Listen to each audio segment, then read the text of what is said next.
You are now tuned into Then Radio. If you enjoy our videos, we ask that you consider joining our Patreon to support our channel. Don't forget to like and subscribe so that you never miss a new video. We hope you enjoyed today's episode, and as always, thank you for watching.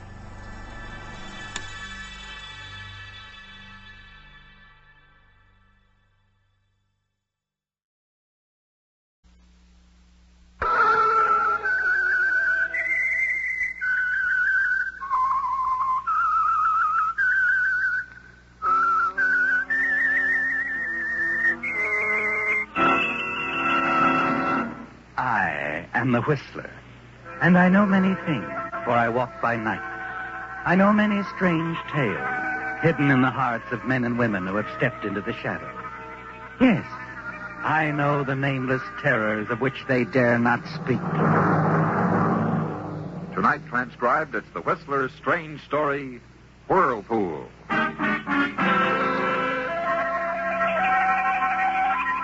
He wasn't sure when it began. It was too much like walking in the middle of a nightmare, and then remaining in it, living in it. The shipwreck, the confusion, was all there again, coming back to him, but slowly, hazily. And there was a strange buzzing in his ears, pressure, and the sound of the sea, a whirlpool of confusion. And then gradually, out of the whirlpool, voices, dimly and faintly at first. The voices, growing, coming closer and closer. He coming around? Yes, he'll be all right, Captain. It's the shock. It's exhaustion.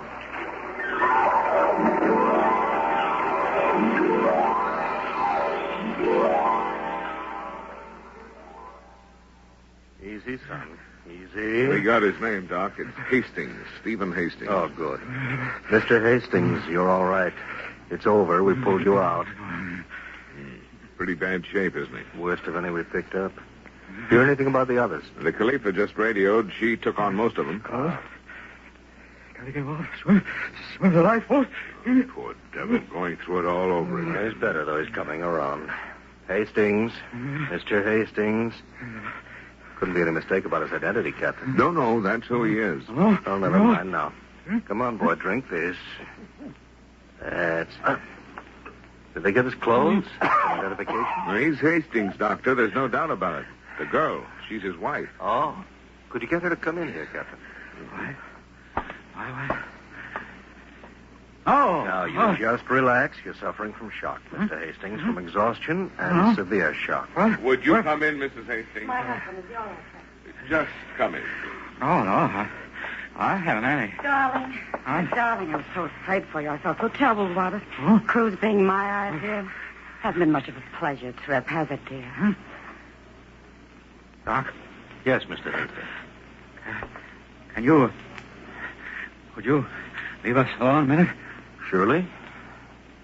I want to be with my wife.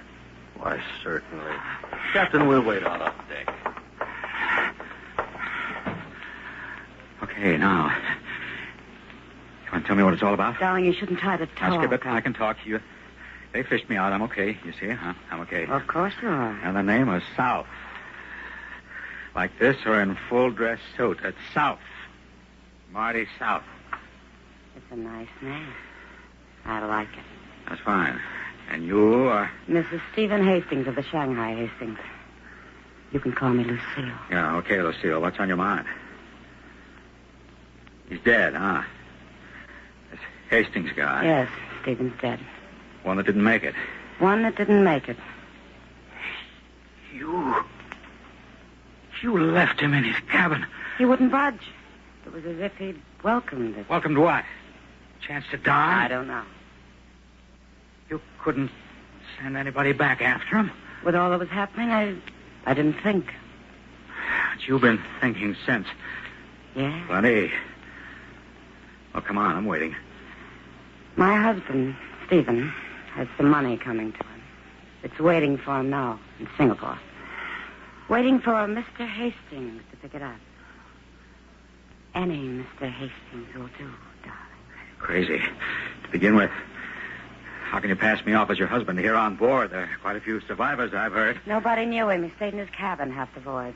The others were picked up by the Khalifa. We'll see him in Singapore. No, the Khalifa's heading the other way for the United States. And we didn't know a soul in Singapore. Where does this money come from?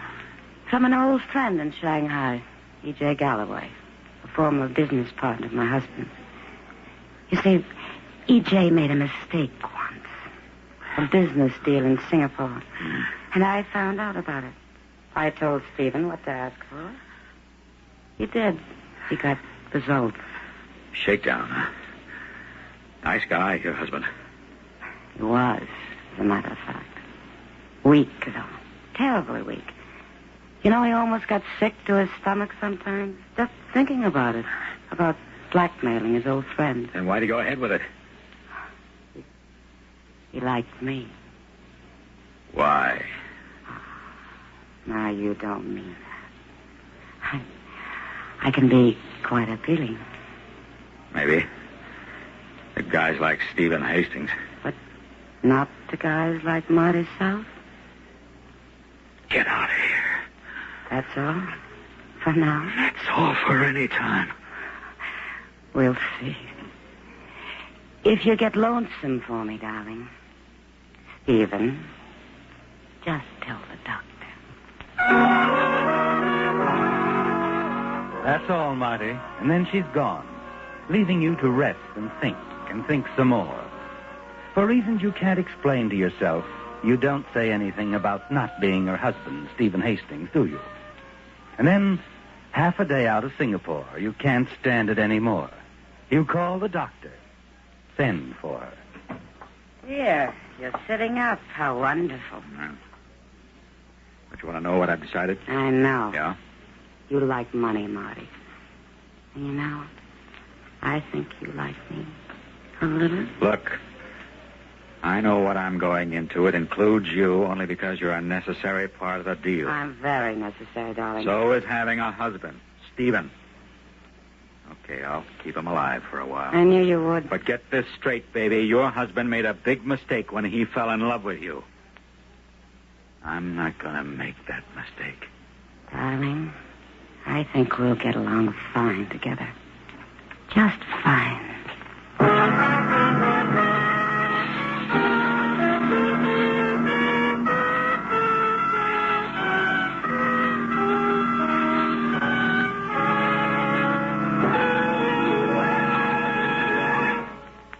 In just a minute, the Whistler will continue tonight's story.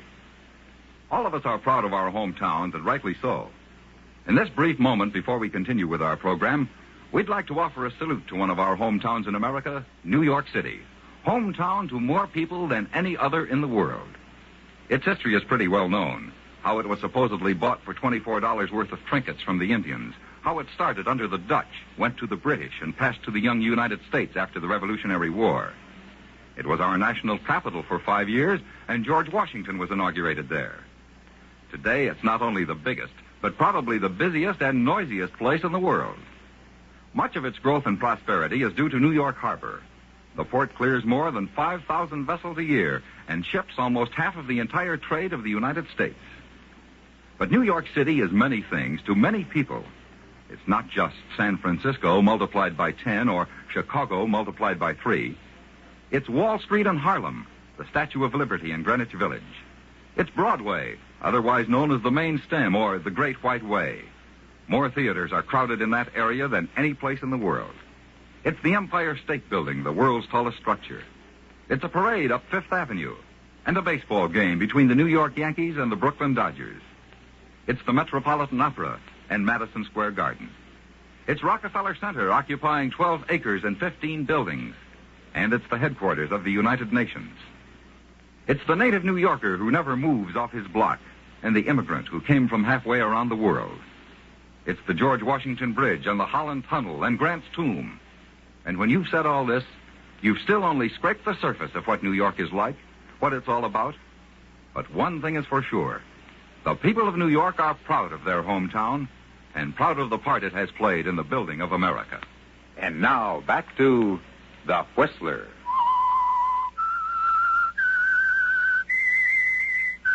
You made a decision, didn't you, Marty? About Lucille and the money waiting for Stephen Hastings in Singapore.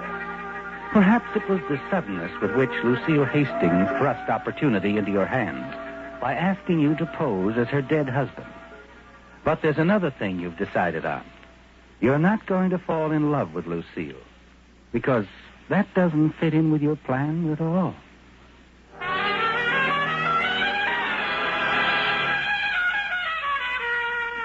The next night in Singapore, the two of you move easily around the dance floor of the Fort Plaza Hotel, seemingly just a devoted married couple, Mr. and Mrs. Stephen Hastings.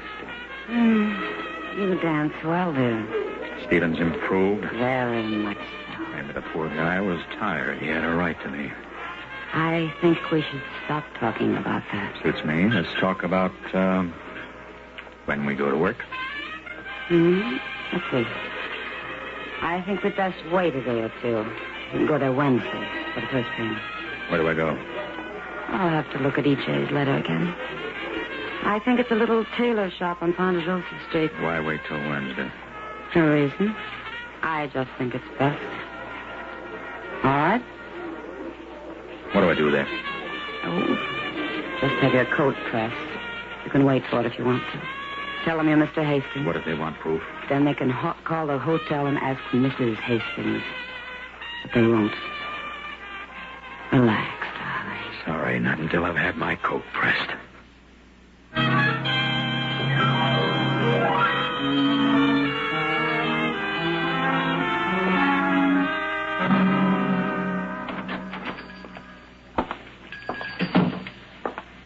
Good morning, sir. I want to get this coat pressed. I'll wait. Name's Hastings. Oh, yes. And you're staying... Fort Plaza. Why? Oh, nothing, Mr. Hastings. Just curious. If you're going to call or anything, my wife isn't there. She stepped out. No, Mr. Hastings. The coat, please.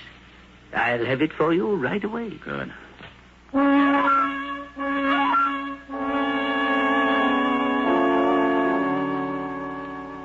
You watch the proprietor of the little tailor shop as he takes your coat and moves off toward the back of the establishment.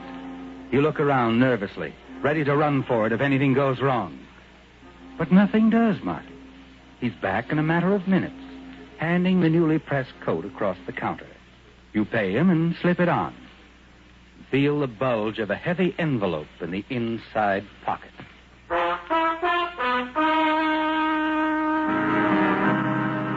Half a block away, you open the envelope and look inside. It's there, Marty. $20,000 in crisp, unmarked bills. Half of it yours. And then your pulse quickens and you glance back. There's someone following you, Marty. And you realize that Lucille is still thinking as fast as ever. That she's guessed you might not wait until Wednesday. You turn, hurry down the street on your way back to the hotel.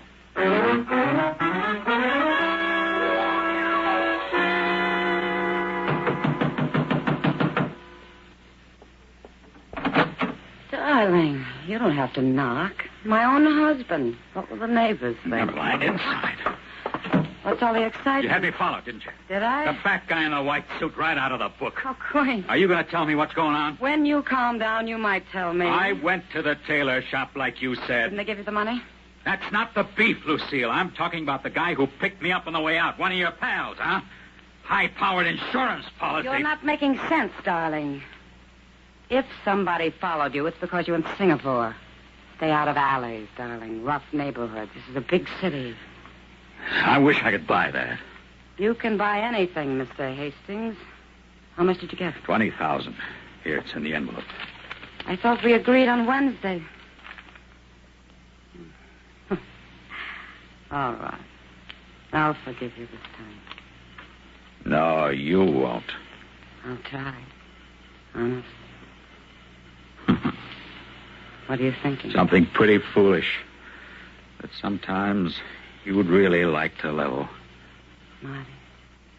Darling. Put your arms around me. So I can hold on for the sleigh ride? I wouldn't take you on a sleigh ride. Not you. You'll take your mother on one. Don't hate me, Marty. Not now. Not this minute. Here I go, huh? My back's against the door anyway. Marty. Marty. Come in. You. Too bad it's not for keeps, Lucille. Let's not talk about for keeps. Let's think about now. Right now. Yeah, right now. Only admit it. Tomorrow it could be a knife in my back. All right, if that's what you want me to say. Right now. Kiss me, Marty. Kiss me.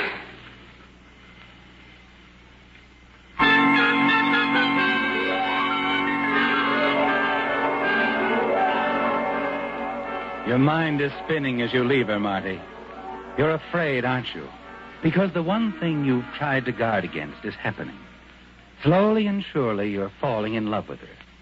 And you know what it can mean.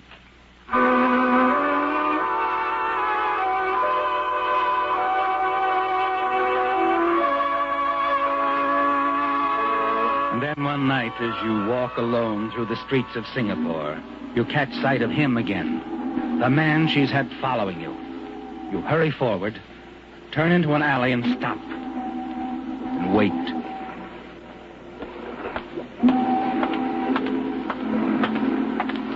Here I am. What do you want? Oh, take it easy, Mr. Hastings. I just wanted to talk it over. Talk what over? Why, our deal. I thought maybe you'd change your mind the way you've been acting, avoiding me. Of course, this is sort of a crazy setup. Oh? I thought you were going to meet me when you got in last week. Introduce yourself. Set it all up. After all, I've been getting things secondhand. I think you better keep talking, Mr. Gray's good enough, Mr. Gray? It might be. Oh, I don't blame you for being careful, Mr. Hastings. Screwy deal like this. But how's this sound to you? You take your wife to the Red Angel Cafe tomorrow night. Just cash her like, see? You have dinner with her, the last one, then stroll out on the terrace. Terrace? Yeah. Nobody out there much. Just give me a chance to get lined up and then light her cigarette.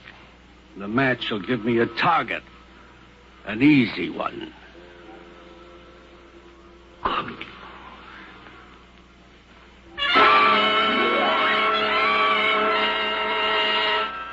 It hit you suddenly.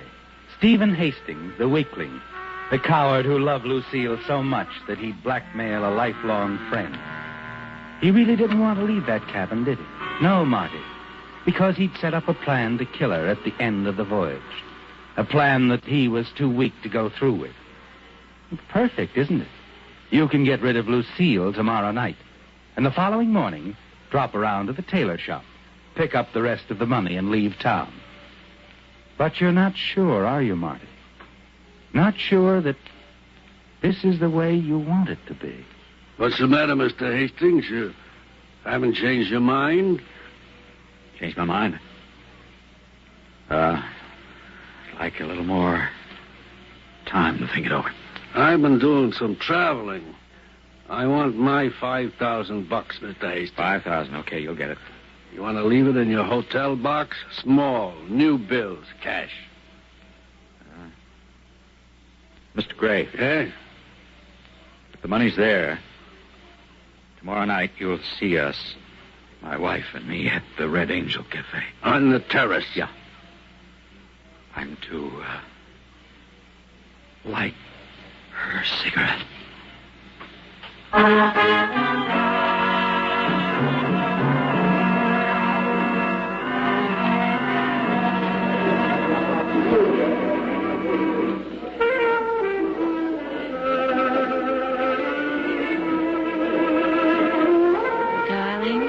How'd you know about this place?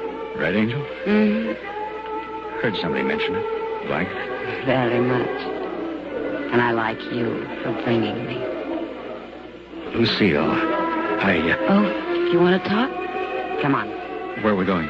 On the terrace. But... Okay. The terrace.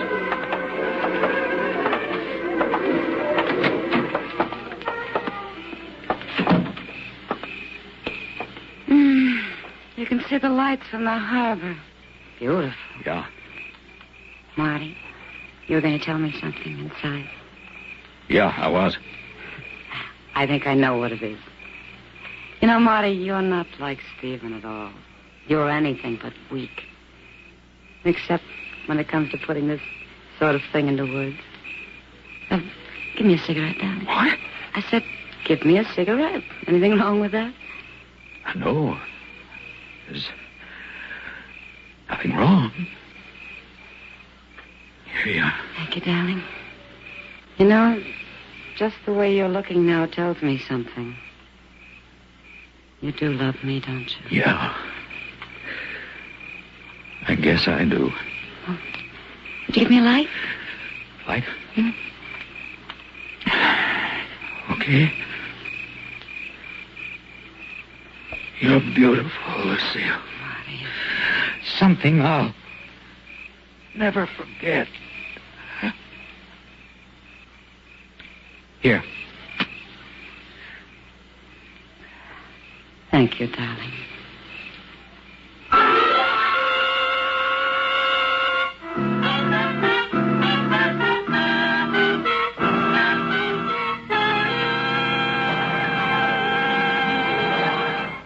Now, a question. Do you know how the term midshipman originated? In the early days of the Navy, crews included 9- and 10-year-old boys whose primary duty was to carry orders from the officers to the crewmen. But since the crew was quartered in the forecastle and the officers aft, the youngsters were forced to cross a midship several times a day. Thus the term midshipman. Today, midshipman is the name given to the officer candidates attending the Naval Academy at Annapolis. This is but one of many interesting facts which can be found in the history of your United States Navy.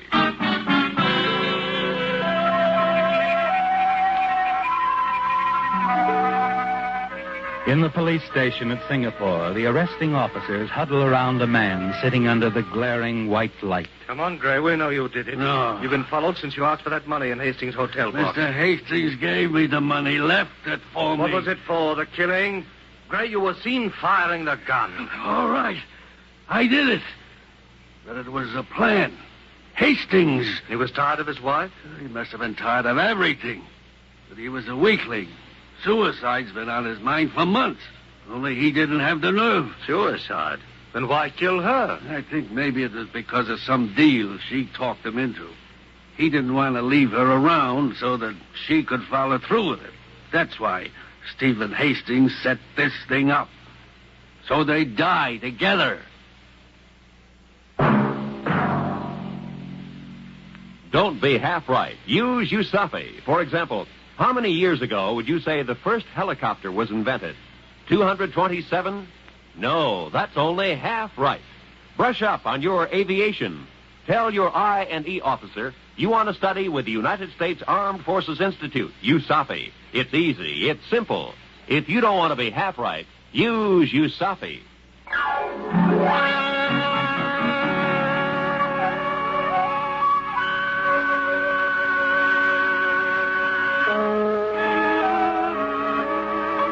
Featured in tonight's transcribed story were Bill Foreman as the Whistler, Whitfield Connor, Georgia Ellis, Marvin Miller, Lawrence Dobkin, and Herb Butterfield. The Whistler, directed by Gordon T. Hughes with music by Wilbur Hatch, is written and produced by Joel Malone and transmitted overseas by the Armed Forces Radio Service. The Whistler was entirely fictional, and all characters portrayed on The Whistler are also fictional. Any similarities of names or resemblances to persons living or dead is purely coincidental. This is George Walsh speaking, and reminding you to listen again next week for another strange tale by The Whistler.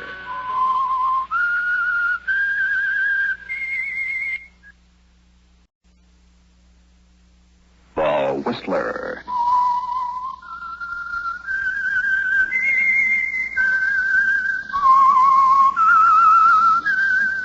Presented by the United States Air Forces in Europe. I am the Whistler, and I know many things, for I walk by night. I know many strange tales hidden in the hearts of men and women who have stepped into the shadows.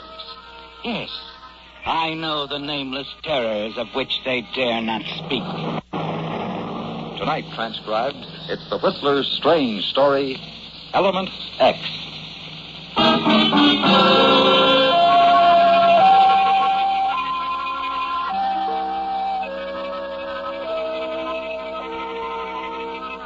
An interesting and sometimes dangerous part of living is the unexpected, the oddity of chance, circumstances beyond our control.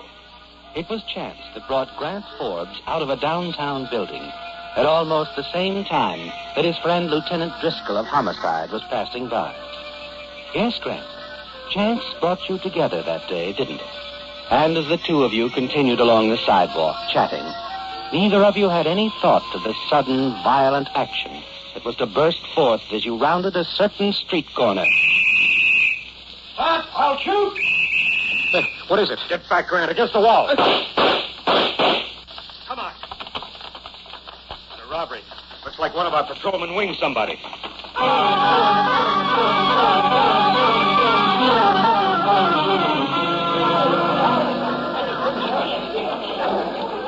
right, keep back, folks. What's it all about, officer? Oh, Lieutenant Driscoll. Hold up, sir. I just happened to walk into Mr. Reynolds' store. This guy turns, starts to run out, and Reynolds yells. We heard the rest. Good work, officer. Nothing to it, Lieutenant. Just happened.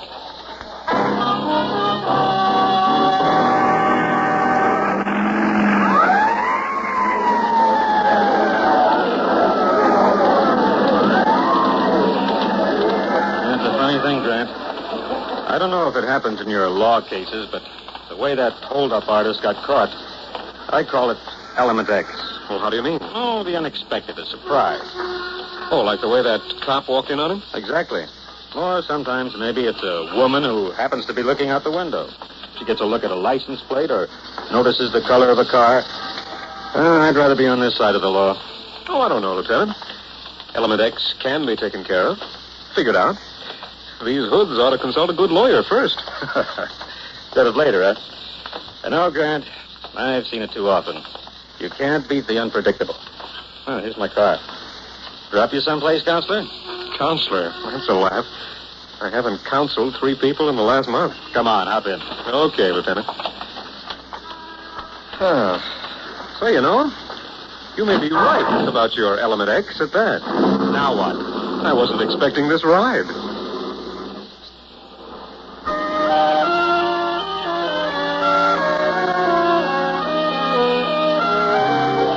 It was many weeks after you talked to your friend, Lieutenant Driscoll, wasn't it, Grant? Yes. And they were weeks that seemed like months.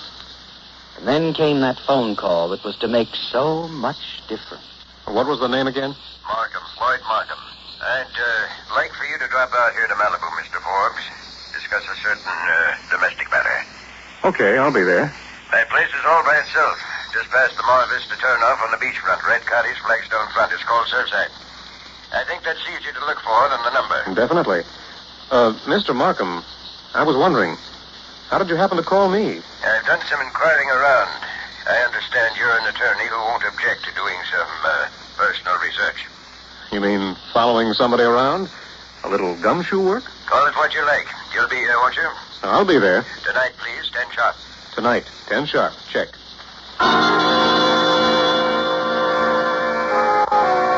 You've little choice, have you, Grant? Too few of your clients believe in paying their bills on time. And Floyd Markham sounds like a man with a problem. And a man with money. That night, you're right on time. And approaching Markham's secluded cottage on the waterfront, when you see someone slipping out of a side door, a woman, you step back in the shadows as she runs past you to a parked car. Then you hurry into the cottage. Oh, Mr. Markham. Lydia.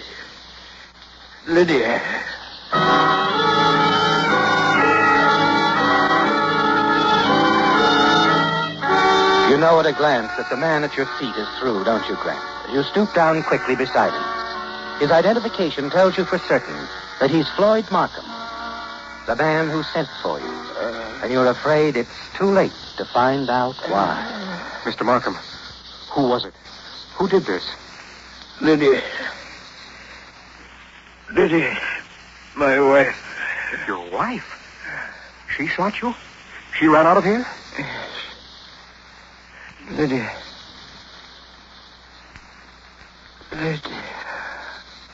Mr. Markham? So long, Mr. Markham. You know, you're a little Lydia, element X.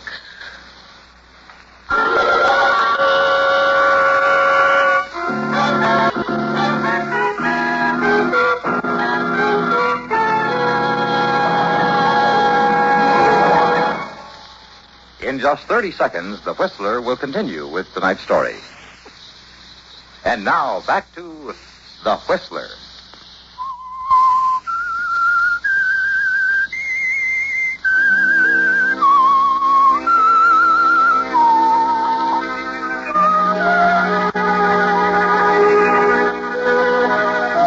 Well, Grant, your visit to the Malibu cottage of Floyd Markham.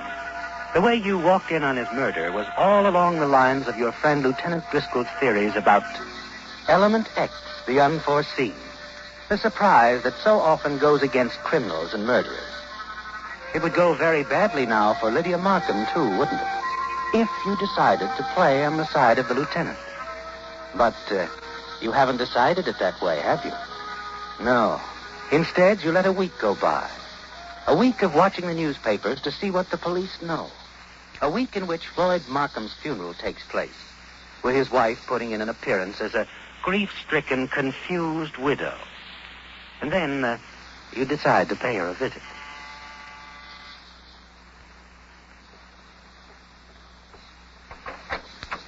Mrs. Markham?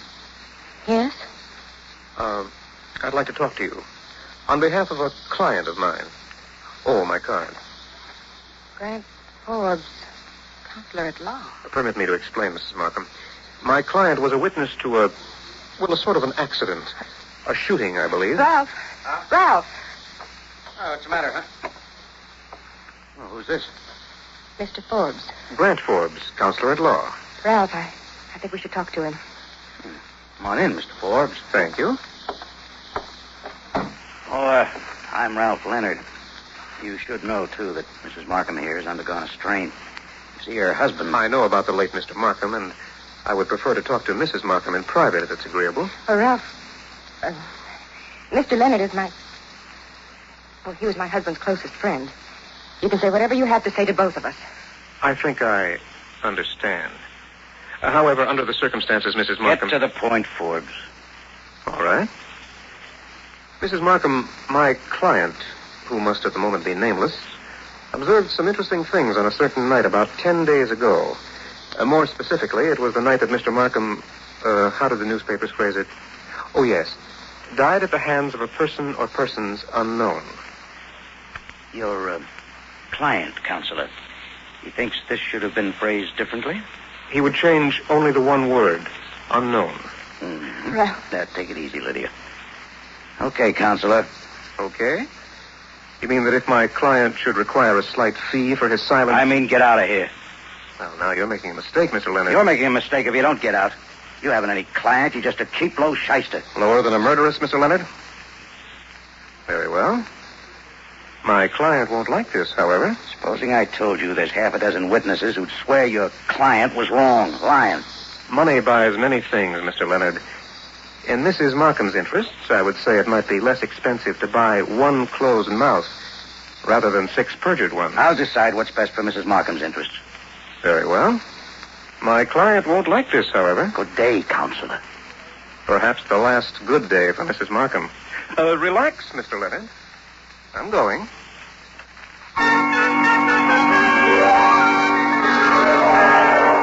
You walk out of the apartment, Grant. You're not sure, are you? Not sure how stubborn Ralph Leonard intends to be. And then, as you're waiting for the elevator to take you down... Oh, Mrs. Markham. I slipped out the service door. I haven't much time. Please, tell your client that we'll have to wait a few days. To wait a few days? I'll arrange something. I mean about the fee. Oh, yes. You have my card, Mrs. Markham. Yes. I'll hear from you soon. Very soon, I promise. I must get back now. Mrs. Markham. Yes. If this is a stall, something to get me off guard while your dear friend Ralph figures out how to get me out of the way. I give you my word, he doesn't even know I'm out here. Please, Mr. Forbes, trust me. Oh, I'm the trusting sort, Mrs. Markham. Very much so. All right. I'll give you what you ask. A few days. Oh, thank you. Thank you very much. Good day, Mrs. Markham. I'll be looking forward to making any reasonable settlement for my client. Riding down in the elevator, you feel better about it, don't you, Grant? Yes. But that evening, as you park your car and start down the street toward your apartment, the shots splatter into the building wall beside you. You fall quickly to the ground, and as you look up, a car with Ralph Leonard at the wheel swirls crazily around the corner. As you get to your feet, you realize grimly that he's decided to make certain of your silence to protect Lydia Markham, and perhaps her money as well.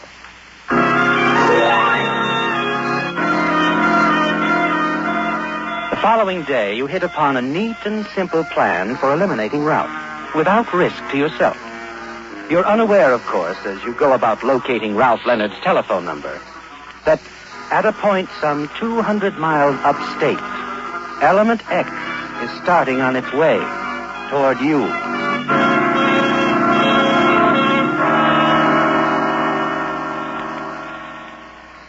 This is your friend, the counselor. Remember? Oh, yeah. I remember. I'd like to make a deal, Mr. Leonard. I'm talking about a partnership. You play ball with me, and we can make ourselves a little money. Go on, counselor. You interest me. Mrs. Markham need never know your part in it. And we split the profits. Well? Now, look, Yes? Suppose we get together, huh? Sort of talk this over, huh? Fine. I'll let you know where and when. I'll be here at my apartment, counselor.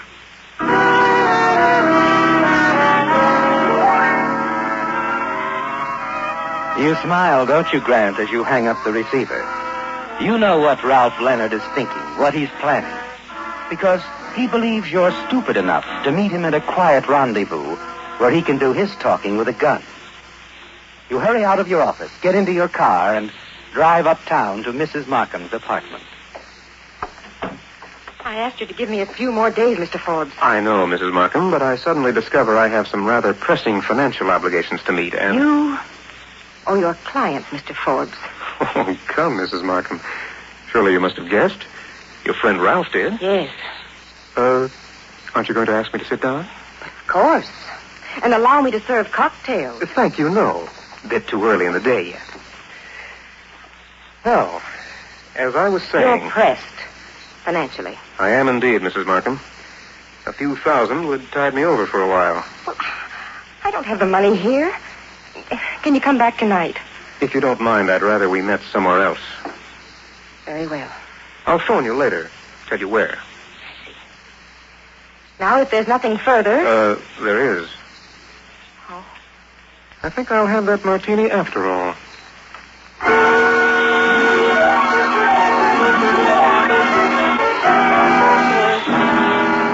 You've completed the second step of your plan, haven't you, Grant? Yes. And now you must select the scene of the crime. After you leave Mrs. Markham's apartment, you drive back downtown. Find the perfect setup. A dark, quiet street in the factory and warehouse district.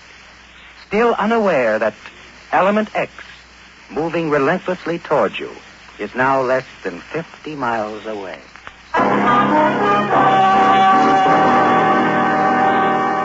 A few minutes before 9 that night, you step into a phone booth in a drugstore across the street from Ralph Leonard's apartment. Yes, counselor. I was wondering when you'd call. Still interested in talking business, Mr. Leonard? Of course I am. Good. Suppose we meet on the southeast corner of 17th and Shannon, warehouse district. You know where it is? Oh, I'll find it, counselor. There's a building entrance about 15 feet south. Wait for me in there. All right, I'll leave right away.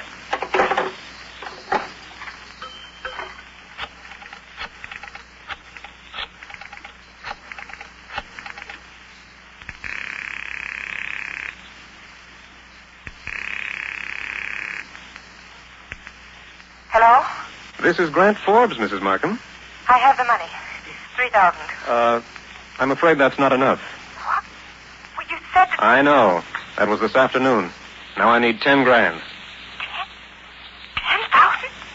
But where can I get that kind of money at this time of night? I'll be reasonable. Look, you've got jewelry. Well, yes, but... That'll do till tomorrow. Tomorrow? When your bank opens, you can get me the rest of the 10,000.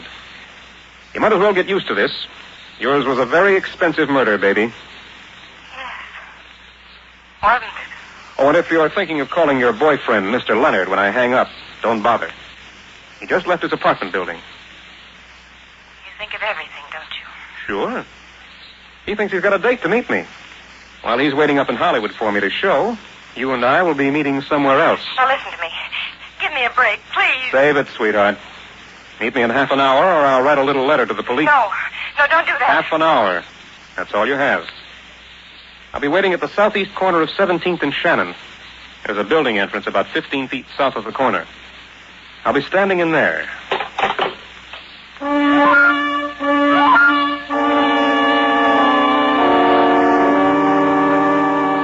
You've played the part perfectly, haven't you, Grant? Yes, and the trap is set. Mrs. Markham is desperate now, isn't she? Yes, she's killed before, and you're certain you've driven her to the point where she'll kill again. You hurry to your car and start toward the scene of the rendezvous. While only a few miles away now, Element X is moving toward 17th and Shannon. But you've forgotten all about Element X, haven't you, Grant?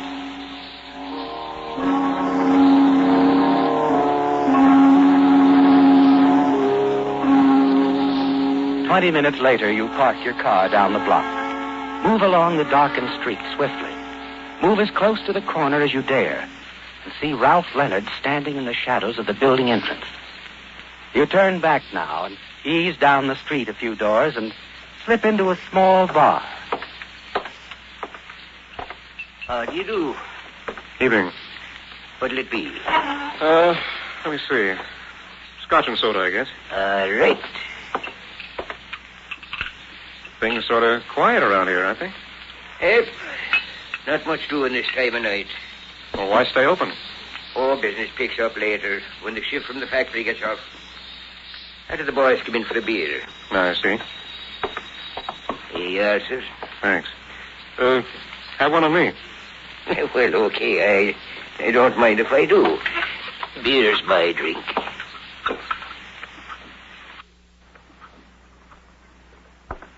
Well, here's cheers. To success. Yes.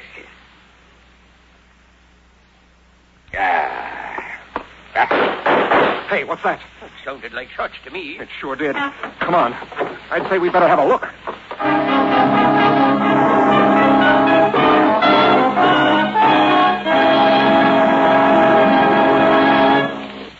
And now, back to The Whistler.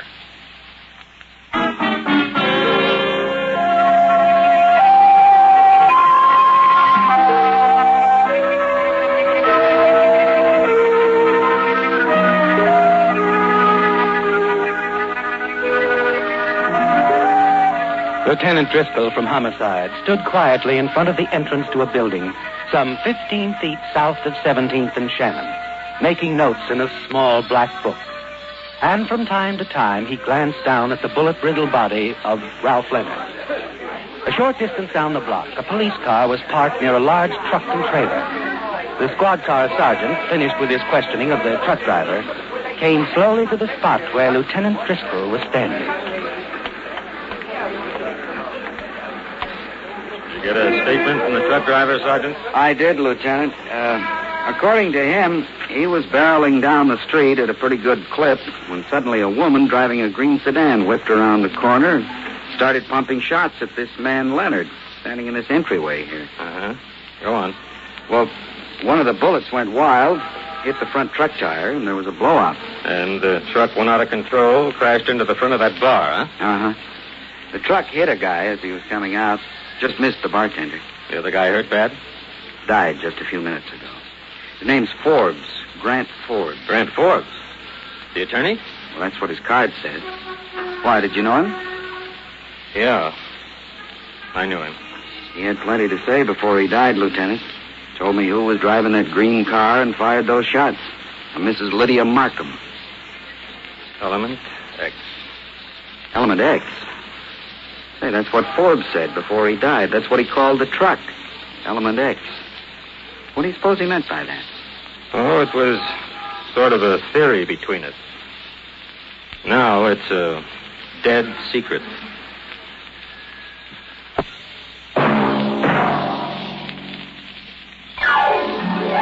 Be with us again next week, when once again the United States Air Forces in Europe present The Whistler.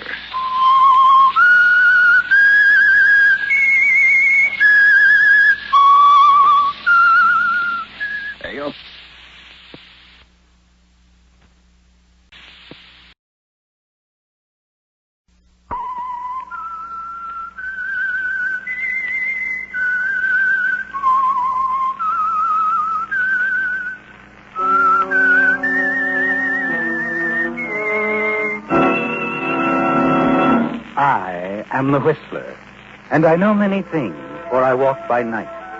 I know many strange tales hidden in the hearts of men and women who have stepped into the shadows. Yes, I know the nameless terrors of which they dare not speak. Tonight, transcribed, it's the Whistler's strange story, Undercurrent.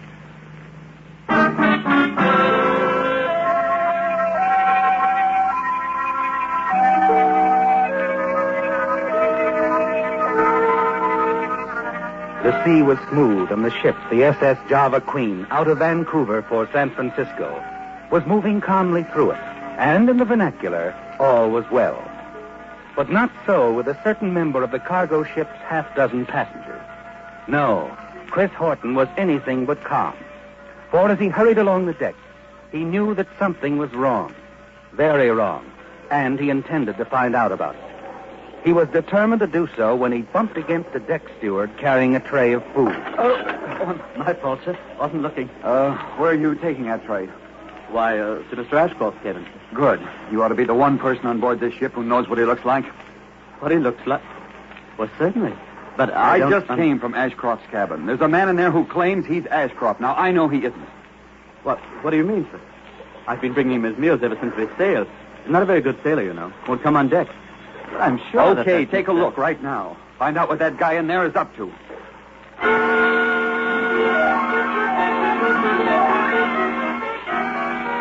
You watch the steward walk away, Chris. Knock on the door of Ashcroft's cabin. Presently it opens. The man inside takes the tray. And a moment later, the steward is back at your side. I don't get you, Mr. Horton. Unless you're trying to pull my leg. Well, you're all mixed up, sir. That's Mr. Ashcroft, all right. I know it is. Well, Chris, you thought the steward was going to agree, didn't you? But he's confused you even further. You pace the deck for a long while, thinking things out.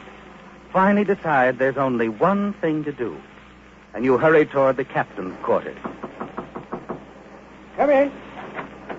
Captain, I'd like to talk to you. It's very important. Of course. Come in, Mr. Horton. I'll shake hands with my friend, Mr. Ashcroft. What? We're just having a little drink. How do you do, Mr. Horton? What was it you wanted to see me about? Nothing. That is, I guess it can wait. I'll talk to you later.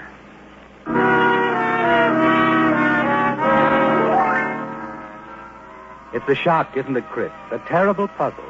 A ship moving through a calm, smooth sea, but with a weird undercurrent crisscrossing in your mind.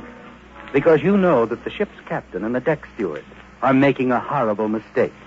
Or they're deliberately lying. You stop suddenly, realize you're passing the radio shack, and there's someone inside you can trust. Reg McKenzie, a nice youngster. He could send a message for you, Chris. But to whom? And then your gaze falls on the ship's bulletin board. A typewritten sheet of paper, the news from shore. There's a brief paragraph, the sensational development in the Saletti murder case in San Francisco. And instantly a name comes to your mind. Stoddard. Lieutenant John Stoddard, a well-known police detective. A man known to you only by reputation. You hurry into the radio shack. Reg. Oh, hi, Mr. Horton. I want you to send a message for me. Here. Hey, $5. You can earn it. You got a message blank? Yes, sir. Thanks. John Stoddard, Hall of Justice, San Francisco. SS Java Queen, docking, Tomorrow, 10 a.m. Meet me, Chris Horton. Here. SS Java Queen, docking tomorrow, 10 a.m. Meet me, Chris Horton. Sure, I'll get it off right away, sir.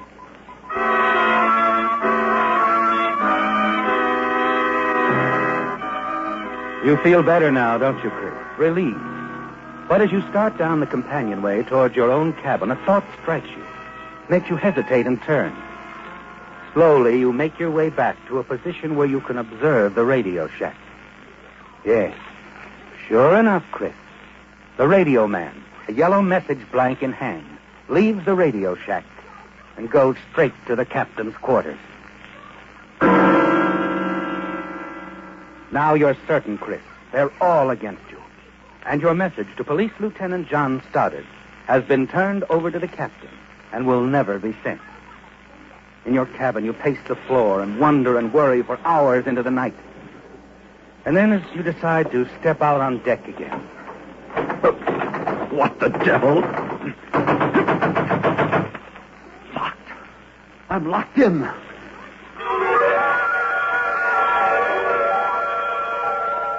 It's a terrible night you spend, isn't it, Chris? A prisoner in your own cabin, unable to get out and get help from the other passengers. You stretch out on your bunk. Seems you've only dozed off, and then it's morning. You hurry to the porthole, look out, and see that the ship is docked. The cargo is being lowered away. You turn and start pounding on the door and shouting frantically. Let me out of here! Half an hour! Steward! Something wrong, Mr. Horton? Wrong? How was I locked in like this? What's going on here? Why, this door wasn't locked, sir. Perhaps it just jammed a little. Jammed? Sure. Maybe it was just jammed.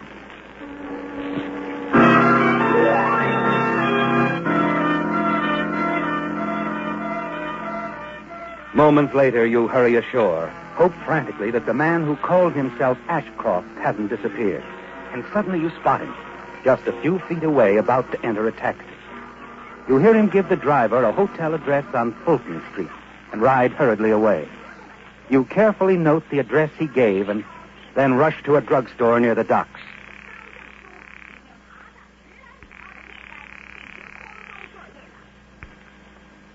Yes? Linda, it's Chris.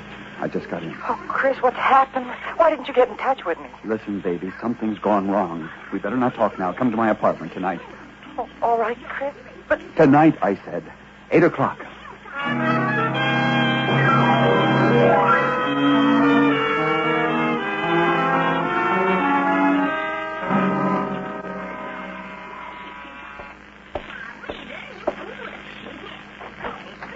Hello, Linda. Chris. Take it easy now. I've already fixed you a drink. I can use it. Maybe you can use another when you hear what I've got to say. You better sit down. I did it, baby. Just like we planned. I killed him and set it up to look just like suicide. But when I went back to his cabin a few hours later to discover the tragedy, his body was gone. Gone? Yes. Somebody else was in the cabin. A stranger, Linda. A guy I never saw before. He was posing as your husband. Said his name was Ashcroft. Chris, how could he? I don't know, but the steward backed him up, the captain, everybody. But why, Chris? What does it mean? I don't know, Linda. But we better find out. Quick.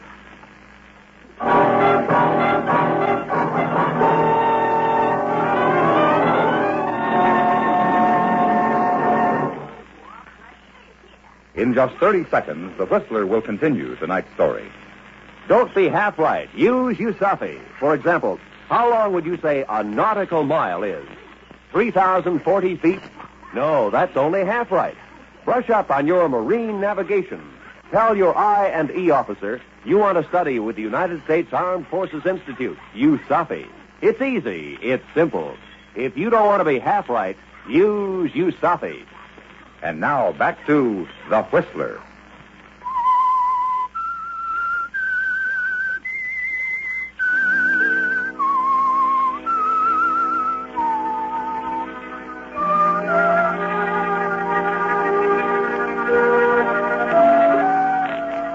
It's a terrible, puzzling thing, isn't it, Chris? The events on shipboard. The discovery that someone, a stranger, was posing as Frank Ashcroft, the man you murdered. Now, back in San Francisco, sitting in your apartment with the victim's wife, lovely Linda Ashcroft, the two of you share the shock, stare at one another with eyes filled with questions. It's a horrible twist of circumstances on the aftermath of your perfectly planned murder.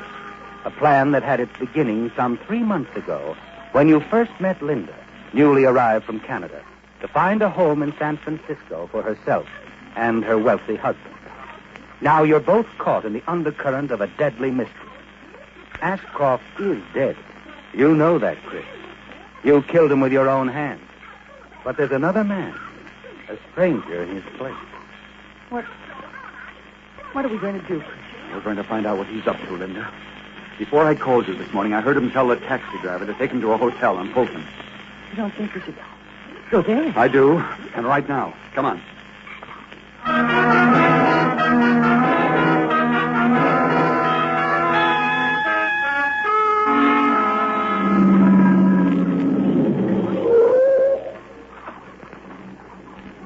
There's the hotel. Let's... Wait a minute, Linda. What's the matter? There he is, the guy getting into the cab. He doesn't even look like Frank. We'll just tag along, find out where he's going.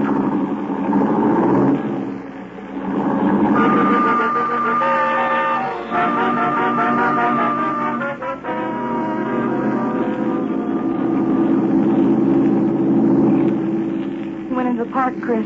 Yeah, I know.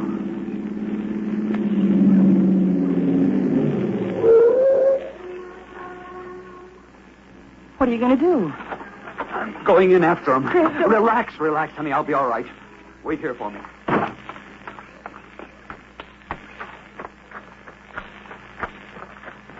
You hurry into the park, down the darkened path after him, and then up ahead, a street lamp. And under it, sitting on a park bench, another man.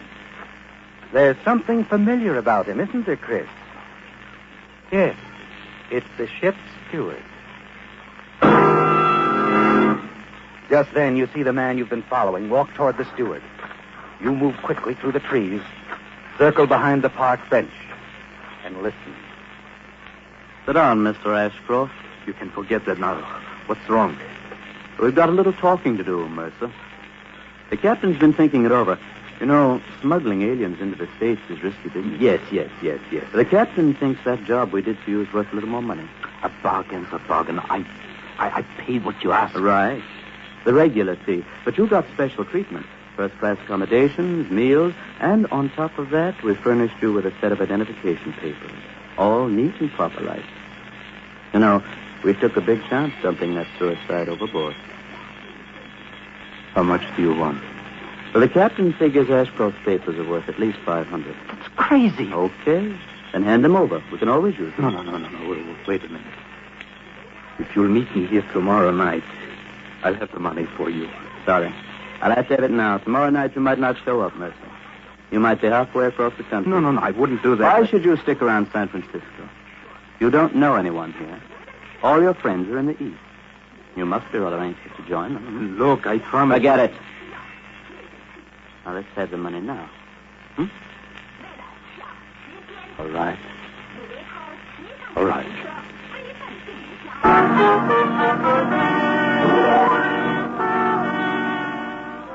It's all quite clear to you now, isn't it, Chris?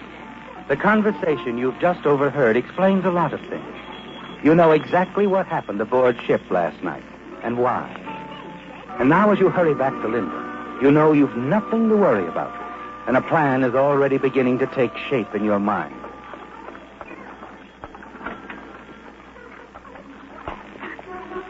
What happened, Chris? Relax, baby. We're in great shape. What do you mean?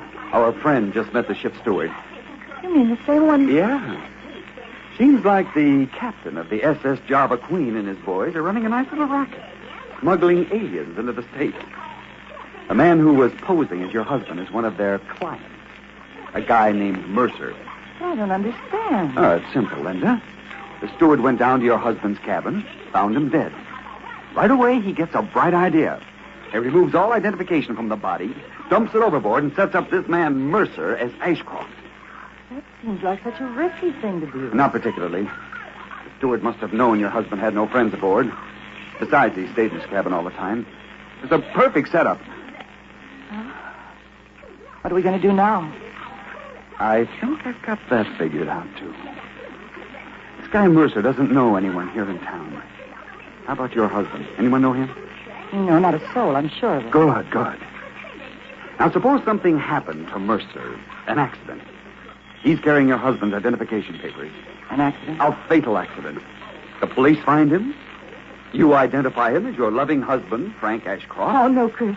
No, let's forget it. Forget the whole thing. Look, how are we going to get our hands on your husband's estate if we can't turn him up dead? There's got to be a body. First thing in the morning, I'll call the police. Report my husband missing. Within a few years. 7. He'll be declared legally dead. Sure. But I don't want to wait that long, Linda. Don't you see? The setup is perfect. You're the only one in town who can identify your husband. He didn't carry any insurance, so there won't be any investigation. Chris, I'm afraid. Don't be. There's nothing to worry about. Not a thing. Leave everything to me. A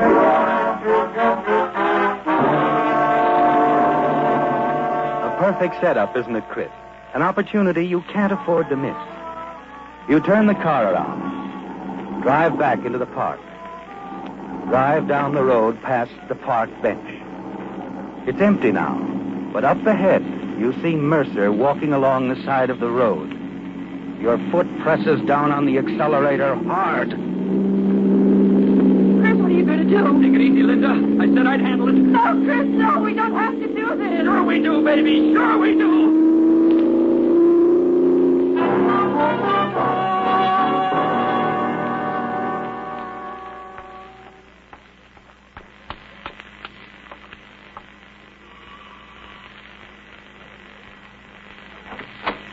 Yes?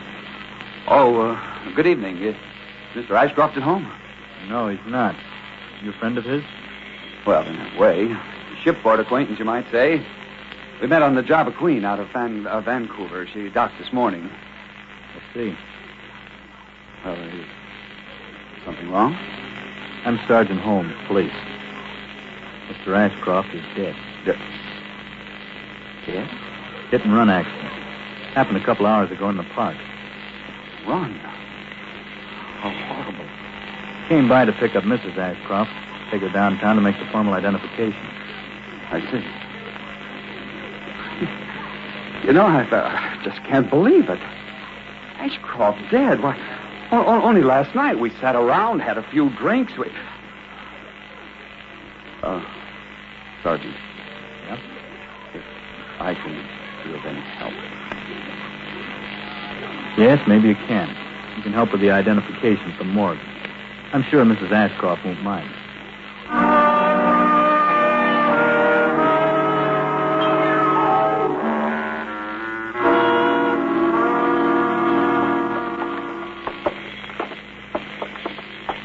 In here, Mrs. Ashcroft. Mr. Horton. Steady now, Mrs. Ashcroft. Go ahead, Sergeant.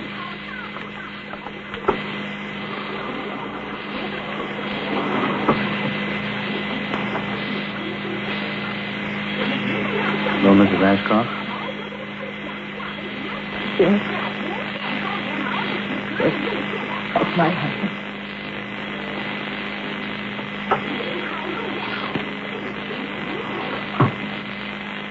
I'm sorry, Mrs. Ashcroft.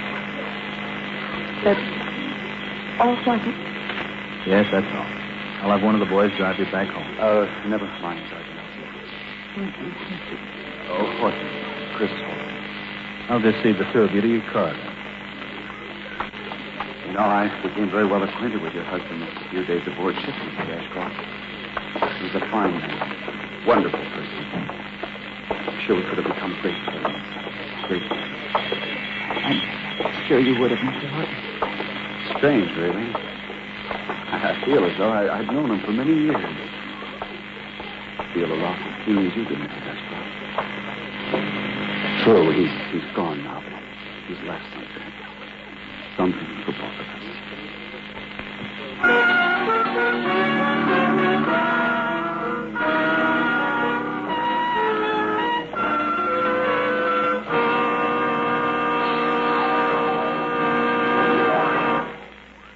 us are proud of our hometowns, and rightly so. In this brief moment before we continue with our program, we'd like to offer a salute to one of our hometowns in America, Minneapolis, Minnesota. The 17th city in size in the United States, Minneapolis is the manufacturing, wholesaling, retailing, financial, and educational center of a vast region. And as Minnesota is the land of 10,000 lakes, Minneapolis is the gateway to that great recreational area.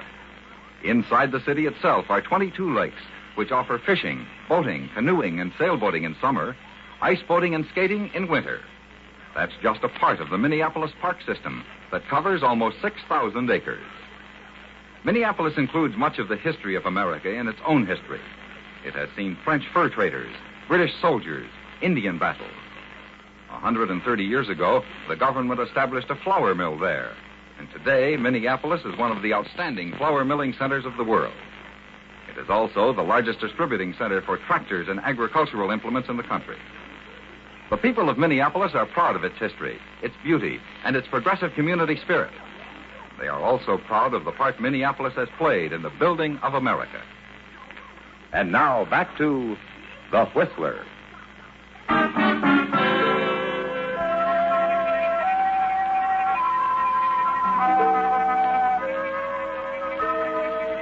You're certain you're in the clear now. You and Linda, aren't you, Chris? Yes. She's just identified Mercer's body, the hit-and-run victim, as Frank Ashcroft, her husband. It'll all be over in a few days. There'll be a quiet funeral, a private funeral. Linda will inherit the Ashcroft estate, and the two of you will share it together. Now, as you follow the police sergeant out of the morgue, Linda holding onto your arm tightly, a man suddenly appears in the doorway, blocking your path. Good evening, Sergeant. Oh, good evening, Lieutenant. I understand you brought in Mrs. Ashcroft and a man named Horton. Yes, sir. This is Mrs. Ashcroft and... Well. So you're Mrs. Ashcroft. Well, this is a surprise. Last time I saw you and Horton here, the two of you were in a big hurry, Mrs. Ashcroft. Just a minute. What is this? You know, you're a hard guy to trail, Horton. I've been trying to catch up to you since this morning. When I went down to the boat, they told me you'd already gone ashore. The boat? I got your address there, but you haven't been home all day. When I came back tonight, you were gone, but the doorman was very helpful. Pointed you out as you were driving away in a yellow convertible. License number IR7305. Oh, all right, but I still I almost caught up with you then, but I lost you in the traffic on Fulton near the main entrance to the park. I picked you up again in the park, just when you ran down Ashcroft. What? By the time I got to him, he was already dead, and you beat it out of there. Finally, I find you here. You've been trailing me. Why? I'm Lieutenant Stoddard. He sent me a radiogram from the SS Java Queen. Asked me to meet you when she docked. Remember?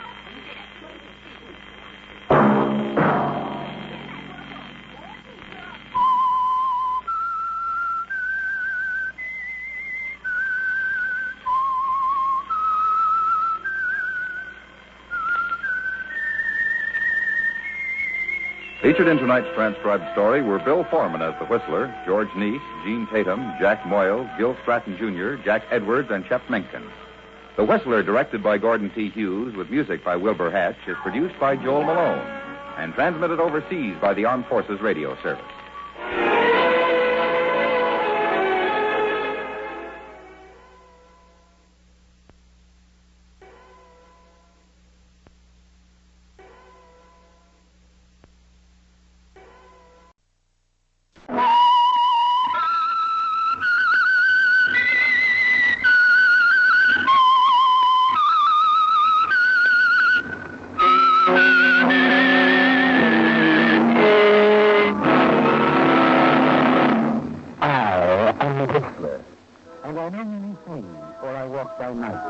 I know many strange tales hidden in the hearts of men and women who have stepped into the shadows. Yes, I know the nameless tales of which they dare not speak. Tonight transcribed, it's the Whistler's strange story, Bright Boy.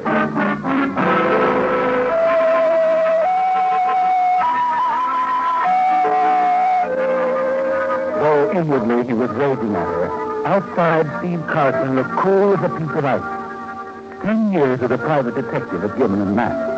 The nonchalance outside, in spite of the burn-ups underneath. Yes, Steve was a top-notch detective. A bright boy. Smart enough to see, when Werner came along 5 years ago, that investigation fees were chicken fees. That with her beauty and his ability, there was real money on the other side of the line, in blackmail. It had turned out to be a great thing, an unbeatable combination. And as he left the automatic elevator at the end of the corridor and walked down to her apartment, he thought what a shame it was that Werner could be so naive as to think she could change it with a simple phone call. Come in, Stevie. We've been expecting you. I could tell by your attitude on the telephone that you were unhappy, dear. You know Randy Summers, of course. Hello, Mr. Carlson. Nice of you to drop in. Werner, I want to talk to you. Alone. Sit down, won't you? Randy, darling, fix him a drink. Of course. Looks like you could use one. You going to get that guy out of here? No. I like having him around. You think I'm going to hold still for this? I think so. Well, that's a bad guess. If he stays, I go. Are we going through all that again? I'm not playing second horn, baby. If you want a new stooge, that's your business. If I'm going to quit, that's mine. I'm a private eye, not an errand boy. Get that through your head. Would you rather I put it down in writing? In writing? My dear fellow, surely you should know by now never to put anything in writing that concerns Werner. Stay out of this, Summers. I'm afraid Mr. Carson isn't going to be the least bit cooperative tonight, is he, darling? Well, here's your drink, old man. No, see here, Carson. I can take so much of your bad manners. Go of him, Steve. Now, look. The sort of thing isn't going to get you anywhere. I told you once before how things stand. Randy and I are running the show from now on, and we'll let you know when we need you. Is that clear? Okay, Werner. This is your round. Meaning there might be others? Could be. What about our dear friend Charles W. Ralston? Suppose I were to tell him about the letters. Well, Stevie, you wouldn't stoop to that, now would you? What do you suppose Ralston would do if he found out he'd been paying for letters that were burned up 3 months ago? What? Is that true, Werner? What if it is? What happened? A little fire, Summers. An accident at Werner's cabin. Yeah, she kept the letters there. Oh, the place up at Lake Tahoe. Wasn't that the one Ralston built for you as a contribution to the cause? Yes. It was nice of him, wasn't it, Steve? Oh, you love it, Randy. Way off in the mountains overlooking Lake Tahoe. Quiet, peaceful. Miles from anyone. It was lucky you were there at the time, so it wasn't a total loss. You know, Steve, I think I'll have that old-fashioned ceiling lamp removed. It's too dangerous. The same thing could happen again. Get back to the point, Werner. What about the letters? Well, since you brought it up, with some nasty little insinuations that you might possibly tell Mr. Ralston. What makes you think I won't? Well, let's see. There's the Helen McCoy case. We know her death wasn't accidental, don't we, Steve? And then there was that swindle on the Falston woman. And a few other enterprises you wouldn't want the DA to know about. Uh-huh. A skeleton in the private investigator's closet, huh? Oh, they could put you away for years and years, Stevie. And I know how you feel about short haircuts. No, darling. I don't think you're going to tell Mr. Ralston anything. You're going to go right on doing little favors for me without the usual percentage. You do it just for, shall we say, old time's sake. In memory of it. Well, let's let it go at that. In memory. Very touching, darling. I had no idea Mr. Carson was so sentimental. What do you say, Steve? Okay, Werner. It's not a sensible way to look at it. Come on, let's have a drink on it. By all means. And this time, old man, shall we try not to spill it? It's awfully good scotch. Randy. What? Please. Oh. Certainly. And, Steve, there are a few little things I'd like to discuss with you. Randy's flying down to Los Angeles tonight. When he gets back, he'll join me at the cabin. The cabin? I'm going up alone tomorrow afternoon. Why don't you drop by and we'll talk things over? Well, I don't know, Werner. Do you a lot of good. Mountain air, you know. Well, I could let you know in the morning. Good. You You do understand, don't you? That Randy, everything's going to work out all right, isn't it? No trouble. Sure. Sure.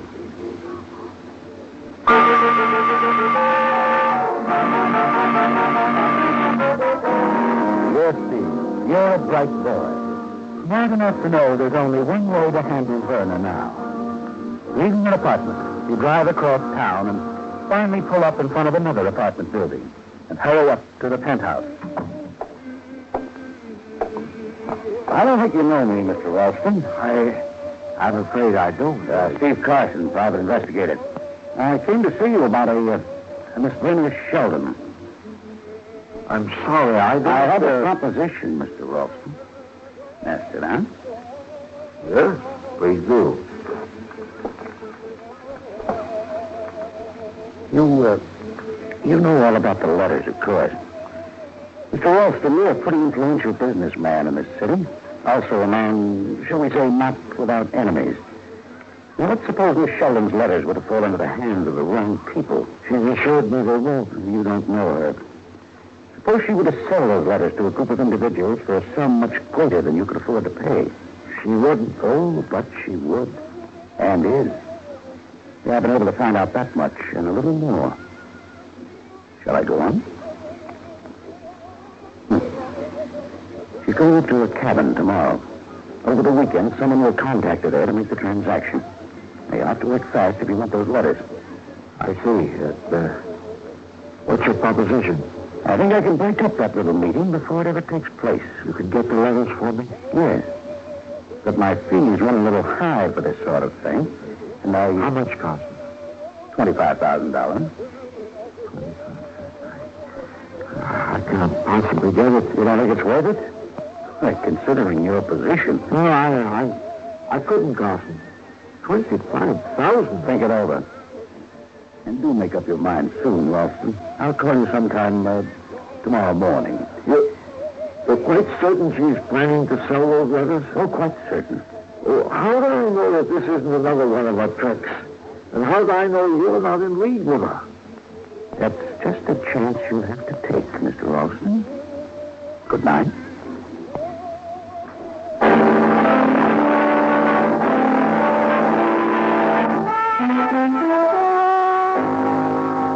The next move is the big one, isn't it, Steve? There's the matter of the defective kerosene lamp in Verna's cabin at Lake Tahoe. The same lamp that caused the fire that burned Mr. Ralston's letters. A thing like that is liable to happen again, isn't it? Especially since you arrive at the cabin 5 hours later, equipped with 5 gallons of high-test gasoline, and proceed to change the possibility into a certainty. You can see Verna now arriving at the cabin, pulling the lamp down. There's the flick of a match, an explosion, and a fire to remove any trace of your visit. By 8 o'clock the following morning, you're back in town to call on Verna as you promised, to regret that you can't accompany her, and to make sure her visit to the cabin is coming off on schedule.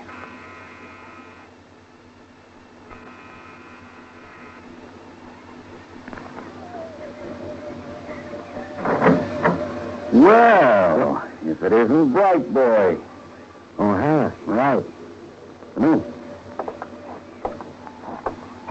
I'm standing by. The lieutenant just left on an errand.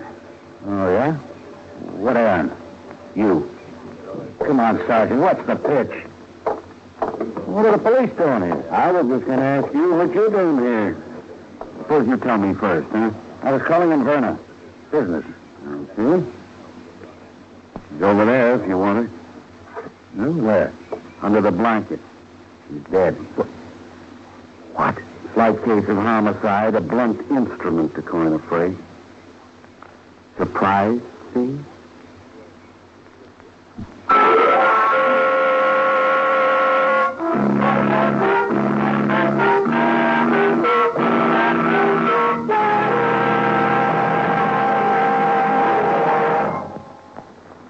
In just a minute, the Whistler will continue tonight's story. All of us are proud of our hometowns, and rightly so. In this brief moment before we continue with our program, we'd like to offer a salute to one of our hometowns in America, Indianapolis, Indiana.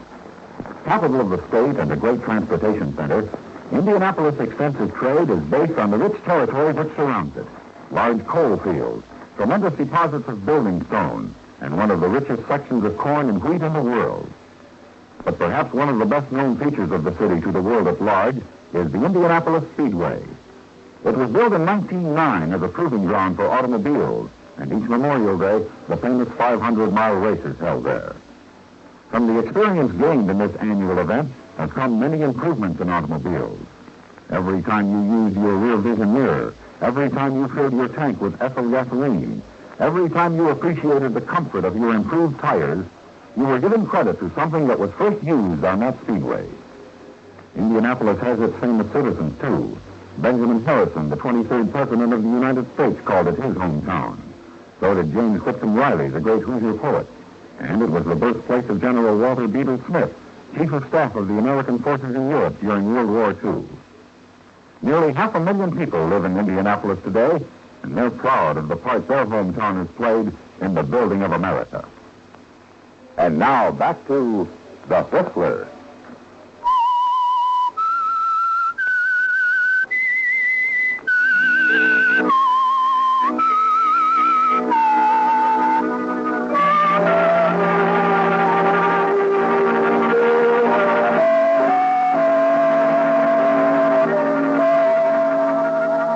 It stopped too cold, didn't it, Steve? The news of Werner's murder. Alibi, alibi, alibi, flashing on and off in your brain like a neon sign. Everything you figured on, planned for, set up like a spring trap. Everything gone. Werner's dead. Yes. You're the number one suspect. And you were driving on a lonely mountain road on an errand you can't explain at the moment she was killed. That'll sound great in court, won't it? But there's one thing you're sure of. Ralston killed her. There's no question about it. The talk last night, the deadline you tossed up to him. Yes, it was Ralston, all right. It takes you just 15 minutes to get across town for a showdown with him. We'll get right to the point, Ralston. I'm here for two reasons. The first is that I'm as sure you knocked off Werner Sheldon as if I'd been there watching you. What? Oh, don't look surprised, Ralston. I had nothing to do with it. Don't give me that. I didn't get any farther into the junk in the entrance hall, and I could see it had been going over with a fine-tooth comb. Maybe someone looking for those letters, eh? Someone who figured tomorrow might be too late. Why are you so interested? My good friend, Sergeant O'Hara, seems to think I killed her. Unfortunately, it looks like my only defense is to prove you did it. That is, unless what? Unless I come through with an alibi. I know you killed her, Ralston. I've been in the business long enough to know that all I've got to do to hang you is to flash those letters in the DA's office. You have them? I know where to get them. I've got to have them, Carson. I'll do anything. Okay. First, there are a few things I'd like to know. Did anyone see you at Turner's apartment last night? I didn't go to her apartment last night. Okay. I'm going to dig up those letters. Come on, Ralston. Hey, wait a minute.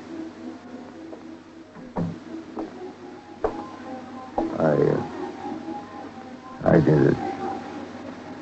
Yes. I killed it. I had to. I would have been ruined. That's better. Now, you wouldn't have just hopped a cab and gone over there to knock her off, Ralston. No, you're smarter than that. You must have been somewhere else at the time. Mm-hmm. First, I went down to the yacht harbor. I have a boat there. What time? 10:50. No one saw me at first, but a short time after I went aboard the boat, the night watchman came by and called after me from the dock.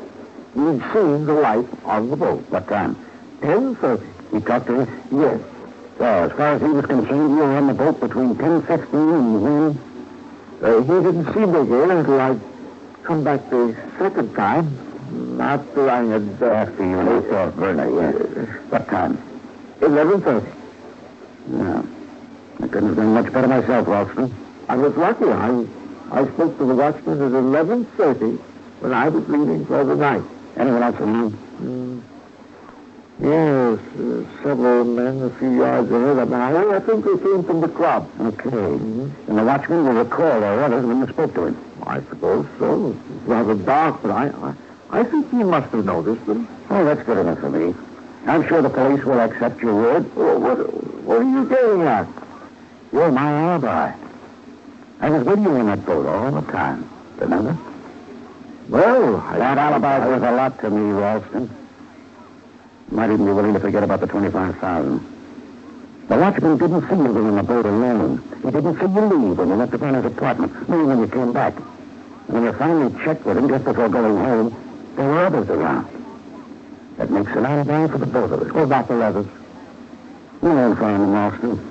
You almost tore the tank to pieces and you couldn't find them. I could have told you they weren't there. You're going to go on believing me, aren't you? Just the same way that she did. You don't trust me, do you? Listen, Carson. Bring the letters here, and I'll give you the cash tonight. Well, let's wait until the investigation's over. It's safer that way. For Stevie.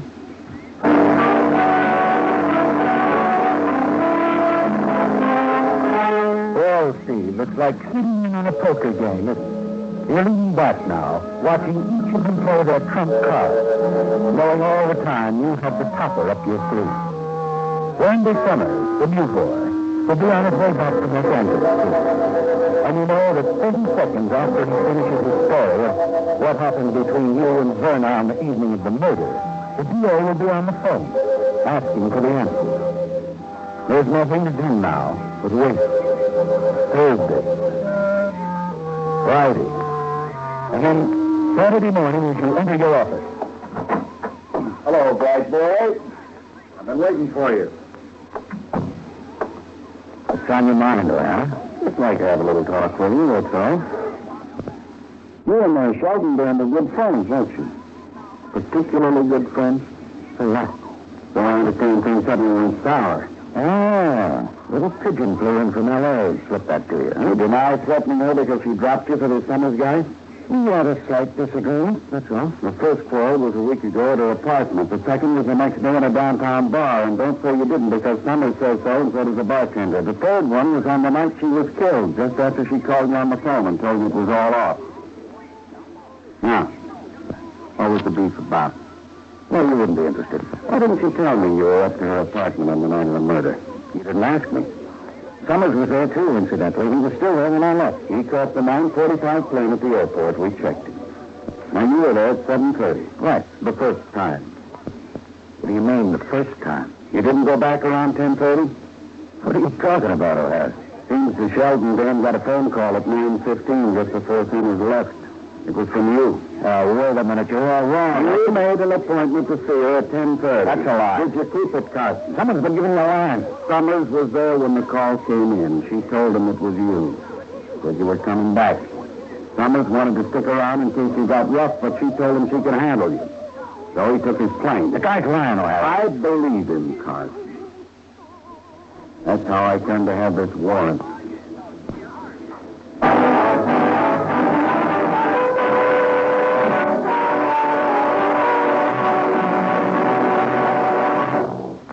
In the great debate of 1787 and 88 as to whether the Constitution should be voted for or against, the framers of our Constitution had a hard fight on their hands. But they had many allies, and one of them was James Sullivan, who wrote the following words to the Massachusetts Gazette in November of 1787. Let us view the characters who composed the late Constitutional Convention. Are they not men who, from their infancy, have been nurtured in the principles of liberty and taught to pay a sacred regard to the rights of human nature? Are they not honest, upright, and just men who fear God and hate evil? Brethren and citizens, listen to the voice of men who have thought only of you and your posterity's good. The Constitution was voted for, of course, because it was understood that the men who framed it did so not only for themselves, but for the future. We today are that future. And now back to The Whistler.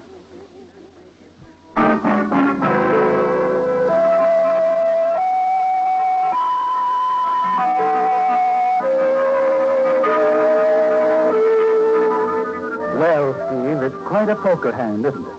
O'Hara and Summers have played their cards. But you still have the topper up your sleeve. However, the phone call Verna supposedly received from you is puzzling, isn't it? You try to figure it out as you sit in the anteroom, waiting to see District Attorney Skelly. Summers must have been telling the truth. For some reason or other, Verna didn't want him to know who called and told him it was you. It was Ralston, of course, pleading for his letters again. And when she turned him down, he decided to kill her. Ralston. You knew you'd need that top car, didn't you, Steve? But you had no idea you'd need it this badly. Hello, Carson. Hello, D.A. Doesn't look so good, does it? Yeah. Got it all figured out, huh? Just about. Oh, good. Now, if you'll stop figuring long enough to ask me where I was at the time of the murder, maybe we'll all have a great big laugh. Okay. The floor is yours. I was on a boat at Yacht Harbor, talking over some confidential business with a client of mine. Yeah? Who? He's a pretty important guy, Skelly. Big shot in the savings and loan business. I suppose his name's confidential, too. No, not at all. Charles W. Ralston. That good enough? Ralston? If you don't believe me, get on the phone. Call him. You're, serious about this? Sure. Go ahead, call him up. You better brace yourself. Ralston was killed in a cabin at Lake Tahoe last night. Seems a coal oil lamp exploded or something. A couple of rangers saw the flames. Something wrong, Carson?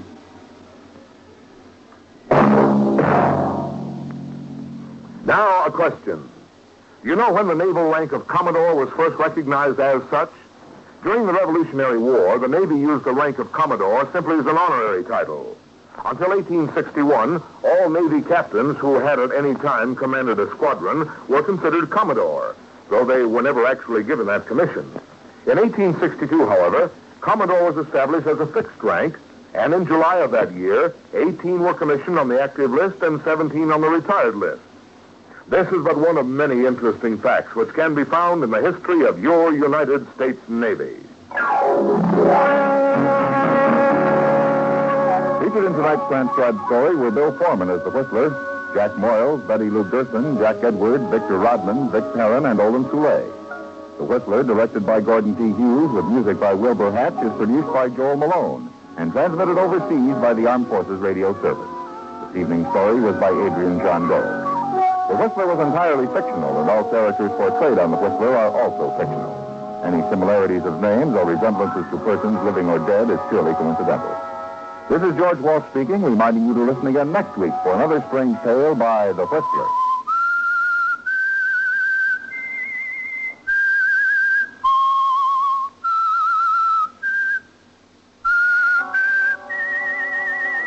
This is the United States Armed Forces Radio and Television Service.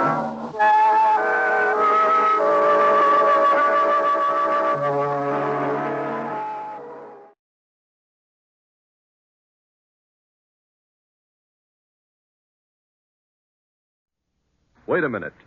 Have you heard the strange tales of the Whistler?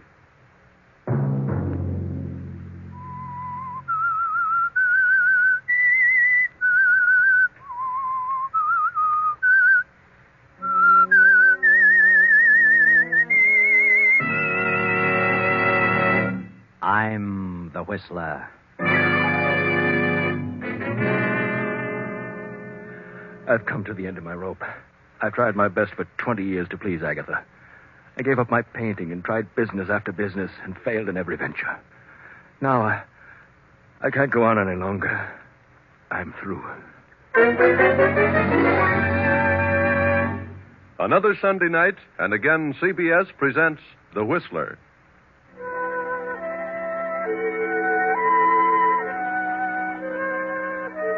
I, the Whistler, know many things, for I walk by night. I know many strange tales, many secrets hidden in the hearts of men and women who have stepped into the shadows. And so I tell you tonight the amazing story of the Alibi. Poor Henry Carrington paces the library floor. Through his mind run the events of the past 20 years, from the day when he married the wealthy young widow Agatha Durant, Henry hadn't $1 of his own then. Nothing but charm. He still hasn't $1 of his own, and now very little charm. Henry was a struggling artist, but Agatha was a businesswoman and was determined to make Henry a businessman. And Henry had tried hard. Agatha backed him in venture after venture, bossing him, completely dominating his every moment. But Henry experienced nothing but failure, and gradually Agatha's love turned to disgust. And now, 20 years later, his artistic talent long since vanished, he realizes what a wreck Agatha has made of him. What are you doing in here, Henry? Morning, Agatha. I said, what are you doing? Why, I'm just thinking. That's what I thought. What are you doing with the lights on in the daytime? Why, it's cloudy this morning. A bit dull in here. You don't need lights to think. Turn them out. Yes, Agatha. Are you going to do nothing but mope around again today? What do you want me to do? Do you know what day this is? Why, no. What day is it? Perhaps I've forgotten. You'd forget your head if it weren't tied on. It's the 1st of the month. You go into town and collect the rent on the store buildings. Very well, Agatha. Shall I deposit it in the bank? No. Bring it back here. And hang on to it. You lost it last time. Or so you said. I did lose it. You need a nursemaid to follow your every move. You've done a pretty good job of it. Did you order the garden hose yesterday? No, I forgot it. I had a lot on my mind. Yeah. What's bothering you now? Well, I've got a chance to get in on a pretty good deal. I need some money. What kind of a deal? Well, it's an oil lease deal. Who with? Why, Joe Hammond. A 50-50 proposition. Joe Hammond? You know better than to talk to me about Joe Hammond. He's done pretty well. Yes, for himself. Double-crossed everybody he ever came in contact with. He's a good lawyer. You mean he was? Good thing I caught up with him and had him disbarred. He'd have stolen every dime I have. It only takes $2,000. $2,000? Add up all the thousands I've given you to put over business deals, and you'd have a fortune. You haven't an ounce of business sense in your whole body. I never said I had. That was your idea. You started me on my business career, and you can take the consequences. What do you mean by that? I'm going in on that deal. I need $2,000. And one way or another, I'm going to get it. I wish I knew what you mean. You'll know later. Where are you going? Into town to collect the rents. You better bring it back with you. I will, Agatha. I'll bring the rent and... And what? And the hose. Of course. Good morning, Agatha. Threatening me. Well, I'll soon fix him. Agatha stands staring after him. Terrible thoughts race through her mind. Thoughts of fear, disgust, hatred, money, death, revenge. Her head begins to whirl. She can scarcely breathe. Her eyes bulge in terror, and she clutches at her heart, her throat. Higgins! Higgins!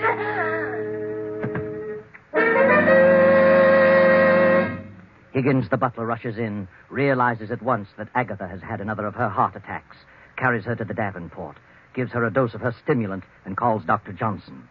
I heard her call to me, but she was unconscious when I reached her, Dr. Johnson. I gave her some of her heart medicine. And I don't remember her having one of these attacks for several months, Higgins. She's had one a week for the last 4 or 5 weeks, Doctor. Oh, dear. Well, she'll pull out of it in a few minutes. Her heart's in a terrible condition. She's been under some extreme emotional strain. Oh, yes. She's coming round now. Morning, Agatha. Oh, what are you doing here? Well, you haven't been eating enough apples. Who sent for you? What's happened? Why, well, ma'am, you had another attack. I called Dr. Johnson. Attack? Nonsense. No, it isn't nonsense, Agatha. You've had one of the worst attacks you've ever had. Oh. Believe me, if you don't drop all this business worry and control your temper, well, you won't have many more. Oh, bosh. Tell me, what brought this on, Agatha? Some deal turn out badly, lose little money someplace? No, I didn't. Oh, all right, Agatha. But I'm warning you, you'd better slow down, forget business, and control that temper. Do you realize what your blood pressure is? No, and I don't care. Oh, dear. Henry must have pulled a dilly. Who said anything about Henry? Oh, now. Take it easy, Agatha. You know, you're your own worst enemy. Well, I'll be running along. Good. Plenty of rest and quiet, and no temper. Goodbye, Agatha. Goodbye.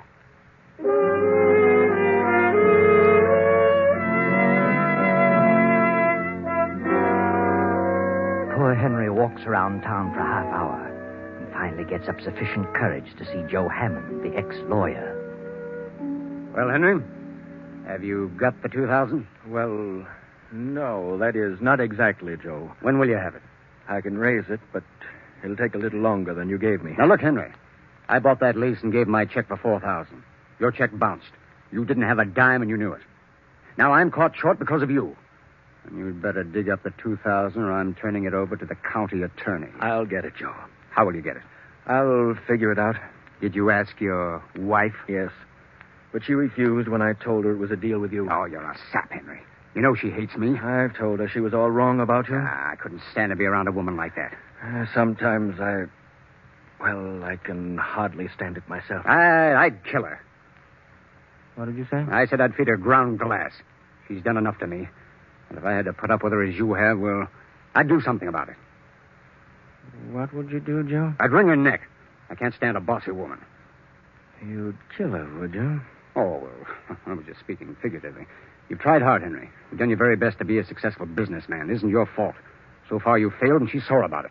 Left her entire fortune to her niece, a mere nitwit of a girl just out of school. I know, but she took out a $50,000 policy payable to me. Oh, what good does that do you? If you die first. But she isn't very well, Joe. She may live for years. You may bump off tomorrow. Yeah. Oh, of course, I doubt that. Nothing wrong with you that a bank account wouldn't fix. Is there? No, I guess not. She's got all the money she'll ever need. She's not in a jam. She's seen everything. It'll all go to that niece. Except the insurance made out to you. That's payable in a few days, you know, after death. Yeah? I'm in a jam, Henry, and you're in a jam. You better start figuring some way out. I'll give you to the end of the week, Saturday at noon. You mean you must have the money by then? Oh, no, not necessarily money. Just some sort of assurance that you know where you can really get it. I see. Yeah. Well, think it over. And I'll always be around if you want any legal advice. Thanks, Joe, for the extension. I'll be in touch with you.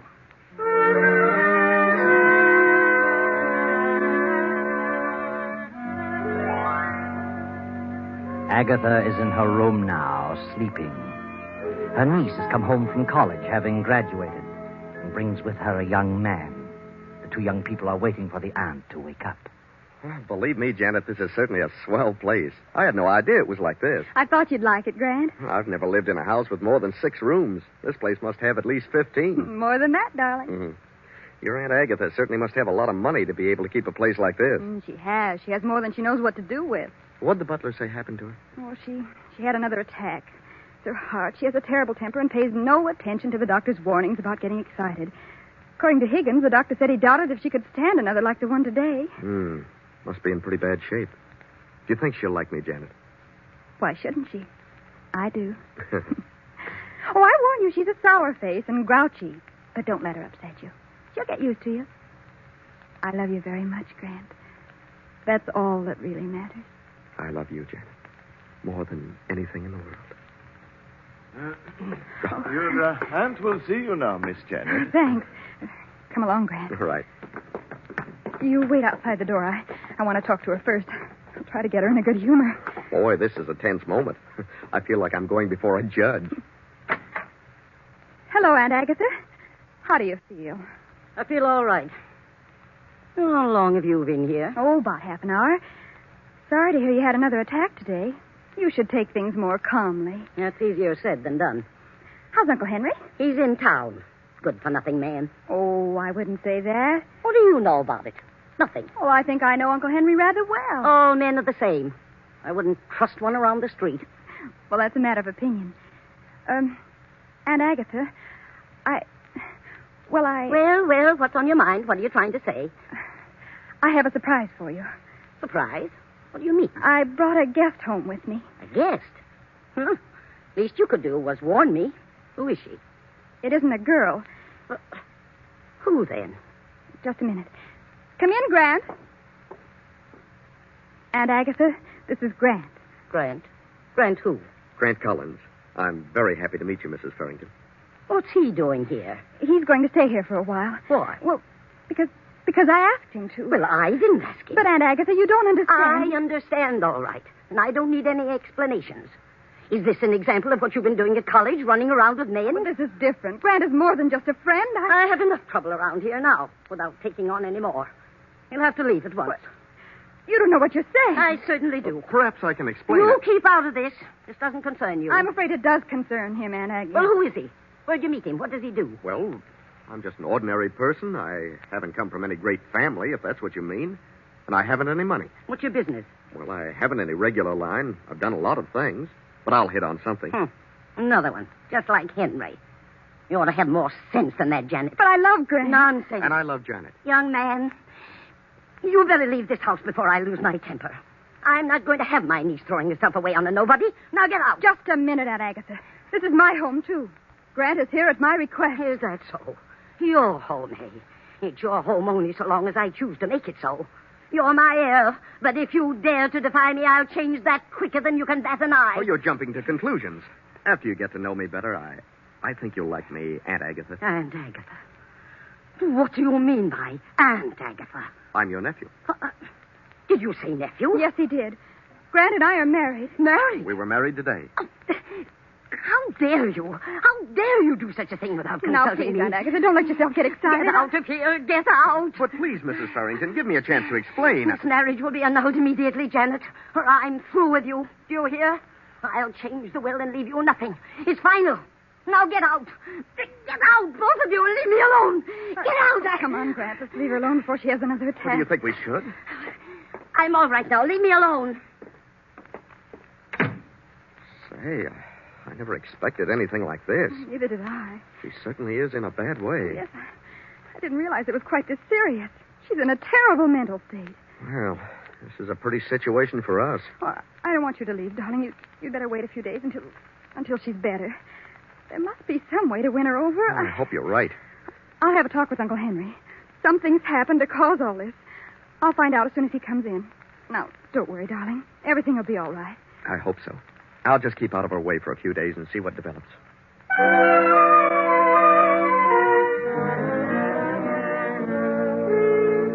Now, long after dinner, Uncle Henry sits alone in the library, deeply lost in thought.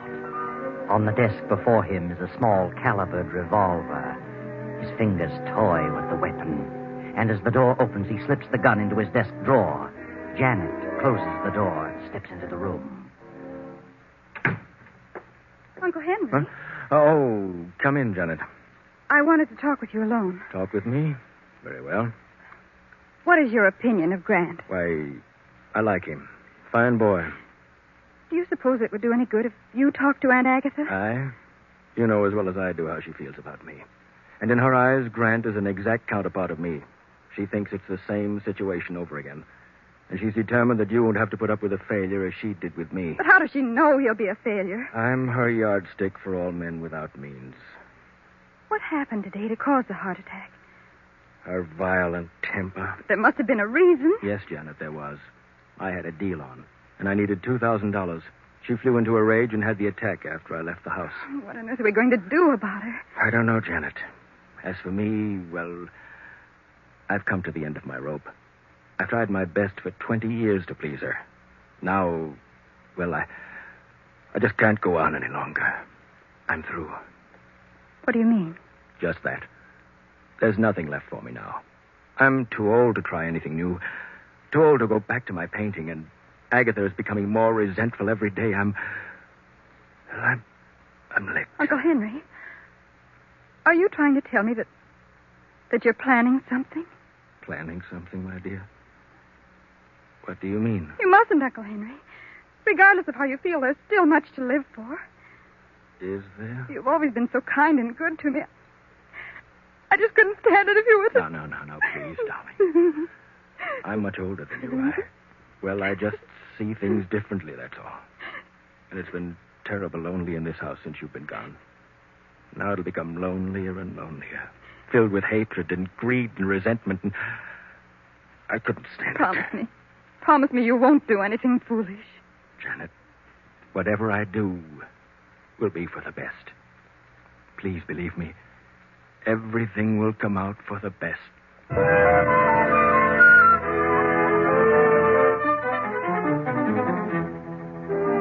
Around 12 o'clock that night, Janet, Grant, and Henry go to their rooms, and the big house settles down to sleep. Then, 2 hours after midnight, Agatha stirs uneasily in her bed. An eerie figure in white stands beside her. She opens her eyes. Well, who's there? I want you, Agatha Carrington.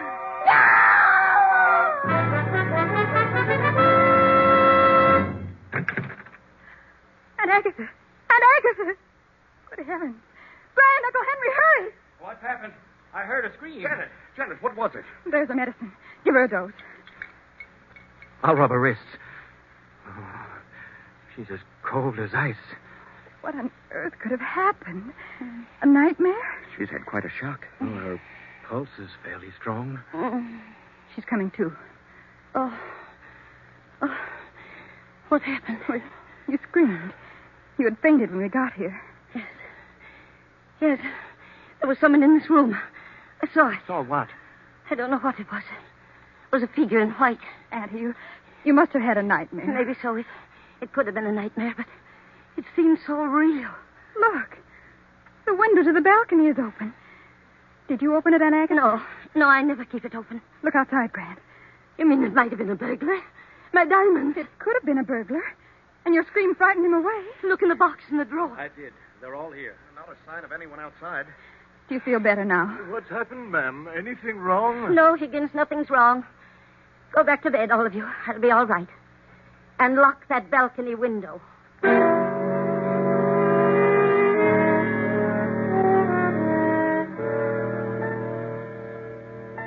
Now it is the next night. Uncle Henry is sitting alone at the desk in the library, lost again in a deep study.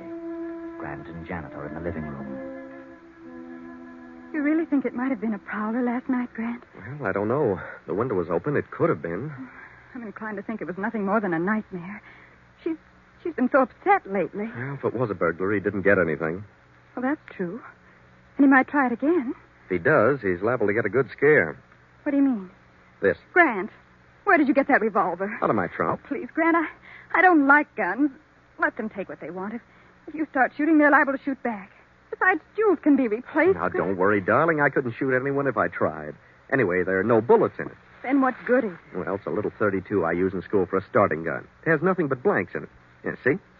It won't hurt anyone, but it'll give them a good scare. Well, blanks or no blanks, I don't like guns around. Now, don't worry, darling. Oh, good heavens, it's 7:30. I'd better get dressed or we'll be late for the Morrison's party. Oh, yeah, you better hurry. I'm all ready. I want to see about the car. Oh, Higgins. Yes, sir. Come in, sir. I was just having a little coffee and a bite to eat. Would you care for anything, sir? No, thanks. Did Rollins check my tires and gas? I did, sir. Rollins and the others are all off tonight. I put your car in front. Oh, thanks. Excuse me, sir. The Farrington residence? Yes? Oh, yes, Mr. Hammond. He's dozing in the library. I'll get him. What? Oh, I see. Yes, I'll tell him. Goodbye. Joe Hammond wants Mr. Farrington to come over to his place this evening. I'll tell him. Excuse me, sir. Anything else I can do for you? Oh, no. I'll be running along in a few minutes. By the way, since Mr. Farrington's going out, you'd better look in on Mrs. Farrington once in a while. Oh, I will, sir.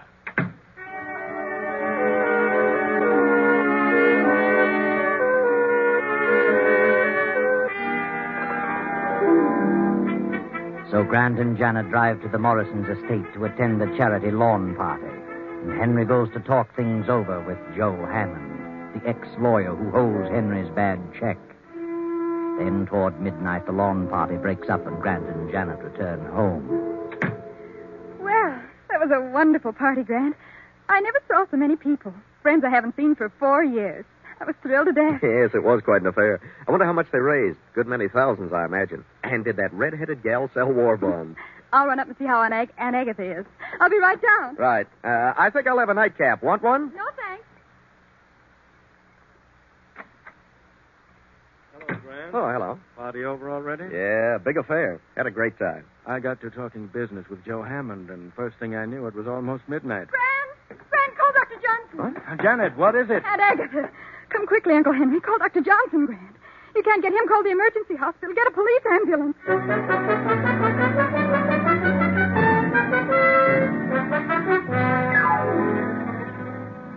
I'm still trying to get Dr. Johnson, Janet. Never mind, Grant. Police surgeon says we won't need Dr. Johnson. Did he pull her out of the attack? No. He couldn't do a thing for her. She was dead when they got here. Good heavens. Well, she must have had a severe attack. Well, you see, Grant, Just a minute, folks. I'd like to ask a few questions, and I'd prefer that you didn't carry on any conversation with each other. No conversation? Well, what's he mean, Janet? Never mind. I'll get around to that. Take all their fingerprints, Davis, while I'm talking. Yeah, Captain. I demand an explanation. What do you mean, fingerprints? How long have you known Janet Carrington? Oh, about 6 weeks. Where did you meet her? At a dance, a party. Did you know all about her? Who she was, her family? Certainly. What do you know about him? well, I just knew I loved him, and that was enough. I take it your financial condition is not so good, Grant.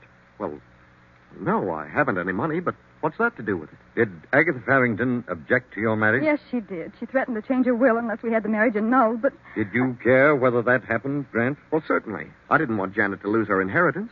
What are you getting at? Grant had nothing to do with it, I tell you. I know what you're inferring, and it's ridiculous. Grant didn't marry me for my money. What's this about prowlers around the house? Well, we aren't sure there were prowlers. Agatha claimed someone was in her room last night. The window was wide open, but we aren't sure about it. It was a nightmare. Well, she did keep some jewelry in her room, and from the looks of the room, someone certainly went through it thoroughly. Who knew about where she kept the jewelry? Why, all three of us knew. And Higgins the butler knew about it. Where's Higgins? Why, I never thought of that. Probably in his room. I'll look. Higgins! Higgins! He's unconscious! Yeah. He's been blackjacked. Higgins! Higgins! Farrington, what's wrong? Who slugged you? Slugged me? Why, I've been asleep. That's what you think. Feel the bump on your head. Good heavens. Did you hear any shots tonight? Shots? No, I was in my room. I must have dozed off in the chair. Then it must have been a burglar. What goes on here? Anyone would think you were trying to cook up a murder. No, Grant. The murder's already been done. What? Yes. Mrs. Farrington was shot in the chest. Twice. Shot? But that's not possible. Shot? Here you are, Captain. We found this gun in the young fellow's room. It's been fired twice. Oh, this is silly. That's a starting gun. Nothing but blanks in it. Who fired it? What? I haven't the slightest idea. All right, Davis. Take the gun and the bullets from Mrs. Farrington's body and have ballistics check on them.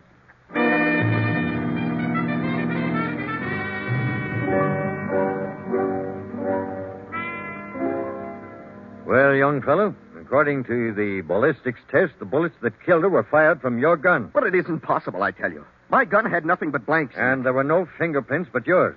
I'm afraid you're stuck with this deal. No, please listen. I couldn't have done it. You had a motive, a gun, and an opportunity. And furthermore, you left that party for a half hour tonight. We checked on it. We have a witness who saw you leave. All right, what if I did? My gun has blanks in it. Oh, please believe me. I couldn't bring myself to do such a thing. I couldn't. You killed Mrs. Farrington, and you might as well admit it. I didn't shoot her. I swear I never touched her.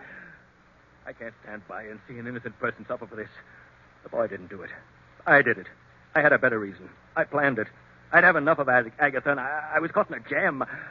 I did it to get the insurance she left me. I was desperate. I came back and slugged Higgins while he was asleep, shot Agatha, and left the house. I don't believe you. You're trying to cover up for him, but it won't hold water. We've got him dead to rights. But I couldn't have killed her. I only wanted to scare her. What? Go ahead. Nothing. Then you did come back here. Spill it. Well, all right, I did come back. Grant, what are you saying? I had the gun, but there were nothing but blanks in it. I doped Higgins' coffee before I left the house. I came back and went to her room. I fired the blanks. Why? Well, I knew she had a weak heart. I figured the shock would bring on her death. I was the figure in her bedroom. I couldn't see Janet lose her fortune, but I didn't want to give her up. Grant, how could you? I can't believe it. I tell you, I came back and shot her. If he fired blanks, then I must have fired the bullets that actually killed her. Look at his gun. Real bullets in it. What? Why, they are bullets. Where's your gun, Carrington? Here. Open it. Great Scott. Why, they're blanks. That settles it. Come on, young fella. We've had enough talk about this. The evidence is all against you. Yes, Grant. The evidence is all against you. And nothing can save you now. Try as he might, Henry can never convince anyone that he planned to kill Agatha. Although it is true he did come back and fire at her, just as you did, Grant. But it was definitely you and your gun that fired the fatal bullets. Of course, I know what you're wondering. How did the real bullets get in your revolver? You know, don't you, Janet? Tell us what happened. I saw Uncle Henry put a revolver in his desk as I stepped into the library that night. I was afraid he was going to kill himself. When Grant showed me his gun with the blanks, I switched the shells in their guns to keep Uncle from committing suicide. You see, I never dreamed that Grant had a plan afoot to cause my aunt's death by mental murder. There you are. Another tale of greed and revenge and hatred, all unraveled as neatly as you please.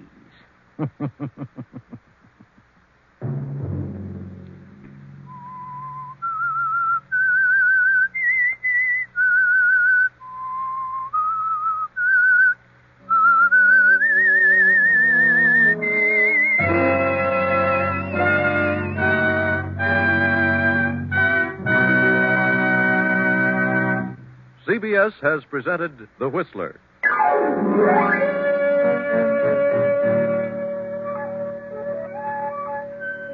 Original music for this production was composed and conducted by Wilbur Hatch. The Whistler is written and directed by J. Donald Wilson and comes to you from Columbia Square in Hollywood. Next Sunday, same time, I, the Whistler, will return to tell you another unusual tale. Good night.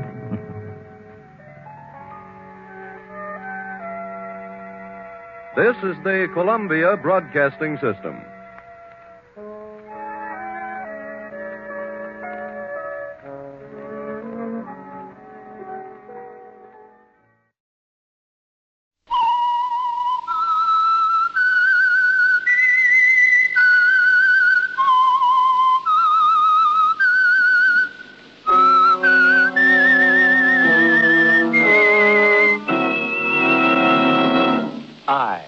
I'm the Whistler, and I know many things, for I walk by night. I know many strange tales, hidden in the hearts of men and women who have stepped into the shadows.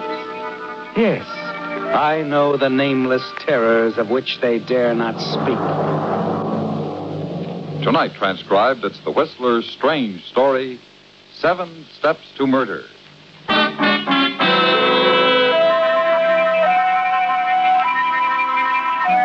The Atkins-Clayton affair was unusual for 2 reasons. In the first place, of course, it involved a pair of famous newspaper men.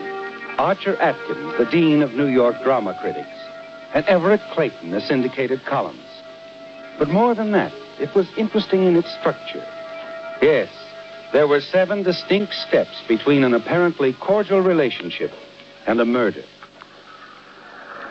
The opening night of Clayton's first play, The Whirlwind, was step number 1. Atkins had attended, of course, with the rest of the critics, and shortly after the final curtain, had walked across the street to the offices of the New York Globe with Murchison, his editor, to meet the newspaper's deadline.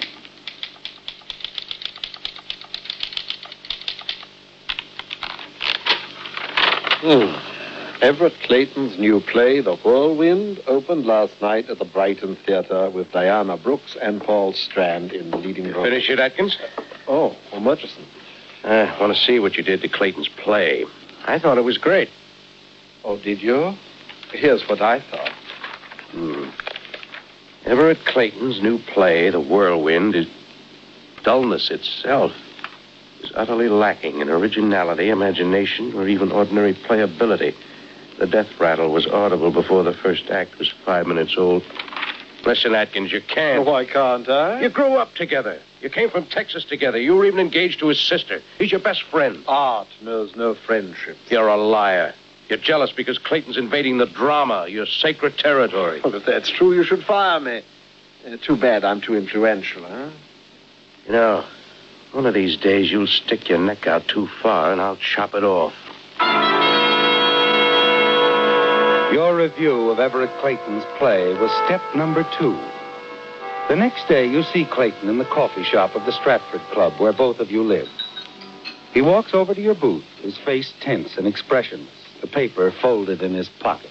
Well, Everett, good to see you. Sit down, please. Thank you. Waiter. Yes, sir. Coffee, please. Yes, sir. 2. No coffee for me. Milk. Yes. Your stomach again? Getting worse, I'm afraid. But that's not why I came, is it, Archer? I suppose not. That review, Archer. Nice of you. You're not a playwright, Everett. You at least saw the play, I presume? Of course.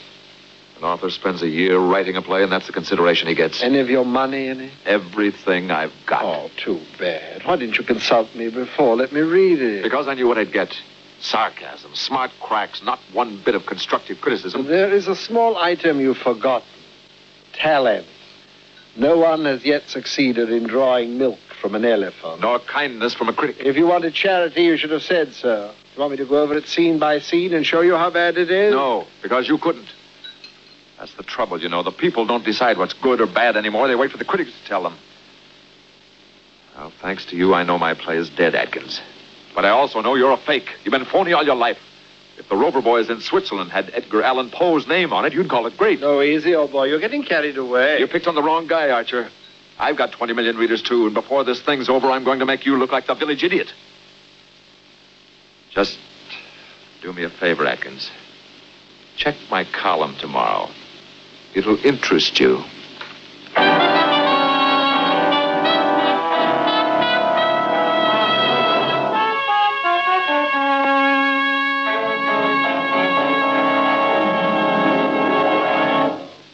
In just a minute, the Whistler will continue tonight's story.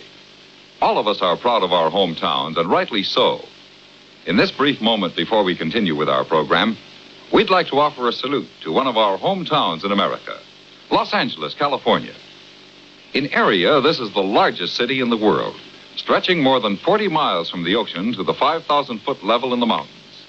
And it all started from a tiny Mexican pueblo. In the year 1781, the Mexican provincial governor, Felipe de Neve, founded El Pueblo de Nuestra Señora Reina de los Angeles, meaning the village of Our Lady, the Queen of the Angels.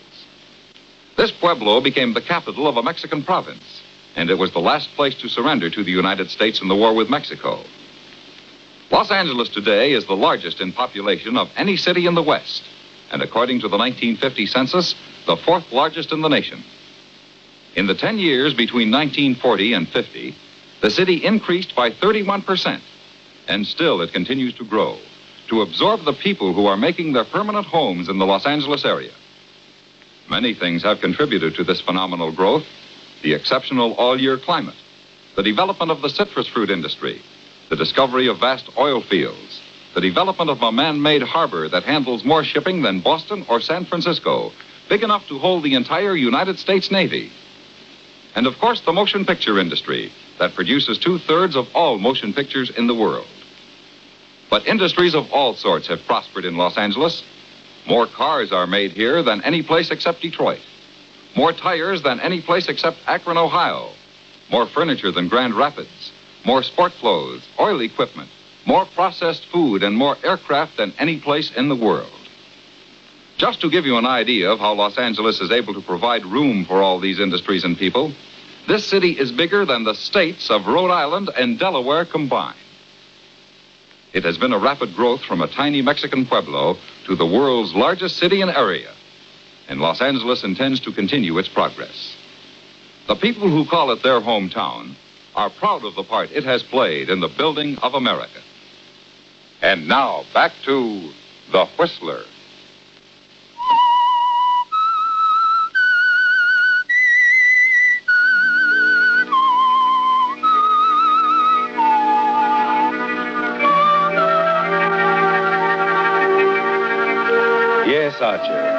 Although you didn't know it at the time, the case that was soon to become famous as the Atkins-Clayton affair fell neatly into 7 parts, 7 steps to murder. Clayton's play, of course, was the first step, and the scathing review that appeared in the Globe the next day over your signature was the second. But when you arrive at your office the next day, Murchison, the editor, is sitting on your desk waiting for you, the afternoon edition of the Ledger in his hand. Hello, Murchison. Did you read Clayton's column? I did not. Lead paragraph. Listen. I am now reconciled to the fact that my play, The Whirlwind, will close in a matter of days as a result of the efforts of a group of critics headed by Archer Atkins. As a matter of fact, Atkins is not equipped to set himself up as a critic or even a writer. He has no conception of literature, dramatic, poetic, or otherwise. And I intend to prove it. Well, amusing, but not very. You started all of this, Atkins. I think you should apologize. I'm going to be quite busy, Murchison. I'm sure there are a few obituaries that require your keen intelligence. I hope Clayton gives you a sock on the jaw.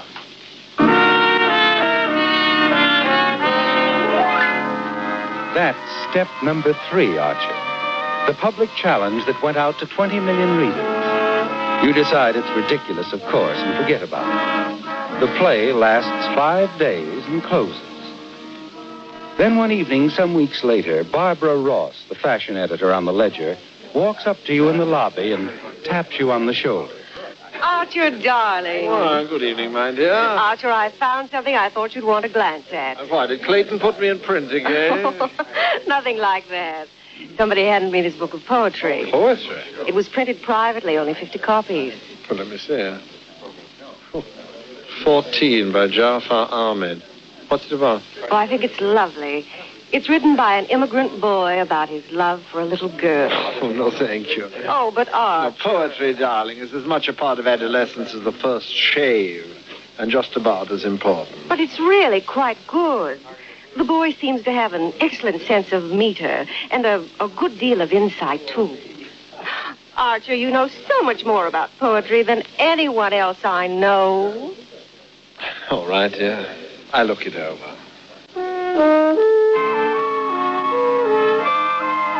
Step number 4, the book of poetry.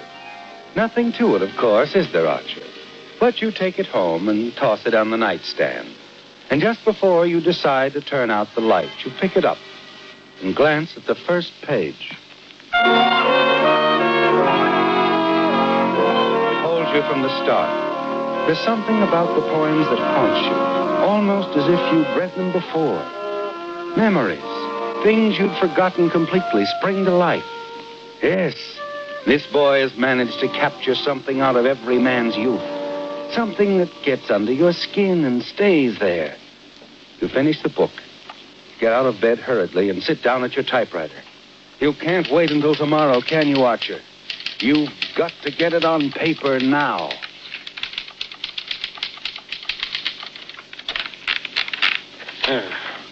Although the poems are immature, there's something great and universal about this work.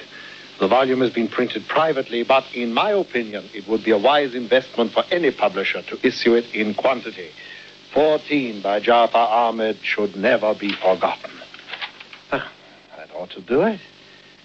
It'll be on the bestseller list in a month.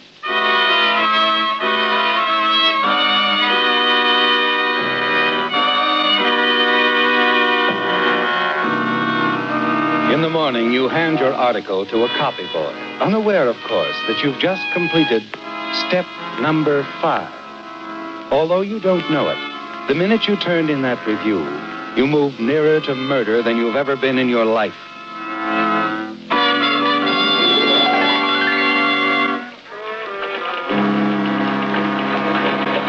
It's just 24 hours later when the same boy walks into your office, places a newspaper on your desk.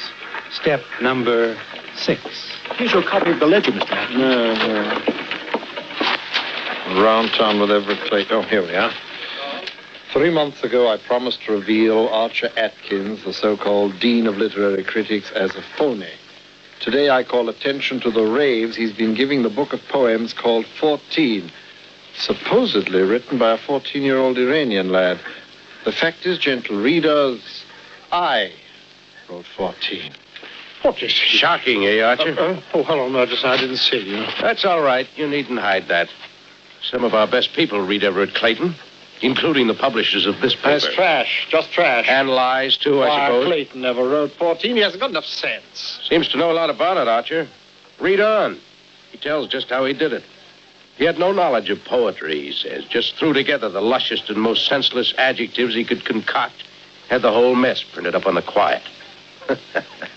You, the great Archer Atkins, praised it to the skies. Are you trying to tell me that you believe this nonsense, Burgess? Well, a man's got readers, Archer. 20 million of them, so calm down. Don't tell me to calm down. As a matter of fact, why don't you get out of here? Let me at that typewriter. I'll teach Clayton his place. Not in the Globe, you won't. And why not? I talked to the publishers. We want your resignation by the end of the month. From now on, I'm editing your material, and I don't intend to have any libel suits on my hands. Not even to save the great name of Archer Atkins. Good day. Well, for once I've had the last word.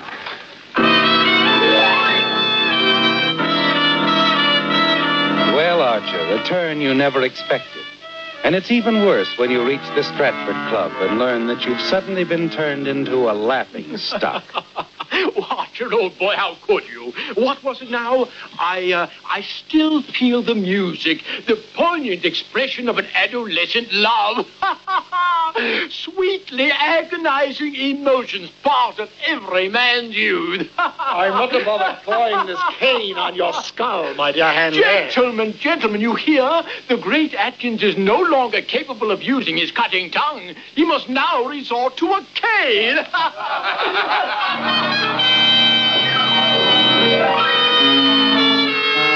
This thing has got you, hasn't it, Archer? And it hurts deep, twisting inside you until finally the seventh step begins to take shape. The seventh and final step, murder.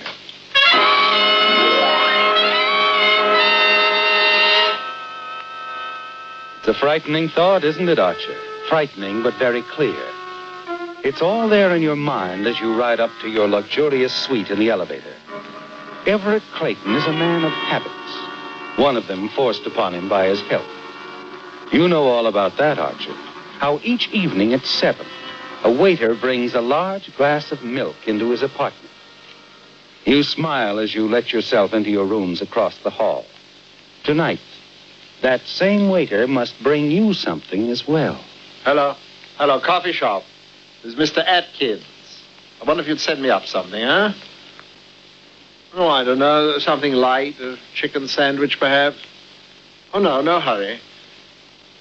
What's that? You have a waiter coming to Mr. Clayton's rooms at 7? That's time enough, surely. Just don't make a special trip. Thank you.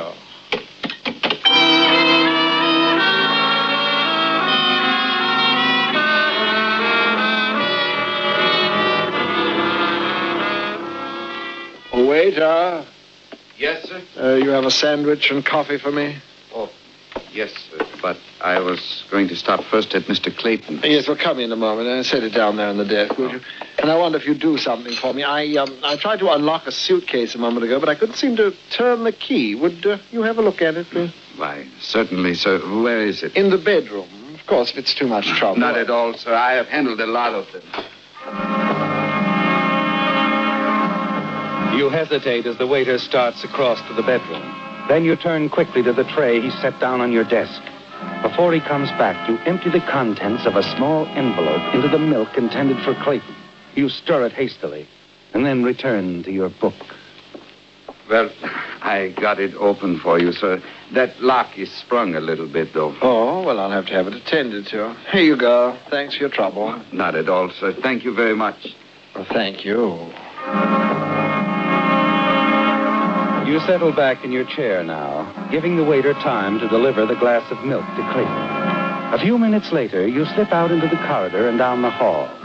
Stop outside of Clayton's door and listen. He's talking to someone on the telephone. Yes, I got your letter. Well, what did you expect me to do? All right, I promise I'll see them about the first thing tomorrow. Yes, I promise. Goodbye. You wait tensely after Clayton hangs up, hoping no one will come along the hall and find you standing there. The moments drag by. What is he doing? Isn't he ever going to pick up that glass? And then...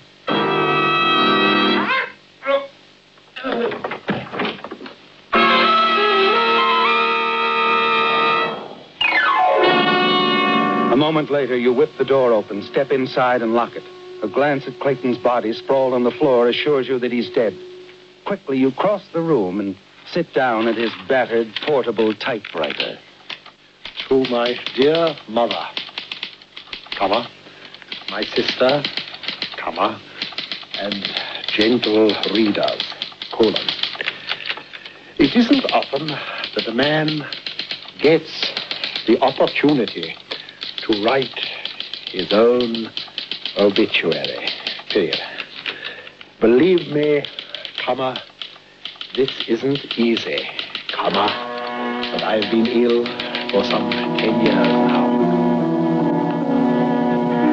You type rapidly, Archer, because you know exactly what you want Clayton's suicide note to say.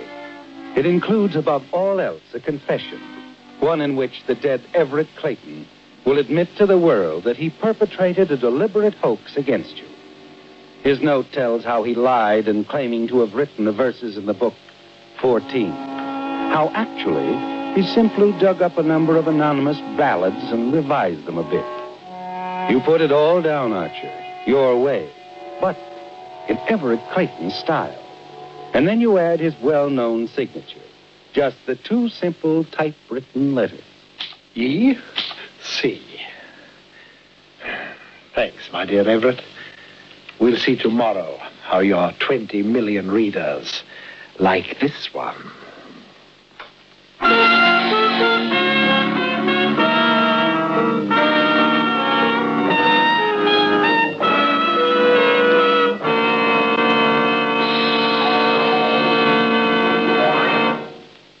Don't be half right. Use Usafi. For example, about how many standard varieties of domestic chickens would you say there were? 50? No, that's only half right. Brush up on your poultry farming. Tell your I&E officer you want to study with the United States Armed Forces Institute, USAFI. It's easy. It's simple. If you don't want to be half right, use USAFI. And now back to The Whistler. Well, the 7 steps are past now, Archer. Everett Clayton is dead.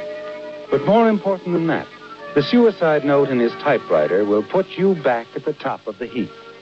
Yes, Murchison, your publishers, Hanley, and the whole literary world will have to admit who has the right to wear the critic's crown.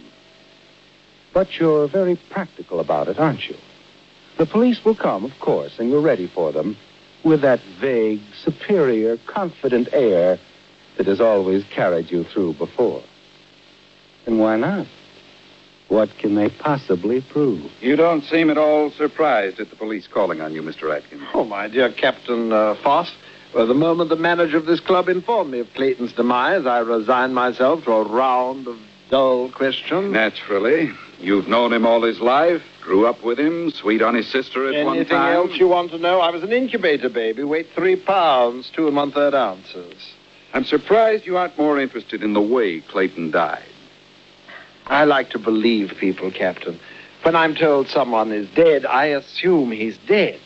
Whether he was shot through the head with a cannon, threw himself into Mount Vesuvius, or was clubbed to death with the missing arm of Venus de Milo doesn't concern me in the least. Poison is more to your liking, isn't it? I don't know what you're trying to imply. Well, let's make it clear, then. How long did it take you to write that note? Note, Captain? The suicide note in Clayton's typewriter. Oh, do tell. In verse, no doubt. It says Clayton never wrote those poems, that he stole them from some anonymous ballads.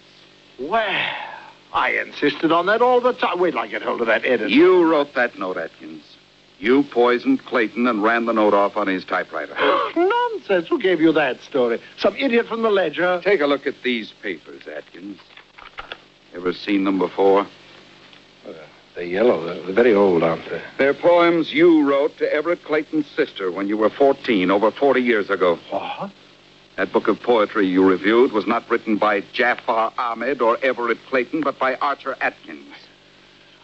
Reviewing my own poetry. So it wasn't suicide, you see. No, wait a minute. He still did it. It was a malicious trick. Now, listen, Captain. It wasn't suicide, Atkins. Because Clayton's sister blew up when she read what he did with those poems after she sent them to him. She phoned him last night. He was talking to his sister. She made him promise a public retraction. Clayton was going to see you about it in the morning.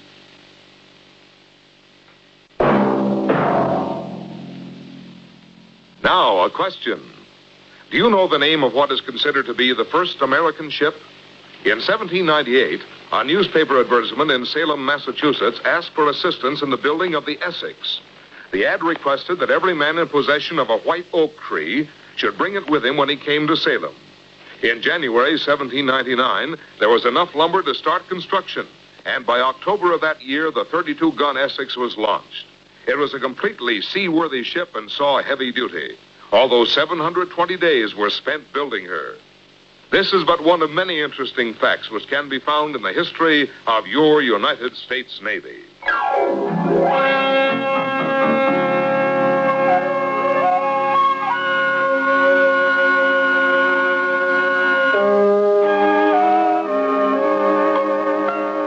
Featured in tonight's transcribed story were Bill Foreman as the Whistler, Hans Conried, Olin Soule, Jack Moyles, Charlotte Lawrence, Vic Perrin, and Jack Carroll. The Whistler, directed by Gordon T. Hughes with music by Wilbur Hatch, is produced by Joel Malone and transmitted overseas by the Armed Forces Radio Service. This evening's story was by Meyer Dolinsky. The Whistler was entirely fictional, and all characters portrayed on The Whistler are also fictional. Any similarities of names or resemblances to persons living or dead is purely coincidental. This is George Walsh speaking, and reminding you to listen again next week for another strange tale by The Whistler.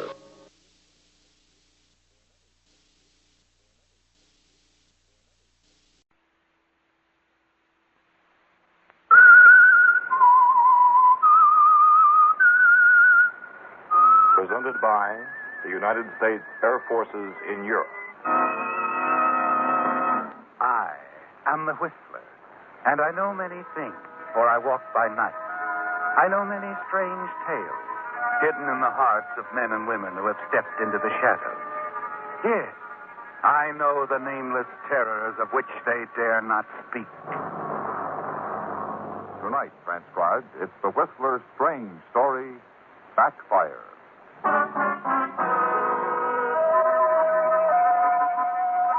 Just a moment before, the music of the Little Tango Orchestra had seemed pure magic to him as they sat at their special table in the soft, enchanting gloom of the Club Madrid.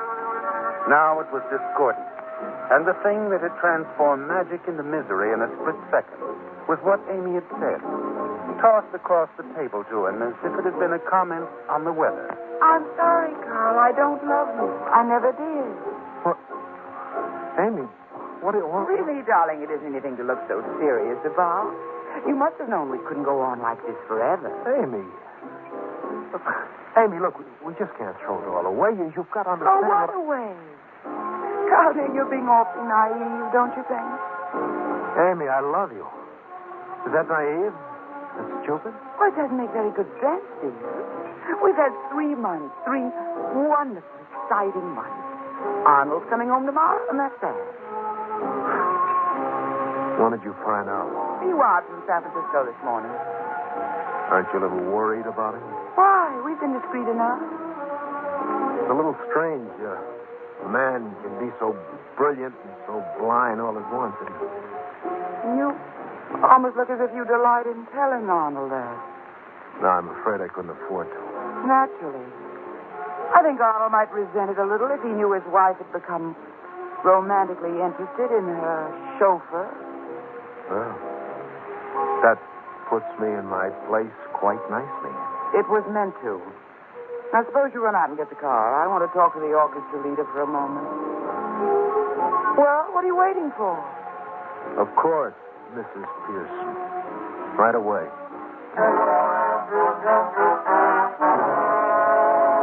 Of course, Mrs. Pearson. Right away. You're back in your place now, aren't you, Carl? Just as it was when you first came to the Pearson house over a year ago. Long before the thrilling, unbelievable discovery that Amy was interested in you. As you walk dumbly out of the nightclub, your mind goes back to the day Arnold Pearson hired you. Well, Carl, I have an idea you'll work out quite nicely. Well, for some time now, I've thought we should have a chauffeur. Mrs. Pearson becomes upset very easily, emotionally rather unstable. And when she's troubled, she has a strange habit of taking the car out and driving like the wind. Well, a lot of people do the same thing when they're worked up. I suppose they do. Anyway, it seems to cool Mrs. Pearson down, quiet her nerves. I hope that with you here, chauffeur, you'll have to find some less dangerous antidote for these explosions of hers. I know I can help. Good. Well, then it's settled, Carl. I'm going to hire you.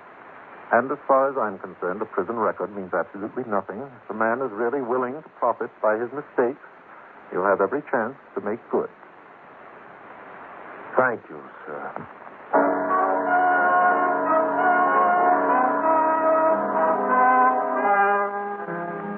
Yes, Carl. You're back in your place. Right where you were the day Arnold hired you, fresh out of state prison. And he hadn't thought of you since. To Arnold, you were a piece of equipment, like a lawnmower or a washing machine. Not a human being who might want something else from the world. Something with pride and dignity. You hated him, didn't you, Carl? Him and his righteousness. And when Amy became interested in you, you wanted to scream in his face that if he didn't think you were somebody, his wife did.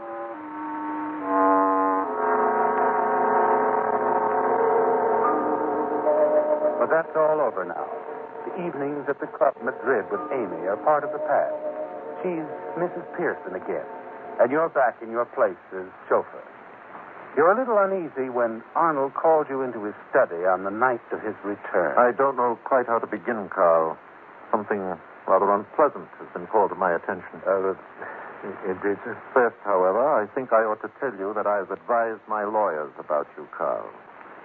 You'll never want for anything, even if something should happen to me. Oh, why, that's very kind of you, sir. I had no idea. No, I'm happy to do it, Carl. All I ask in return is your confidence. It's about Mrs. Pearson. Mrs. Pearson? As you know, Carl, I'm quite well known, and, well, the fact of the matter is a chap from the firm spoke to me about Mrs. Pearson this afternoon. He implied she'd been seen on a number of occasions in the company of a strange man. Oh, that's only probably gossip, sir. I hope it is just gossip. It sort of upset me, that's all. Coming home to a lot of ugly rumors about my wife and an orchestra leader. An orchestra leader? Yes. I believe he's working at the Club Madrid. That stopped you, didn't it, Carl? There was only one reason for all those evenings with Amy at the Club Madrid. Terry Larkin, the orchestra leader. You were stupid not to have seen it from the first. You're raging inside as you walk downstairs to the library. Amy is still there, curled up at the fireplace, with a book. Well, Carl, what's the matter, darling? I just talked to your husband. Seemed there are rumors floating around. Well, I didn't understand. Baby blue eyes. Beautiful, innocent baby blue eyes. Why, you cheap, heartless little tramp. Kind of a hobby yours, isn't it? Making a fool out of every guy you meet. I ought to do Terry Larkin a favor. I ought to go to him right now and give him the tip-off. Tell him how he's due to be tossed aside, huh? You're not going anywhere, understand? And you're not going to do or say anything. Because I can talk too. Because if it came right down to it, I'd sound a lot more convincing to Arnold and the parole board and everyone else. Now, if you don't mind, I'm going out for a drive. Well, wait a minute. You know what Arnold Skip said? it. When I want a chauffeur, I'll ring for one.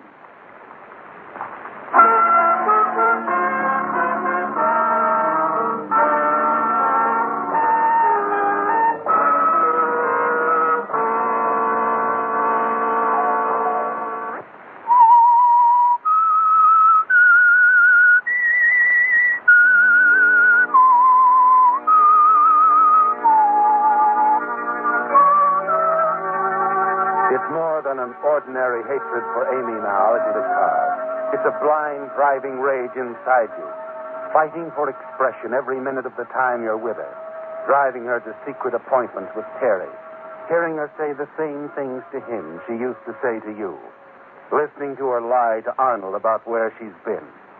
It's on your mind all the time. And you know that sometime, in some way, you're going to kill her.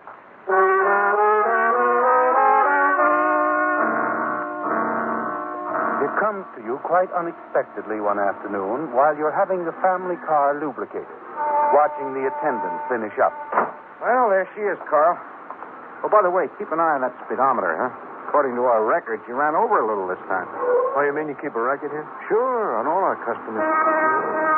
Mileage record, huh? Only takes a minute to put it down, you know. Comes in handy sometimes. Yeah, sure. Thanks, Joe. I'll keep an eye on the speedometer. It's exactly 5 miles to the Pearson home from the station. And as the little figures on the speedometer drop into place, parts of a plan start falling into place in your mind. And by the time you arrive at the house, you've decided to do it. Arnold is alone in his study. You hate to disturb him, but you think there's something he ought to know. Carl, are you positive about this? Absolutely certain? Yes, sir, I am. I'm terribly sorry, sir. I wouldn't have mentioned it, but you seemed so upset when you heard about it the other time. Yes, I know. It's all right, Carl. You're simply doing your duty. Where is Mrs. Pearson now? Well, I think she's in the drawing room, sir. Shall I tell her? No, never mind. I'll have Martha call her in a minute. Well, Martha took the afternoon off. Went to a movie. Oh, of course. Well, would you tell Mrs. Pearson then? Yes, sir. Carl. Yes, sir? Thank you very much. You've been most loyal. Oh, thank you, sir.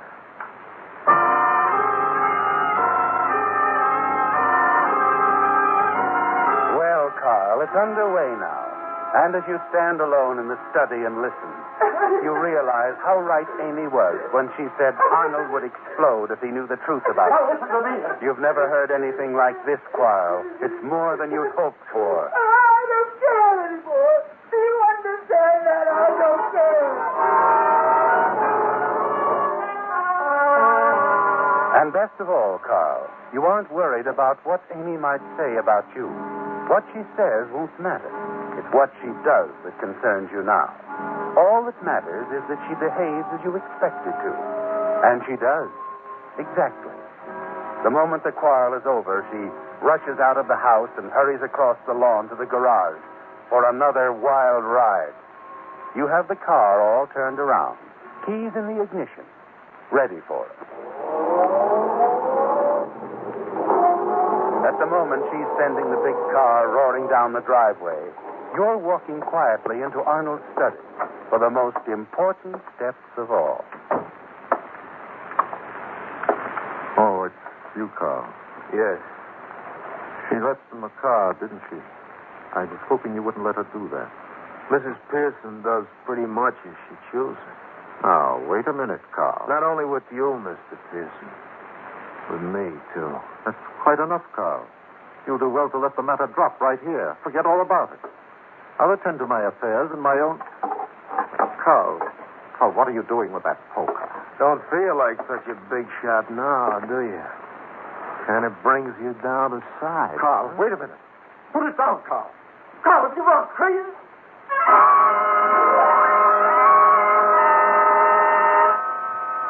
Yes, Carl. He doesn't look so big or successful or patronizing now, does he? And he didn't realize until too late that he made a fatal mistake when he put you in his will. Now you'll not only get back at Amy, but what did Arnold say? You'll never want for anything as long as you live. You carefully wipe the fingerprints from the poker and lay it beside the body. Then leave the study and hurry back to your little room over the garage. Yes, Carl, Amy did just as you expected, and part of the gamble is won. Now the whole plan hinges on time.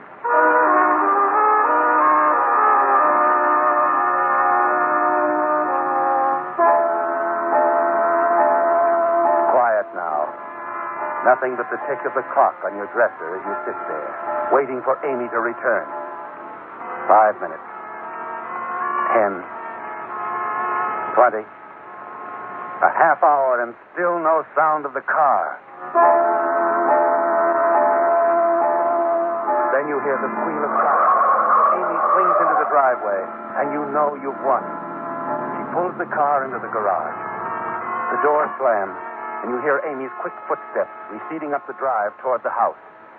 In a half minute, you're into the garage, and those swift, sure fingers of yours are setting the speedometer back to the mileage reading it showed when you brought the car back from the service station this afternoon. Yes, that's the heart of the plan, isn't it, Carl? It begins to add up now. Those little black figures on the speedometer, plus the mileage record at the service station, will give the police one unmistakable deadly fact. That regardless of what Amy says about driving alone on the highway at the time of her husband's murder, the speedometer will show that the car had not been taken from the garage. More waiting now, Carl. And then Martha, coming around the corner from the bus stop, back from the matinee. Brace yourself and wait. Carl, open up, it's Martha. Just a minute. What's the matter? Carl, I can't believe it. That awful woman, she killed him. What? I knew it had happened sooner or later. That vicious temper of hers, oh, she's a devil. Where is he? In his study on the floor. Mrs. Pearson's in her room. I don't think she heard me. She's packing her things. What? Carl, we've got to do something. I won't go back into that house. I'm afraid of her. I should have warned him. I knew it would happen. I knew it. Operator, give me the police.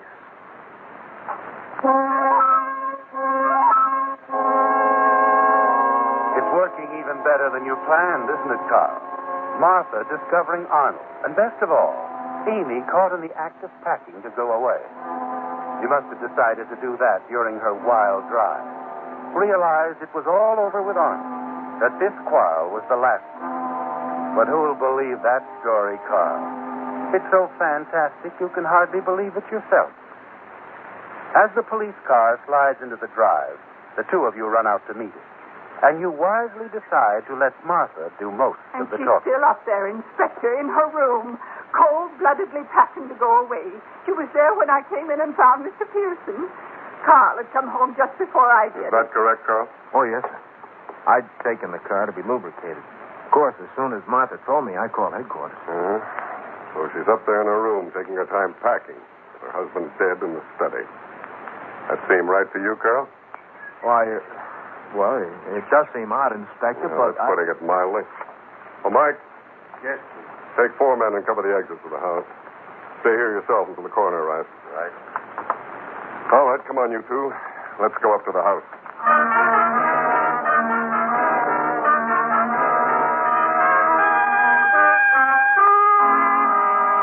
There's a few questions I want to ask you, Mrs. Pearson. All right, Inspector. You've been a little foolish, don't you think? I have a right to do as I please in my own house. It's a rather interesting attitude at the moment. I think you might explain what this is all about, why there are policemen all over the place. I was about to ask you to do some explaining. I haven't a thing to say. I see. Martha.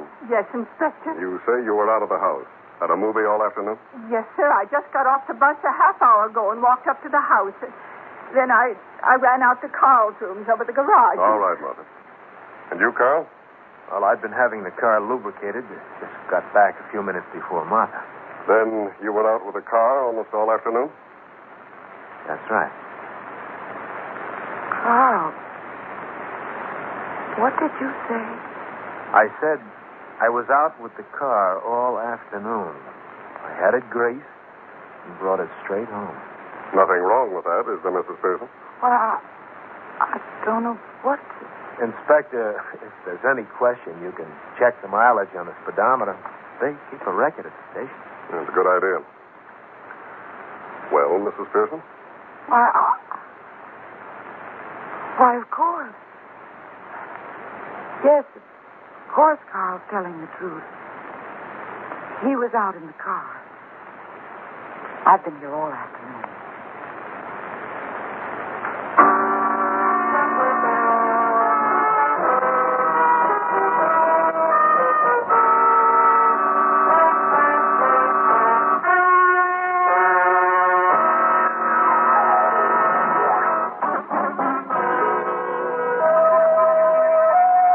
Well, Carl, that stopped you, didn't it? It wasn't necessary. All the careful planning, the manipulation of the speedometer to destroy her alibi, the mileage record, the contrived quarrel, all of it was useless. And you stand there bewildered, waiting for the inspector to speak. Well, Mrs. Pearson, I hardly expected it to be this simple. You understand, of course, that you're under arrest for suspicion of murder. Murder? What are you talking about? Your husband? Arnold? What do you mean, murder? He's still right where you left him, Mrs. Pearson, on the floor of his study. I don't know anything about On it. your own admission, you and he were alone here in the house at the time of the killing. Well, that's good enough for me. I think it'll be good enough for the jury.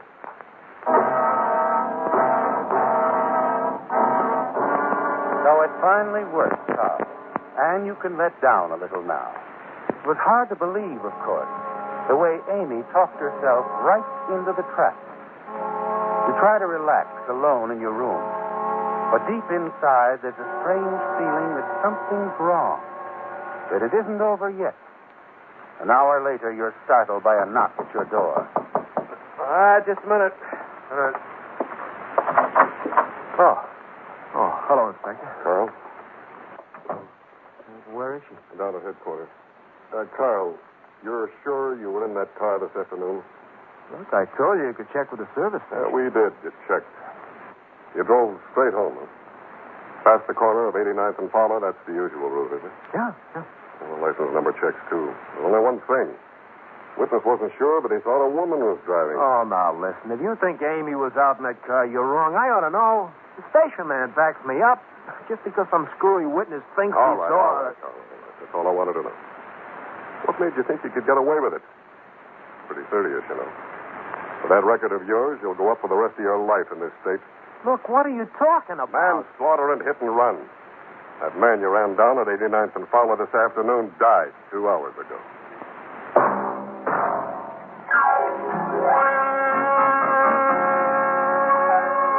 Join us again next week when once again the United States Air Forces in Europe presents The Whistler.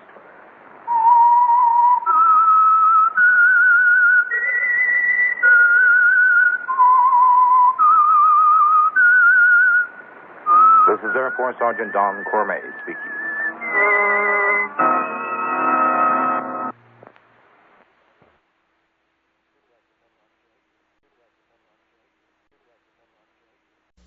The Whistler.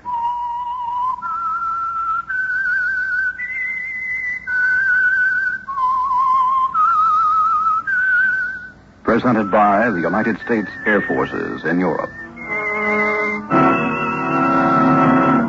I am the Whistler, and I know many things, for I walk by night. I know many strange tales hidden in the hearts of men and women who have stepped into the shadows. Yes, I know the nameless terrors of which they dare not speak. Tonight, transcribed, it's the Whistler's strange story, The Ambassador.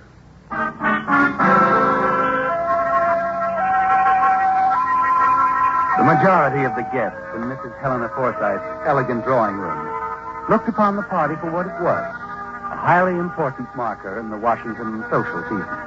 Her guest list was virtually a who's who of the government elite, of foreign dignitaries, and the syndicated columnists who recorded their comings and goings. But to Gerald Wells, consular officer in the diplomatic service, it was even more than this. Mrs. Forsythe was charming. She was a widow, and her influence extended well beyond social affairs. Well, can I induce you to dance with me? Why, of course. I was about to pay my respects. You'll forgive me, Mr. Wells, but you know when you came in this evening, it started me reminiscing. Oh? How so? Well, we're both old-timers in a way. You've been in the diplomatic service for 20 years now, haven't you? 20 years, 2 months, and 8 days. Positive? Oh, positive. I've held almost every job in the books, you know. Courier, first secretary, consul. All except one. Yes, all except one. And that one's on its way. I assume you're referring to Mr. Johnson's resignation. Yes. His successor will be chosen from 3 men. You, Eric Thomas, and... Oh, let's see, that outsider. Donald Wilkins. Of course, Donald Wilkins. But he really doesn't have a chance, so... Miss Forsyth. Please. Helena? Helena, then. Your sources of information would do credit to the intelligence department. I shall take that as a compliment. The way it was intended, I assure you. You're a clever woman, Helena. I've always admired you. Have you? Well, I've admired you too, Gerald. Very much. And nothing is more important to me than seeing someone I admire successful. Oh? You must get that appointment. You think I have a chance? It's between you and Eric Thomas. I know it. Poor Wilkins is out of the running. And... I'll be grateful for anything you can do. Well, I'll do what I can. But most of it's up to you, Gerald. You have the seniority. But Thomas, unfortunately, is the fair-haired boy. Look at him over there playing up to Stanton Edwards, the columnist. I'm not too worried about Thomas. What makes you say that? Oh, I don't know. I think I'll have a chat with him later on. Well,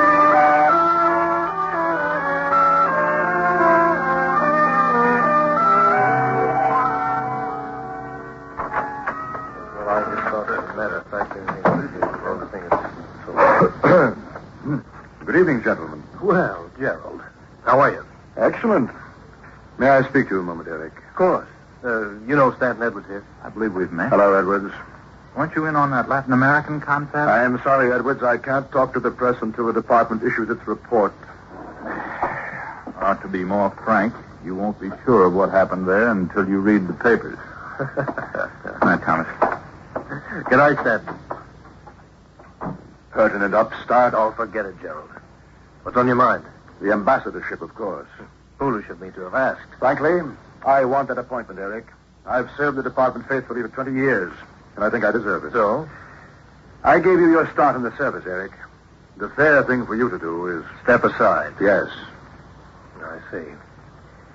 Because you once wrote a letter of recommendation for me, I'm supposed to throw my chances at an ambassadorship. I don't think that's unreasonable. Gerald, there are few men in this world I love beyond myself. You are not one of them. It's not only that, Eric. You have a certain degree of brilliance, but you lack maturity, stability. You don't mean maturity and stability. What you mean is your fanatic devotion to little things, decorum and detail. The unimaginative man's substitute for intelligence. You have no right to say that. My family has been in the service for 3 generations. What have you got to offer? Bricklayers? Bricklayers. Mechanics? My good man, if human beings were rated as objectively as horses, any number of bricklayers and bricklayers' sons would be in the Kentucky Derby, and you, Gerald, would be pulling a plow. We're wasting words. Is that your final answer? Yes. I intend to make every effort to get that appointment myself. Very well. Now, suppose we step inside for a scotch and soda. I believe we ought to make an appearance together. You really are of the old school, aren't you, Gerald? Keep up appearances no matter what the cost. No, I don't like scotch. Let's make it an hors d'oeuvre. Our good hostess is serving some of her rare Roquefort cheese. All right. Does that surprise you, Gerald? A bricklayer's son who likes imported Roquefort? Come on, Eric. After you. By the way, Gerald, I've been given a bottle of good scotch. Now that we've become enemies, let me send it around. Oh, don't be silly, Thomas. Not at all. Old diplomatic tradition. Bear gifts only to your enemies. Now the drawing room awaits us. Let us smile.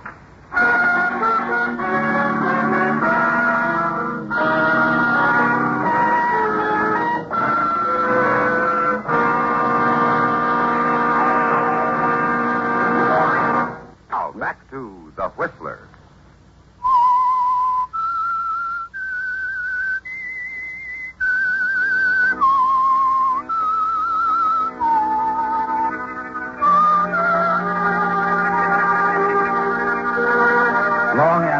party's over, you're still raging over the things Eric Thomas said to you. Yes, for the first time in your life, you feel quite capable of killing a man. You're determined now to let nothing stand in the way of that appointment. And then on Thursday, about 10 days before the appointment is to be announced, you discover that Thomas has been working in an even more effective way. Suddenly, you're ordered to San Francisco to speak at a trade council.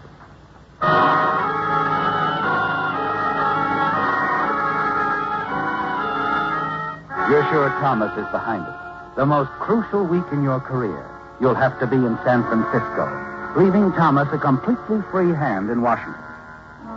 That afternoon, when you go downtown to pick up a few things for the trip, you're ready to admit that Thomas has you licked. Then, for some strange reason, something in the window of a fancy food shop strikes your eye. A gift package of imported cheeses. You stop for a full minute, thinking. Does that surprise you, Gerald? A bricklayer's son who likes imported Roquefort? You turn, walk across the street, where you see a few shoeshine boys competing for customers. Shine, mister? Shine 'em up, only a dime. Yes, all right, boy. Yes, sir. But before you start, I wonder if you do me a favor. Sure. Here. Take this, and would you mind running over to that shop across the street for me? I want to buy that small box of rare imported cheeses in the window. Yes, Gerald, there is a way to eliminate Eric Thomas and leave the field clear for you to become the next ambassador. Late that night, the eve of your departure for San Francisco, you put the finishing touches on the package. Address it not to Eric Thomas, but to yourself, to Gerald Wells, Grandview Hotel, San Francisco. And in the upper left corner, the return address of a friend of yours in San Francisco, a man named Fred Oliver. It's ready now, Gerald, with enough poison in each of those jars of cheese to kill a dozen men like Eric Thomas.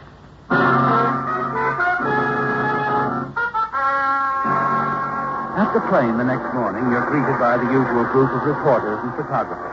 But you handle them with dispatch. No, I do not believe Eric Thomas will get the ambassadorial appointment. But now, don't quote me. No more questions now. However, yes, I will allow a few moments for the photographers to take a few poses. 3/4 view, please, and don't catch me in a frown. Thank you, Mr. Wells. Thank you very much, gentlemen. It's time I went aboard.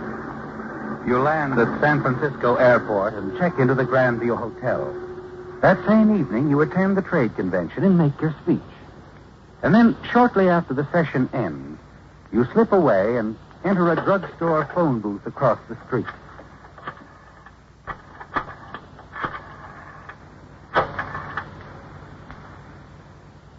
The San Francisco World.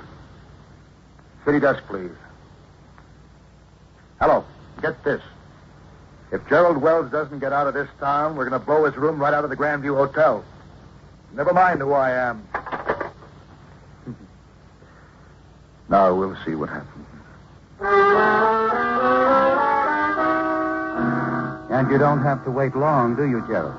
No. Soon after you arrive back at your hotel, the manager comes up to your room. He's a very worried man, properly concerned for your safety and the hotel. What he said, Mr. Wells, it alarmed the people at the newspaper office, so naturally I thought that I should be notified. Yes. Well, if I weren't leaving tomorrow morning, I shouldn't take it so lightly. And I do hope, sir, that on your next trip out, you won't let this incident reflect on us, Mr. Wells. Not at all. Thank you. Oh, and I'd like to leave my forwarding address with you. There just might be some mail or something sent to me here. Oh, of course. I'll be glad to handle that myself. Fine.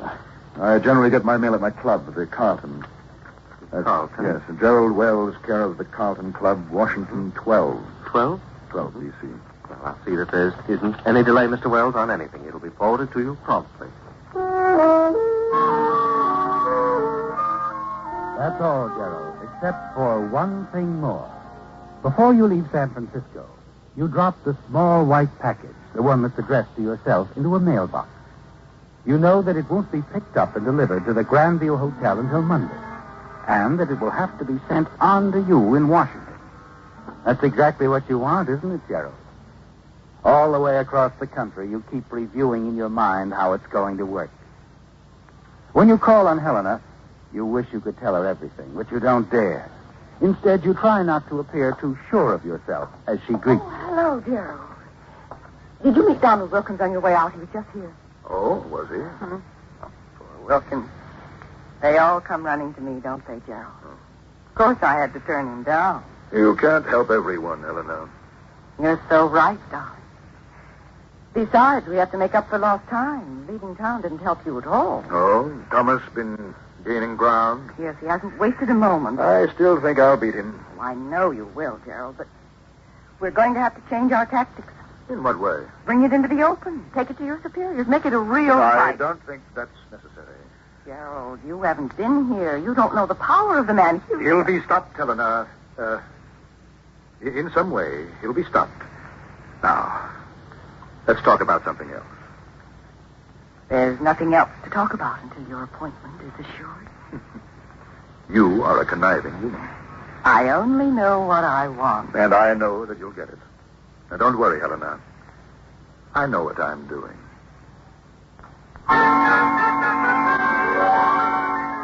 Yes, Gerald, you know what you're doing. And it's all working out. On Wednesday, when you arrive at the club, you see Eric Thomas stretched out in front of the fire in the drawing room, as usual. Before joining him, you approach the service desk. Any mail for me? Why, yes, Mr. Wells. I have a few letters and a package forwarded from San Francisco. I'll get them for you. No, there's no hurry. Bring them to me in the drawing room. Yes, sir. Oh, good evening, Wells. Gentlemen, good evening. How are you? Gerald? Fine. Well, Mr. Gerald Wells, how is my dear friend? Come, friend, draw up a chair before the fire. Yes. Thank you, Eric. I will. Sit down. Make yourself comfortable. I trust you had a good trip? Excellent. And in my absence, I trust that you have been working hard. Day and night. Yes. And not without some little show of success, I assure you. I don't doubt that. Your mail, Mr. Wells. Oh, thank you. Here you are, son. Thank you, sir. Excuse me a moment, Eric. Anytime. Oh, what's this? Package forwarded all the way from San Francisco. Must have missed me there. What? Fred Oliver sent me a package of imported cheeses. Cheese? To you? Every time I attend these trade conventions, I wind up with a flock of gifts. Oh, tributes to your brilliance. But now, why? Why couldn't it have been cigars again, or even a crate of oranges? Well, I guess this is just something to give the stage. Just a minute, old man. Any Roquefort in there? Oh, that's right. You do like cheese, don't you? Well, let's have a look and see. There's a jar of Roquefort. Not a very big one. Well, any amount of imported Roquefort will be gratefully received. Here you are. After all, you did give me some scotch. Ah, Gerald, you are indeed a friend. I'll think of you when I try this later with my tea. Please do, Eric. And, yes, I'd like you to be thinking of me. Well, Gerald, it's complete now. The contents of the little white package have been delivered to the proper party. Only a matter of hours, and the appointment will be yours. The next morning, you sit down for breakfast in the club restaurant. The waiter brings a paper to your table and spreads it out. It's all there, Gerald, just as you expected. And you expect the police, too. A detective lieutenant finds you at your coffee. He fumbles a little at having to ask you questions. Say, Mr. Wells, that some unknown person called your hotel in San Francisco. That's right, Lieutenant. The hotel manager told me about the call. I didn't think too much about it, but now... Well, now you figure he's the one who sent you that poison cheese, huh? Yes. Some way he must have run into the name of a friend of mine and put it down on the return address. And that's why you didn't hesitate to hand the package over to Mr. Thomas. Oh, certainly, neither of us had any way of knowing that it was prepared by some maniac. No, of course not. No. You did a perfectly natural thing, Mr. Wells. Perfectly natural thing. Thank you. I don't think we'll have to trouble you any further.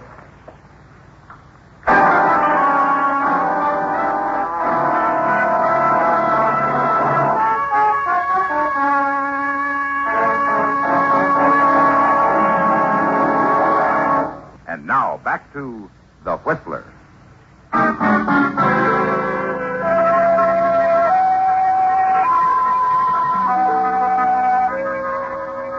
Well, Gerald, the late Eric Thomas was right, wasn't it? Bear gifts only to your enemies, he said.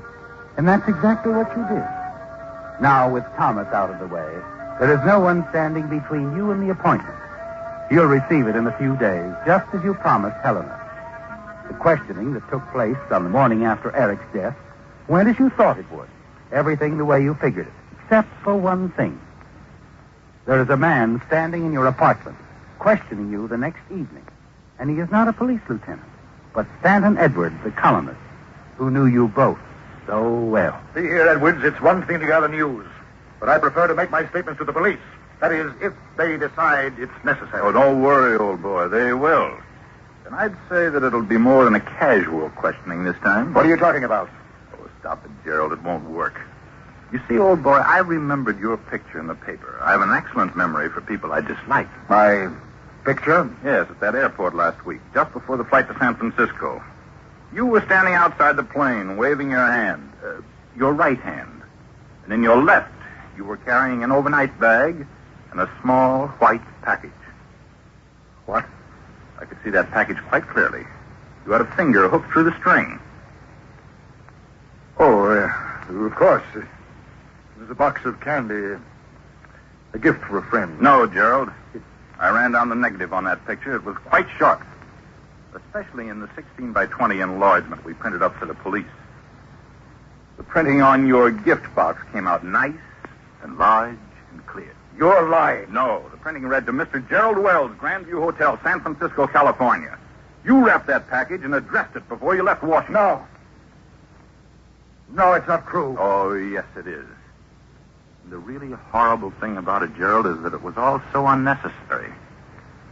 You shouldn't have been so gullible about Mrs. Helena Forsythe. You leave Helena out of this. That's too bad you didn't, old boy. You fell right into line for her. Well, what do you mean? It seems a shame to tell you this now, Gerald, but you weren't the only one she worked on. She was driving Thomas, too. That was her little plan. Plan? For what? She wanted to split things up, create two warring camps in the department. You on one side, Thomas on the other. Yes, but why? To make room for her boy, of course. The man she really wanted to see appointed. Donald Wilkins, Gerald, the new ambassador.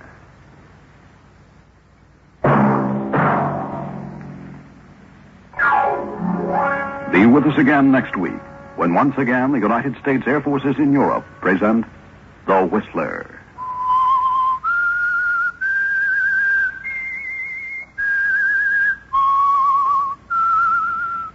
AFN production by Army PFC Ron Johnson. This is Air Force Sergeant Tom Alford speaking.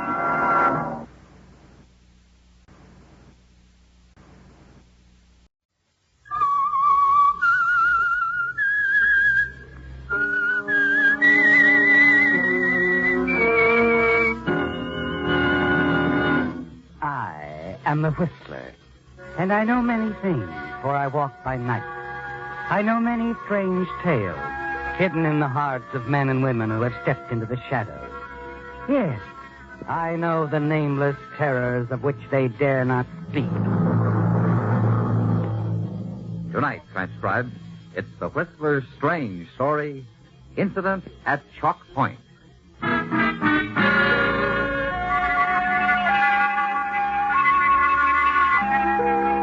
Chalk Point is a tiny strip of land that extends into the Pacific, and at land's end stands Yeager House, a large and gloomy old structure built at the turn of the century. Barely visible now in the swirling mist, the heavy fog that clings to the coast of Northern California. And in that fog, strolling casually along the beach, Kay Fallon, young, attractive, a polo coat wrapped tightly around her, shutting out the chill of the evening. And then suddenly she stops and peers ahead into the gray shadows. A man. Yes, the figure of a man walking in from the sea, moving through the fog towards you, Kay. And then he staggers and falls on the beach. wrong? Are you hurt?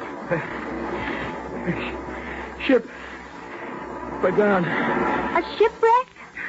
Well, when did it happen? Where? Up the coast. We hit the rocks. What ship were you on? Schooner. Star of Shanghai. My ship. She's gone. All hands gone. Take me to the house. My house up there on the point. Your house? Gotta get back. Get back home.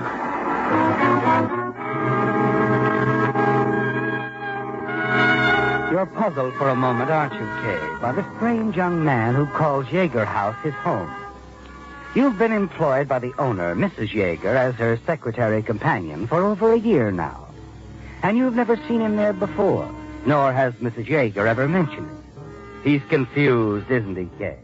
Yes, that's it. The shock of the wreck. And so you help him along the beach into the house. You leave him sitting in a chair by the fireplace in the study, and then hurry down the path to the caretaker's cottage. Dave. Dave. Why, Miss Kay, what's wrong? There's been a shipwreck. I found one of the survivors down on the beach a few minutes ago. You better get a doctor and notify the authorities. Sure thing. When this happened? Well, I don't know for certain. The man seemed dazed. He did say it was his ship, a schooner, the Star of Shanghai. The Star of... Well, what's the matter? You sure he said Star of Shanghai? Well, yes, of course. What's wrong? Well, that was the name of Captain Yeager's ship, miss. The Star of Shanghai. A schooner. She went down over 25 years ago. All hands lost.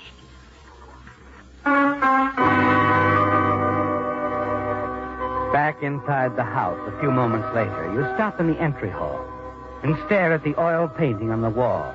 A painting of a three-masted schooner, Captain Yeager's ship, the Star of Shanghai. An uneasy feeling begins to creep over you, doesn't it, Kay? Yes.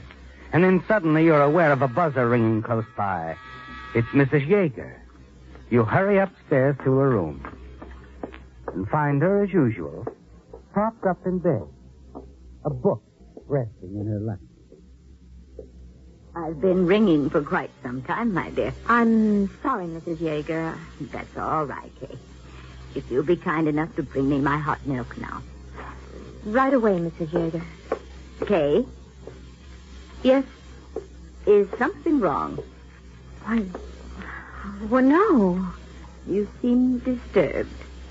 Oh, no, it's nothing really. There is something on your mind. Well, in a way. Mrs. Yeager, your husband, his ship was lost at sea some 25 years ago. Yes, that's right. On a night very much like this one, Kay. Strange you should ask about it now. Oh? For some reason, he's been in my thoughts all evening. It's the fog, I suppose. The horns and all. Where was the ship lost? Not far from here. Up the coast. My life ended that night, my dear. I was very much in love with my husband. Have you never seen a photograph of him? No, I never have. The album there, dear. Hand it to me, will you? Here you are, Mrs. Yeager. Thank you, my dear. Here. The captain. This photograph was taken shortly after we were married. Look, Kay. Wasn't he handsome? You take the album, and your hand begins to tremble as you stare at the faded photograph. You can't believe what you see, can you, Kay? The man in the photograph is the image of the man you found on the beach just a few minutes ago. Why, Kay, What is the matter, my dear? Nothing. Nothing at all, Mrs. Yeager.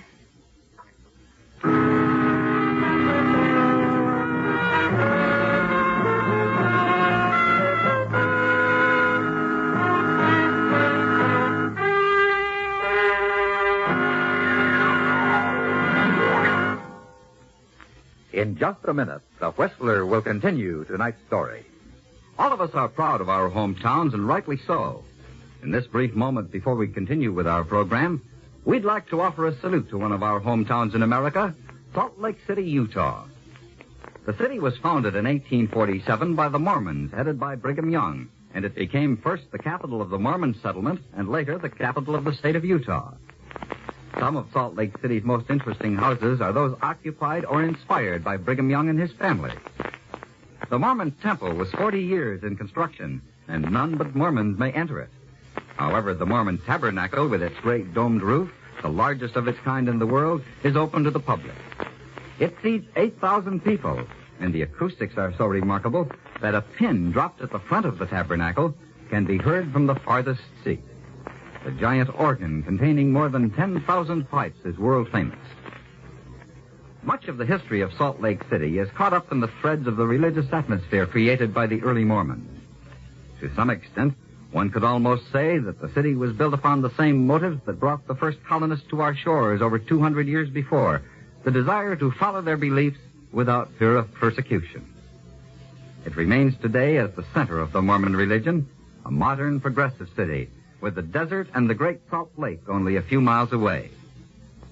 It is with a great deal of pride that the people of Salt Lake City go about their daily tasks knowing the part their hometown has played in the building of America. And now, back to The Whistler.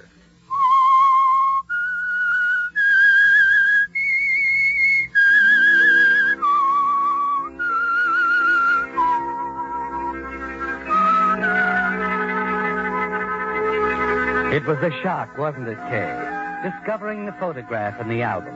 A photograph of Captain Yeager, lost at sea some 25 years ago. And yet you're certain it's the same man you found on the beach off Chalk Point just a few minutes ago, very much alive. A man who seemed dazed, spoke of the wreck of a ship named Star of Shanghai, the same as Captain Yeager's old ship. You leave Mrs. Yeager in her room and hurry downstairs. Doorbell. Here's the doc, Miss Kay. He brought the sheriff with him. Oh, yes. Come in, Dr. Henderson, Sheriff. Even, Miss Fallon. Now, where is this young man? In there, Doctor, the study. We'll take a look at him. I'll go with you, Doc. Miss Fallon, old Dave was telling me you said this man mentioned the Star of Shanghai. Yes, that's right, Sheriff. That was the name of Captain Yeager's ship. Went down 25 years ago. So I understand. Did this man say when the wreck happened? Well, he said something about being in the water for hours and hours. I see. Funny, we usually get a call from the Coast Guard when there's a shipwreck. And you didn't? Oh, Miss Kay. Yes, Doctor. The young man. You sure you left him in here? Why, of course, isn't he?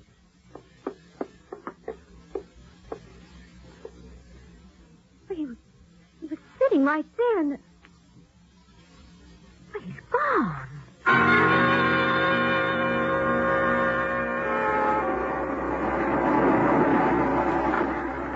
I can't understand it. We might have wandered down to the beach again. Maybe. I'll have my deputy organize a search party as soon as I can get to a phone. You're a writer, aren't you, miss? In my spare time. Old Dave tells me you just finished a novel. Some sort of a sea story, right? Well, yes, that's right. Why do you ask? Oh, I just wondering, that's all. What is it, Sheriff? You know, for your sake, I hope this isn't just a publicity stunt, Miss Fallon. Publicity stunt? Now, see here, Sheriff. If Captain Yeager was still alive, he'd have made himself known years ago. But the photograph in Mrs. Yeager's album, it's the same man. I know it. Sure. But I tell you, Good night, Miss Fallon.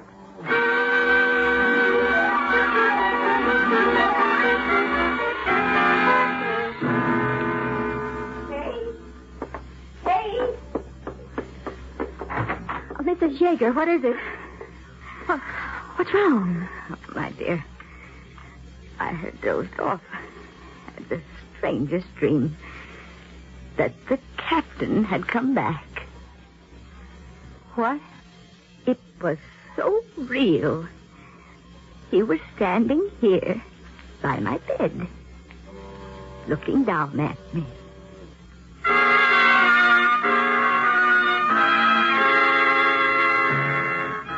You stare at the floor near Mrs. Yeager's bed. There you see something that sends a shiver through you. Yes, Kay. There on the carpet. Footprints. A pair of wet footprints. There's little sleep for you that night, is there, Kay? You're puzzled, frightened. The following afternoon, you drive into the village, determined to get at the bottom of this mystery. No, Miss Fallon, we couldn't find any trace of the man. I see, Sheriff. Oh, checked with the Coast Guard, too. They don't know anything about a shipwreck.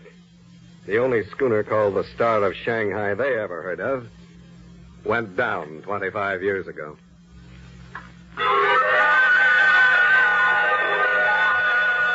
The sheriff thinks it's a publicity stunt on your part, doesn't he, Kay?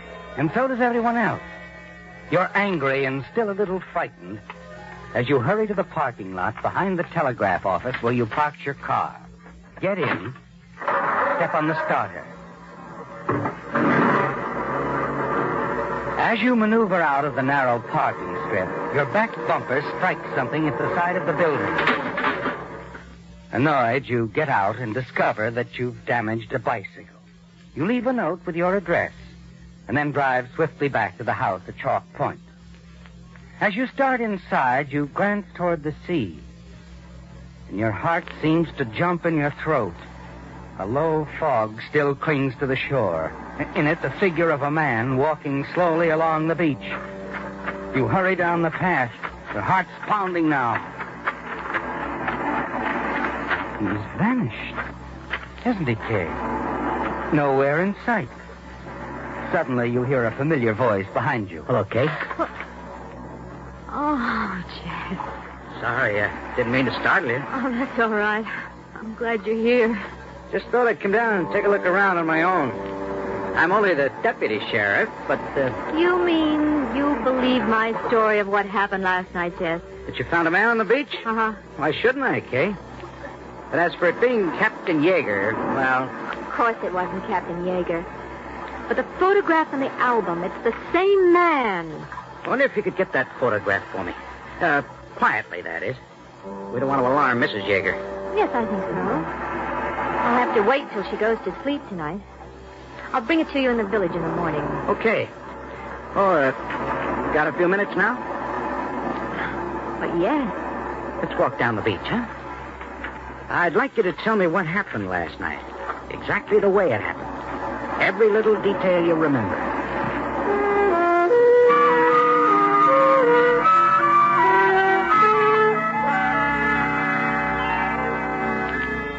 At last, Kay, you found someone, a young deputy sheriff, a man you feel certain you can trust, who will listen to you and believe you. That night, you wait in your room for Mrs. Yeager to go to sleep. And you glance casually through the San Francisco paper you bought at the village. And then suddenly, something you see on one of the inside pages startles you. A photograph of a man. Carl Tasson, reported gangster shot in gun battle with San Francisco police. The one-time underworld czar who had re-entered the United States illegally was slain. Yes, come in. Evening, Miss Kay. Oh, Dave, what is it? I just saw Mrs. Yeager. Yes? She won't be wanting her hot milk tonight. All right, Dave, thank you. Guess I'll go straight to bed. Good idea. Dave? Yes? Nothing. Never mind. Good night, Miss Kay.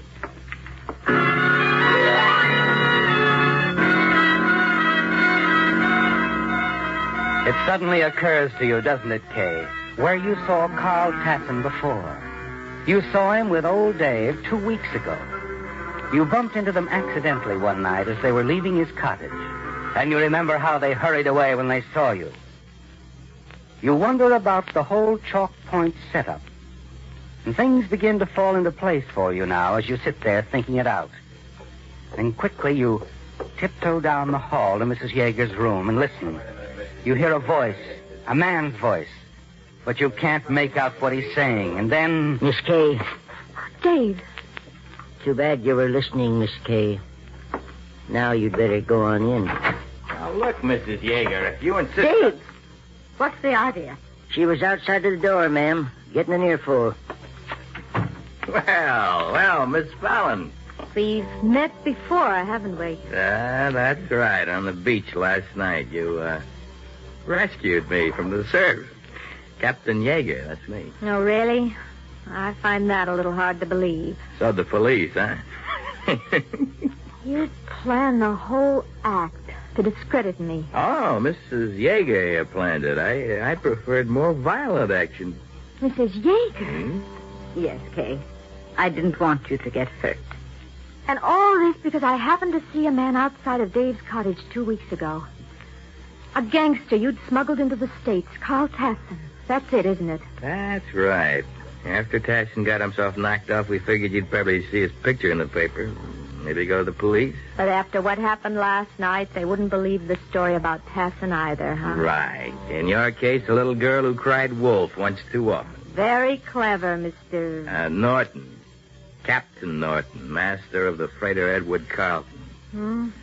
So that's how you get your clients to the States, huh? Well, we got a great setup here, Miss Fallon, and you're not going to spoil it. What are you going to do, Captain? What I should have done a long time ago, Mrs. Yeager, instead of going through that crazy routine of yours. No, I won't allow it. Oh, you won't allow it, huh? As long as I'm a partner and you're using my house as a rendezvous, what I say goes. Not anymore. I'm running this, and you'll do as I say. You're in pretty deep, Mrs. Yeager. Don't forget that. Now listen to me. Save your breath. The only way. It's this girl or us. All right, Miss Fallon. Suppose the two of us take a nice little stroll along the beach.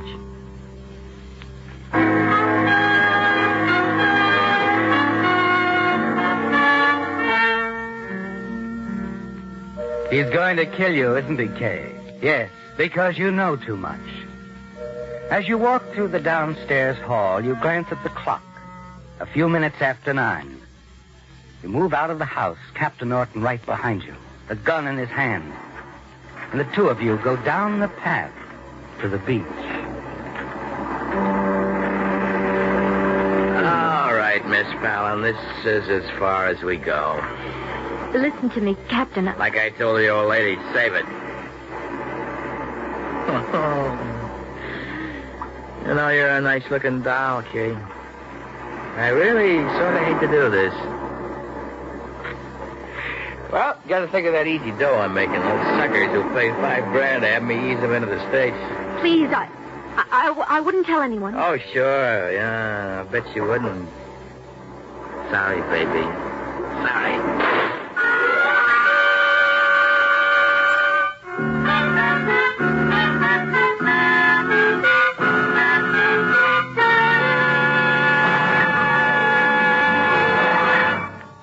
Don't be half right. Use Usafi.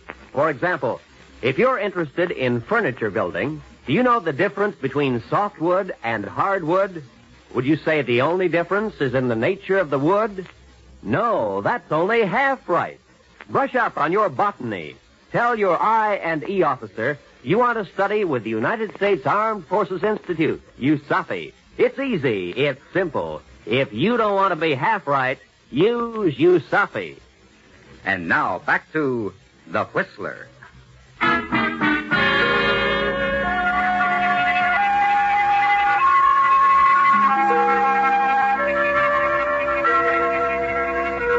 It all seems like a nightmare, doesn't it, Kay? The strange man staggering out of the sea, his complete disappearance, the realization that Chalk Point is the headquarters of a criminal smuggling ring, that even your employer, Mrs. Yeager, is a part of it. And then the walk to the beach with Captain Norton, the head of the organization, his decision to kill you.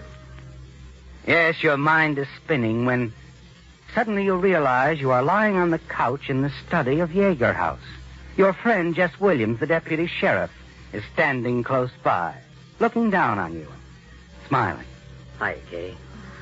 Feeling all right? I think so, Jess. How did I get here? What happened? You fainted. How about Captain Norton? Easy now. He's in the other room, handcuffed to old Dave. Oh. Dave gave me the whole story of the racket, including Mrs. Yeager's part in it. Captain Norton had a gun. He's going to shoot me. I know. I spotted the two of you when you left the house. When I saw he had you covered with a gun, I followed. Looks like I fired just in time. You saved my life, Jess. Yeah. Funny the way it happened, too. I wasn't intending to see you till tomorrow morning. When I was cruising around the village in a squad car a little while ago and ran into Frankie Holden. The youngster at the telegraph office? Yeah.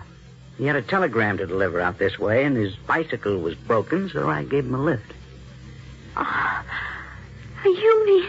I mean a certain hit-and-run artist named Kay Fallon smashed Frankie's bicycle. Oh. Left a very thoughtful note on it. It's lucky you did, too. Otherwise, I wouldn't have picked up Frankie, been out here tonight. Now, a question. Did you know that the expression, stay to the bitter end, was originally a naval expression? On the early sailing ships, to stay meant to secure anything by means of thick ropes called stays. A bit was any vertical timber, such as a mast, around which the stays were secured. For example, when sails were hoisted, the tail end of the rope which was tied to the bit was called the bitter end. Thus the expression, stay to the bitter end, meant simply to play out a length of rope and secure the end of it to a bit. This is but one of the many interesting facts which can be found in the history of your United States Navy.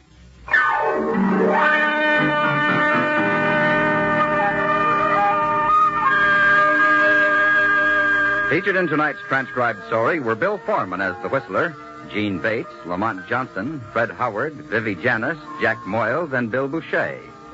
The Whistler, directed by Gordon T. Hughes with music by Wilbur Hatch, is produced by Joel Malone and transmitted overseas by the Armed Forces Radio Service. This evening's story was by Adrian Jandot. The Whistler was entirely fictional, and all characters portrayed on The Whistler are also fictional. Any similarities of names or resemblances to persons, living or dead, is purely coincidental. This is George Walsh speaking and reminding you to listen again next week for another strange tale by The Whistler.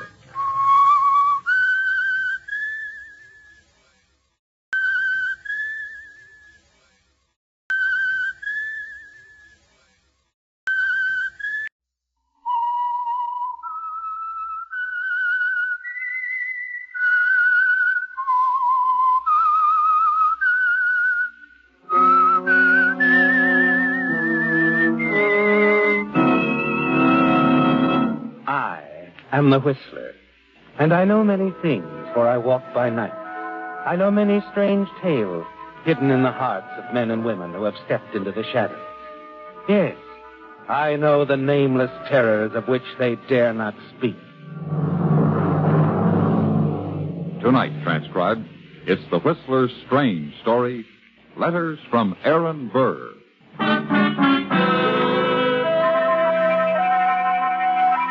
Beating down on the prison yard, the afternoon sun seemed to fade the grayness somehow, dwarf the height of the high wall.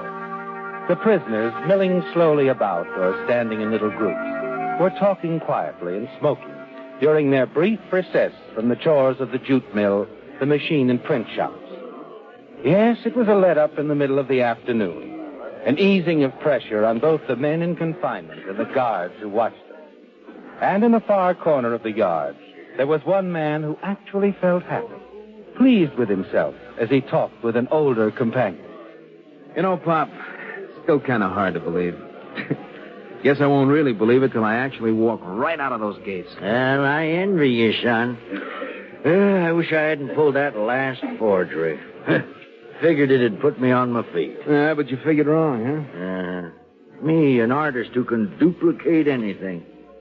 Ernie, I don't want to preach. Yeah, look, skip it, Pop. I'll manage.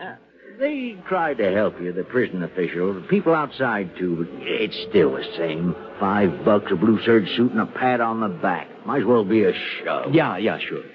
I like you, Ernie. You're all right. I want to make sure you stay out of here. So? So, there's somebody I want you to see. Mrs. Alden. Mrs. Alden? Oh, she's a fine, wonderful old woman. Tries to help people. Lives just for that. Now, you go see her tomorrow afternoon. Tell her I'm well. Talk to her. Yeah, I'll talk to her, Pop, about you. Oh, about yourself. If you need anything, well, she's prominent in the Community Aid Society. Look, Pop, I'll see Mrs. Alden for you, but I'm not looking for any handouts. You forget Pop Wiley almost immediately, don't you, Ernie? Yes, because you've other things on your mind, other plans. Finally, as the big gates open for you, the guards call the last goodbyes and you walk through. There's a car waiting for you, and your old friend, Joe Bennett, reaches out to shake your hand and pull you inside. Hello, Ernie. Good to see you again. Real good. Yeah, thanks, Bennett, thanks. So you got my letter asking you to meet me, huh? Come on, get in, pal. Yeah, sure. Say one thing. Take a look across the street there. Huh? What, the dame? Yeah. You know her? Never saw her before in my life. It's funny. Why? She's been hanging around ever since I pulled up. Kept watching the gate. Just sitting there in her car, watching, waiting. Oh, well. Hey, what do you want to do, Ernie? First, I mean. Where do you want to go? Bennett, you just take me to the best men's store in town. And then? And then you can let me have a couple of $100. I want to get started right. Check. A few hours later, you enter the clothing store, don't you, Ernie? Buy the suit you've been dreaming about. You've some time to kill while the tailor in the clothing store makes some hurried alterations on the new suit. And you walk across the street to a small bar. You're about to slide onto a stool when you see something in the mirror. The girl again, taking a booth only a few feet away. You turn and walk over to her. Well, something on your mind, honey? I beg your pardon. And I beg yours, only I shouldn't. Because you've been following me, sweetheart, all morning, ever since I checked out of my, my last hotel. If you'd sit down, I'll try to explain. All right, baby, I'm listening. But you didn't listen to Pop Wiley and go to see Mrs. Alden, did you? Oh, you know Pop? Mrs. Alden does. I work for her. Sort of a watchdog to see that the charity cases don't go astray? Not a watchdog, a social secretary. And not charity. Oh, no. Just a helping hand. All words. What do you get out of it, honey, huh? Not a living. I donate my time. Not all of it, of course, but I'm there every evening. I also have a curio shop. You know, antiques, old manuscripts, objects of art. Baby, I think a couple of martinis would be objects of art right now, may I? Oh, see. I know how little you... How little you poor boys are given to start out again in the cold, cold world. Oh, you're wrong, honey, about me. I don't need a helping hand, a kind word, or a loose buck. And don't let the blue serge fool you. I'm changing that, too, baby. Oh? Yeah. You won't even know me. Just bought me a complete new outfit. Tell how to make a few alterations. You know, cuffs, sleeves, padding in the shoulders. Really? I'd have thought in your case they'd have to take a little padding out. Well, baby, thank you. You're cute, too. Waiter. Never mind ordering for me. I think you can manage drinking alone. You seem so, self-sufficient. Okay. Your loss, honey. I'm sure of it. Goodbye. You ought to stick around. See me with the shoulder padding.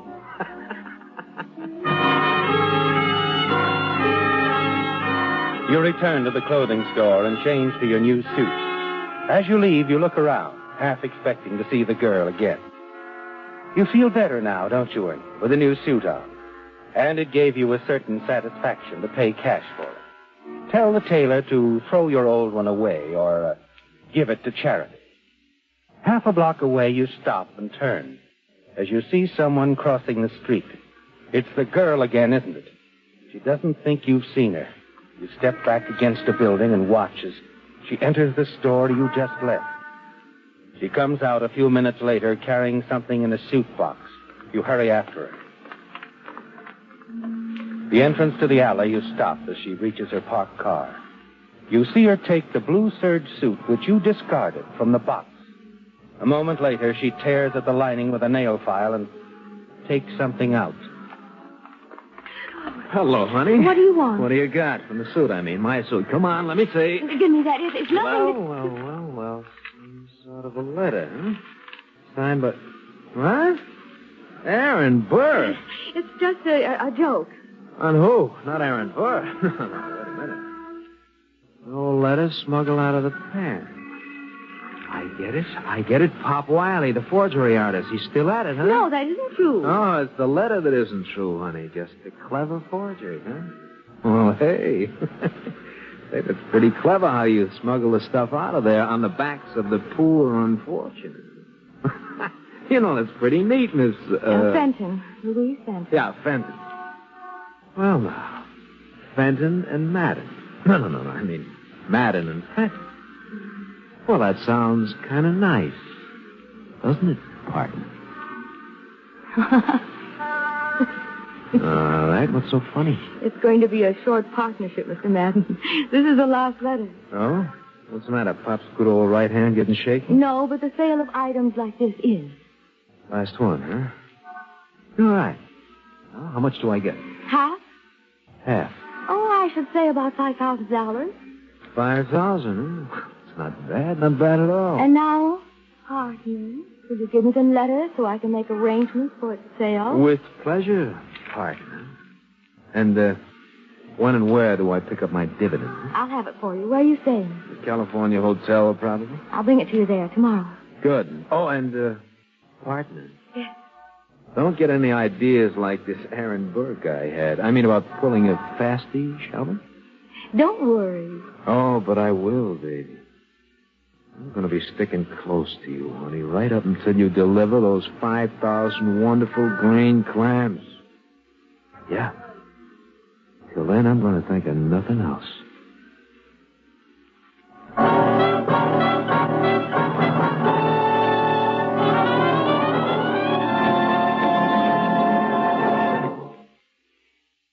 In just a minute, the Whistler will continue tonight's story.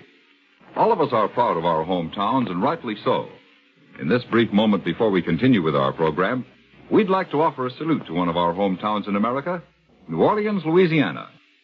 It has a colorful and fascinating history that dates back to the year 1718 when the French founded it and named it in honor of the Duke of Orleans. Later, it was part of the Spanish Empire in America and became part of the United States under the terms of the Louisiana Purchase. Thus, New Orleans has been under 3 flags. As a memento of the old days, the city has a French Quarter which holds a fascination for tourists and for gourmets. The narrow streets are crowned by the iron trellised balconies of quaint old dwellings and shops. The restaurants are world famous for their good food.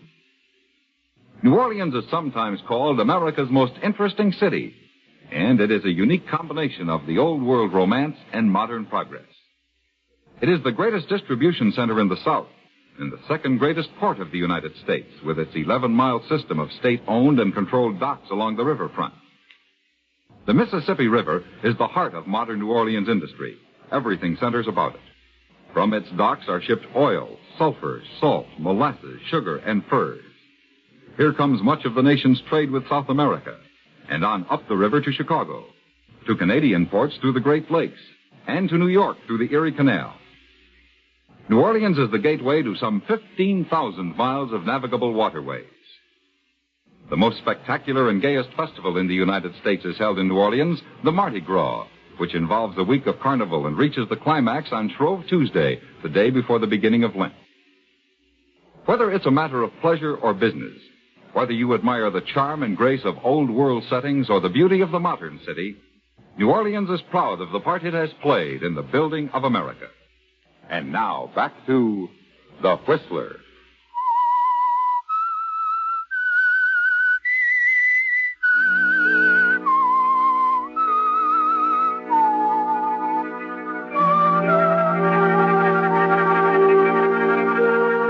Well, Ernie, Pop Wiley wanted you to go to Mrs. Alden's house for another reason, didn't he?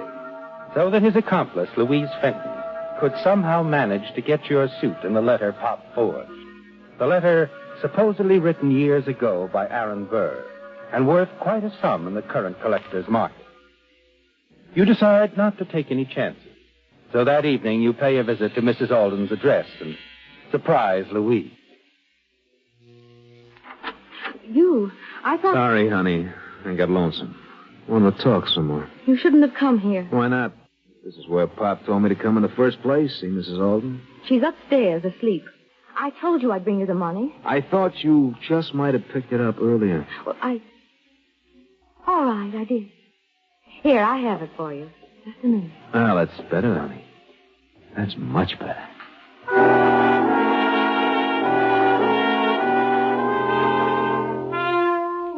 Yes, Ernie. Louise gives you your share of the money for the sale of the letter. But despite what she told you, you decide to remain near at hand for any word that might indicate future possibilities in the transactions between Louise and Pop Wiley.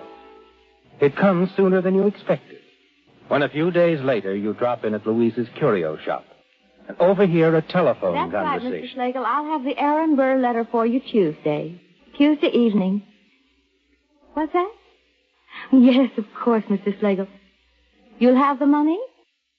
Yes. My price is $25,000. All right. Tuesday. Tuesday. That's all you need to hear. Louise Fenton lied to you, didn't she, Ernie? There is another letter, and you know just how it'll be smuggled out of prison. Yes. And that's why you're waiting outside the prison gates on Tuesday, bright and early, ready to intercept a certain party who's being released. Hello, Sid. Huh? Oh, Ernie Madden, what are you doing around here? I just came by to see you. Me? Yeah. I'm tied in with an outfit now. Oh, so long, kid. Oh, wait a minute. This is legit. I'm working with a community aid society. An old lady named Mrs. Alden runs it. Oh, yeah, her. Yeah, Pop made me promise I'd see her, but I changed my mind. I don't want a charity. All right. You don't have to talk to her if you don't want to, but look, she gave me the dough for a suit for you. What's wrong with the one I got on? Okay, so it ain't the last word. Look, I'll see you around, huh? All right. Look, if you feel that way about it, come on. If you're going into town, I'll give you a lift. Huh? I got a car down the block. It's a free ride. You don't mind. A ride I can use. You get him away just in time, don't you, Ernie? Because as you round the corner, you see Louise's car pull up to the prison gate. You drive off before she can follow. Now you're alone with Sid. And you know it's not going to be easy getting him to part with his prison issue, the serge suit. A suit that's worth $25,000 because of the forged letter hidden in the shoulder padding. You've made up your mind, haven't you, Ernie? Yes. You're going to stay close to Sid in that suit he's wearing. And you do in the hours that follow as you drive him several places while he tries to find a girl he used to know. Now, look, why don't we go over to my place, huh? I got a room uptown, nice place to relax, take your coat off, have a couple of drinks, huh? Well, no. Oh, look, Ernie, there's a drugstore up ahead. If you can park along here, I'd like to phone her again. Oh, come on, relax. And you don't have to wait, pal. I took up enough of your time already. It's been swell. No, I don't mind at all, Sid. Got nothing else to do anyway. I'll wait for you.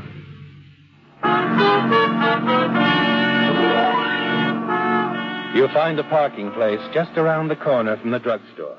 Light a cigarette, sit back, and wait for Sid to return. You've got to get that suit from him, and the letter you're certain is hidden in the shoulder padding. Yes. But how, Ernie? Quickly, you step around to the back of the car, the baggage compartment. Your hand closes over the heavy wrench. Slip it into your pocket. And then you're just easing in behind the wheel again when Sid joins you. She still don't answer. That's tough. Hey, Ernie, I've been thinking about seeing my girl and everything. That offer you made this morning, still good? What? What did you say? So, a nice old lady wants to buy me a classy outfit. So what's wrong with that, huh? Makes her happy? What I got against making an old lady happy? Yeah. You talking? Sure, so I let her buy me a suit. It's a smart thing to do. Sid, This is probably the smartest move you ever made. Skip him.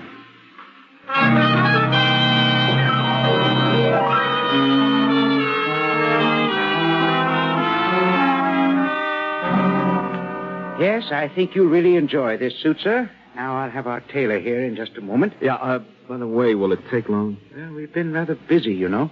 I'd say the suit should be ready sometime tomorrow afternoon. Well, look, pal, maybe you and the tailor could get together, split this 20 between you, huh? And get the suit out to my friend Wiley Waits.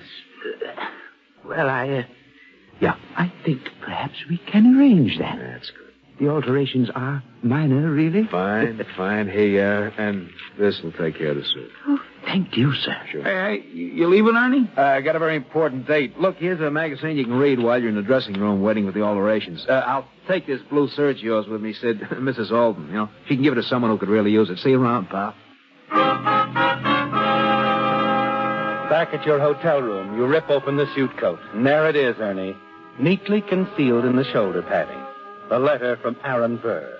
The letter that you're sure is a forgery from the skilled pen of Pop Wiley. And it will bring you $25,000. It takes you a little time to find the man you're looking for. Mr. Slagle, the man Louise spoke to. But finally you find his phone number. Call his office. And then... Hello? Hello, is Mr. Slagle in, please? Hello, Ernie. Louise? Yes, Ernie. I've been expecting you to call. When I didn't hear from you, I knew you would call here. So I've already talked with Mr. Slagle. Oh, look, what's the idea? I told him, darling partner, that you'd be delivering the letter. You can meet us at my curio shop. You know the address?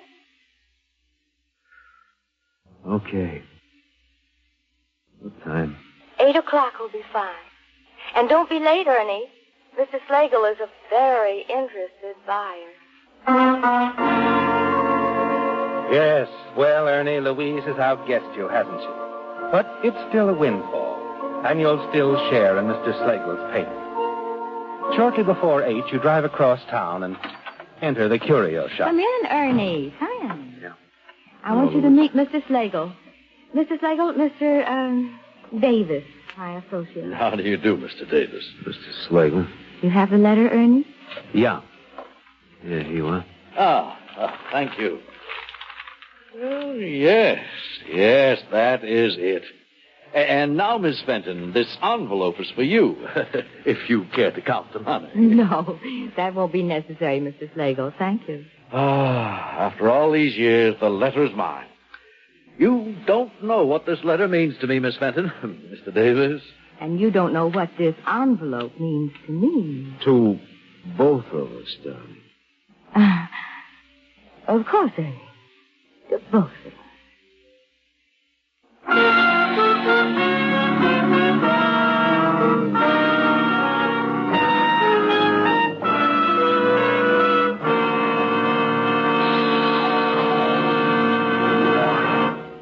Don't be half right. Use Yusufi.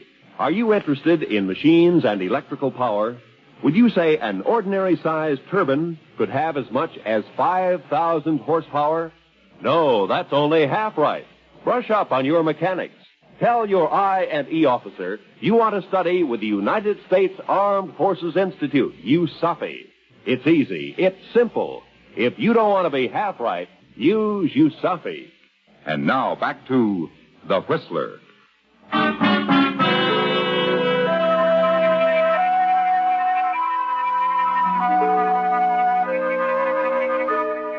It's over, Ernie.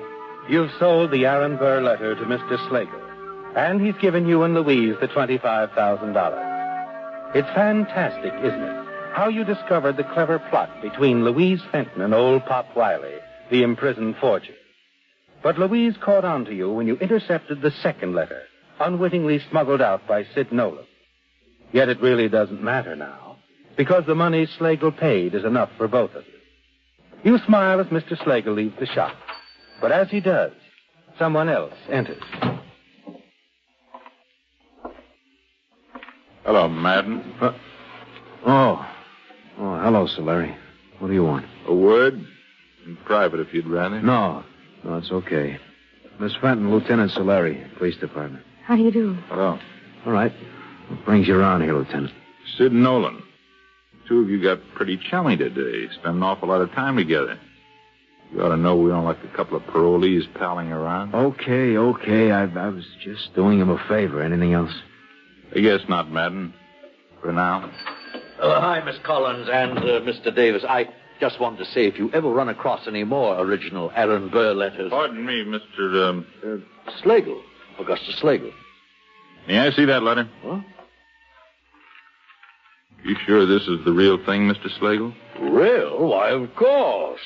It's funny, your Mr. Davis here, his real name is Ernie Madden. His former cellmate, a man named Wiley, is an expert forger. Forger?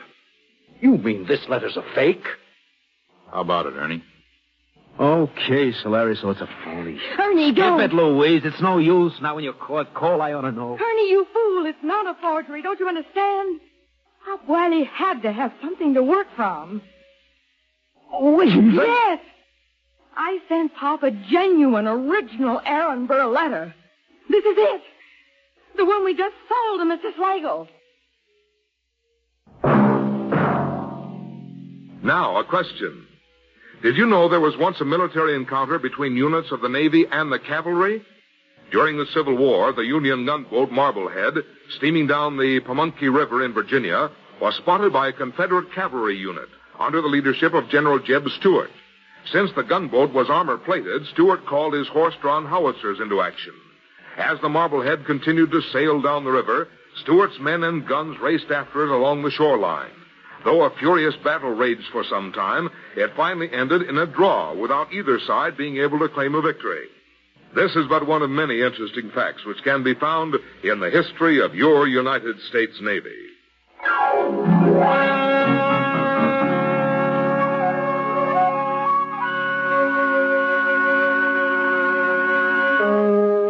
Featured in tonight's transcribed story were Bill Foreman as the Whistler, Tony Barrett, Lorene Tuttle, Joe Kearns, Jack Moyles, Herb Vigran, and Barney Phillips.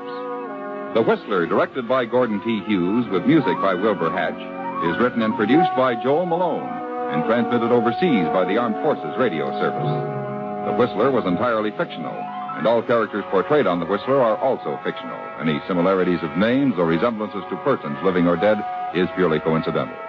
This is George Walsh speaking and reminding you to listen again next week for another strange tale by The Whistler.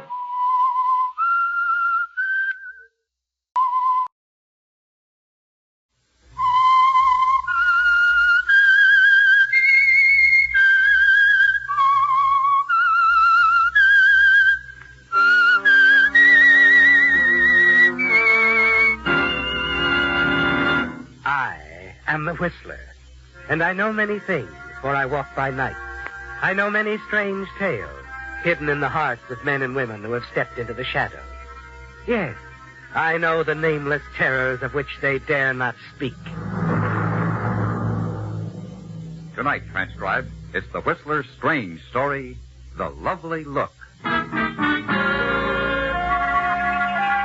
It began quietly, matter-of-factly. Charles Belden would have found it difficult to trace it back to the exact moment when he began to feel as he did toward the girl. Certainly it wasn't love at first sight. Somehow he could still tell himself that he was beyond that sort of thing.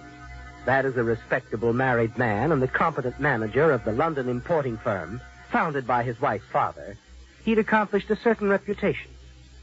But he did remember the first time they met, some of the words they spoke, the way she looked at him. It was a Sunday morning, and out near the front gate, the fog parted momentarily, drew back like a soft gray curtain, and there she was. She came walking up the road, hesitated as you discovered one another, silently, and then... Oh, hello. I'm sorry, but I've been walking forever, it seems.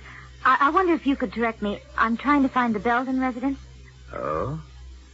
Well, I'm Charles Belden. Oh, Mr. Belden. Of course you don't know me, but I came in response to the ad regarding a housekeeper. Oh. Well, you didn't write Mrs. Belden? Talk to her on the telephone? No. No, I thought it was best to meet her.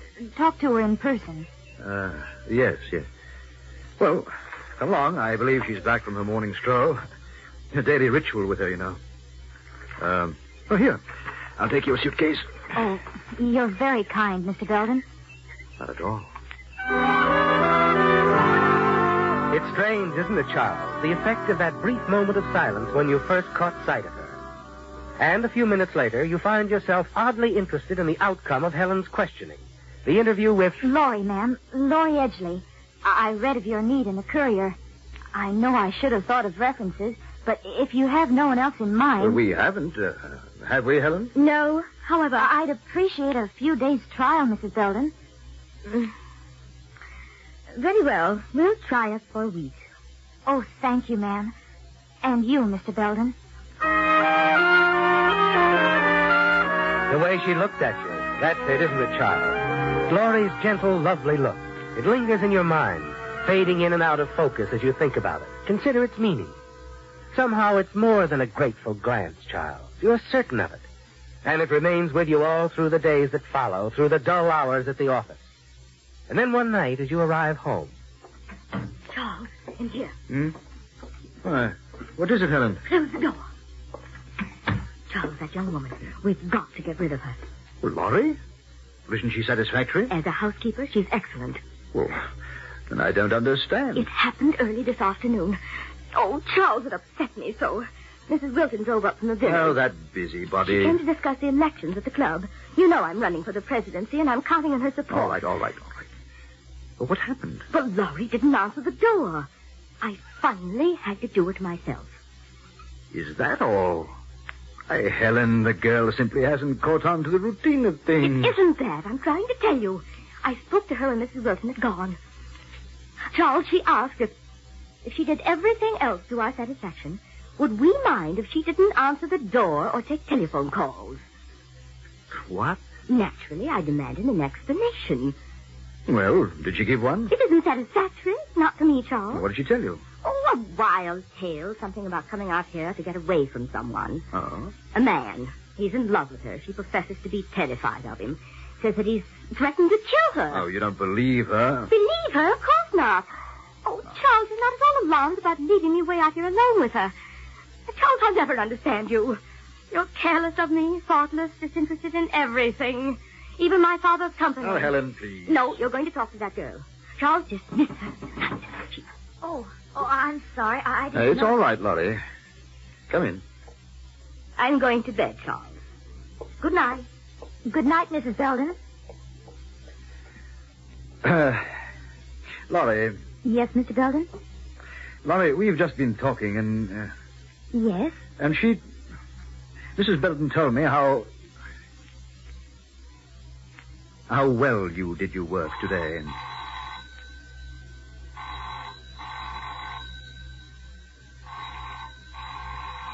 It's all right, Laurie.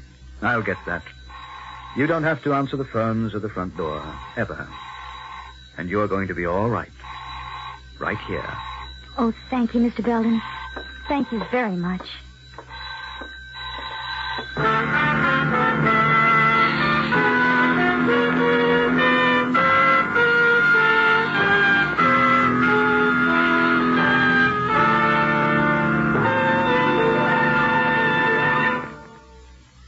In just a minute, the Whistler will continue tonight's story. All of us are proud of our hometowns, and rightly so. In this brief moment before we continue with our program, we'd like to offer a salute to one of our hometowns in America, New York City. Hometown to more people than any other in the world.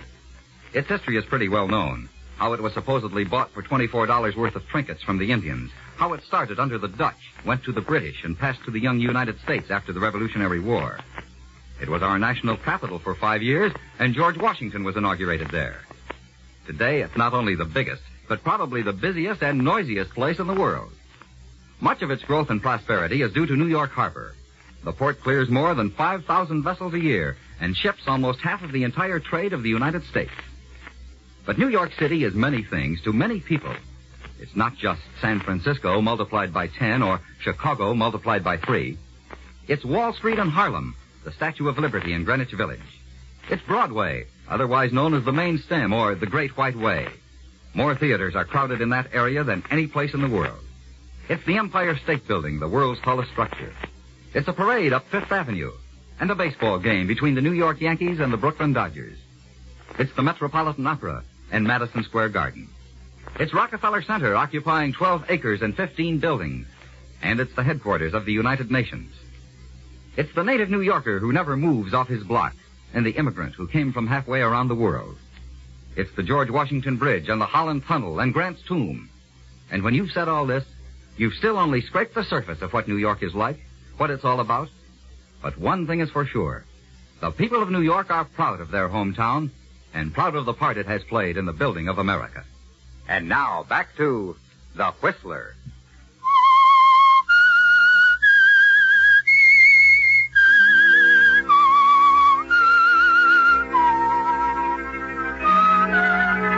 You couldn't dismiss her, could you, Charles? Temporarily, you win Helen over to your way of thinking, and Laurie stays. But week after week, the contest between you and Helen is renewed, and her patience reaching the breaking point. But it doesn't seem to matter, does it? Because you know that Laurie understands. And all the time, the strange, unspoken bond between you is increased, as she attends to your every wish, hangs on every word you say. You wonder how long it will go on, where it will lead. Then the answer finally comes in a phone call to your office. Mrs. Belding calling, sir. Go ahead. Yes, Helen. Charles, I want you to drop around to the employment agency sometime today and see about another housekeeper. Another... Helen, what do you mean? What's the matter with... I can't stand it any longer. I won't have Laurie around another minute. I've discharged her. What? I'm just not satisfied with this arrangement at all. But, Helen... Really, Charles, I don't care to discuss it any further, nor have I the time. I'm due at the club in half an hour. The elections, you know... Helen, will you listen to me now? No use, Charles. I've made up my mind. I've told Laurie she can stay just one more week, and that's all. For a moment, you sit there, stunned. Then slowly replace the receiver. And as you sit back, trying to think it out, you realize Laurie is everything to you, Charles. And just as she has tried to tell you, with every action, every look, you suddenly feel the urge to tell her.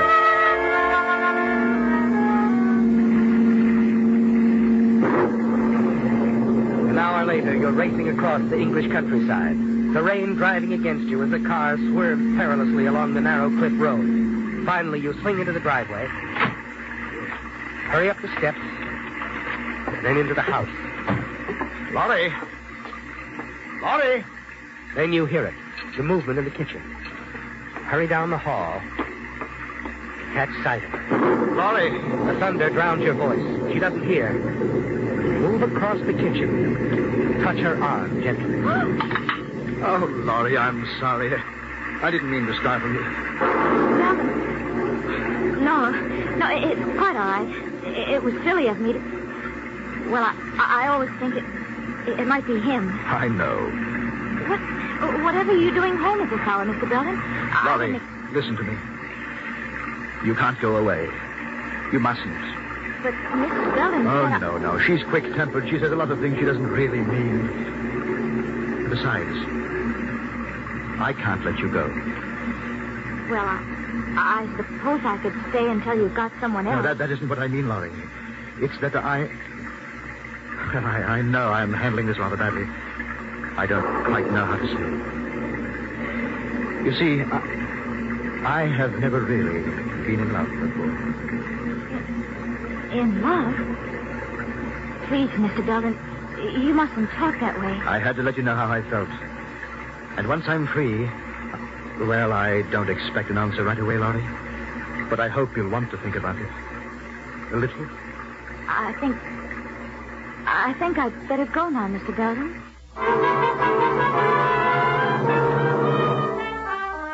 You watch Laurie as she hurries out.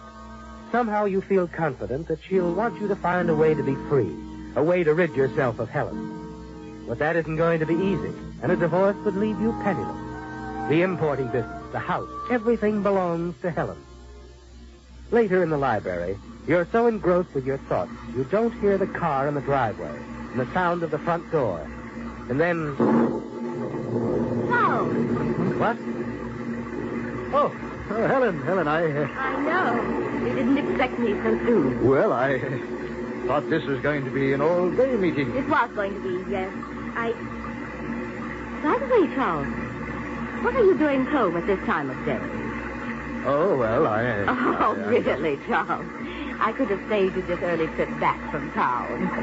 I should have told you Laurie always goes to the village on her day off. Didn't you know? What do you mean? I know why you came here, darling. You thought I'd be gone all day. You came back to see Laurie, didn't you? Laurie? Oh, that's ridiculous. Is it?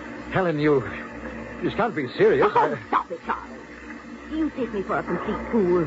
I've noticed the way you watched her, that stupid look on your face, mooning about like a schoolboy. Really? Helen, you're imagining things. Indeed. I tell you, Oh, Helen... you're so amusing, Charles. Do you think for one moment she'd be interested in you? Helen, that's enough. You're so terribly dull, darling.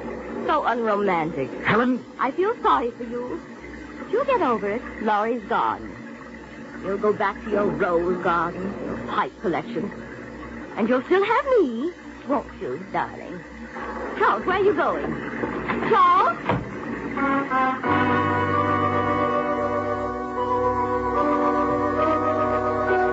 You wonder why you didn't kill her? Yes, with Helen dead, you'd be free to marry Laurie, wouldn't you? Suddenly, the answer to your problem becomes quite clear. You stop your car in the village and enter the tobacco shop. Come on, Mr. Belden. Good morning, Matthew. Seems like it's clearing up a bit, eh? What a storm we had last night. Yes, it was. What's going on over at the constable's office? I noticed quite a few people. Oh, there. Yeah, a bit of excitement we had. Constable and some other lads brought a man down from the cliffs. Oh? The cliffs? Yeah, a tourist chap staying over at the inn. Decided he'd take a bit of a stroll early this morning. Lost his footing. Yeah, lucky thing for him he wasn't killed. I see. Well, what'll it be, Mr. Belden? Well, the same as usual, Matthew. Small tin. Oh, no. Yeah, lucky chap, that one. Dropped some 15, 20 feet down to a ledge, he did. He was lucky, all right. There you are, Mr. Belden. Thank you. Mrs. Belden still take her walks along the cliffs every morning? Yes. Yes. She does. Yeah, better warn her. The cliffs are dangerous in this kind of weather. Never can tell what might happen, you know. You're quite right. You never can tell.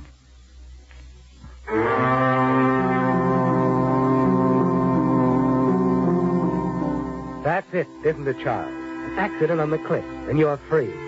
Everyone knows of Helen's daily walk. Yes.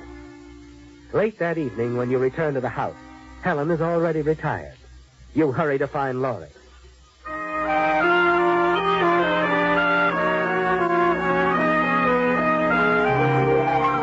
As you step into the half-darkened library, you see her standing by the window, staring out into the garden.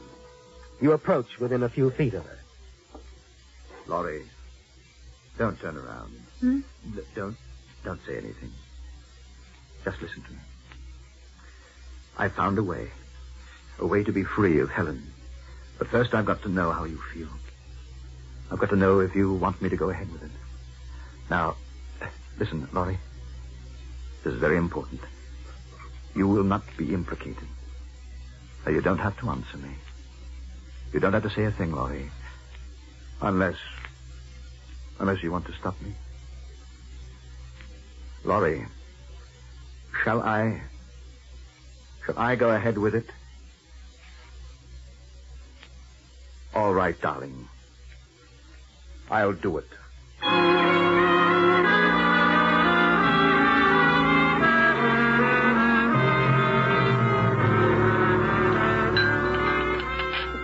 Oh, good morning, Charles. Morning, my dear. My, you're up bright and early. Rather a surprise.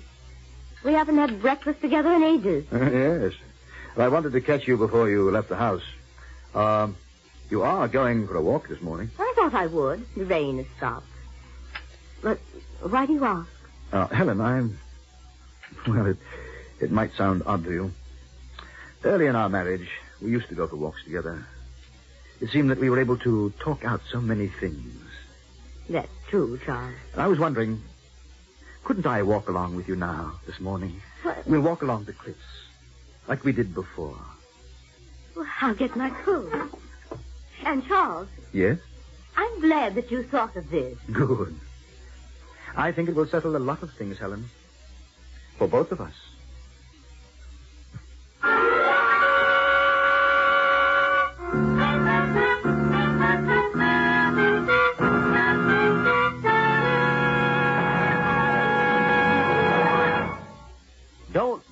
half right. Use USAFE. For example, how many of our United States presidents were former lawyers? 11? No, that's only half right. Brush up on your American history. Tell your I&E officer you want to study with the United States Armed Forces Institute, USAFE. It's easy. It's simple. If you don't want to be half right, use USAFE. And now back to The Whistler.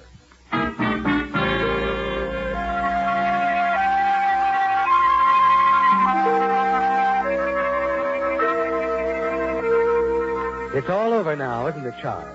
The walk along the cliffs with Helen was the last one you'll ever have to take with her. And as you turn away from the president, the fog moves in around you, and you hurry back along the path toward the house.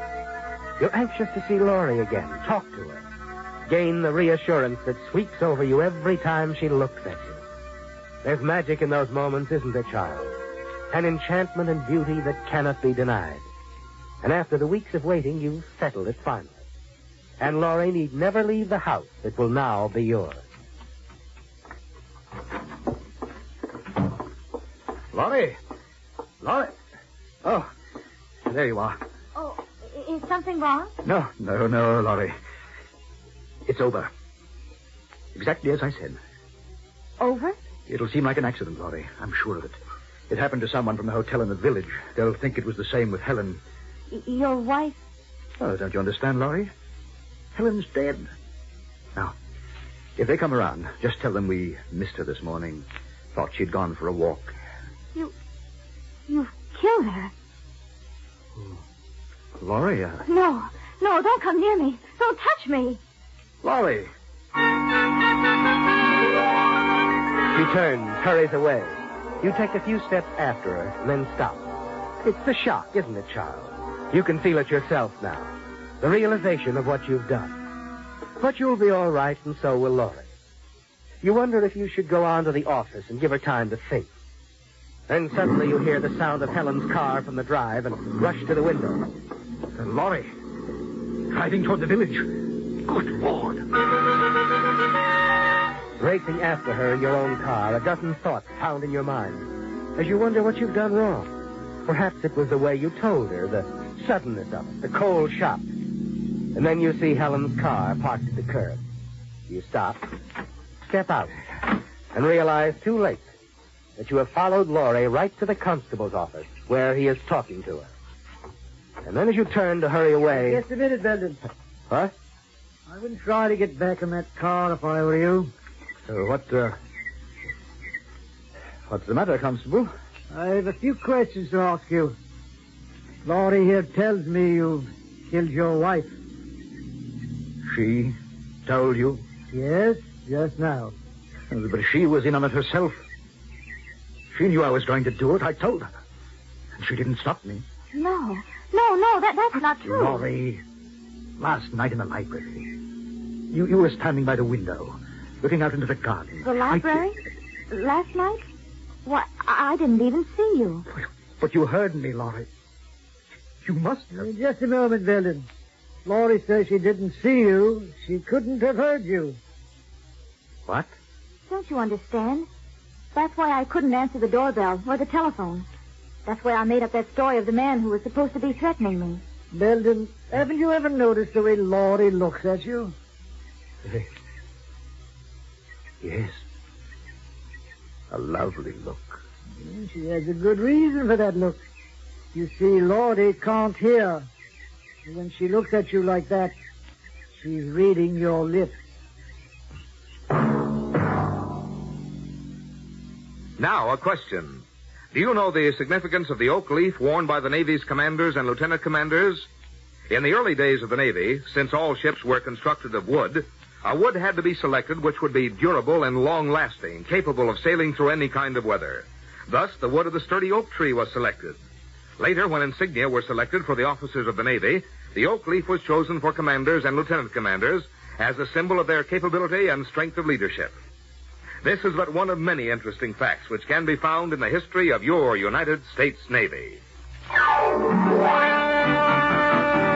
Featured in tonight's transcribed story were Bill Foreman as the Whistler, John Daner, Lorene Tuttle, Mary Lou Harrington, Eric Snowden, and Dick Ryan. The Whistler, directed by Gordon T. Hughes, with music by Wilbur Hatch, is produced by Joel Malone and transmitted overseas by the Armed Forces Radio Service. Tonight's Whistler was based on a story by Mary Ruth Buck. The Whistler was entirely fictional, and all characters portrayed on The Whistler are also fictional. Any similarities of names or resemblances to persons, living or dead, is purely coincidental.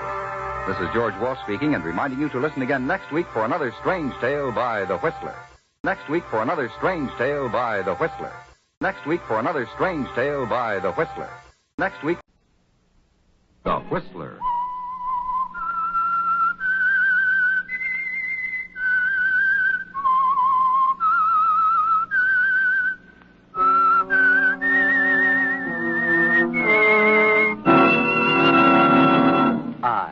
I'm the Whistler, and I know many things, for I walk by night. I know many strange tales hidden in the hearts of men and women who have stepped into the shadows. Yes, I know the nameless terrors of which they dare not speak. Tonight, transcribed, it's The Whistler's strange story, Night Melody.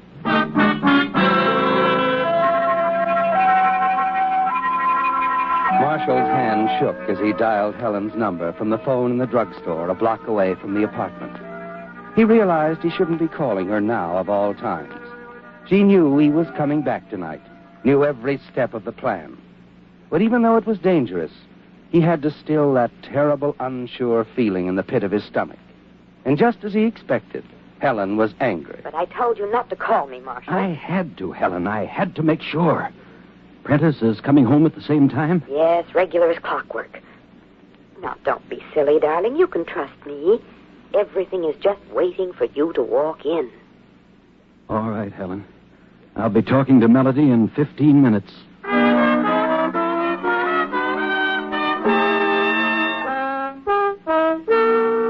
Well, Marshall, darling, same as ever. Always doing the unexpected. Surprise? Well, after all, to have you barge in on me this way at 1 a.m. while I'm supposing you're in Phoenix. I think I know why you've come. Oh? You're going to say goodbye, aren't you? You're very direct, Melody. Why not? I haven't put much stock in these business trips of yours, you know. Who is she, darling? Anyone I know? I think that's beside the point, Melody. Of course. Only feminine curiosity. But whoever your new playmate is, Marshall, I hope she has money. Because you certainly won't get any of mine. We're just talking to my sister this Helen? evening. I don't have any other sisters, dear. I told her again that if anything happens to me, everything goes to her. Well, that's as it should be. You're quite sure about this woman? Yes, I'd say the lady has excellent potentiality. Now, how about a drink? Scotch and soda? Please. I'll go ahead with my makeup if you don't mind. We're just going to put on some perfume. I was surprised to find you dressed, Melody. You going somewhere? Does it matter? What's that? My perfume bottle. Clever, isn't it? Perfume's called Night Melody. See, you like it? Smells expensive. Yep, here's your drink. Let me put back the stopper. Oh! You made me spill it, Marshall. Why can't you be... I'm sorry. Well, I hope it won't show. All over my new suit. It doesn't have to show. You don't like it, do you, Marshall? You never liked anything. Please, Melody, we're good friends, remember? Here. Oh, all right. To the future, huh? To the future. Ooh.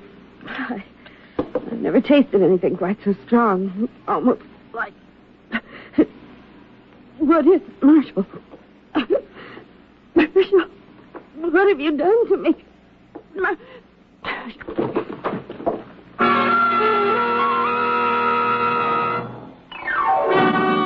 Well, it worked, didn't it, Marshall? Quickly.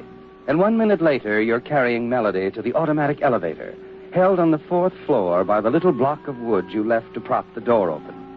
You put her inside and let the door close. At 1:26, you're outside, standing in the shadows of the shrubbery near the building. At your feet, the suitcase you hid there. You wait.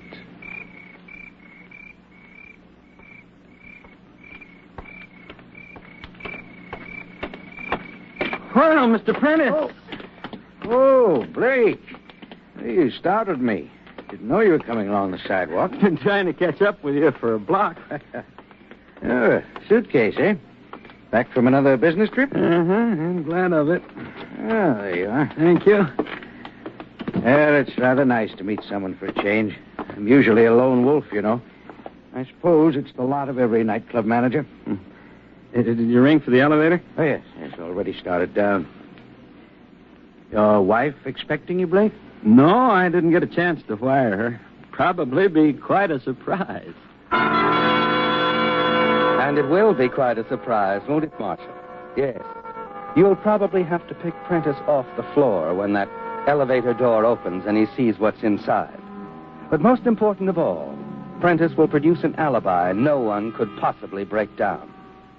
And now, as the elevator dial moves around, you begin to brace yourself. 4, 3, 2, 1.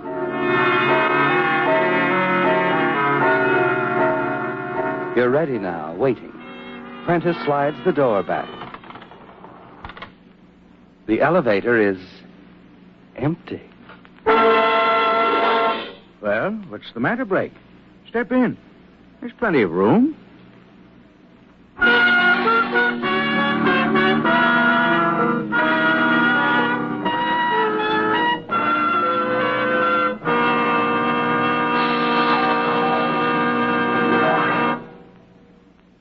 In just a minute, the Whistler will continue tonight's story. All of us are proud of our hometowns, and rightly so. In this brief moment before we continue with our program, we'd like to offer a salute to one of our hometowns in America, Detroit, Michigan. Detroit is the oldest city of any size west of the Atlantic seaboard, having been founded in 1701, more than a century before Chicago was founded. The French were the first settlers, and they gave the city its name from the French word meaning straight, a narrow passageway between two bodies of water. They referred to the 27-mile-long Detroit River, which connects Lake Erie and Lake St. Clair. The river forms part of the international boundary and marks the only point where Canada lies directly south of United States territory. Because of its strategic location, Detroit was fought over by the British, the French, and the Indians. During the Revolutionary War, it served as headquarters for the British forces in the Northwest. Today, an endless procession of ships pass the city, carrying the immense commerce of the Great Lakes. Detroit ranks fourth in the United States as an exporting port and third as an industrial center. No other city in the world equals Detroit in the manufacturing of automobiles, and it is also a leader in the production of pharmaceuticals, rubber products, varnishes, aeronautic products, apparatus for television, and many other commodities that go to all parts of the world. Detroit, according to the 1950 census, is our fifth largest city, and the people of Detroit are proud of the part that their hometown has taken in the building of America. And now, back to The Whistler.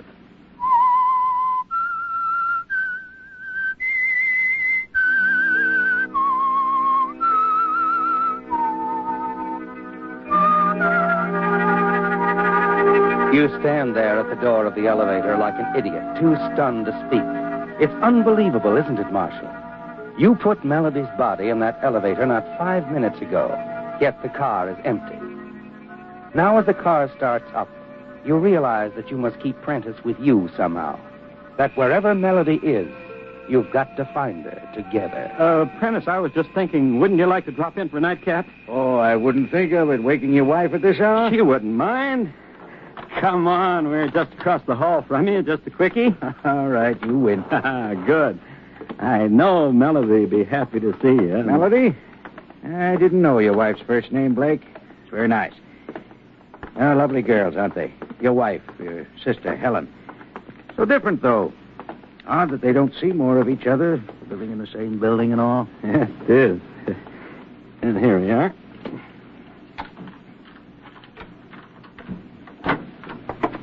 Melody, darling, I'm home. Melody, She's not here. She's not in the apartment. There's an overnight bag next to the divan. Was she going somewhere? Well, I don't know. She couldn't have... she couldn't have gone far. Oh, God. Well, Blake, what about it? Huh? About what? Didn't you ask me in for a drink? Oh, yes. help yourself, will you? It's on the sideboard. I don't. I'd say you could use a drink.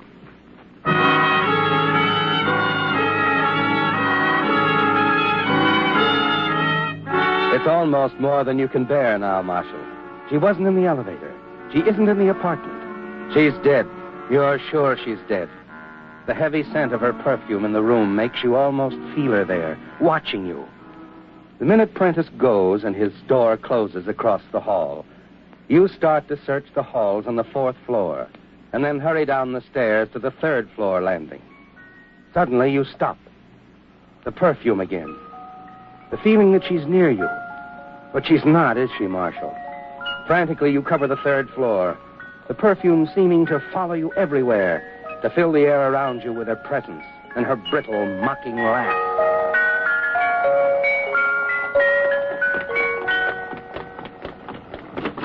Who is it? Oh, it's you, Mr. Blake. I thought I heard someone. Something wrong? No, Mrs. McPherson. I'm awfully worried about Mrs. Blake. She isn't in the apartment. Well, I thought she was leaving on a trip tonight. Oh? She didn't tell me. I just got in from Phoenix. Oh, dear me. You must have just missed each other. I'm sure I heard Mrs. Blake go out. Wait, I'll call the night man. He brought her trunk up from the basement this afternoon. I'm sure he'll know.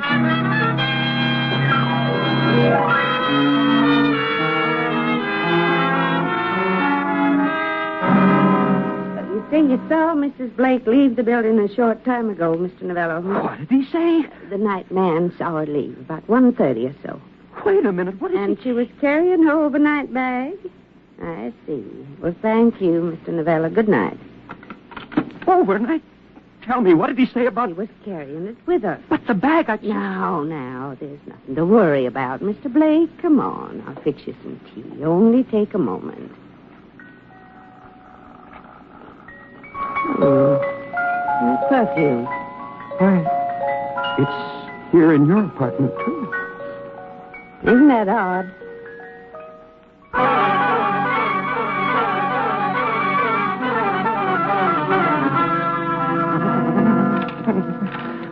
I'm on.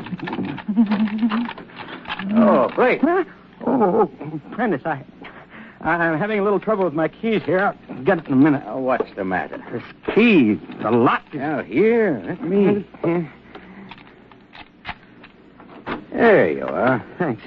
I don't mean to be curious, but good Lord, man, there's nothing to get so worked up about. Excuse me? It's gone. Her overnight bag. Melody's. It was here a minute ago. I guess that's what she came back for. What?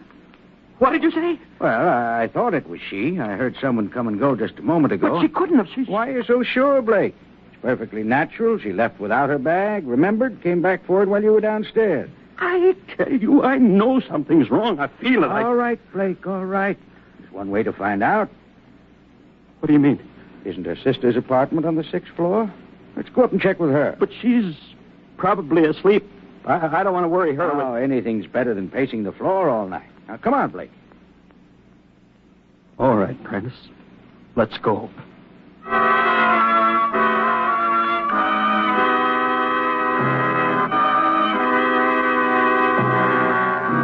And that's not on the program either, is it, Marshal? You're too bewildered to even think now, as Mr. Prentice guides you up the stairs to the next floor and Helen's apartment.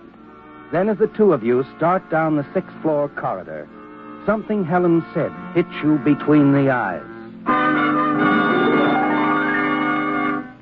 Don't be silly, darling. You can trust me. Everything is just waiting for you to walk in. You stop short for a moment, your mind spinning, and then continue on after Prentice. Walk in, Marshal. Walk into what? Poor girl's probably sound asleep. Go ahead. Try it again.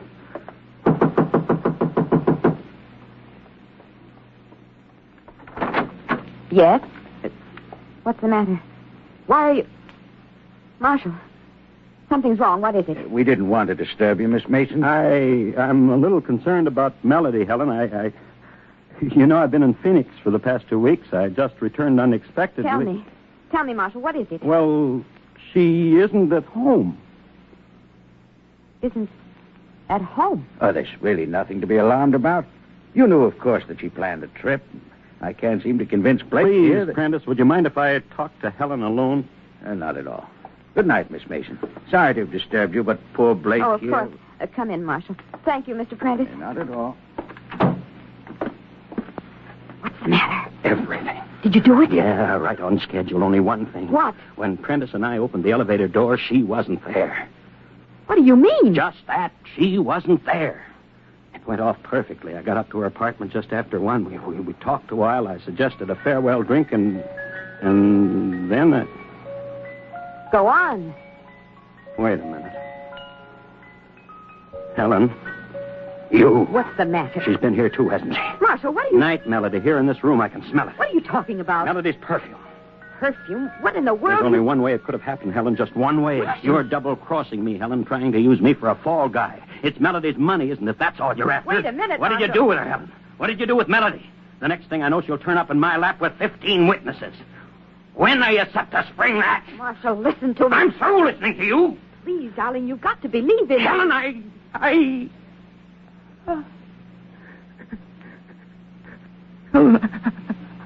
couldn't believe it. Listen to me now. I know we're in this together. There's only one way we can win. We've got to stay together. Always. Oh, I love you, Helen. I love you so much. If she's gone, it's because someone found her. Because someone knows. They all know. The manager, even Prentice. There's only one way out now, Marshal. There isn't much time. What do you mean? They do know, darling. But they don't know enough. If they did, they'd be here by now. We've got to get out of here. When? Right now. My car's down in the basement garage. You can be out of the state by daylight. You know what that means? Yes, Marshal. I know what that means. From this minute on, the two of you are giving up all thought of the money, admitting to the world and the law that you murdered Melody Blake. That's it, Marshal. Get the elevator door. Huh? Oh, yeah. Car's over here. It's so dark, I can't... Take my hand. Is there anyone on duty? The night man's working upstairs, I think. Hurry, darling. What's the matter? Helen, look. On the table over there, under the window. Where? I don't see it. I don't understand. They brought her down here. Melody, you are dead, aren't you? You are dead? I'm afraid she is. Oh, Mr. Blake, it's awful. I had no Please, idea when I Mrs. talked to... McPherson. Who are you? Lieutenant Brackett, homicide. Mrs. McPherson called us. But why? What are you doing here? I don't think it's necessary to explain that. Surprised, Helen? Marshal, Stunned, aren't you? Right out of a clear sky. You had no idea. Hey, darling, believe me, That's the trouble. I did believe you. You should have had better sense, Helen. It won't work, you know. It's the wrong kind of a frame. There's still two of us. Stop, Two of us, Helen, you and I. Did you get that, Lieutenant? Two of us. I didn't kill her. I was the machine, the dummy. She pulled the strings. You don't know what you're saying. Shut up! I'm pulling the strings now, all of them. All right, officer, make yourself comfortable. I've got quite a story to tell you.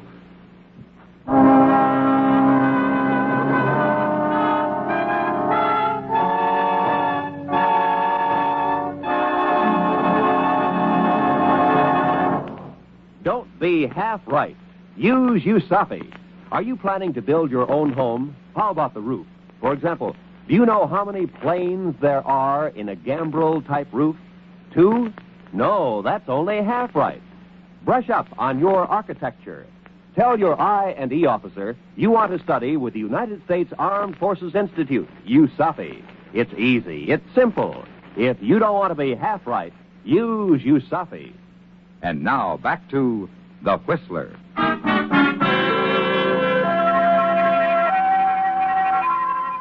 It's a terrible thing, Marshal. The four of you standing in the gloom of the basement garage. Just enough light from the street lamp outside filtering through the dirty window to give the whole picture an ethereal, ghostly pallor. You hear yourself talking now, slowly at first, and then faster as the hatred inside you drives the whole thing out of your brain. And in the flood of words, you tell everything. How you fell in love with Helen. About the night you discovered you were both thinking of murder and of Melody's money. Of the poisoned drink, the elevator. The maddening discovery that Melody's body was gone. Helen begins to sob. Mrs. McPherson and the lieutenant just stand there, quietly, listening. Well, that's all, Lieutenant. I don't know what she's done to try to implicate me, what kind of a yarn she's told you, but that's the truth, and no one will ever make me change it. Oh, Marshal. Why? Why? Well, what about it, officer? It's amazing what you can run into in an apartment house garage. Come on. Where are we going? The night man's room is down here. I'd like to have you talk to him. The night man? Bring the lady, Mrs. McPherson. This way, Miss Mason. No, I won't. I'm not going to. You do what I tell you. You're both under arrest. Suspicion of murder. But the night man, what's he got Take it to do easy. with... Take it easy. You'll see in a minute.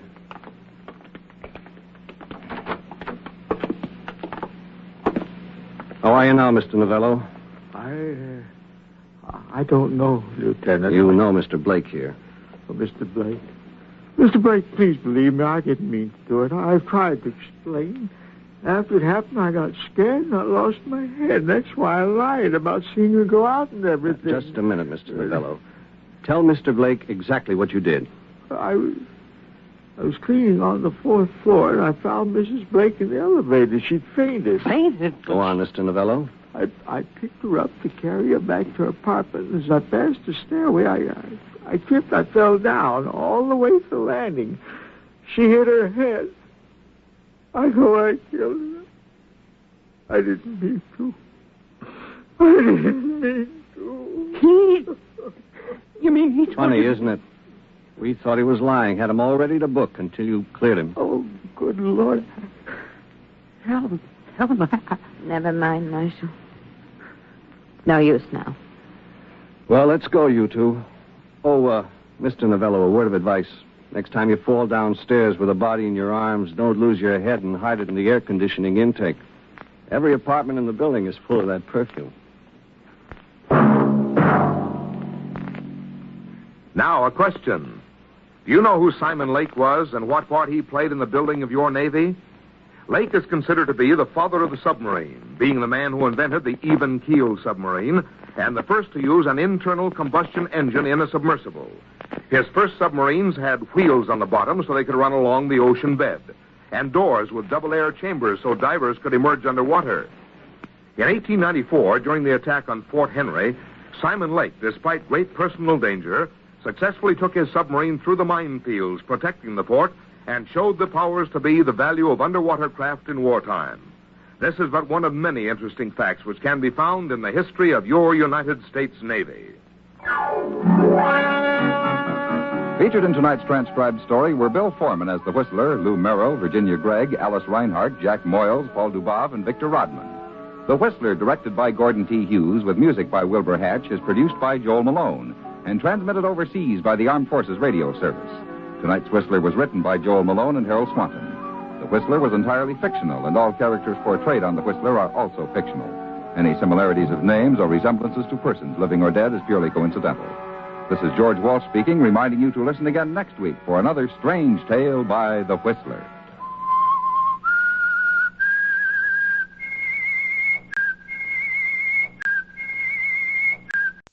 The Whistler.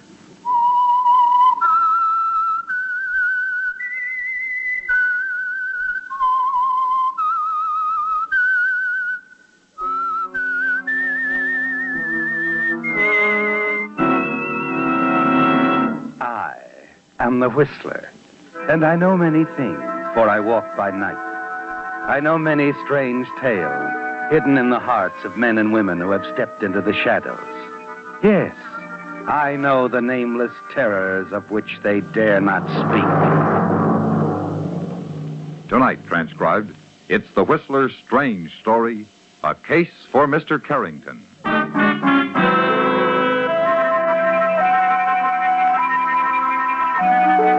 As usual, on Saturday afternoons, the veranda of the Myrtle Bank Hotel, Jamaica, was a gathering point for men in white linen suits whose only talk was of sugar 24 hours a day.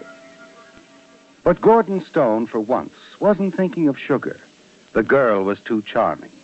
The cool, wind-blown American beauty of her too irresistible. He was admitting it to himself now. This wasn't just a passing thing with a summer tourist. He was in love, and he knew it. How's the drink? Wonderful. What is it? Myrtle Bank Punch, specialty of the house.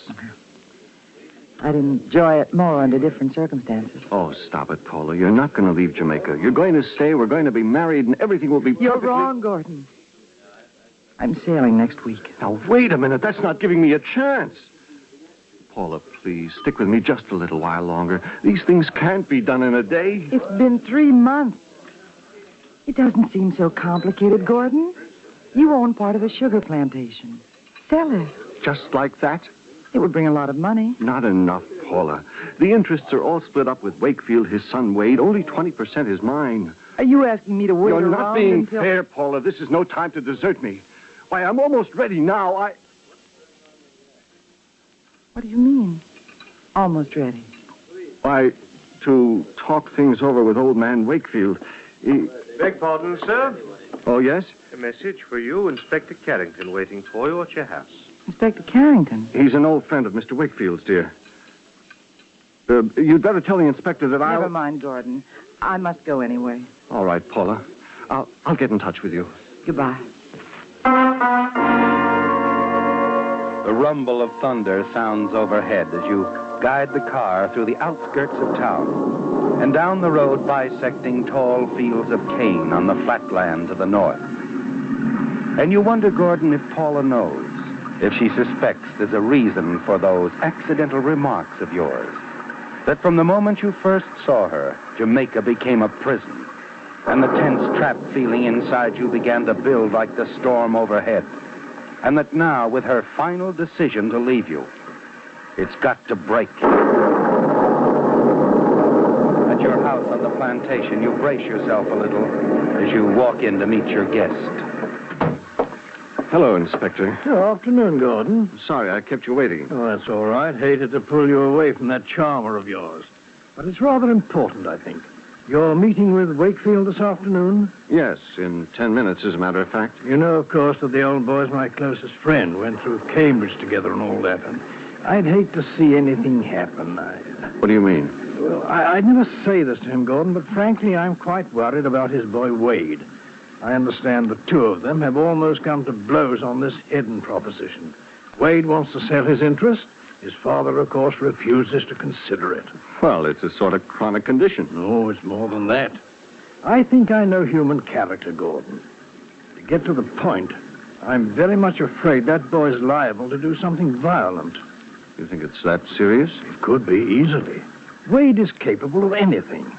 Such as? Killing his father, for example. Oh, come now, Inspector. Oh, I've seen it before, Gordon. I know that look. He's fully capable of murder. And above all, he's got the motive. Incidentally, I see you have a copy of my book on homicide investigation. Yes, I've had it for some time. A little out of date now. I wrote it in the 30s while I was at the Yard in London. But there's one thing in it that'll be sound as long as there are human beings, Gordon. Given the motive, 9 times out of 10, you've got the murderer. Now, Wade's got the motive, and I'm afraid... Now, don't worry, Inspector. I want you to look out for his father, Gordon. You're with him all the time, the two of you in business together and so on. Well, you needn't say anything to him, of course, but if you suspect that boy's up to anything, I want you to get in touch with my office at once.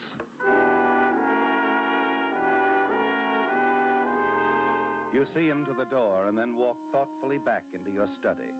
Take his book on homicide investigation off the shelf.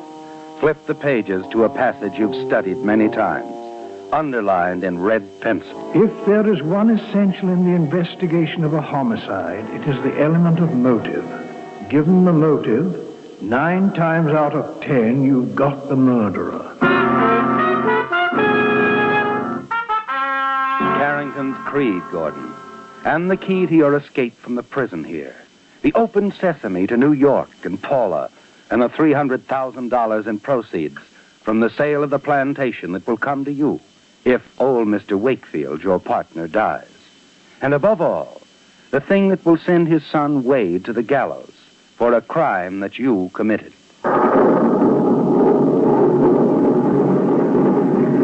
Your mind is made up now. There couldn't be a better time, Gordon.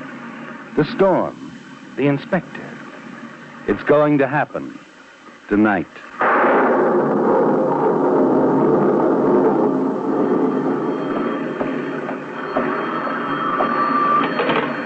Yes? Gordon, Yes, Mr. Wakefield. Wade is here. You'd better get over right away. Looks like I may need some help. I see. Yes, sir. I'll be right over.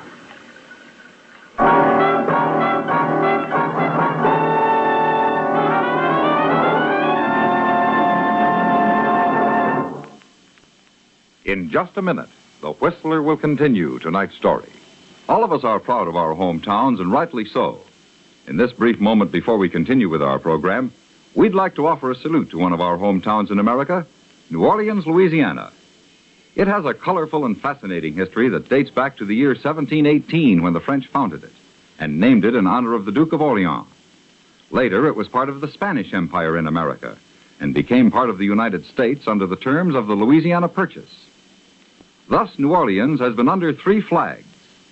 As a memento of the old days, the city has a French quarter which holds a fascination for tourists and for gourmets. The narrow streets are crowned by the iron trellised balconies of quaint old dwellings and shops. The restaurants are world famous for their good food. New Orleans is sometimes called America's most interesting city, and it is a unique combination of the old world romance and modern progress. It is the greatest distribution center in the South and the second greatest port of the United States, with its 11-mile system of state-owned and controlled docks along the riverfront. The Mississippi River is the heart of modern New Orleans industry. Everything centers about it. From its docks are shipped oil, sulfur, salt, molasses, sugar, and furs. Here comes much of the nation's trade with South America, and on up the river to Chicago, to Canadian ports through the Great Lakes, and to New York through the Erie Canal. New Orleans is the gateway to some 15,000 miles of navigable waterways. The most spectacular and gayest festival in the United States is held in New Orleans, the Mardi Gras, which involves a week of carnival and reaches the climax on Shrove Tuesday, the day before the beginning of Lent. Whether it's a matter of pleasure or business, whether you admire the charm and grace of old world settings or the beauty of the modern city, New Orleans is proud of the part it has played in the building of America. And now, back to The Whistler.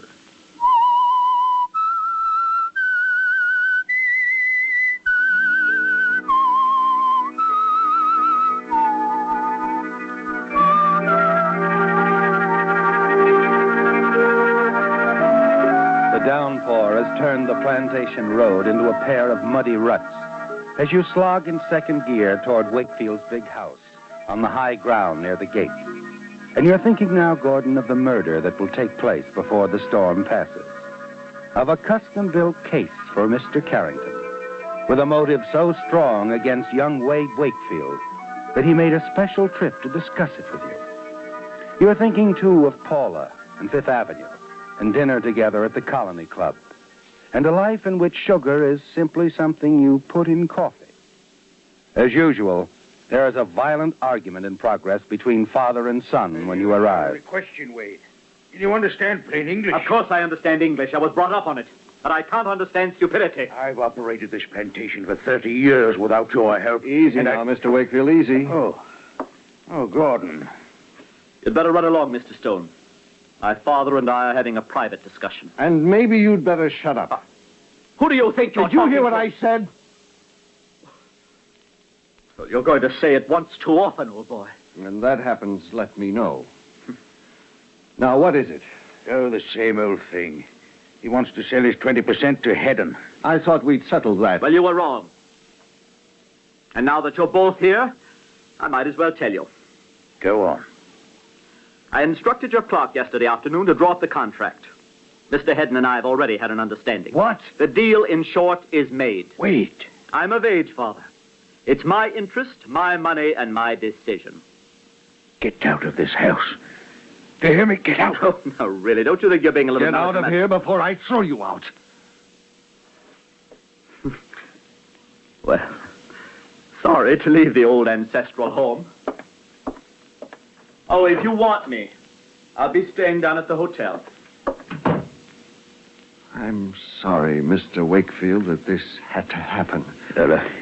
You'll have to excuse me, Gordon. I think I'd better lie down for a while.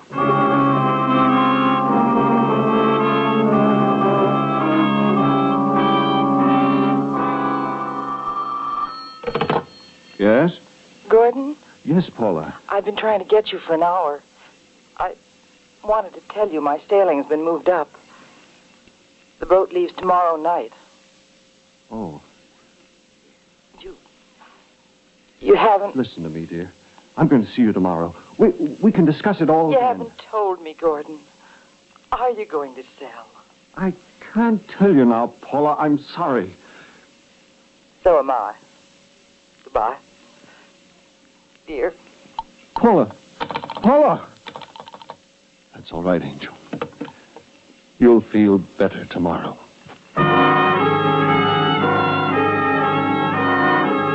It's 3 o'clock now, Gordon. Time still to run through it once again in your mind. Time to temper your weapons. Add weight to your legendary loyalty to Mr. Wakefield. Your obvious hatred of his son. At 4, you're sitting at the bar in Wade's hotel waiting for him to appear, talking to Sid Riggs, financial editor of the Kingston Express. Well, so the old man threw the boy out of the house, eh? I'd no idea it would go that far. You just don't know Wade. No sense, no perspective. Hates his father like poison. Wade is absolutely unprincipled. Go on, Stone. Say it. Hello, Wade. I didn't see you come in. Obviously. Not that it makes any difference. I've been waiting for you. Wait a minute, Gordon. This is no place. There'll never be a better place, Sid. Stay out of this. What's eating you, Stone? If you had any sense yourself, I'd break your neck. Now listen, I've You taken... listen. I want you to get out of town. Leave your father alone. What, so the two of you can go on running the company in the same old rut, huh? Yes. If he wants it that way. What's your pitch, Stone? Where do you get off, and when? There's got to be more to it than loyalty to a stubborn old man who... Another crack like that and I'll kill you. Wait, you cut it out. Leave him alone. If it's a fight he wants, I'll give it to him. I'll call the police. You can't fight in my hotel. Now, come on, Wade. Outside. You'll feel better. This isn't settled yet. Stone. Please, Mr. Stone, don't continue it. I can't say I blame you, but the other patrons... I know. I'm sorry, Mr. Grayson. All right. It's all over. Now, there's more drinks at the bar. Come now. Perhaps if we talked in the lobby, Mr. Stone? Of course. I'm going anyway. I do hope you realize I understand your position in this. That young Wade... I know, of course. I wish he weren't staying here at all. Look, Mr. Grayson, as long as he is, you can do me a favor. Well? He upsets his father terribly. Any time you hear that he's calling or trying to see the old man, would you let me know? Certainly. Well, thank you. And I'm really sorry about what happened in there. It's all right, Mr. Stone. Gives them something to talk about over their drinks. But I hope it won't happen again. I hope it won't be necessary. Good night, Mr. Grayson. And you know that it won't be, don't you, Gordon? Because everything is fitting into place.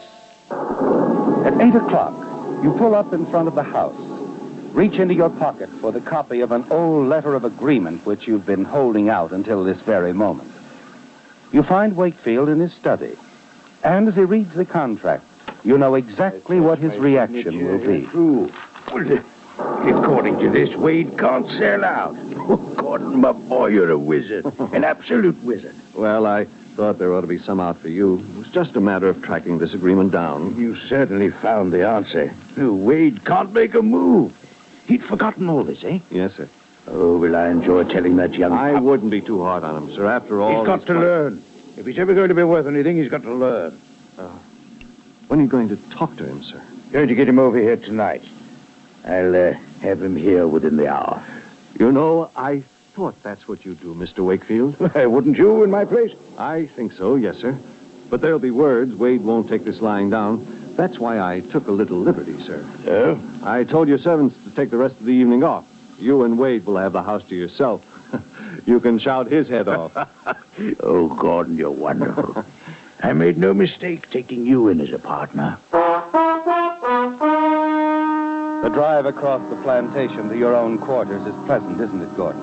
In spite of the mounting wrath of the storm, there's a tense, expectant feeling, some nervousness, but not enough to destroy the excitement. It's going so well. If there were any doubt that Wade would come out to his father's house, it's erased. As you let yourself in and fumble across the storm-darkened room to answer your insistently ringing phone. Hello? Mr. Stone? Speaking? This is Grayson at the hotel. Mr. Stone, you asked me to call about Wade. What about him? His father telephoned a while ago from the place out there. Shortly after that, Wade left. I'm sure that's where he's going. I see. I hope there isn't anything to be alarmed about. But the way he rushed out of here and all... You did the right thing, Grayson. I'm glad you called. I'll get right over to the other house. I don't believe you can get there before he does, Mr. Stone. I'll do my best, Grayson. Don't worry about it. You hang up, smiling, knowing that your timing is almost perfect. But you'll have to hurry, Gordon. Wade can't leave that house before you arrive. You've got to murder Wakefield only a few moments after the two men argue and Wade drives off, heading back to town. Yes, you've got to go through with the one thing that can bring you and Paula together.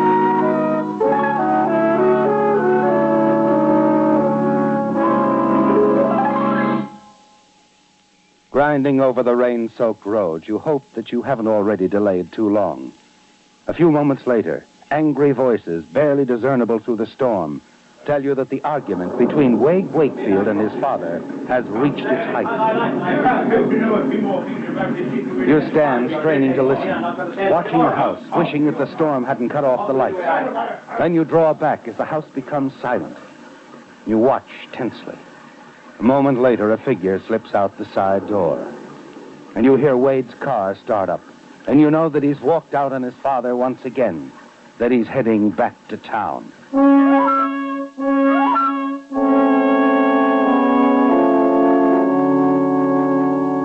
It's simpler than you planned, isn't it, Gordon? Knowing the two of them so well makes it almost mechanical. You even know where to find Wakefield in the dark house. You swing onto the veranda, climb easily up to the bedroom window where he's certain to be lying down, exhausted from his own anger. You peer in cautiously. See him on the bed, moving restlessly. Slowly, you ease the window up.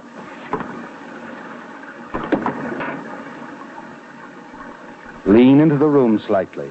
Take careful aim at the sleeping figure of old Mr. Wakefield on the bed.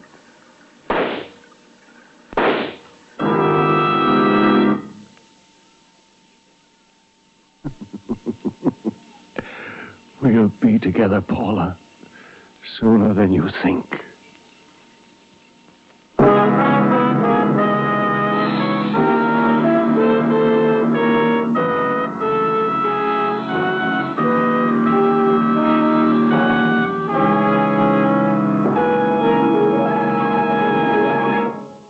Don't be half right. Use USAFI. For example, if you're interested in raising bees, how many different species would you say there are? 750? No, that's only half right. Brush up on your zoology. Tell your I&E officer you want to study with the United States Armed Forces Institute, USAFI. It's easy. It's simple. If you don't want to be half right, use USAFI. And now back to The Whistler.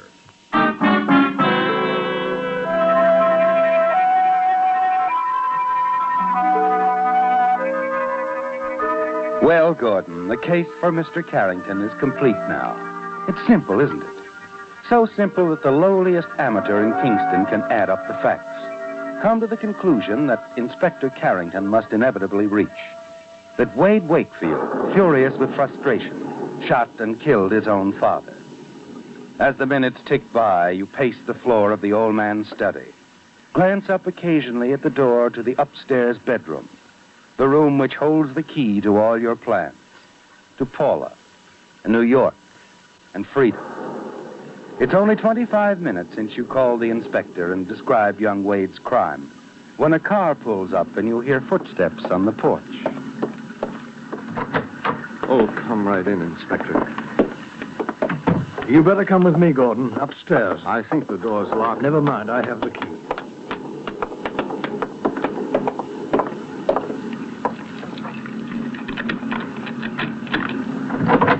Here we go.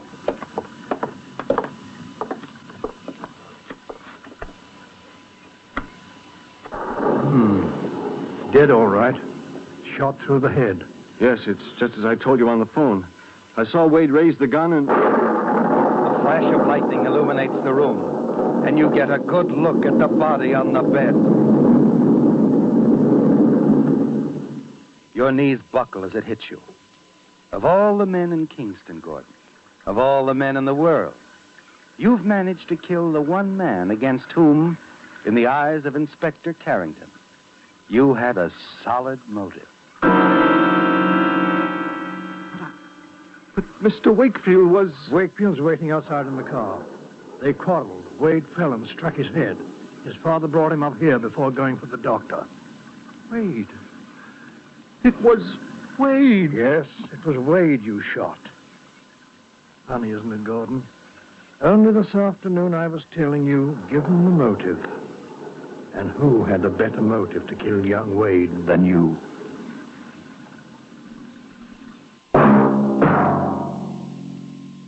Now, a question. Do you know the origin of the expression, not enough room to swing a cat? Contrary to popular belief, the expression has nothing to do with a four-legged house pet. In the very early days of the Navy, when crews became difficult to handle after many months at sea, the cat-o'-nine-tails was often used. But when this form of punishment was used below decks, the low-beam ceilings prevented the cat-o'-nine-tails from being used with any degree of force. In other words, there wasn't enough room to swing a cat. Though such cruel form of discipline disappeared long ago, the expression still remains in our vocabulary. This is but one of many interesting facts which can be found in the history of your United States Navy.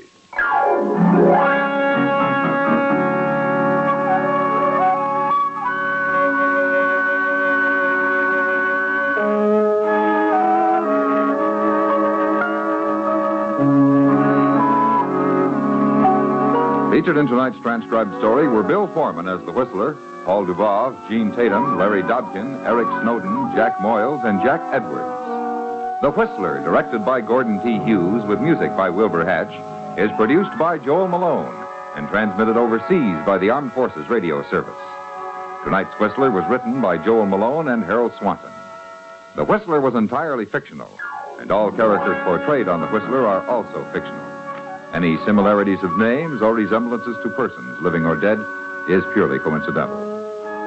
This is George Walsh speaking, and reminding you to listen again next week for another strange tale by The Whistler.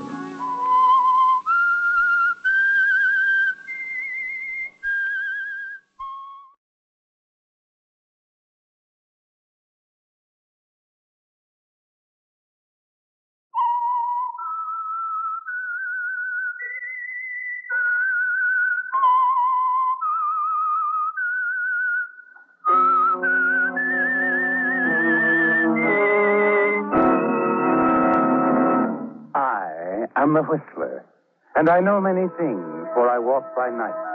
I know many strange tales hidden in the hearts of men and women who have stepped into the shadows. Yes, I know the nameless terrors of which they dare not speak. Tonight, transcribed, it's The Whistler's strange story, The First Year. The story of Lydia Winters falls naturally into two parts, separated by exactly 1 year, almost to the minute. Her marriage to Elliot Larkin ended, of course, on New Year's Eve, somewhere around midnight, at a place called Silver Lake Lodge. The circumstances surrounding its ending are a matter of record now in the files of the police department, Homicide Division. The beginning is another story, a personal one. Just a year before, early on New Year's morning, as she entered her uncle's apartment after listening to the whistles ushering in the new year and bidding Elliot good night. Well, Uncle Philip. Oh, it's you. You old darling, waiting up for me. There's a very good reason, Lydia. I want to talk to you. And seriously, for once. Oh? And I know just what it's about. You don't approve of Elliot Larkin, do you, dear? You think he's irresponsible, unworthy of me, and I'm so hard and thoughtless and gullible. You through? Mm-hmm. Good. And please understand this. If I have any concern about Elliot Larkin, it's on his account and not yours. Is that so? Exactly. In the proper hands, he might grow up into a decent human being. You know, you're just like your mother was, Lydia. You're not in love with this man. He's not in love with you. You're pretty sure of yourself, aren't you? Of course I'm sure. Now, to get to the point, Lydia, I will not approve your marriage to Elliot Larkin or any other man until you're able to look upon it as a sacred contract instead of an adventure. I see. Well, for your information, I've agreed to marry Elliot tomorrow in Greenville, whether you approve or not. And there's nothing you can do about it. Oh?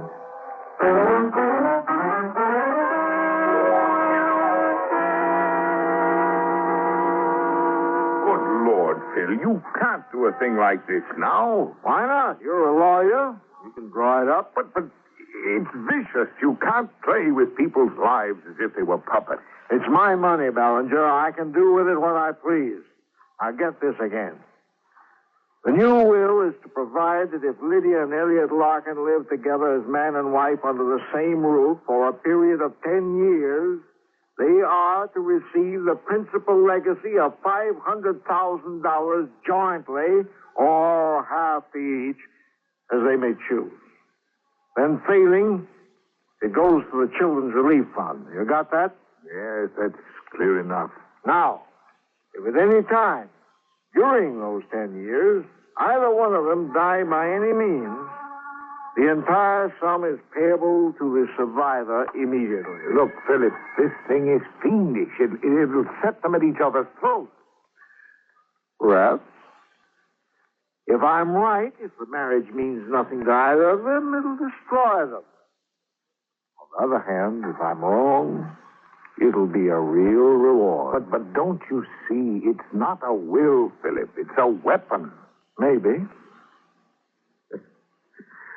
I know I won't live to see it work out, but you'll see it, Ballinger. You'll see it.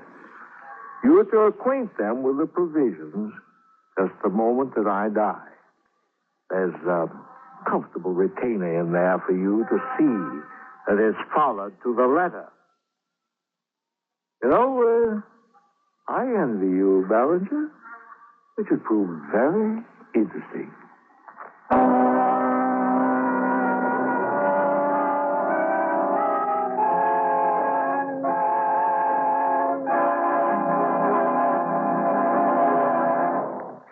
In just a minute, The Whistler will continue tonight's story.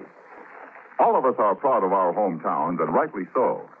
In this brief moment before we continue with our program, we'd like to offer a salute to one of our hometowns in America, Boston, Massachusetts.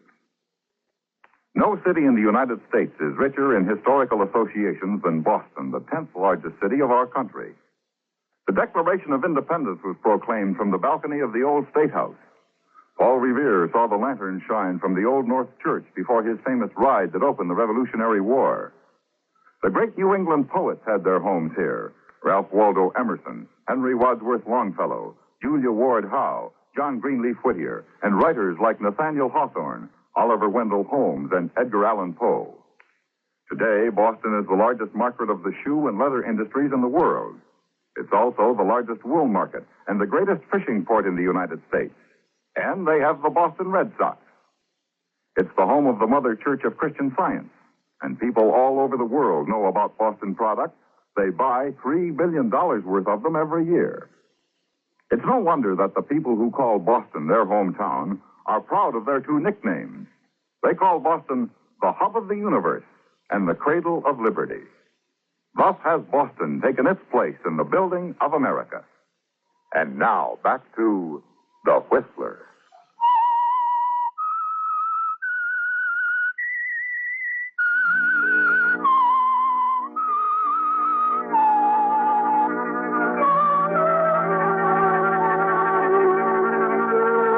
Yes, Lydia. You've escaped Uncle Philip's tyranny now, and it's worked out fairly well, hasn't it? It's not a storybook marriage, of course, but you didn't expect that. Still, Elliot is fairly presentable, reasonable, and charming, and wealthy enough to keep you well-dressed and entertained. And until something better comes along, you're content. It was an evening in October that changed all that. The two of you had just arrived home from a football game. Oh, Johnny Gates. I haven't seen him since college. And you know, it was really a lucky break running into him that way. What do you mean a lucky break? You didn't pay any attention to me or the game. No, I mean he's leaving his job. He's going to the Orient. Oh? Yeah. Represents some liquor outfit, cordials, you know, that sort of thing. I mean, that's the job he's leaving. And it's a pretty good job. Well, what's that got to do with you? Well, he says he'll recommend me to replace him if I want it. You mean you're going to work? Well, why not? Can't be a playboy all my life. Elliot! Oh, Elliot! What in the world got into your head? What's so funny about that? I can't help it, Elliot. You working. Oh, go get the phone, will you? Excuse me. Hello? Mrs. Larkin? Yes? This is Mr. Ballinger, your uncle's lawyer. I'm not at home to my uncle, Mr. Ballinger. You can tell him... Just a minute, Mrs. Larkin. I'm calling to tell you your uncle passed away this afternoon. I see. It's my duty as his executor to read you the terms of his will. Who is it? Just a minute, please. Uncle Philip's dead. Something about the will. Oh? Here, let me talk to him. I'll handle it. Huh? Mr. Ballinger, perhaps you don't quite understand my relationship with Uncle Philip. Hey, wait a minute. Elliot. Cover the phone. There. What hey, do you listen to me. You're doing? Time I knocked some sense into your head, Angel. You may as well know it now. We're broke. Hello? That's why I took Johnny up on that job. Hello, Mrs. Larkin. You had money, a lot of it. Never mind that now. Now, you better tell that Mr. Ballinger we'll be glad to talk to him. Go on, tell him. Hello? Hello, Mr. Ballinger. Yes? You can come over right away. Yeah. Hey, how'd that taste, dear? What? The humble pie. I'm not exactly in the mood for that sort of thing, Elliot. Why didn't you tell me? You never asked. You just went along with what everybody believed about the Larkin fortune. You think that was fair to me? Well, it works two ways, Angel. After all, I was under the impression your Uncle Philip's worldly goods were practically in your pocket.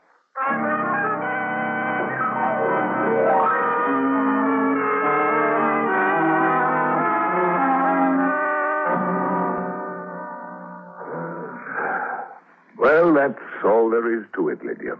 I haven't left out anything. If there are any questions... No, it's all very clear. Yes. Well, good night. Good night, Larkin. Yeah.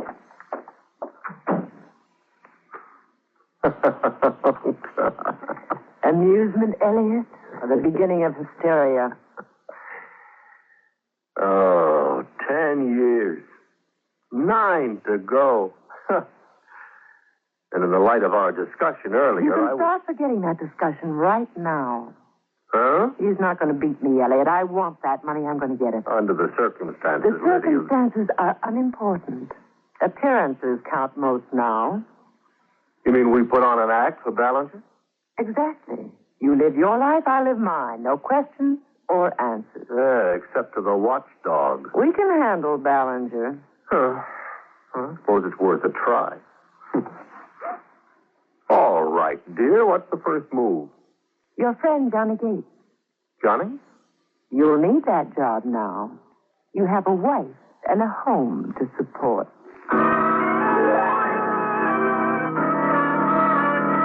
At that moment, you're forced to admit something to yourself, aren't you, Lydia? That Uncle Philip was right. That your marriage to Elliot Larkin is a farce. A hollow, mocking thing that was never meant to be.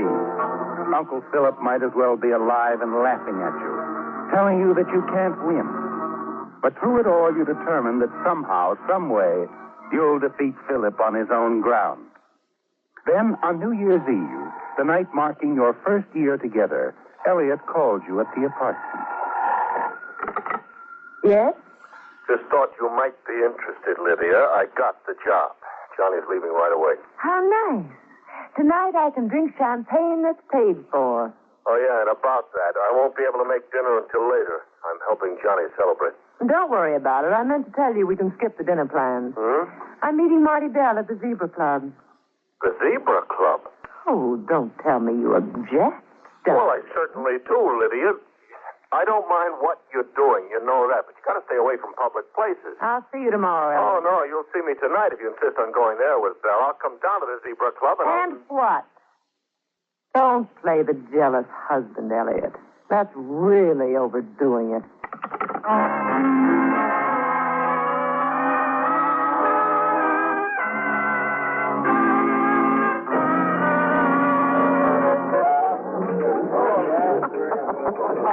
Oh, Marty. You're really very amusing. But I mean it, Lydia. I love you. I want you to leave Elliot. Oh, stop it, Marty. You don't care a hang for Elliot, and he doesn't I deserve... said stop it. There's someone coming over our table. An old friend. Really? I don't see anyone. Oh, Mr. Ballinger. What an unexpected surprise. Yes, I dare say. I'd like you to meet Marty Bell, an old friend of Elliot's. Oh? Marty, Mr. Ballinger. How do you do, Mr. Bell? Marty's keeping me company while I wait for Elliot, but he has an appointment. Maybe you sit in for a while, Mr. Ballinger. Oh, you've been a dear, Marty. I'll tell Elliot. Run along now. Nice to have met you, Bell. Yeah, same here. Goodbye, Lydia. Bye, Marty. Thanks so much. He's such a dear. Lydia, I've been intending to bring this up for some time. Well, you know, when there's any sign of trouble between you, you're on dangerous ground. Why, Mr. Ballinger, I don't know what you're talking about. We're getting along beautifully. Where is Elliot, Lydia? It's New Year's Eve. You two should be together. Well, of course we should, but the night is only beginning, Mr. Ballinger. Oh, wait, there's Elliot now. Well, here's my stray lamb. Darling, you remember Mr. Ballinger. Hello, Larkin. Oh. Yeah, sure. How are you, Miss Ballinger? Sit down, my boy. I've already taken the liberty of ordering a round of drinks. Oh, how nice. If you'll permit me, I'd like to offer a toast on your anniversary. 1 year, isn't it? That's right. One beautiful year. Yes. Oh, we can drink to that. And, of course, to your future. May you remain as happy as you are tonight.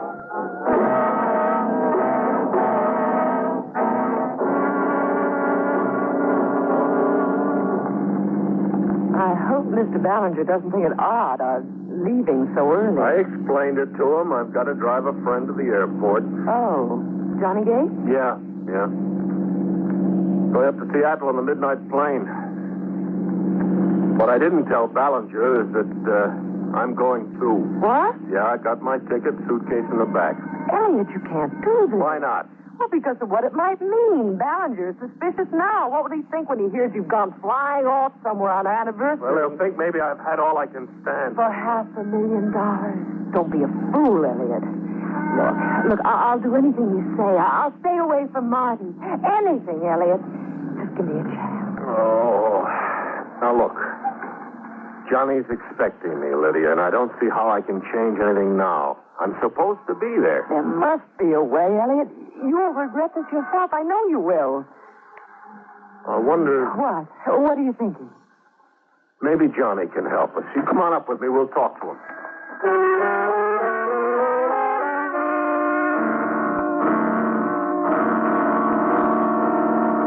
Well, maybe I'm a little slow, Elliot. Give me another rundown on that, huh? Oh, it's simple, Johnny. I would like an extra day down here, that's all. You're flying north anyway, so couldn't you send that wire to the company for me? From the Seattle hotel to cover you with the company. Yeah, that's right. That way Lydia and I can be together on our anniversary. I'll be up there in a day or two. Well, I don't suppose there'd be much doing over the holiday anyway. Oh, no, not a thing. But, of course, I don't want to beg off on my first assignment. Oh, I wouldn't be so good.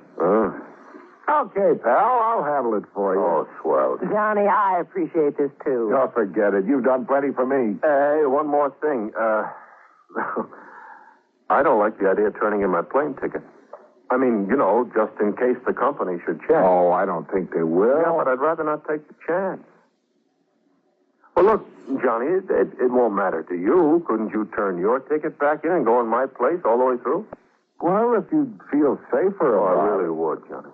Okay. Oh, I'll check into your hotel for you. The work. Oh, fine. Hey, we better get going. Yeah, right away. I'll finish packing. Yeah. Well, satisfied, Lydia? Perfectly. As long as we're trying to make it look good to Ballinger, maybe we ought to go whole hog. How do you mean? I mean, after we drop Johnny off at the airport, how about driving up to Silver Lake Lodge? Wonderful. Yeah. Remember the first time we were there? A brand new year. Brand new life. I remember it perfectly, Elliot. I'd love to go. I think it's exactly what Mr. Ballinger would like. Well, Lydia, for the moment you've won. But the worry of the future is on your mind driving down to the airport and watching Johnny Gates off on Flight 27. And all the way up to Silver Lake Lodge, you wonder about those 9 long years ahead. It isn't going to be easy, Lydia. But somehow you're determined to make Elliot continue to see it your way. On the highway of life, we ain't even got a sister brother. A few miles below the lodge, you ask him to stop at a roadside store. Just want to get some cigarettes, Elliot. I'll be right back. Take your time.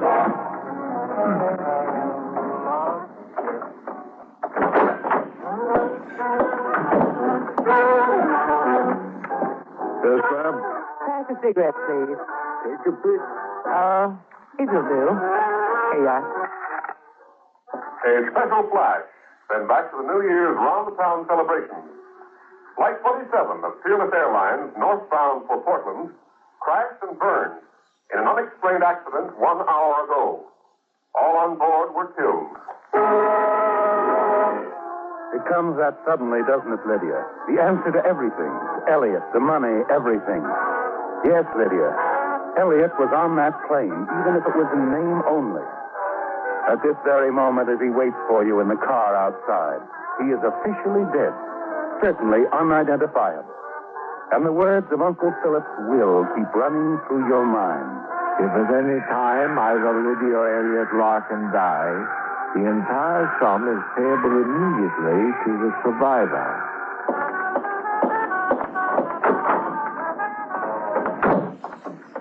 We got each other. Sorry to keep you waiting. That's all right. Just as I went into the store, there was some sort of news flash on the radio. Did you hear it? What, a news flash? No. Oh, must have been some other station. Yeah. So, Hey, I was enjoying that. please, I'd like it quiet. We'll be up at the cabin in a few minutes, and right now, I want to think. Of course you want to think, Lydia, of the loaded target pistol in the gun case at the cabin, of how lonely it is here, of how easy it will be to dispose of Elliot's body in this wilderness. Your eyes are on the gun case now. Just over Elliot's shoulder as the two of you sit in the living room of the cabin before the fire that he's built for the occasion. Well, Lydia, our first year.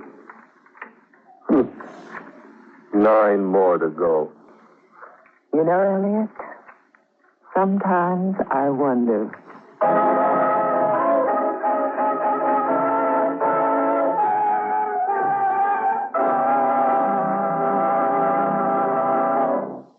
Don't be half right. Use Usafi. For example, how many main crowd formations would you say there are? 2? No, that's only half right. Brush up on your aeronautical meteorology. Tell your I&E officer you want to study with the United States Armed Forces Institute, USAFE. It's easy. It's simple. If you don't want to be half right, use USAFE. And now, back to The Whistler. Yes, the marriage of Lydia Winters Larkin ended on a New Year's Eve at a place called Silver Lake Lodge, where she'd spent her honeymoon just a year before. There's a complete record now in the files of the Homicide Division. A record, too, of the persistence and determination of one of their detectives, of his curiosity over the crash of a northbound airplane and the supposed death of a passenger named Elliot Larkin, of a trail which finally ended with a confession of murder under a cold white light at police headquarters. Go on, Mr. Larkin. Oh, well, may as well know it all, I guess. I thought my alibi was perfect. I figured Johnny Gates had put me in Seattle at the time of the crime. You figured that out when Ballinger read you the will. Well, that's why I took the job. Wangle let assignment in Seattle the night Johnny was leaving. I did need the money. I wanted the $500,000. Never would have taken the chance if I hadn't thought it was airtight. And your alibi blew up in that plane. Yeah. And you know, that's funny. That night in the car on the way up to Silver Lake? Yeah? And she asked me about some news flash. I think that was about the plane. Now, I wonder why she didn't tell me. Now, a question. Do you know when PT boats were first used by the Navy? Around 1810, Robert Fulton of steamboat fame built what is considered to be the grandfather of our modern PT boat. His torpedo boat was 27 feet long and had 6 oars. The boat was provided with 4 blunderbusses on swivels, each one tended by a Marine armed with pistols and cutlasses. The oarsmen were also armed. The torpedo was placed at the bow and attached to a harpoon gun. When the boat approached the target ship, the gun was discharged and the torpedo released, a far cry from the PT boats of today. This is but one of many interesting facts which can be found in the history of your United States Navy.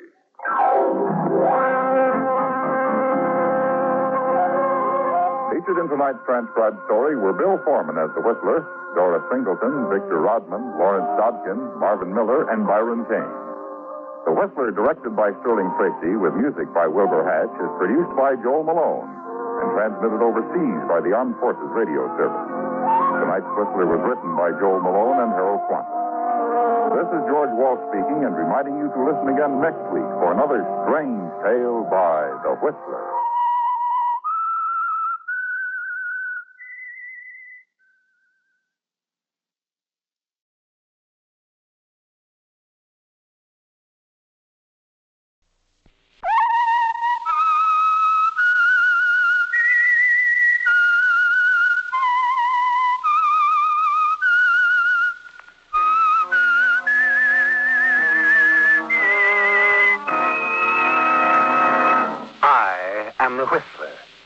I know many things, for I walk by night. I know many strange tales hidden in the hearts of men and women who have stepped into the shadows.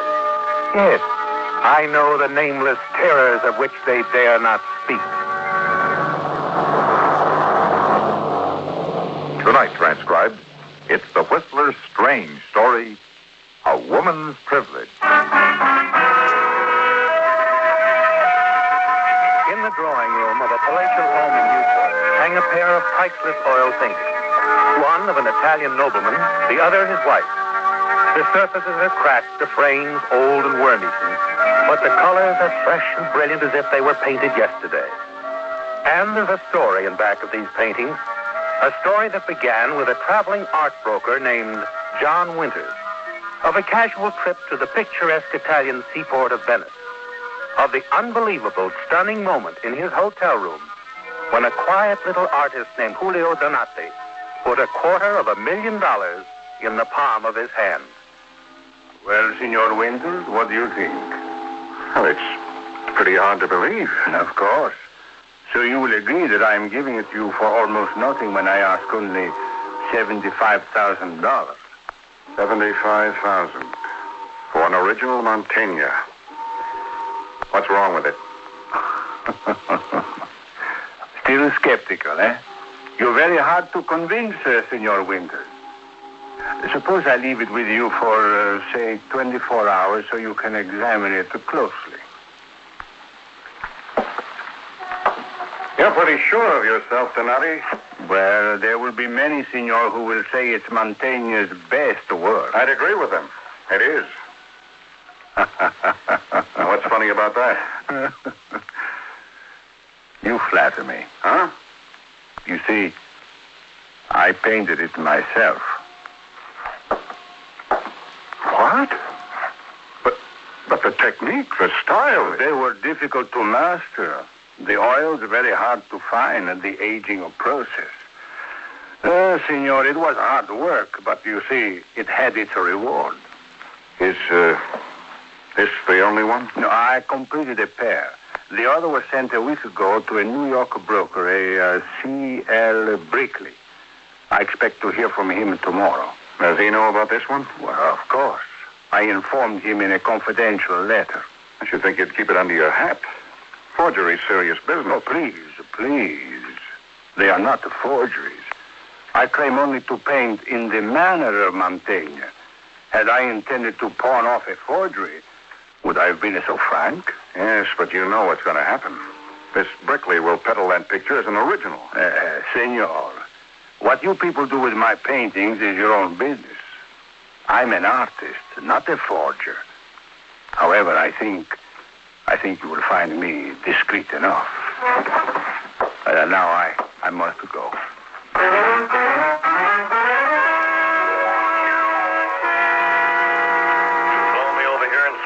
Just for this? Now, wait a minute, Potter. I'll tell you again. It's the McCoy, an original Mantegna. He's pulling your leg. No one in his right mind would let a Mantegna go for $75,000. I told you he doesn't know what he's got. The artist only produced 35 paintings in his life. They're all catalog winners. There's no such thing I saw it with my own eyes.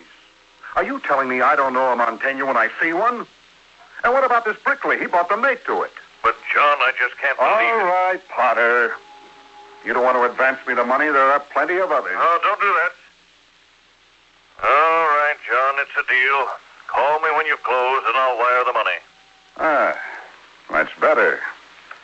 You'll hear from me in a couple of hours. Well, John, Donati was right, wasn't it? Your mind is whirling with figures as you hang up the phone. Hurry across town toward the address Donati left you, the little shop in the Plaza Flanquete. Yes. There's over $250,000 in that briefcase under your arm, provided that the 3 people in the world who know the truth are discreet. That's the only gamble, isn't it, John? You and Donati and Brinkley, the New York broker. With 3 who know, there's always a chance one might talk. You turn a corner into the plaza, wondering if Brinkley had thought of that one, and the answer comes suddenly. A crowd is gathered at the front of Donati's shop. What's the matter? What happened here? Give it back, please. What is it, officer? What happened? The proprietor of the shop, Signor Donati, was shot.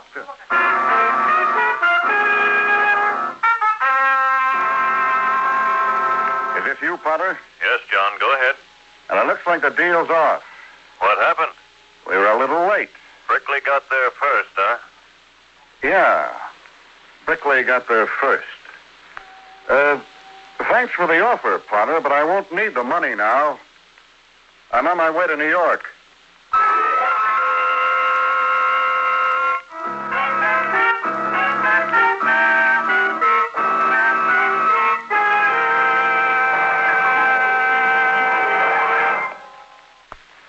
In just a minute, the Whistler will continue tonight's story. All of us are proud of our hometowns, and rightly so. In this brief moment before we continue with our program, we'd like to offer a salute to one of our hometowns in America, New York City. Hometown to more people than any other in the world. Its history is pretty well known. How it was supposedly bought for $24 worth of trinkets from the Indians. How it started under the Dutch, went to the British, and passed to the young United States after the Revolutionary War. It was our national capital for 5 years, and George Washington was inaugurated there. Today, it's not only the biggest, but probably the busiest and noisiest place in the world. Much of its growth and prosperity is due to New York Harbor. The port clears more than 5,000 vessels a year and ships almost half of the entire trade of the United States. But New York City is many things to many people. It's not just San Francisco multiplied by 10 or Chicago multiplied by 3. It's Wall Street and Harlem, the Statue of Liberty in Greenwich Village. It's Broadway, otherwise known as the Main Stem or the Great White Way. More theaters are crowded in that area than any place in the world. It's the Empire State Building, the world's tallest structure. It's a parade up Fifth Avenue and a baseball game between the New York Yankees and the Brooklyn Dodgers. It's the Metropolitan Opera and Madison Square Garden. It's Rockefeller Center, occupying 12 acres and 15 buildings. And it's the headquarters of the United Nations. It's the native New Yorker who never moves off his block and the immigrant who came from halfway around the world. It's the George Washington Bridge and the Holland Tunnel and Grant's Tomb. And when you've said all this, you've still only scraped the surface of what New York is like, what it's all about. But one thing is for sure. The people of New York are proud of their hometown and proud of the part it has played in the building of America. And now, back to The Whistler.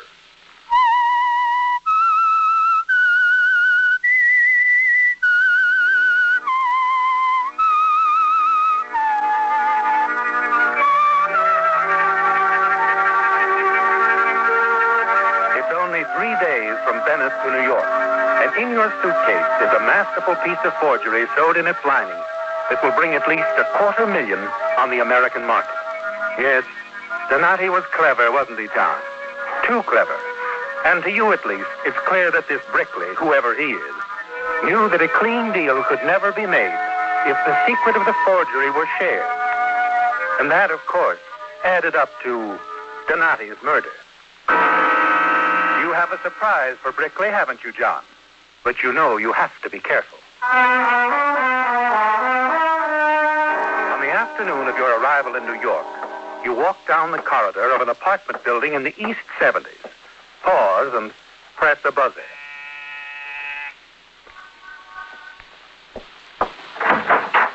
Yes? I'm looking for Mr. C.L. Brickley. Oh, what did you want to see Mr. Brickley about? Well, it's a personal matter. Is he in? Just what is it you're selling, Mr. Winters. John Winters. Well, I'm really not selling anything. I guess the suit does need pressing, but it's really not that bad, Miss... Brickley. Oh? His daughter? I'm C.L. Brickley. What? Himself. Well, a woman. Mm-hmm, but a woman who is not interested in a vacuum cleaner at the moment. Perhaps some other time, Mr. Winters. All right, Miss Brickley, have it your way. A friend of mine told me you had a picture or two that might interest me. Wait a minute. What kind of a picture? Well, I'm collecting Italian Renaissance. You? Honest, C.L., I've got 11 other suits. If I'd known I was calling on such a beautiful businessman. I'm sorry, Mr. Winters. Please, come in. Shall I bring my vacuum cleaner? No charge for the demonstration. I said I'm sorry. Come on in. Please, sit down. Thank you. Is this your place of business? Yes, I'm a broker, Mr. Winters. I see. You mentioned Italian Renaissance. What did you have in mind? Oh, Venetian school in particular. Oh. You know, of course, that authentic Venetian things run a little high. How high? $300,000. That's high enough. What is it? A Montaigne. Oh, now, wait a minute. No, I know. It's hard to believe. It came to light during the war. I was very lucky. You're positive it's authentic? Oh, you want to see it? Oh, that won't be necessary. Let me check my briefcase here. Well, I have the picture in my safe. Just a minute. Here we are. How do you like this one? Where did you get that? Same place you got yours, Miss Brickley. Same artist, same convincing technique. Who are you? Winters. The name's Winters. That's not what I mean. Where'd you come from? Don't worry about me, lady. I'm authentic. Let's stick to the Montaignes. All right, Mr. Winters. Just how many of these are floating around? 2. And how many know about the... 2. You and me. That is, since you took care of Donati. Oh, now, that's a little crude. All right, so you had it done. What's the difference? That still leaves 2. You'd be smart enough not to give the hired help your reasons. You've got it all figured out, haven't you? Well, it's water over the dam. Let's talk about the pictures. We're hooked with each other, you know that. That might not be so bad, Mr. Winters. Better make it John. All right, John.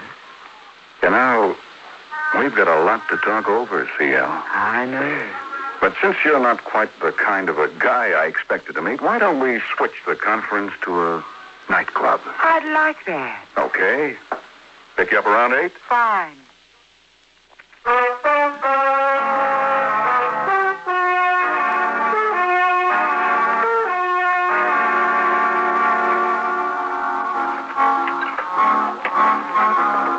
CL, you don't dance at all like a stuffed shirt. You like? I like. She is beautiful, isn't she, John? Slim, graceful. The satin of her evening gown clinging to her like a glistening white sheet. And for the moment, you forget everything else. The Montañas, the $500,000, the wealthy clients, everything. Everything, that is, except that you're dealing with a killer who's as sure as you are that those paintings can never be sold as long as there are two minds in the world who know they're forgeries. If only she weren't so breathtaking, so beautiful. Beautiful. Tell me more. Not at the business conference. Oh, that again. Yes, that again. They're pretty hard to find, you know. People who will put out $500,000 for a pair of paintings. I put out a couple of feelers before you arrived. I beg your pardon, Miss Brickley. Yes? There's a call for you, a Mr. Gross.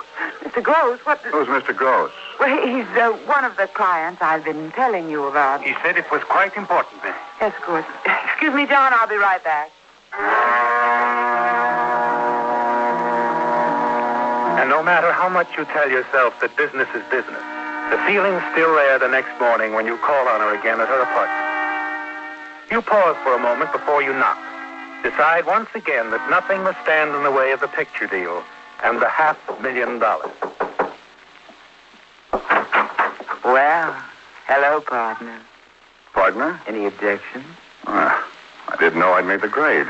Oh, you have, definitely. Oh? Come in. I've got something to show you. Thanks. I expect to find you in a laboratory, Abram. What's going on? Hey, what's this? My laboratory. I've been busy putting your Montaña over the jumps. Jumps? Mm-hmm. Photographed it 3 ways. X-ray, ultraviolet, infrared. The negative's over there on the rack drying. Well.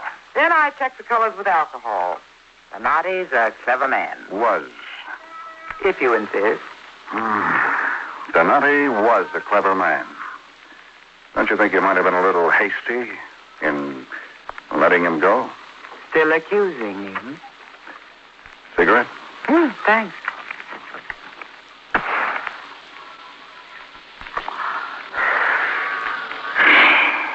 Well, what's next on the program, beautiful?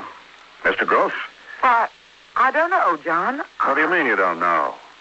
You're not getting cold feet, are you? You said he was a client. He called. I know. Well, that's good enough for me. Make an appointment with a guy for me. I want to see him. John, I don't know why I'm saying this. What? We could be awfully good friends. We'll discuss that. At length after you get the pictures. Pictures? What for? Well, wrap them up, darling. We're going down to the Pennsylvania station.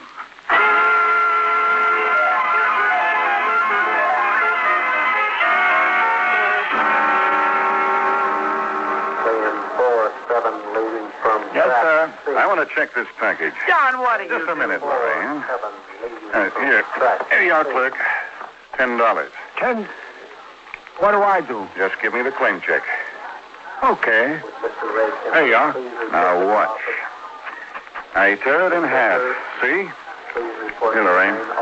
That's yours. What are you doing? Wait a minute, mister. Put a note on the package. You deliver it only when both halves of the claim check are presented. Get it? Yeah, but that's screwy. You want that $10?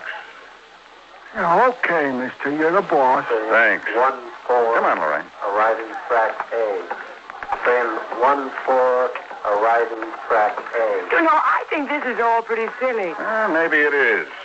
But I'll just trust you a lot more after you fix up that appointment for me with your friend, Mr. Gross. Now, how soon can you make it? I don't know, John. I'm not sure. Let me handle it then. When can you get hold of him? I'll call in tomorrow.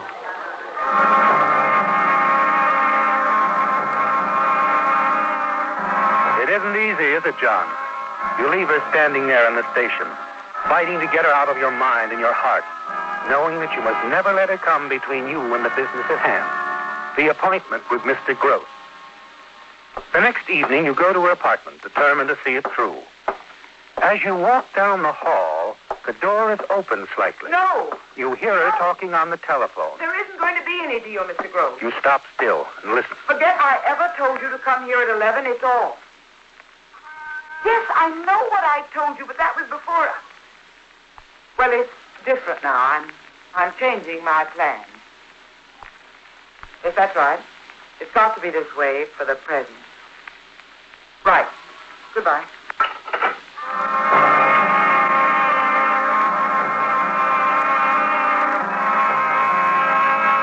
You stand there for a full minute, thinking. Then make up your mind. Two can play that kind of a game, can't they, John? And you know the one who wins is the one who gets there first.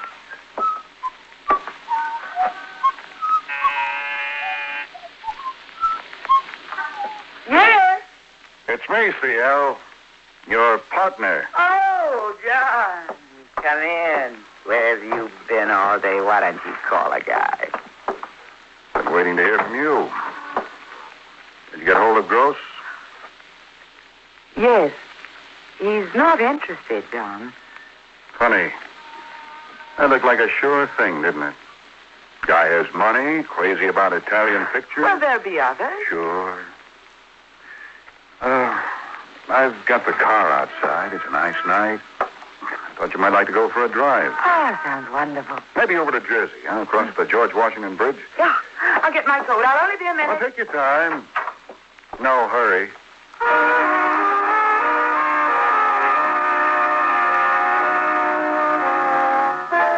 It doesn't take long, does it, John? Now that you've made up your mind to it. Just a few miles of riding, talking idly, with the automatic hidden down beside you in the seat. Occasionally, you glance from the road at her beautiful face in the moonlight. That's something you'll never forget. That face, with the moonlight working magic with her hair.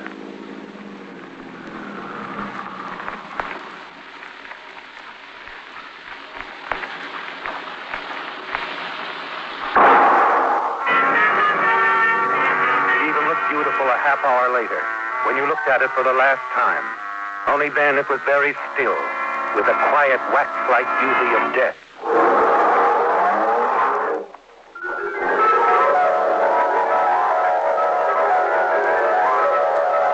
An hour later, you have dropped the automatic into the river, and you're back at her apartment with both halves of the claim check in your pocket, as you go through the wastebasket next to the telephone.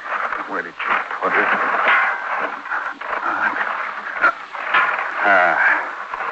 Here it is. Yes. A little slip of paper and a telephone number with the name Gross.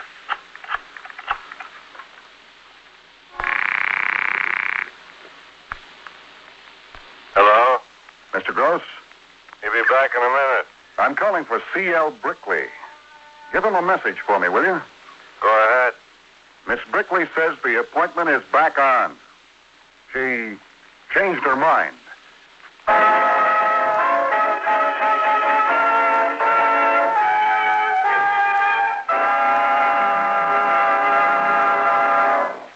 Don't be half right. Use USAFI. For example, would you say that hydrogen, the lightest known substance, is 75,000 times lighter than mercury? No, that's only half right. Brush up on your chemistry. Tell your I&E officer you want to study with the United States Armed Forces Institute, USAFI. It's easy. It's simple. If you don't want to be half right, use USAFI. And now, back to The Whistler.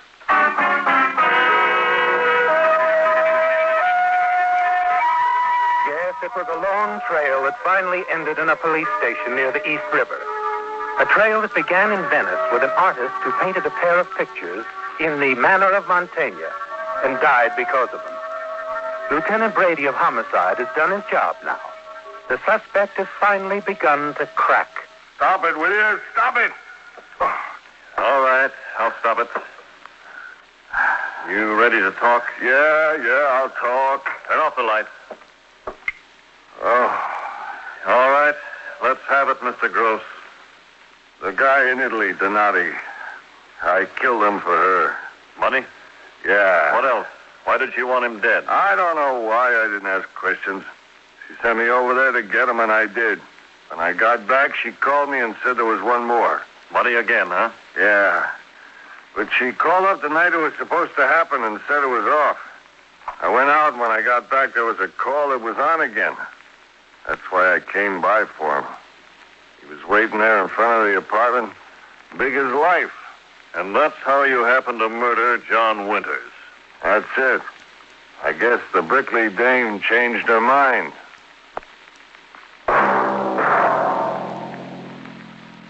Now, a question. Do you know how the Navy's custom of piping over the side began? In the early days of the Navy, when commanders visited one another at sea, they found boarding the gangway in rough weather a bit difficult, so they were hoisted up the ship's side in a net or basket. Several members of the crew, or side boys, would be summoned to assist, the number varying according to the weight and agility of the boarding officer. The pipe was sounded for hoist away and a vast heaving. In time, however, piping over the side became a simple ritual of courtesy for a boarding officer, and so it has remained to the present time. This is but one of many interesting facts which can be found in the history of your United States Navy.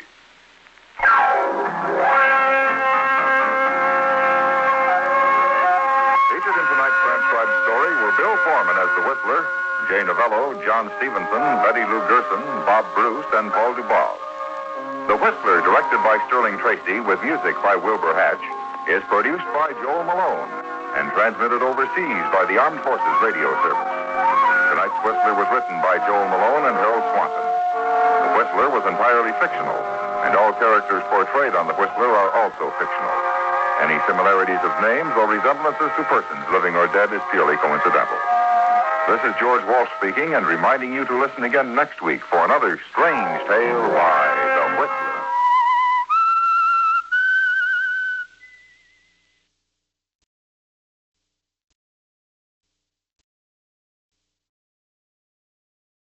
The Whistler.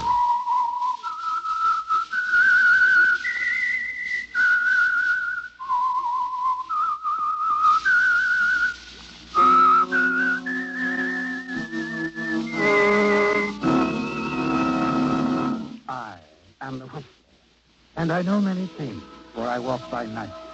I know many strange tales, hidden in the hearts of men and women who have stepped into the shadows. Yes, I know the nameless terrors of which they dare not speak.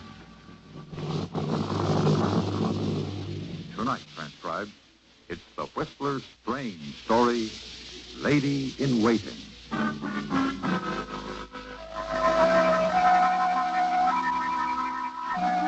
Her own feelings didn't match the day at all. It was spring in San Francisco, and the city had a way of catching the spirit of such occasions. Even Eddy Street and the rather dismal office building she was entering seemed to brighten up somehow. She paused near a flight of stairs, her eyes examining the directorate. A few minutes later, a secretary ushered her into Attorney John Bradley's office. Sit down, Miss Collins. Thank you. You, seem nervous. Is there something... It's just that I'm not sure you can help me, Mr. Bradley. And no one else knows what I'm about to tell you. No one else will, whether I handle the case or not. Now, does that make it easier? Yes, much. Well, it's quite simple in a way. The facts, I mean. You see, I was keeping company with someone a number of months ago. A very fine man. At least, I thought he was. Go on. I wasn't in love with him. But he was kind, thoughtful, and very much in love with me. I only tell you that so you'll understand. I do understand. Anyway, he wanted me to marry him. He said we'd go away, travel around the world for a few years. He kept talking about that. I'm afraid that waiting for me to give him an answer is what kept him here. Well, the case isn't too unusual yet, Miss Collins. I haven't told you his name. It was Frank Hardison. Hardison? Not the one who... Yes. Believe me, I didn't know any more about that part of his life than anyone else. He never told me. And to meet him, Mr. Bradley, you'd never guess. He was a perfect gentleman. I'd never met anyone. He got 20 years, didn't he? Yes. I remember reading about it. Quite a list of charges. You doubt his guilt, is that it? Want me to... No, Mr. Bradley, that isn't it. Then? Well, every month in the mailbox at my apartment, I find an envelope filled with a currency, large bills. That's a problem? You don't understand. I know that somehow Frank's sending that money. I want it stopped.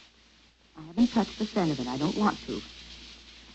But I thought if a lawyer talked to him, explained to Frank that he's really doing more harm than good.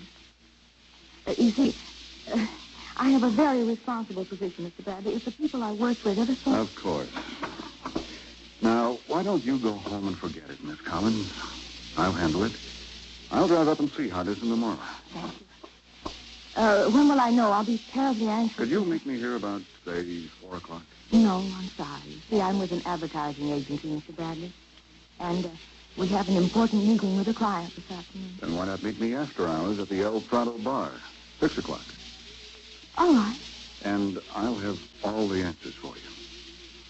I hope so.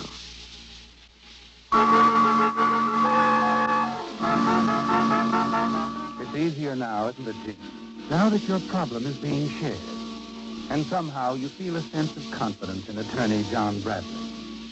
Riding home in a cab, you hope that it will go as simply as Bradley seems to anticipate. In front of the Rexford Arms, you're suddenly aware that the cab has stopped, that the doorman is smiling at you, waiting for you to step out.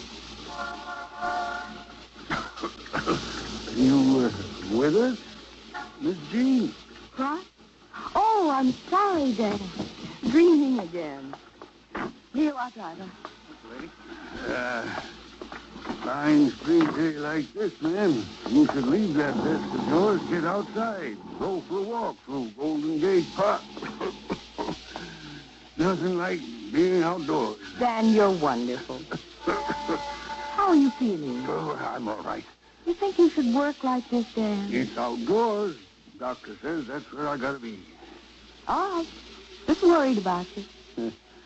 There should be more like you, Miss Jean.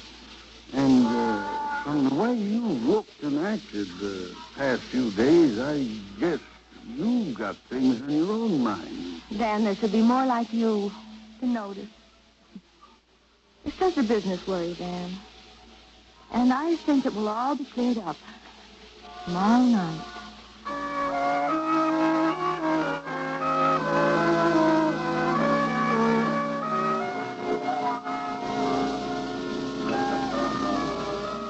A toast to Miss Collins, to no more worries and an uninhibited future. Oh, Mr. Bradley, I'm so glad it went that way.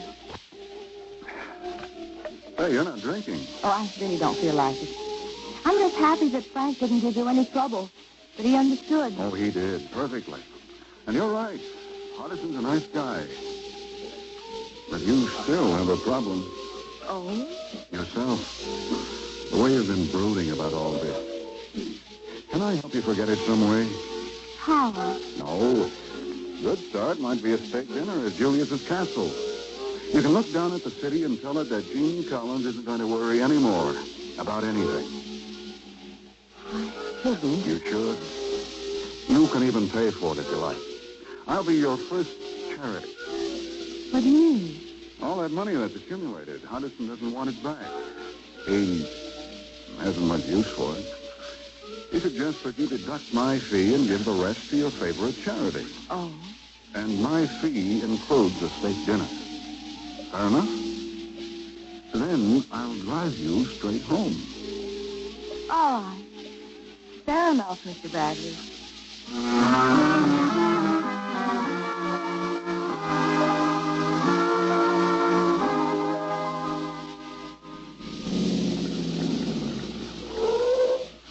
There you are, Jean. Right to the door. Mr. Bradley, you've been so wonderful. John, Oh, John. You've been very kind, and I do appreciate it. Your favorite lawyer, huh? Absolutely. Will I see you soon? Oh, well, I don't know. Jean. Yes? Get in trouble again right away, will you? I'll handle it. Oh, idiot. Good night. I'll call you. Good night.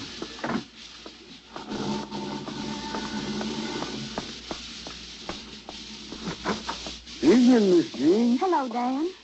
Well, the spring days kept alive into the night. You're happy, Miss Jean. Yes. Good night, Dan. Good night. Dan? Yes. Dan, you're not really very well, are you? Oh, no. Please, I want to know if you had some money, quite a bit of money, is there any doctor that could help you?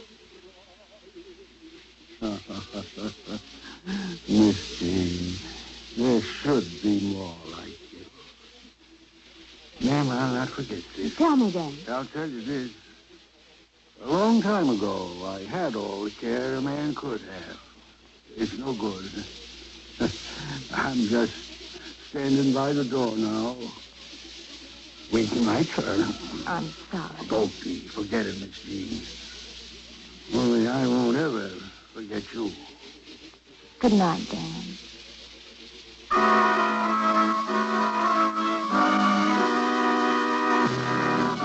Dan's right, isn't he, Jean? The spring day has kept alive into the night. You see a great deal of John Bradley in the days that follow. Evenings at the theater, dining and dancing at the smart club. And you find yourself becoming extremely fond of it. You look forward to each meeting with increasing interest. Then one evening you say goodnight to John in the lobby of your apartment building and go upstairs. And as you're about to open your apartment door... Just a minute, Jean. I'm going in with you. Stay here. Inside. I'm Frankie's old partner, Jean. I don't like the way he's running our business, so I'm changing things a little. First, get your checkbook. Write out the full amount of Frankie's donation. But you can't ask me. I'm not asking, I'm telling you. I'll tell you something else. You better forget your boyfriend. Mr. Bradley. John. He's out. Crossed off your books. You mustn't see him anymore. He might get hurt. Well, he's done nothing. Not yet. But I don't like you hanging around lawyers. You're Frank's girl. But... Here, keep my pen. You can write that check out now to your favorite charity. Joey Stark.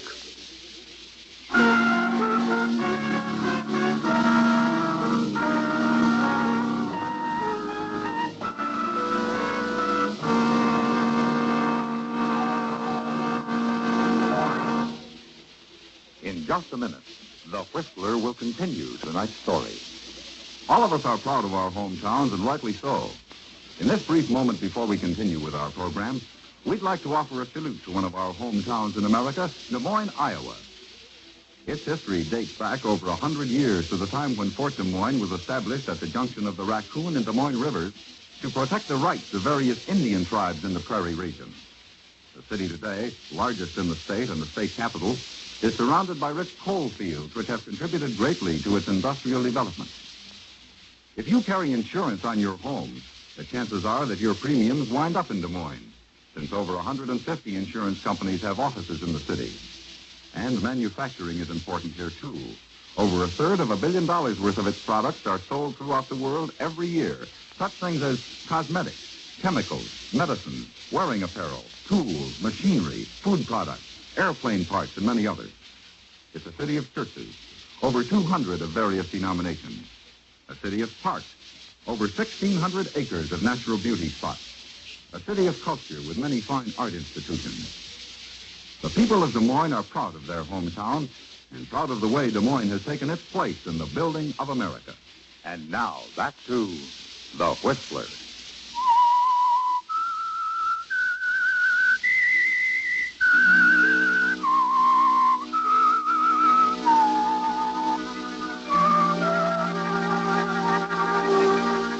It vanished in an instant, didn't it, Jean?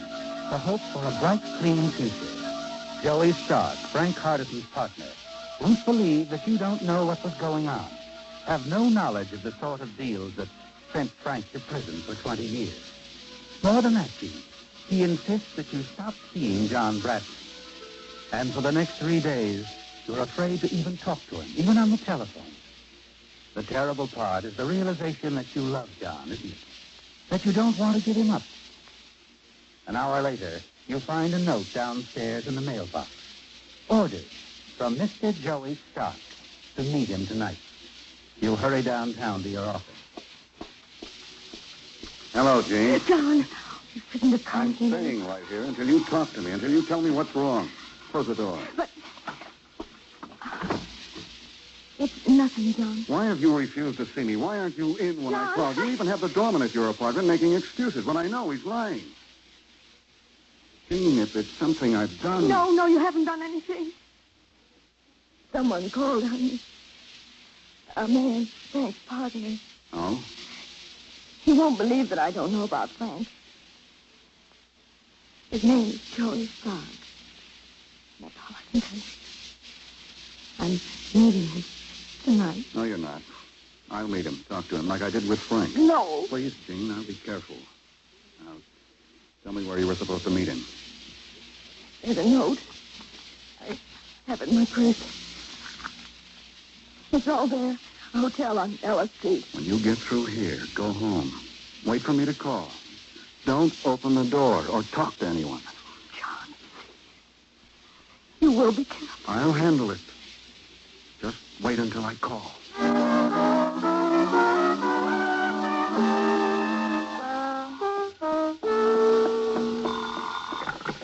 Yes? Jane? John? Are you all right? There's nothing to worry about. You saw him?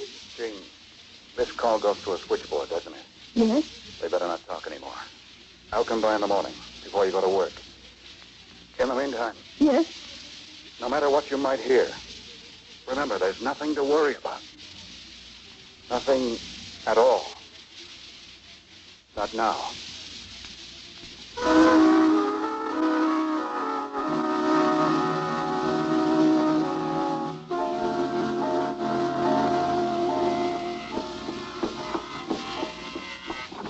John, I've been so anxious. Who are you? Lieutenant Williams, homicide. This is Sergeant Knowles. May we come in, Miss Collins? Homicide? I don't understand. There's some things we don't understand, Miss Collins. Well, can we talk it over? Come in. Yes. Sit down. Now, that won't be necessary.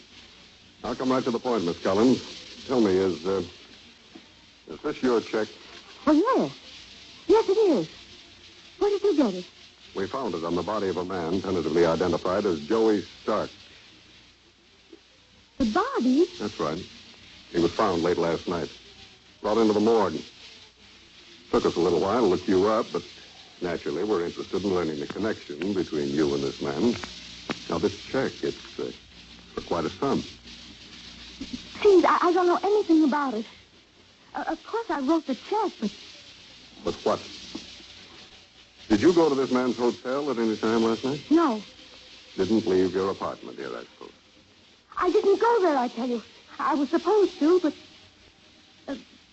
something happened, changed my mind. Mm-hmm. Now, Knowles, get that doorman and bring him up here. We'll see if he's got a memory. Now, Miss Collins, why don't you tell me what this is all about? Blackmail setup? No. I tell you, I just... Well, expecting someone? No. Whoever it is, I'll send away. No, I wouldn't do that, Miss Collins. We'll both see who it is. He's quite insistent. All right, go ahead, open the door. I can't see you now. You can drive me to the office some other time. Well, Johnny Bradley. Lieutenant Williams. What are you doing? Well, you lost little time in calling a lawyer, Miss Collins. And a good one, too. Real comer, this boy. Oh, come in. Gene, how long's he been here? What have you told him? Oh, I work fast, Bradley. You know that. You told me all I want to know. Namely, that this is her check. Check? What about it? John, they found it on Joey Stark's body. Say, you folks talk real familiar about Joey. You know him, too, Bradley? Maybe. Why shouldn't he have Miss Collins' check? He gave it to him as a favor for someone. Really? Who? What difference does it make? None. If she didn't leave this apartment last night. And we'll know that in a minute. Oh, bring him right in, Knowles. What is all this? Miss Jean, is there I'll something? ask the questions, if you don't mind, Dan. You see, we're trying to find out if Miss Collins went to a certain address last night. Now, it's to her advantage for you to tell the truth. Doesn't it? Did you notice her leave the building around 9 o'clock, like she says? I'm asking him, Miss Collins. Well, Dan, did she? Miss Collins never left the building at all last night. I worked very late. I had seen her. Mm-hmm. Well, Miss Collins, if I don't doubt you and your witness, I think a jury might. What do you mean? Dan Rogers here. I have a very good memory. Now, let me see. Convicted of perjury in 1929, weren't you, Dan? What? Mm-hmm. Paroled for good behavior. Brought back on the same charge in 1932. Served 5 years. Yes, a nice, reliable witness. All right. So what are you going to do? Same thing you do in my position, Bradley. I'm arresting your client, Miss Collins, on suspicion of murder. You've got your murderer, Williams. But it isn't Miss Collins. I did it. What? You heard me. I did it. I killed him. Well, if you don't believe me, pick up the cab driver who drove me over there last night. You mean out of all the cabs in San Francisco, you His number is 4211. I made a note of it. Get him. He'll remember me. We had trouble finding the address. You know what this means, Bradley? Yeah. I know what it means.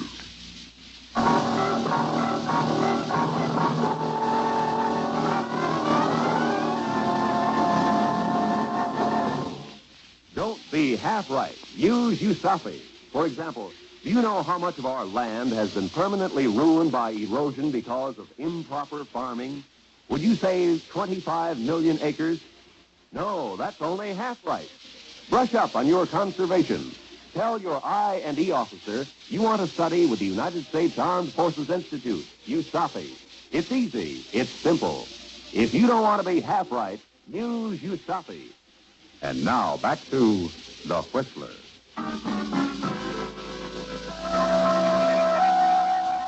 It's happened, hasn't it, Gene? All that you feared from that very first day when you decided that someone might be able to help you in your problem with Frank Hardison. It's clear, isn't it? John Bradley murdered Stark for you. Confessed to Lieutenant Williams to save you. And now a cab driver is about to prove John's story. Yep. I drove him to the hotel about 9 p.m. That's right. Oh, Johnny, why didn't you let Did you me wait stay? while he went up to Stark's room, driver? No, he went up, though. Saw him walk through the lobby and start up the stairs. Picked up another fare and drove off. I see. Well, that all, Lieutenant? Yeah, you can go. Oh, you too, Dan. Hey, wait a minute. What's the matter? My other fare was this man. Dan? Sure, the old guy here. He come walking out of the hotel as Mr. Bradley went in. Passed him. So that's it, Bradley. Stark was dead when you got there, wasn't he? You lied because you thought that Miss Collins had killed him. Dan, you killed him. But why? Wait a minute, Gene. You shouldn't talk in front of the police. Dan, let me Don't handle it. worry about it, son. If they put me on trial, the jury better not stay out too long. Miss Jean, it wasn't just for you. It was for Frank, too. Frank? Frank Hardison put me on the door downstairs the day you moved in here. I left the envelopes and stopped leaving them. Whatever Frank said. Dan, you once said that someone else paid some medical expenses for you. Was it Frank? Yes, Miss Jean. So, that's why you... This Joey Stark was no friend of Frank's. He was just a cheap hoodlum blackmailing Miss Jean. But, Dan, to kill a man just to pay back a... It wasn't only that, Mr. Bradley. The lieutenant here will be able to show you when he checks on all those aliases of mine. He'll find one of them was Hardison. Hardison? You see, Frank Hardison is my boy. Miss Jean, he asked me to protect you. You were the one decent thing that ever happened to him. Now, a question. Do you know the story behind the phrase, I have not yet begun to fight? In 1778, John Paul Jones set sail for America in command of the old sea-battered ship Bonhomme Richard. Off the English coast, he encountered the English 50-gun frigate Serapis. In the furious battle which followed, half the crew of the Bonhomme Richard were killed and most of the others threatened a mutiny. But despite these setbacks, when the English captain demanded his surrender, Jones answered, I have not yet begun to fight. A short time later, the English ship struck her flag and was boarded by the American crew as their own ship went down. This is but one of many interesting facts which can be found in the history of your United States Navy. Featured in tonight's transcribed story were Bill Foreman as the Whistler, John Stevenson, Lorene Tuttle, Herb Butterfield, Jim Nusser, Bill Boucher, and Jack Moyle. The Whistler, directed by Gordon T. Hughes with music by Wilbur Hatch, is written and produced by Joel Malone and transmitted overseas by the Armed Forces Radio Service. The Whistler was entirely fictional, and all characters portrayed on The Whistler are also fictional. Any similarities of names or resemblances to persons, living or dead, is purely coincidental. This is George Walsh speaking and reminding you to listen again next week for another strange tale by The Whistler.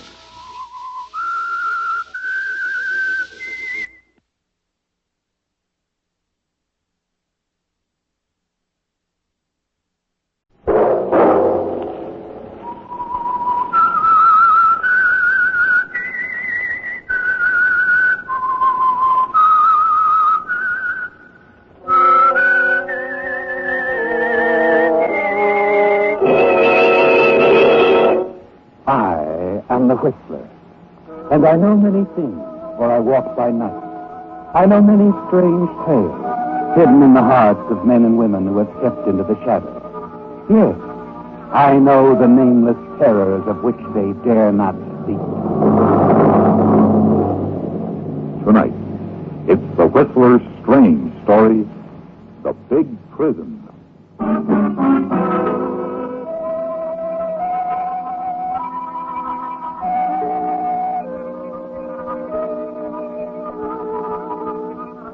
To John Emerson, it was more than a nightmare. The sounds, the images flashing across the black background of his mind were too real, too terrifying.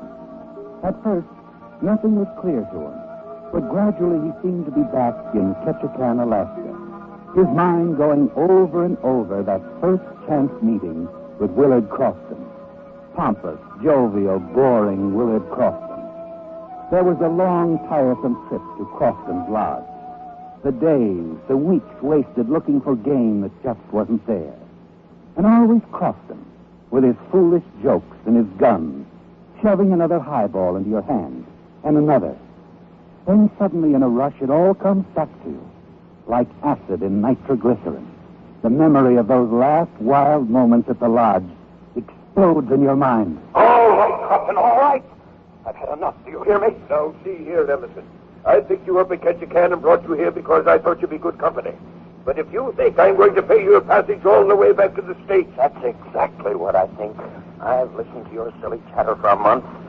Now I'm going to get out of Alaska, even if I have to... Oh, no, John, look. You've been drinking too much. Your fingerprints will be all over that gun. John, put it down. Put the gun down.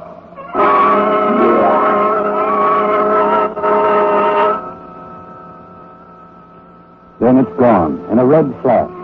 The nightmare, the vision, the spinning, dizzy, sick feeling. You open your eyes and you know it's all real. You discover yourself lying fully clothed on a bed in a hotel room, with the morning sun streaming in the window. But before complete panic can overtake you, you're stopped by the sound of voices. Real words from real people coming in over the open transom. I tell you, Joe, the telegram's addressed to Willard Crofton. I'm telling you, he's still asleep. I'm not going to wake him up until it's almost time for his train. But the wire's marked deliver personal, and we're supposed to... Now, look, I'll deliver it personally when he wakes up. What difference does it make? Don't ask me. I don't make the rules. You're sure it's Mr. Crofton in there? Sure it is. I've never seen the guy, but he came in drunk late last night. Well, I got an idea. Let's look at the register. No, it won't do any good. He was too stiff to hold a pen in his hand. Something really had the guy going. Huh.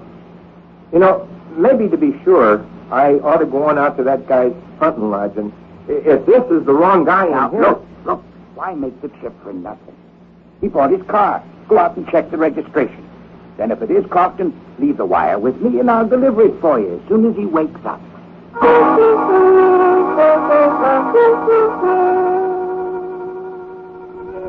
You're on your feet now, John, piecing it all together, weaving dizzily over to the dresser, wincing at what you see in the mirror. Then your eyes drop down and you grow tense at what you see. Greenbacks all over the place.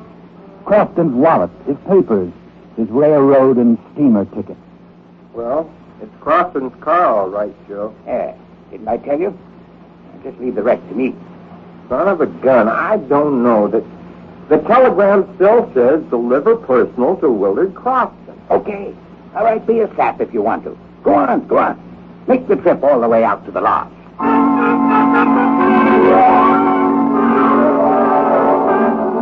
You cling to the edge of the dresser as for the first time the full realization hits you. If that messenger goes out to the lodge, you know what he'll find, John. Crofton dead on the floor, and a dozen wide-open clues pointing straight at you. You begin to think clearly and rapidly. What you need is time. Time to get out of Alaska before the body is discovered. And there's one way to do it. One way that Crofton's lodge might go undisturbed until spring. You tense yourself and take the plunge. Someone out there looking for Crofton? Yeah. Well, I'm Crofton. What is it? Oh, telegram for you, Mr. Crofton. Marked, deliver personal. Okay, just a minute.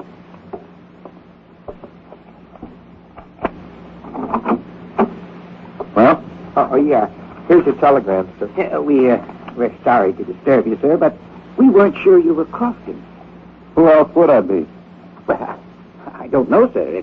It's 8:15, Mr. Crofton. Your train leaves at 9 sharp, you know. Yeah. Don't worry. I'll be on that train.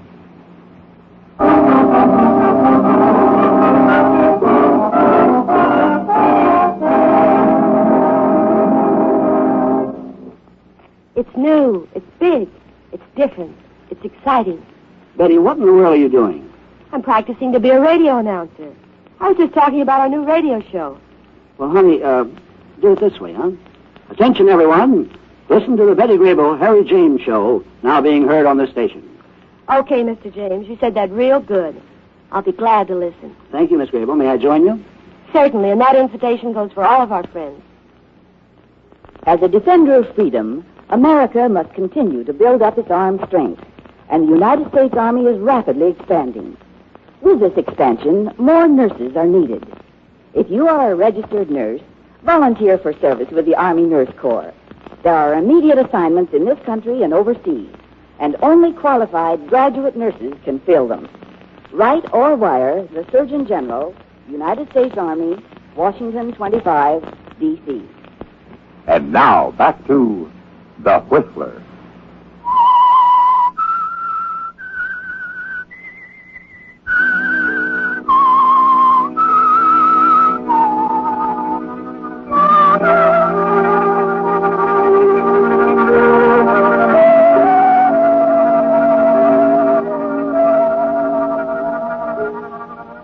Well, John, it's only now that the full force of it hits you.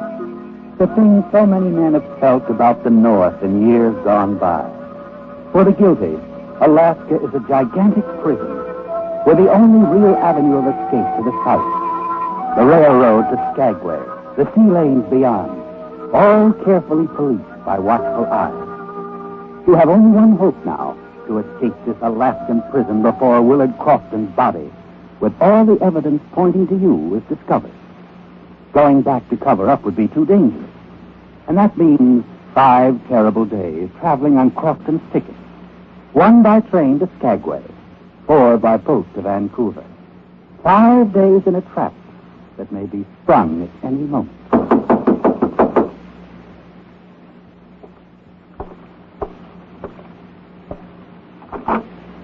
Yes? Mr. Crofton, the garage man is outside about the car. Oh, well, Is it ready? ready? To be put up for the winter. Oh, yes. Tell him to go ahead. Oh, good. Oh, your baggage is in the lobby. Oh, yes. Have it taken to the station, will you? Oh, here you are. Yeah, thank you.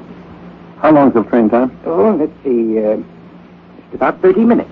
Well, I'm a little tired. I guess I'll wait here till just before the train leaves.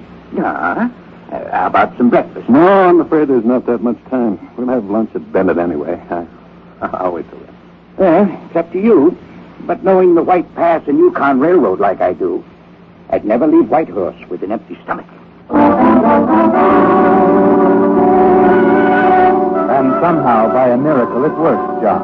A last-minute dash to the train. The creaky ride to Carcross. Then lunch at Bennett. And the dizzy, winding descent to the little village of Skagway, nestled under a glacier at the water's edge. You tell yourself the worst is over.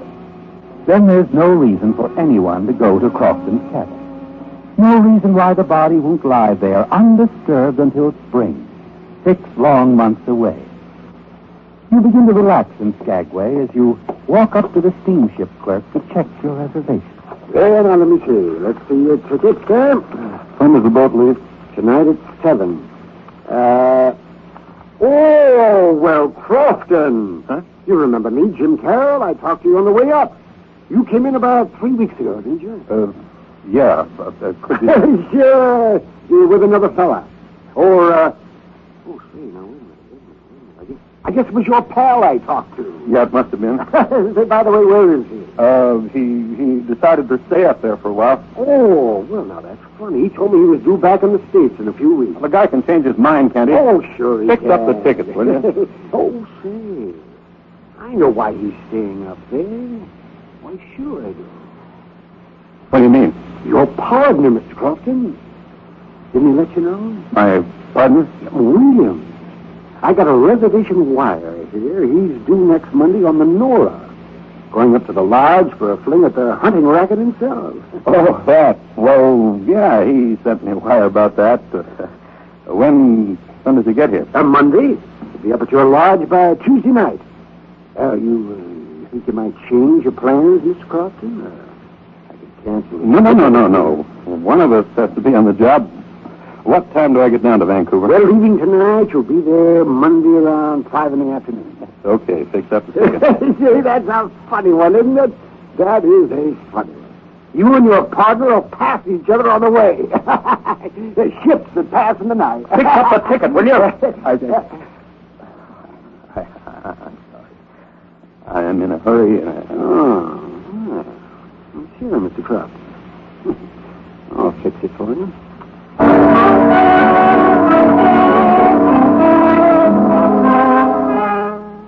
Well, John, it's going to be a race now. It's a grim kind of a race. As you move southward on the Louise to Vancouver and freedom, as Crofton's partner comes north on the Princess Nora over the same route, bound for that cabin and the awful discovery that awaits him there. And if that happens before you reach Vancouver, John, if he arrives while you're still impersonating the dead man, one quick radiogram, and it'll be all over.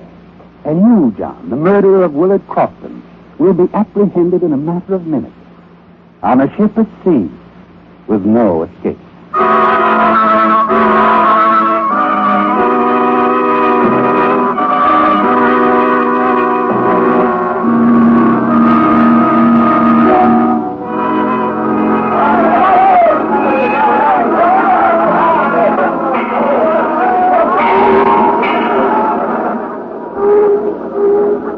Another part of it's over, John. The vessel moves out into Lynn Canal. The lights of Skagway recede into the night. You leave your cabin, manage to have dinner alone, and then slip back out to the deck, find a chair, and Lean back to rest for the first time in more than a day. You're tired now, terribly tired. And you're thankful for the darkness and the soothing slap of the water against the sides of the ship. And then... Well, Mr. Crofton, mind if I sit down? No, not at all. That's the Crofton of Crofton Williams, isn't it? I saw your name on the passenger list. Quite a surprise. Oh? Yes, I've dealt with you people for some time now. Nearly 15 years. Well, I'm Dr. Prentice, Alaska Medical Mission. Oh, it's a real pleasure, Doctor. I could tell you some stories about the things your medical supplies have done for us up here. Saved a lot of lives, Crofton. Fine. Oh, you better hurry if you want dinner. That's the last call. I don't believe I'll eat anything, thanks. Haven't been feeling too well. Oh, seasick? No. Touch of cold, I think. Slight temperature. If I took my own advice, I'd be in my stateroom. You going to Vancouver? Yes. I have to get back to give my partner a chance for a vacation. Good. Vacation. Well, that's what I need. You know, I really better turn in. Will you excuse me? Of course, Doctor. It's nice to talk to you. Thanks. It was a pleasure meeting you at last after doing business all these years. I'll try to make dinner with you, Crofton. Perhaps tomorrow evening. Fine, Doctor, fine. Good night.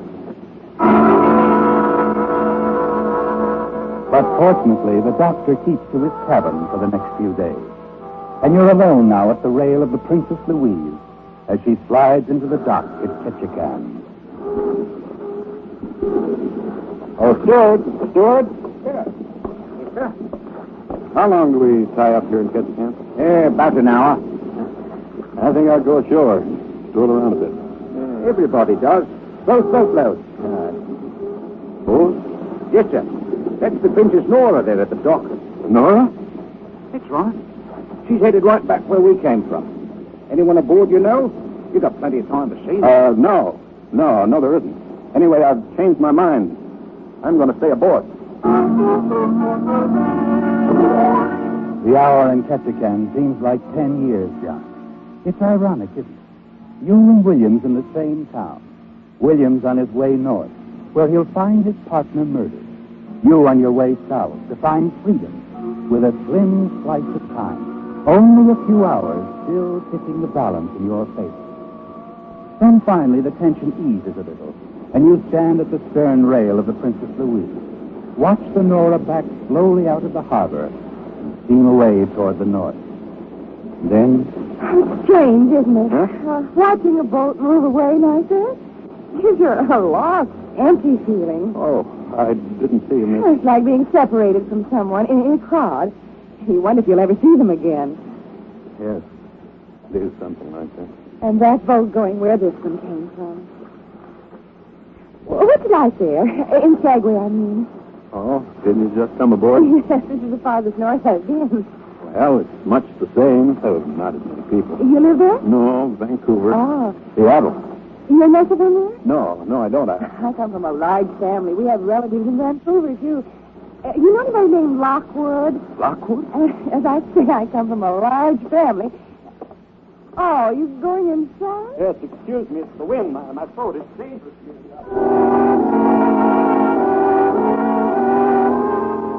You're trembling inside as you hurry away, aren't you, John? Yes, because it suddenly came home to you. This girl from Seattle. She's someone you know. Someone who knows you. You're thankful for the darkness of the ship's rail. But now, on some pretense, you've got to remain in your stateroom for the next 2 days, until the boat reaches Vancouver. Steward, if you don't mind, I'd like my breakfast served here in my stateroom this morning. Yeah, righto, sir. Are you feeling all right? Nothing serious. Well, if you'd like the ship's doctor... No. I tell you, it's nothing serious. I'm just playing safe. Yes, sir. I'll bring you breakfast right away.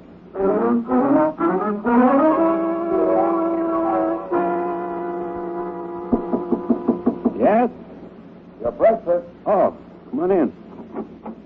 Put it right there. Oh, Dr. Prentice. I told the steward it wasn't necessary. It was my idea, Mr. Crossan. See here, Doctor, I'm not seriously ill. There's no need Now, for you Mr. Crossan, that's what I'm here for. You're just like all the rest of them. Here, now, let me take your pulse. Might as well get your temperature, too.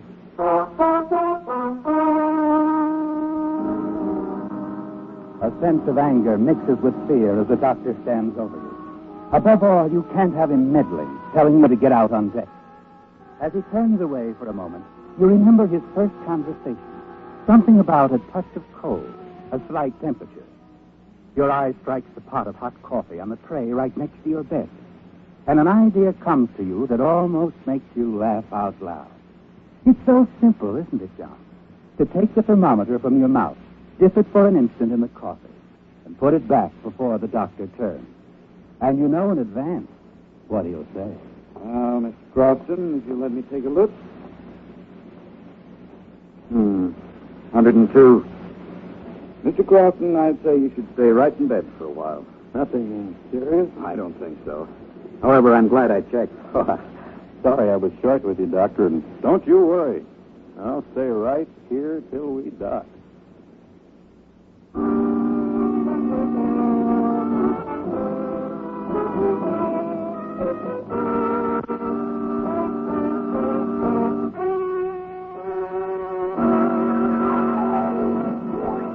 Defense bonds are my favorite way of saving. They make it easy to store up a nest egg for emergencies and to help make your future dreams come true. And today, defense bonds do something else. They help to make America financially stronger for our national defense. That's why it's important for all of us to buy defense bonds regularly. And the best way to buy them is the automatic way, through payroll savings where you work, or the bond-a-month plan where you bank. Friends, let me urge you to do your full share for America's defense by buying defense bonds. There's no finer investment in the world. Thank you, Lee Wiley. Folks, I want you to meet Betty Grable. Hello. Now I want you to meet Harry James. Hi. Now that we've met, both of us. Mr. and Mrs. Harry James, that is. Yeah. Both of us hope you're listening to our radio show that is now being heard on the station. And if you're not, please tune us in for a sample, won't you? You know, we have fun with our music and chatter, and we think you'll have fun, too.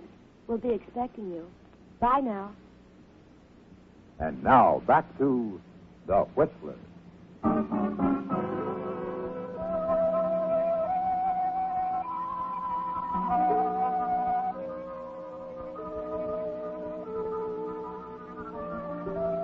Well, John, it's almost over. The nightmare from which you've never really awakened. It's a real frightening thing, this delicate schedule you've been forced to follow. Just 12 hours from now, the body of Willard Crofton will be discovered at his hunting lodge near Whitehorse. And only moments later, the wires will be crackling with orders for your arrest as the murderer. But that's 12 hours from now, John. And long before that, you'll be off the ship, miles out of Vancouver on your way to a safe hiding place. Yes, John, Alaska was a big prison, but you've escaped. In just a few minutes, you'll walk down the gangplank on schedule, safe and free. Yes, steward, come in. My baggage is on. Oh, Doctor, look, it was nice of you to come again, but I told the steward I was feeling much better. He told me. Just the same, I thought I'd better take that temperature of yours again. But really, Doctor, Oh, come now. It'll only take a moment. I tell you that Under the tongue. That's it. Mouth shut. Sometimes I think that's the best part of being a doctor. Telling people to keep their mouths shut and making them like it. Oh, better get that pulse, too. Not bad at all. A little rapid, but that could be nerves. All right, let's have a look at that thermometer. Look, Doctor, I was trying to tell you this is all foolishness. I'm feeling fine. Yeah. What's the matter? Nothing. Quite the contrary. Your temperature's normal again. And I don't mind telling you, I'm greatly relieved. Well, I just...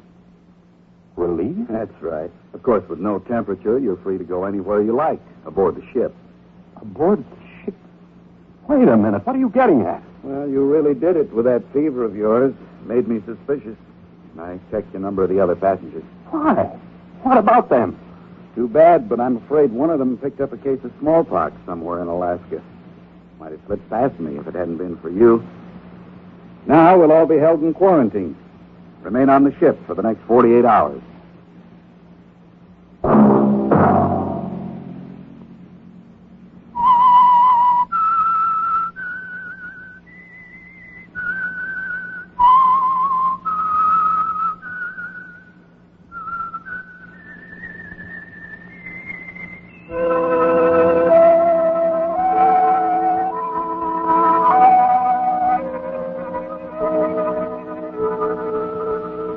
Featured in tonight's story were Bill Foreman as the Whistler, Lou Merrill, Mary Lansing, Pat McGeehan, Jack Moyles, Howard McNear, and Vic Perrin.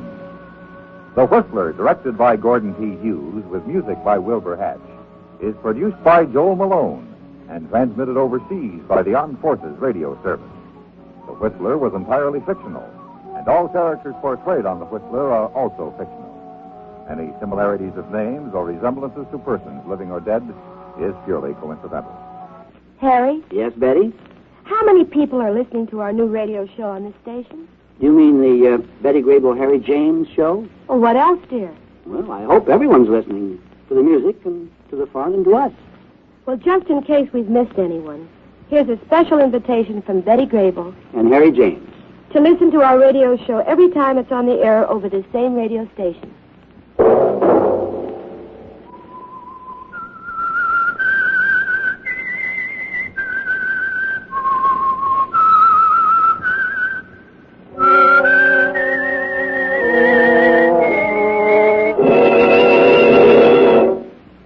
The Whistler was transcribed from the CBS Radio Network.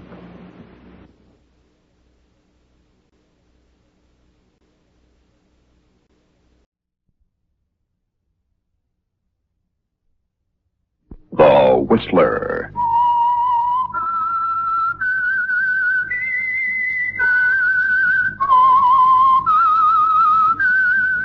Presented by the United States Air Forces in Europe. I am the Whistler, and I know many things, for I walk by night. I know many strange tales hidden in the hearts of men and women who have stepped into the shadows.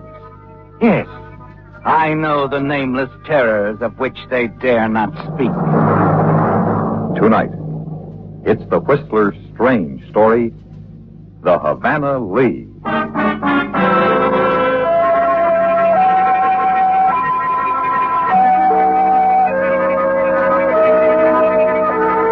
While Havana's tourists were at play on that cool summer morning, a meeting was taking place behind the paneled glass doors of the Cuban Sugar Growers Association.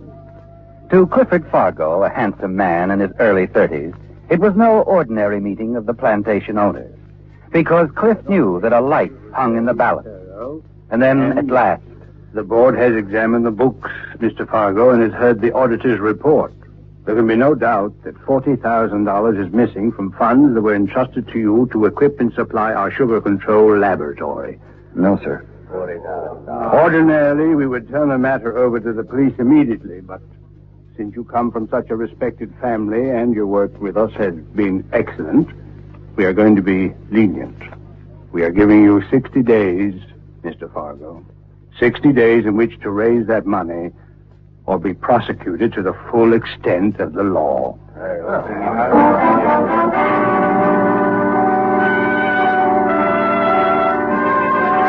It all started so innocently, didn't it, Cliff? With a few turns of the roulette wheel as you tried to keep up with the playboys of Havana's international set. And now you face disgrace and jail. Your mind whirls like a dynamo as you seek a way out. And then you try to escape your own thoughts, as you've managed to do on other occasions, by going fishing. You hire Jose and his two-masted scow, don't you, Cliff? And leave for a weekend cruise down the Caribbean. It turns out to be a very important move, doesn't it? As late Sunday night, you're heading back to harbor.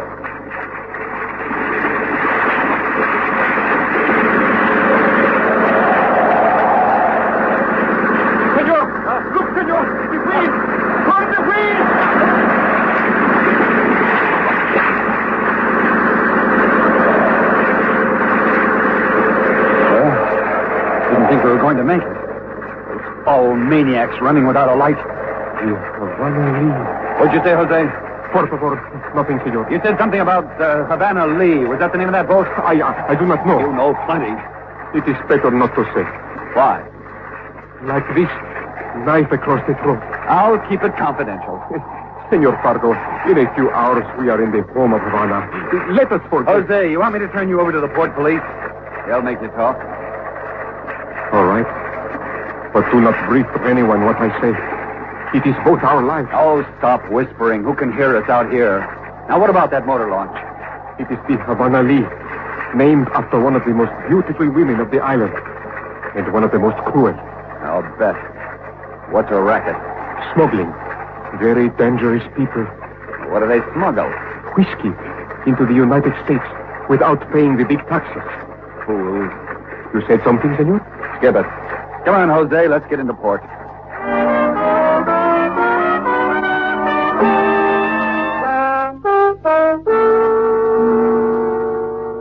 Look, mister, the waiter tells me you've been asking after Havana Lee. What for? Business. Quit stalling. I got high blood pressure. I don't like being annoyed. I'll discuss my business with Miss Lee. Who are you? The name's Fargo. Cliff Fargo. I work as a chemist. But I came here to talk directly to Miss Lee. She's busy. You can tell from me she's also a little stupid. That's not a very nice thing to say. Huh? How do you do, Mr. Fargo? Oh. So you're Havana Lee. Ah, you are beautiful. In other words, beautiful but dumb. Well, that's not quite what I meant. What did you mean, Mr. Fargo? Well, I'd rather discuss it in private. George is my partner. It's quite all right. Let's stop stalling around. Get to the point. As I understand it, you run that motor launch of yours to Florida loaded with liquor. Now, I consider it a rather risky and stupid smuggling operation. Sit down, Fargo. Yes, I don't mind if I do. Now, estimating the maximum cubic feet of your boat, you can net at most $3,000 a trip. Am I right? You made a mistake. You should have left earlier. Oh, why is that? You might not get out of here at all. George, would you mind pouring some wine? I hope you like Alsace Port 1923. It's one of my favorites. A man of taste. Please, continue. You've heard of cortisone? A new wonder drug, isn't it? Yeah, it's extremely rare. It's worth $300 a gram, stateside. And what's your price? I can process it here for $30 a gram. The same drug? It would take 10 hours of chemical analysis to detect the difference. I see. It's safer. Package of cortisone worth $25,000 is no bigger than a man's fist. Flick of the wrist, it's overboard. I'd like to see this cortisone. How long will it take? A week? Get it. Fine. Oh, there's only one question we have to settle. And what's that? That you take on a third partner. I'll think it over. Please do. And let me know. Wait. You'll get your third. I don't buy this, Havana. We don't even know who this test tube pusher is. George. Okay. But just to set you straight, Fargo, Havana may give the orders around here, but I handle the artillery. Don't forget that. I won't forget it, George. Not for a minute.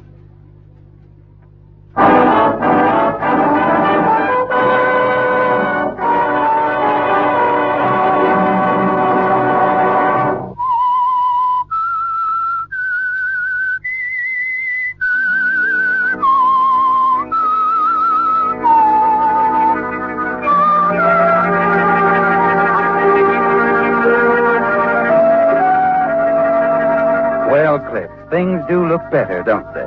Your hunch paid off, and you feel certain that somehow you'll be able to get the money to cover your gambling debts after you prove yourself to the smuggling organization operated by the very attractive Miss Havana Lee.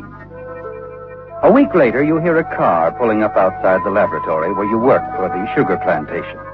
The headlights of the car blink on and off in the prearranged signal, and you take the drug you've so carefully prepared and wrapped in the waterproof tin and hurry outside. Good evening, Mr. Fargo. You have it? Yes, here it is. Good luck. Hey, where do you think you're going? What do you mean? Hop in. I have some solutions on the centrifugal pump. They'll keep. Will they? This time, I think you'd better listen to George. I'll get my coat. We got some jackets on the boat. Hurry up and get in.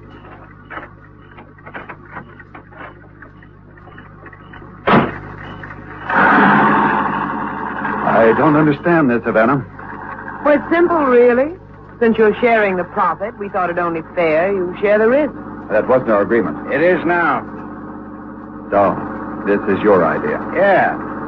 If this is a trap you're springing, I want you around so I can put a 45 against your back and pull the trigger.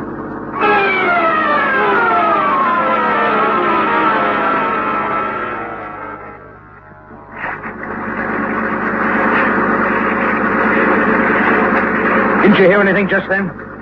No, you can't hear anything over this motor. Well, I can. It's a Coast Guard. They're swinging their spotlight. Okay, the drug, Fargo. Overboard. Get that gun out of my ribs.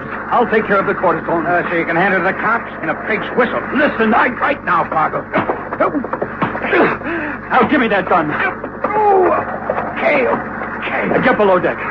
So it is a trap. Keep quiet and do as I say. We've got about a minute before they pull alongside. I'm not helping you. Don't be stupid. I'm not giving $25,000 away without a fight.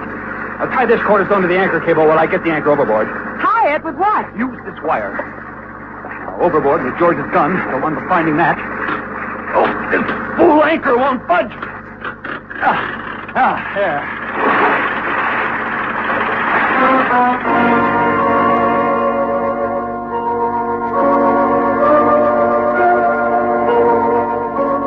Amusing, isn't it, Cliff? The boarding party, the careful searching of the boat, revealing nothing. You smile as the boarding officer reports to his commander that all he's found is a bottle of medicine. Medicine for George's high blood pressure. Your smile widens because even that annoys Havana Lee. And George is made to look very foolish for suspecting you. Later, after you've tied up quite safely in a deserted cove along the coast north of Miami, Havana goes ashore with a drug you've retrieved from the anchor chain. And you're left alone with a quietly smoldering George. Got a light, George? No. Oh, why don't you forget it? 'Cause I don't want it. I'm going to tell you something, smart boy. I'm all ears. I just decided I don't like you for a partner. Well, exactly what are you telling me, George? I don't want to see you around again, Fargo. If I do, I'll get you killed. Oh, you can't be serious. No? Okay, Fargo. Find out for yourself.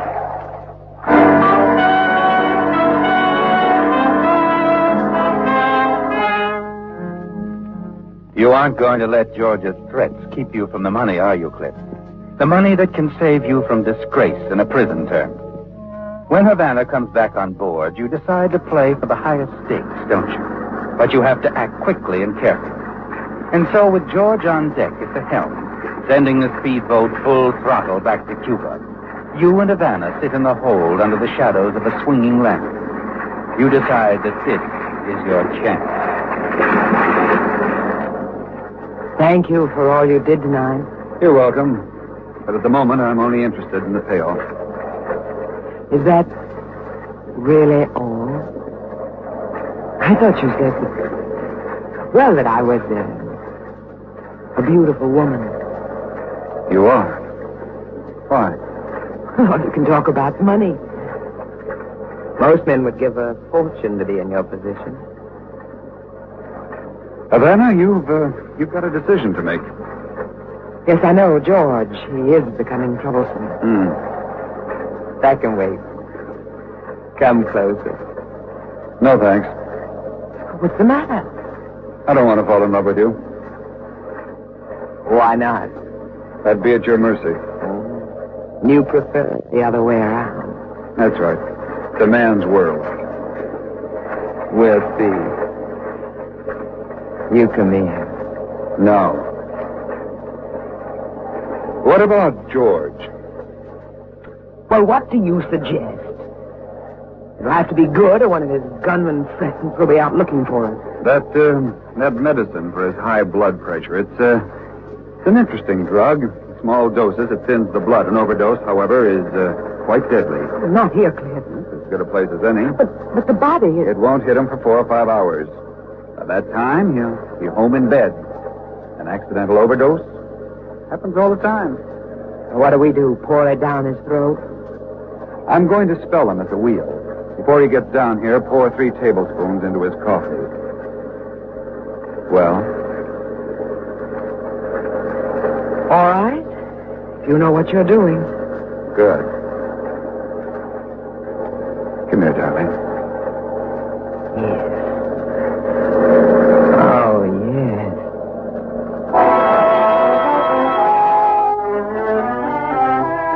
The following day, the newspapers report George's death on the front pages, expressing amazement that he managed to die in bed, but listed as accidental. And then you begin taking over, don't you, Cliff?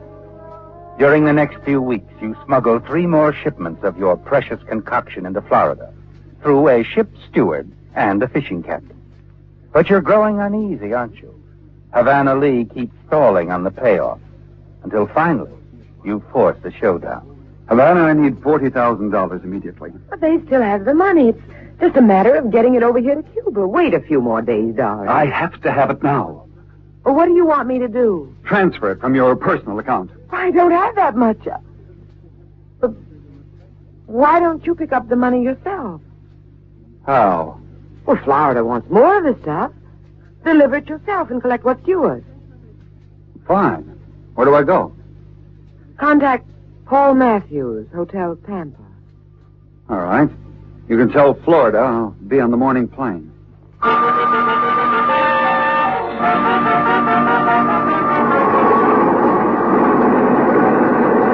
At Florida Customs, you have the drug hidden inside of a tobacco pouch in your coat pocket, don't you, Cliff?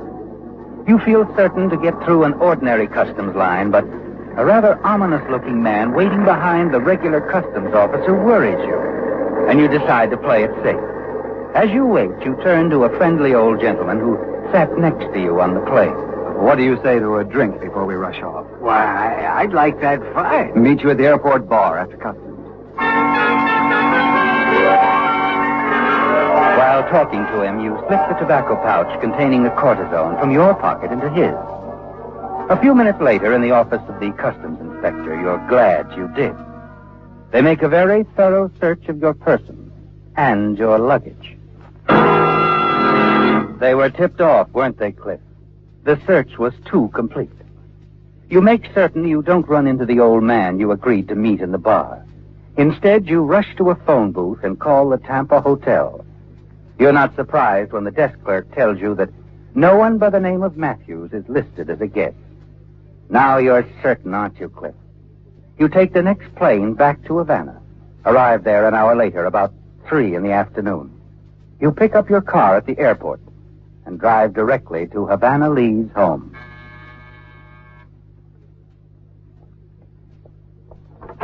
Well, Cliff. Surprised? Well, yes, as a matter of fact, I am. Aren't you going to invite me in? Of course, of course. Sit down. Would you like a glass of wine? Thanks. I tried desperately to get you at the airport. Did you? Yes, there was a last-minute switch in plans. Yes, there was quite a switch. It even included tipping off the Secret Service. Let me drink to your treachery. Well, that was it, Cliff. Somebody talked. I wish I could believe that. I swear to it, Cliff. I'll answer it. No, Hello? This is the International Airways. We're calling to confirm Miss Havana Lee's reservation on Flight 9 to Paris at 8 this evening. Miss Lee wishes to cancel her reservation. Cliff, no. Please, Cliff. Where's the money? Please, Cliff. I know it's around here somewhere. You wouldn't leave without it. No, you're wrong, Cliff. Listen to me. Sorry, Havana. I don't like double-crossers.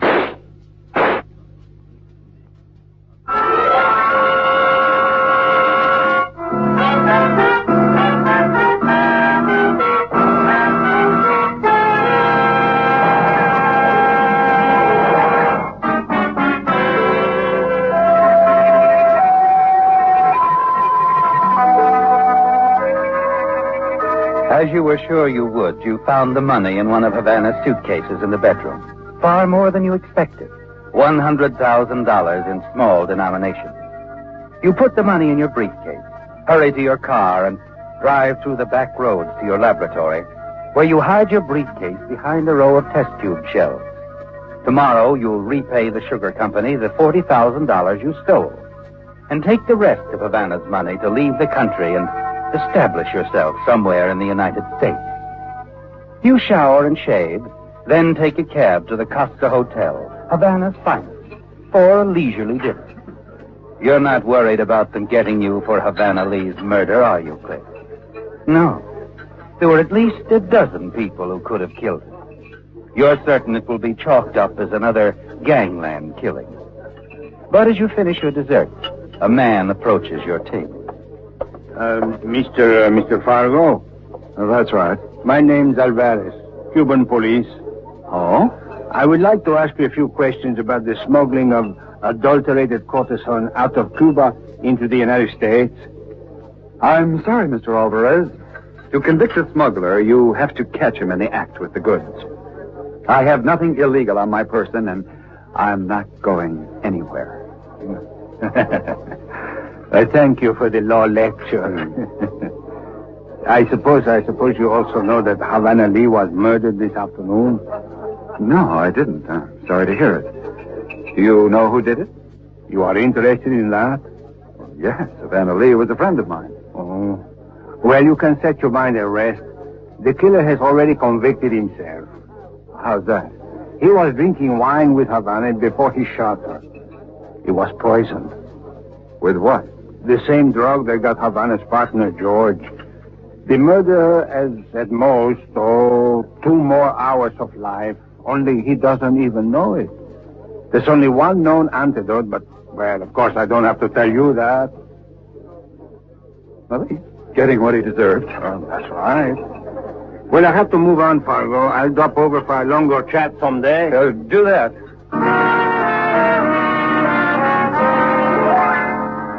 You can hardly wait until he leaves, can you, Cliff? And as soon as you're certain he's gone, you hurry to the drugstore and order the one antidote you know can offset the effects of the wine you drunk at Havana Lee. The one antidote you're certain can save your life. And hurry it up, will you please? Never mind, Clark. What? Come along, Fargo. Alvarez, look, I can explain. Oh, come on. We knew Havana Lee's killer would try to get the antidote as soon as he knew about the poison wine. All right, I did it. But let me take the antidote. I'm getting dizzy right now. In 5 minutes... Mr. Fargo, you don't have to worry. I told you that wine story to see what you would do. What? It was perfectly good wine. As a matter of fact, I had a glass of it myself. Very tasty.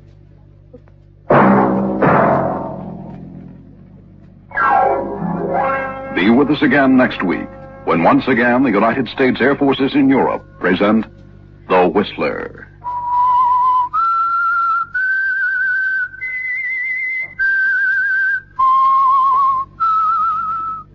AFN production by Army PFC, The Whistler.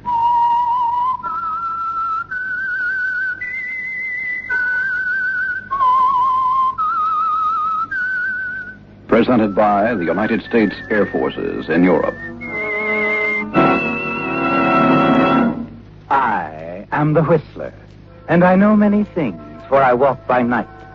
I know many strange tales hidden in the hearts of men and women who have stepped into the shadows. Yes, I know the nameless terrors of which they dare not speak. Tonight, it's the Whistler's strange story, Marked Man, transcribed.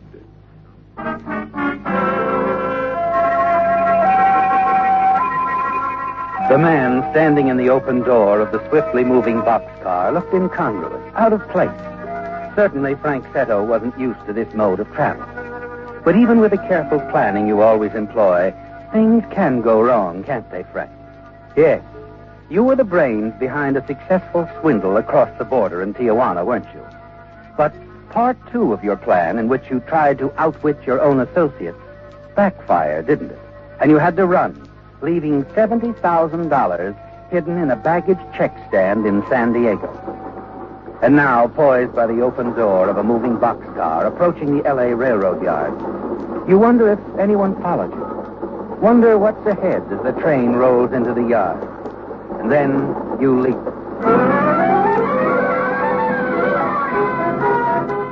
On Main Street, you enter a nondescript hotel and cross the lobby past a group of guests avidly watching television and approach the desk. Hey! Hey, anybody here? Room clerk. I'm coming. Interruptions. Nothing but interruptions. Well, What's the matter? what does the other fellow look like? Or did he win? Never mind the jokes. I've been traveling, only not first class. Yeah. I want a room and a shower. Well, we got 'em. They're separate. Room's $1.50. Shower's 50 cents. In advance. The shower makes you feel better, doesn't it, Frank? And a good night's sleep helps, too. Even in these surroundings, and somehow you feel that you'll be able to work things out. For one thing, the pressure is off for a while. The following day, except for meals, you stay close to the hotel. And that night, you even feel sufficiently relaxed to join a few of the other guests in the lobby as they watch a question and answer program on the television screen. Now, ladies and gentlemen, our next pair of contestants. This young lady, whose name is, what's her name, dear? Larkin. Nora Larkin. Nora Larkin. And your young gentleman friend? Wally Neal. Eh? Why, what'd you say? Tell him your name. Oh, it's all right, sir. Don't you worry about that. Names aren't as important as the right answers to the question. My name is Wally Neal. All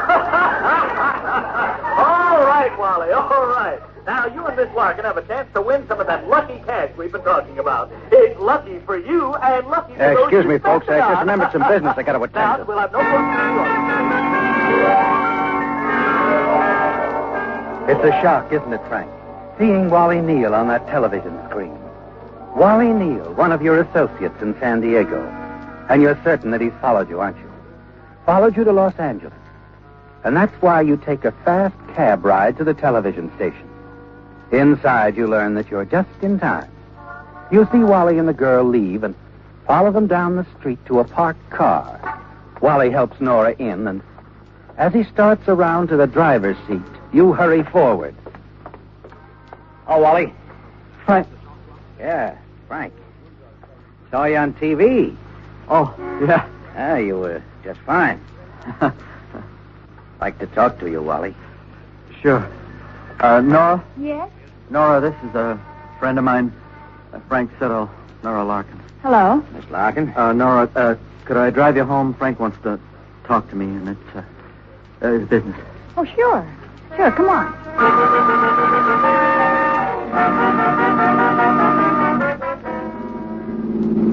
Sorry to break up your date, Wally. That Nora's quite a girl. Yeah, she's a nice girl. Cooperative, too. Let you drop her off, no explanations, lend you her car. Turn up here, Wally. But this leads to the bridge over the freeway. Good place to talk, is anywhere. Okay.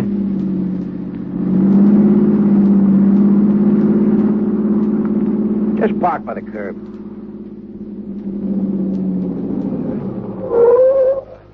Shut her off, and we'll get out.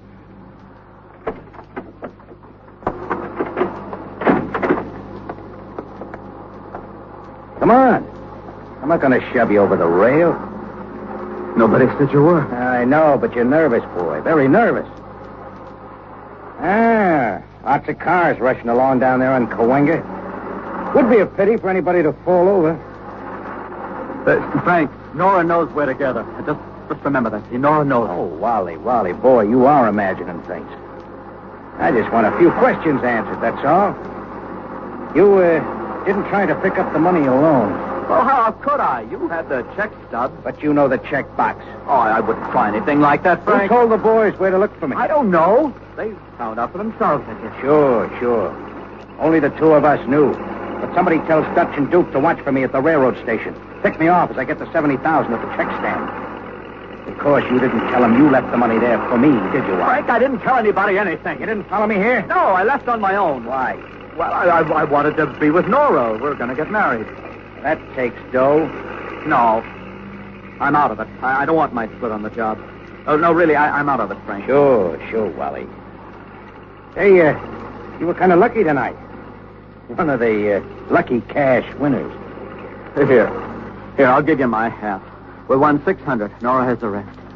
Here, look in my wallet. You'll see it's all there, Frank. Yeah, sure, it's all here. Your identification, too.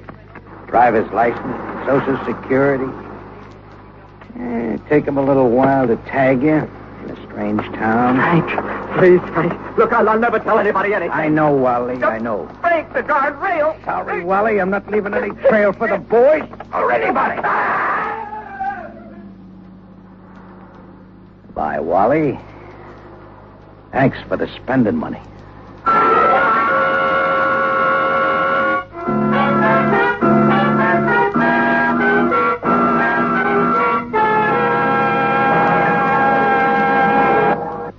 Now, back to The Whistler.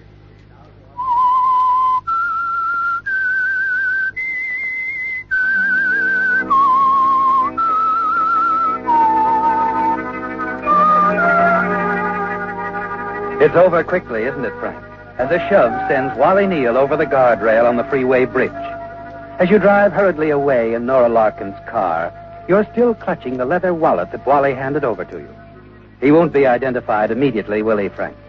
No. You smile as you light a cigarette, drive Nora's car back, and park it where she'd instructed Wally to leave it. Place the key under the floor mat, as he was supposed to do, and then take a cab back to your hotel. From there, you put through a call to San Diego, person to person, to a Miss Irene Webb. Hello, Irene. Hello? Irene, this is Frank. Oh, Frank, baby. I've been... Yeah, now listen. Listen, I'm mailing you a check stand stub. The stand at the railroad station. Yeah. Now go there, pick up the package, and bring it to me here. Shall I give up my apartment, Frank? No, I wouldn't. It'll give somebody ideas. Just pack and come on. But my things, Frank. We'll have enough to buy other things, Irene. Just do as I say. Anything else, Frank? Like what? Like you love me? Oh, sure. I love you. Now make it fast, Irene. Goodbye. Goodbye, darling.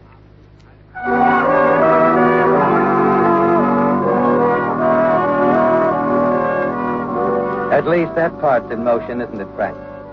2 days, Frank. It'll be that at least before Irene arrives with the stolen $70,000. But during those 2 days, the $300 you took from Wally's wallet, the $300 he'd won on a TV show, gives you enough to live on comfortably. And the following morning, you check out of your room. Your first stop is at a fashionable men's shop. A new suit, shoes, hat, a complete change of wardrobe. And then you register at a swank Hollywood hotel. Nothing but the best, Frank. You spend Wally's money freely. And late that afternoon, you're in your hotel suite when the buzzer rings. Can't be Irene, can it, Frank? She's not due until tomorrow. Hello, Frank. Wow. Nora. Mind if I come in? No, of course not.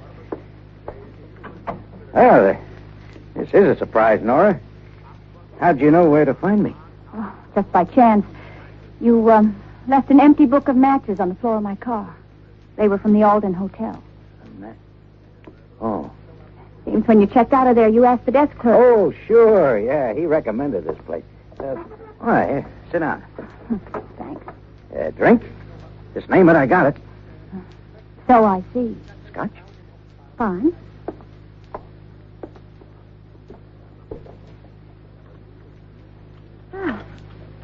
Quite a cozy little place here, Frank. A rich uncle suddenly leaves you a fortune? Oh, no. No, nothing like that. I looked up a friend here in town this morning. He owed me a few bucks. Soda, Nora? Mm-hmm.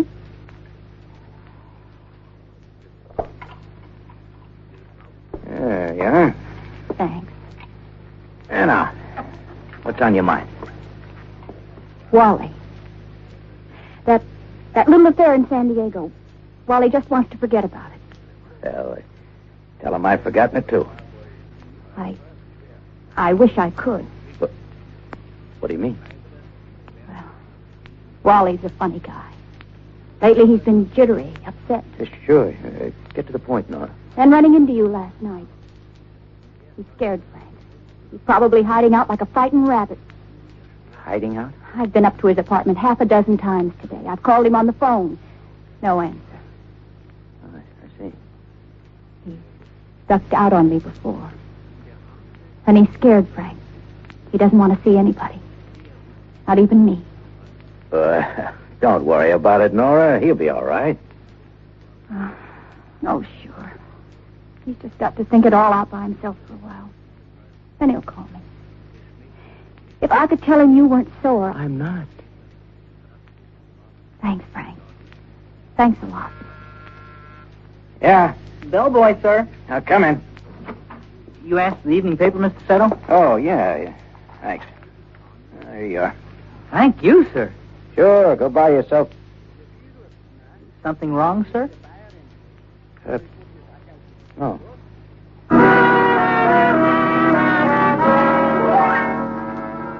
Your heart suddenly leaps up into your throat, doesn't it, Frank? The folded newspaper on the table. Nora reaching out for it. And you wonder if the story is there. The story of Wally Neal's death and what Nora will think. You hold your breath as she unfolds the paper, glances casually over the front page, and then drops the paper on the chair beside her. Same old stuff. Hurricanes, crime, taxes. That's all you read about nowadays. Look, Nora. Yes? About Wally. I know how you feel about the guy, and, well, I'm sorry if I gave him the jitters. Let me make up for it, huh?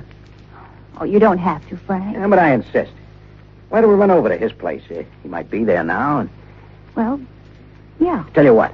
I'll take the two of you out to dinner. We'll make a night of it, huh? On me. What do you say? All right. All right, Frank.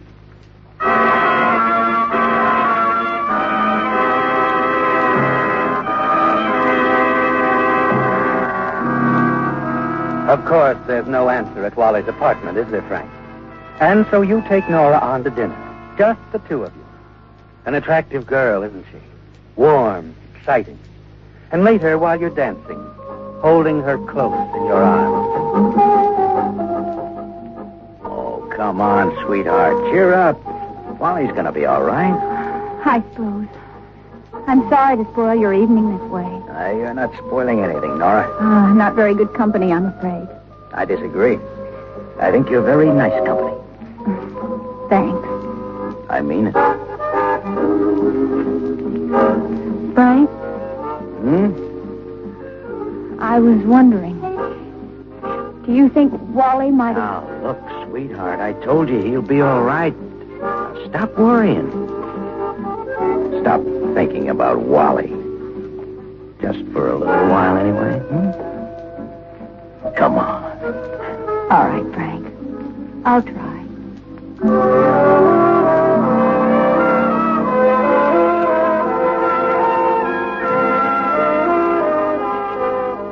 You want her to forget Wally, don't you, Frank?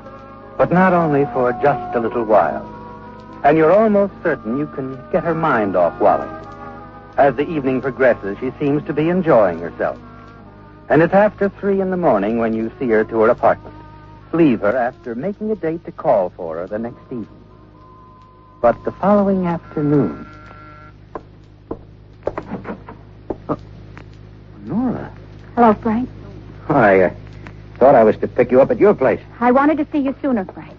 Well, something wrong? You look like... Yeah, something's wrong. Here. Have you seen this? The paper? No. There, at the bottom of the page.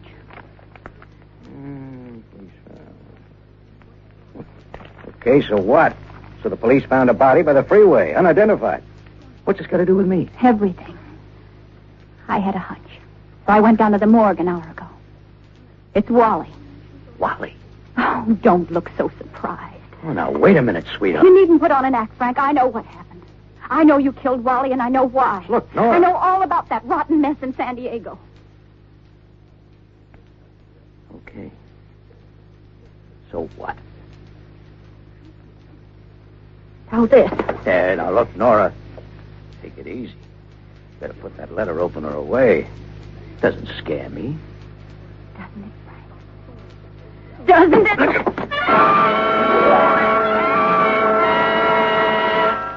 As she lunges toward you, you reach out, miss, and the letter opener rips into your arm. In a blinding rage, you lash out, twist Nora's arm behind her. Then you stumble and both of you fall to the floor. You get up quickly. Nora lies very still. Nora? Yeah, who is it? It's me, Frank. Irene. Just a second. Quickly, you drag Nora Larkin's body into the closet. Close the door, and you look around the room. Her purse, Frank, lying there on the floor. You scoop it up and slip it under the sofa cushion. Hello, darling. Come on in, baby. Well, is that the only welcome I get? Come on in, baby. Sorry. Just one little kiss. After I've come all the way. You get the stuff okay? What stuff? Oh, yeah, it's here in my suitcase. That's fine, Irene, fine. Well, look at the bar. How about offering a lady a drink? We don't have the time.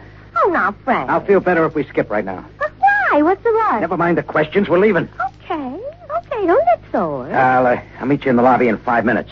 Leave your stuff here. I'll have the bellhop take care of it. Now go on, beat it. Oh, now, wait. Why? Will you stop asking why? Do as I say. Sure, Frank. Sure. We'll grab a cab out to the airport and take the next plane. New York is nice this time of year. I like Seattle. Seattle? Why do we... Sorry. Just to skip across the border into Canada, that's why, baby. All right, darling. Whatever you say. Canada. All this money. Just the two of us. Yeah, just the two of us. Go on, beat it, huh? Wait, honey. Well, I'll be waiting for you, sweetie doll. Okay. Yeah. Hey, you wait, baby. A nice long wait.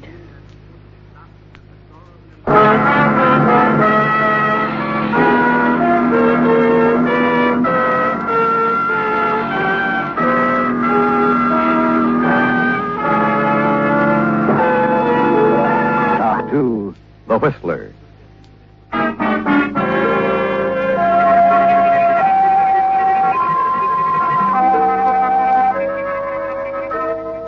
Well, Frank, the way is clearing, isn't it? But you've had to kill twice. Wally Neal and then his girlfriend, Nora Larkin. Only you feel sure now that it's been worth it, don't you? Yes. Considering the $70,000, stolen dollars, that Irene brought from the check stand in San Diego. You had to get her out of your hotel room because Nora lies dead in the closet. And now you're through with Irene, too. You don't intend to share the money with anyone. You pack your bag quickly. Take the money from Irene's suitcase. It's going to be as simple as slipping out the back entrance of the hotel alone, isn't it, Frank? Yes. A cab to Union Station, a train to San Francisco. From there, a freighter to parts unknown. You cross to the door and open it. Hello. Who are you? What do you want? Name is Roman. Lieutenant Roman, homicide. Homicide? You're Frank Setto, aren't you? Yeah, that's right. So? Been throwing your money around quite freely, haven't you? Paying your bill at the Alden, buying new clothes. What do I have? Too bad you didn't know that money was marked. Marked? Yeah. Money belonged to a gent named Wally Neal, wanted on a TV show a couple of nights ago. And all the bills were marked as part of a stunt. Anyone receiving any of that money was to notify the television station and get a prize. No, it can't be. And the man who killed Wally Neal took that money. The money you've been spreading around. Well, look, I can explain. I don't think so. You didn't realize that once you killed Neal and took his money, you were a marked man.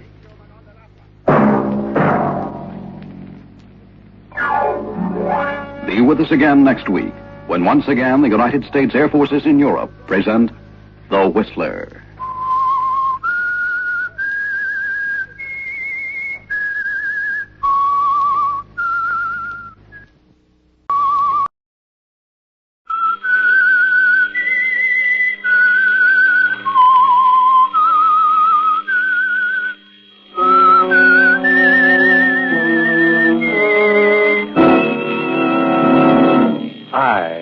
The Whistler, and I know many things, for I walk by night. I know many strange tales hidden in the hearts of men and women who have stepped into the shadows. Yes, I know the nameless terrors of which they dare not speak. Tonight, it's the Whistler's strange story, A Present for Ricky. Transcribed.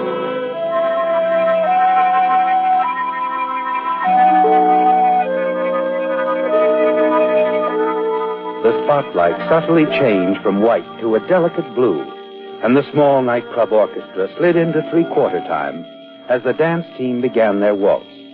The Croydons, Clyde and Marie, had held top billing at the club for almost a year, and it was well-deserved. Drinks stood unnoticed on the table. Conversation stopped. Everyone now was watching the Croydons, or rather, Marie Croydon. Slim, graceful, blue velvet Marie, smiling as she spun across the floor, poised for a moment, and floated effortlessly back to Clyde's waiting arms. The customers loved it, felt that there was a first-time look about it, even in the way they murmured to each other as they swayed gently together in three-quarter time. You're on your toes tonight, Angel. You. Why don't you try your own for a change? Take it easy. If I have to prop you up on another turn, I'll spring.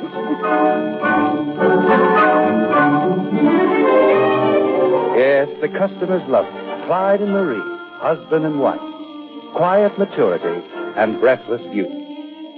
And at the same time, on the other side of the room, a theatrical agent named Stanley Craig appraised the Croydons a little more critically. You like her, eh, Stan?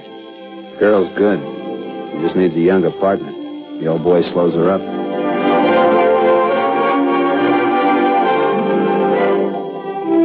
You see what I mean? Look at that spin. Guy's just too old for her. He's killing the act. You wouldn't be fixing to cut him off at the ankles, would you? What do you mean? You just might be promoting the rumba expert you just picked up as a new partner. Name's, Ricky, isn't it? What if I am?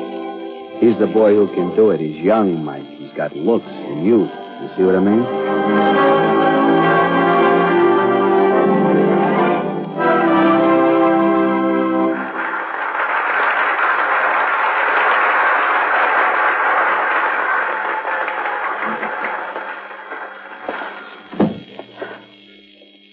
All right, Marie. Let's get it over with. Get what over with? Your nightly speech. That crack you made out on the floor. How? That? Yes, that. You like my hair this way, Clyde? I'm waiting, Marie. Oh, forget it. I don't want to go through it all again now. I think it's time we had it out. Listen, Clyde. Why are you trying to kid yourself? You know it can't go on like this. I don't know. You just got a pretty good hand. You mean I got a good hand? You might as well admit it. I don't think that's quite fair. Well, it's true, Clyde. I'm getting tired of propping you up, covering up your fumbles, hiding my hair in my mouth every time we go into a Now, stand. wait a minute, You Marie. wait a minute. Maybe you're right. Maybe we better have it out right now. When I picked you up, you were nothing. Jitterbug champion of West Washington Heights. Why, in 5 years... Don't give me that loyalty pitch. I've heard it before. If you really want to talk about loyalty, let's talk about your first wife. You forgot about her in a hurry, didn't you? Sure, she was too old, throwing up the ass. Didn't matter to you then, did it? No. Sorry, baby. I got to get rid of you. I know it's tough, but it's show business. Off you go to Reno. What makes you think I'm old? You're 40. And that's too old for me. And incidentally, it's not just my opinion. They're talking about it in the trade. Who's talking about it? People who ought to know. Telling each other I'd be on top. Had a partner whose bones didn't creak. You got somebody in mind? I might have. Well, forget it. I have no intention of letting you go. Either as a partner or as a wife. You're smart. Without me, you wouldn't rate bottom billing at a third-rate burlesque in Jersey City. That has nothing to do with it. All right, give me a better reason. Over there, on the table. The roses? The roses. This the reason, Marie? These roses, night after night. The same card, Ricky. Who is Ricky, Marie? One of the customers. He likes my dancing. Is that all? So far? I think you're in love with him. That's what's behind all of this stuff about my dancing, isn't it? You love this guy, and my dancing is as good an excuse as any to... Who is he, Marie? Ricky. The name is Ricky. What's his last name? It's none of your business at the moment. I think it is. He's a dancer, isn't he? Yes, Inspector. He's a dancer. You might as well end the third degree right here. You're planning to team up with him, aren't you? You won't get away with it, Marie. I won't let you. My career doesn't mean anything to you, does it? Only when it affects mine. That's why you married me, isn't it? For the effect I have on your career. You married me for the same reason. Well, maybe I did, but the reason is gone now. I don't need you anymore, Clyde. I need Ricky.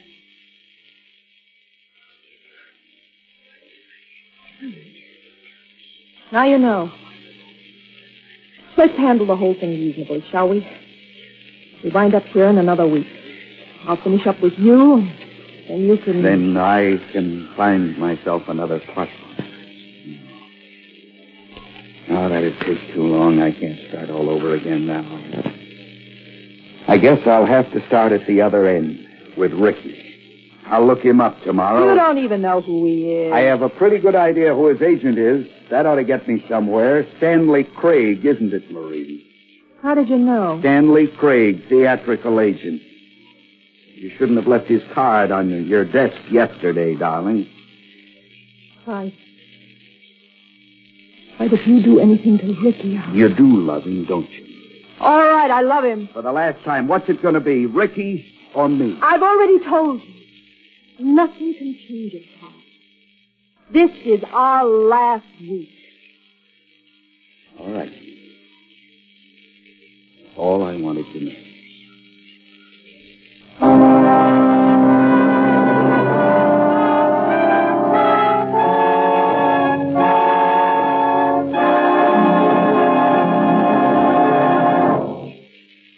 In just 30 seconds, the Whistler will continue tonight's story.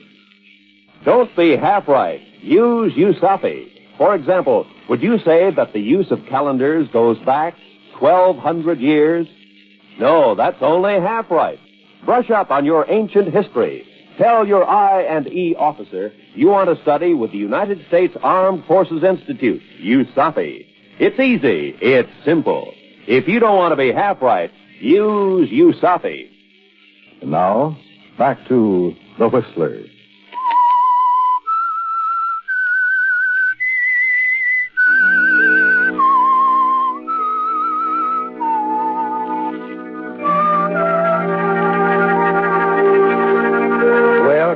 It's all over, isn't it? Her mind is made up. And you know Marie well enough to realize that nothing you can do or say will change it now. And everything she said was true. Without her, you're nothing. There'll be no more top billings at $1,000 a week in expensive night spots. No more polite applause from the cafe society crowd. No more penthouse apartments. Nothing but a seat on the sidelines while Marie and Ricky drift across ballroom floors, on and up to the top. It's early the next morning when you leave your apartment by the private elevator. And 20 minutes later, you walk up a flight of creaky stairs to Stanley Craig's office in the West 40. Yes, sir. What can I do for you? You're Stanley Craig? That's me. Pull up a chair. Thanks. I thought I might be a little early. Hey, I didn't recognize you for a minute. You're Clyde Croydon. I saw your act again last night. Really? Yeah. Good act, too. Thanks. What can I do for you? Answer a few questions. Sure. Glad to. You manage a dancer named Ricky? I see what you're getting at. Yeah, I manage him. New boy specialist in rumbas and tangos. Very fine dancer. That's what Marie tells me. They'd make a great team, Mr. Croydon. Ricky and Marie. She's not at liberty, Mr. Craig. She's my partner. And my wife. I must admit this sort of thing going behind my back, But I'm sure she resents it, too. That's not what Ricky told me. Look, Mr. Croydon, you've been in the game long enough to know what youth means in a dance team. I don't think you're being very fair to me. If she goes for it, I guess Ricky will be a new partner. There's just nothing you can do. I would like to talk to him, if you don't mind. Sure. Just say when. Today. Where is he now? Out in the park somewhere. He walks for 2 hours every morning. Good for the legs. Alone? Be hard to find another guy who would knock off 8 miles in the park before lunch, don't you think? Yeah, he's alone. Well, does he come here after his walk? Sometimes yes, sometimes no. Might be a couple hours. I have all morning. Okay. The new varieties on the desk. You'll be alone here, no one to bother you. Thanks. Take it easy, huh? Sure. Mr. Croydon. Yes? No hard feelings? Right. No hard feelings.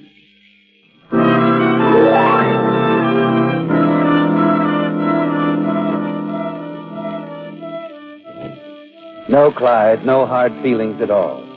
Just the amazing realization that not 1 minute ago, as you talked to Stanley Craig, you calmly, unemotionally, coldly decided to murder your wife, Marie.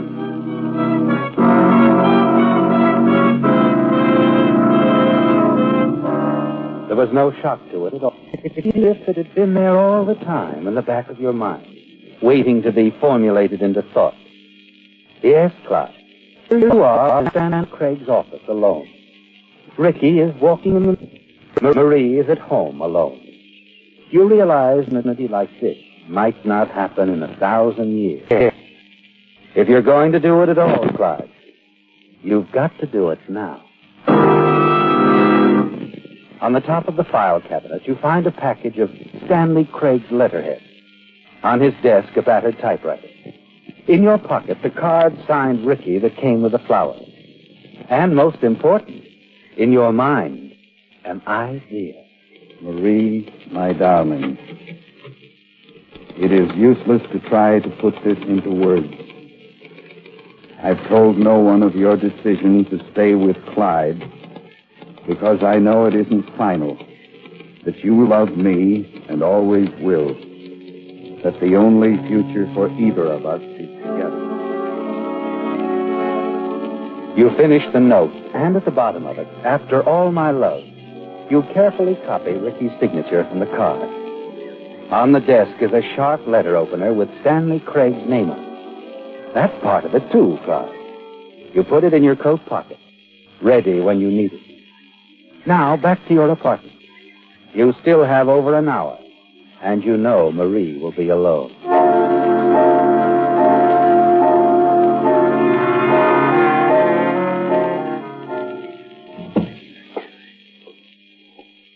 Hello, Marie. Oh.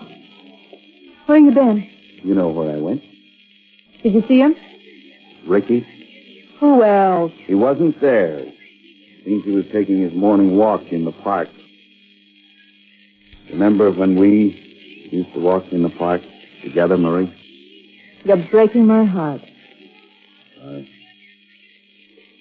I want to show you a letter. Huh? Yes, read it. It's addressed to you. Marie, my darling, it's useless to try to put this into words. I've told no one of your decision to stay with Clyde because I know it isn't final. That you love me and always will. Oh, Clyde, this is ridiculous. Go on, Marie. Read the rest of it. Let's see. Always will. That the only future for either of us is together. You must believe me, darling. I'd rather die than have it any other way. I'm coming to your apartment tomorrow morning at 11. We must decide this once and for all. All my love, Ricky. What's the matter, Marie? Oh, Clyde, that's the funniest thing I've ever read in my life. What are you doing? It's a present for Ricky, darling. I'm afraid I don't... What are you doing with that letter opener? He's going to the chair, Marie. For your murder. Don't for me, Clyde. Clyde, please. Please. No, Clyde. No.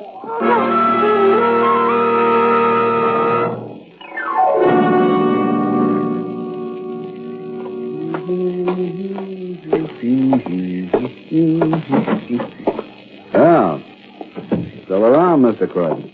Yes, still around. I'm beginning to wonder if Ricky will show up at all. Anybody call? Not unless they called while I was out stretching my legs, walked around the block a couple of times. Sorry you had to wait so long. Oh, that's all right. It gave me a chance to think things over. Is that good or bad? I think it's good. I decided it's wrong for me to try to stand in her way.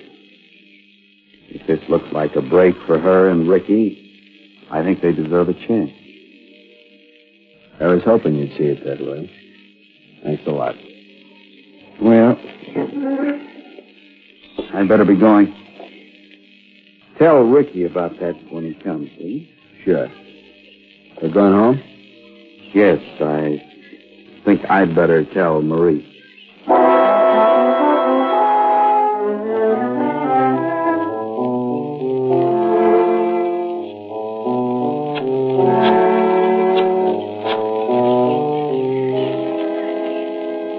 Police headquarters.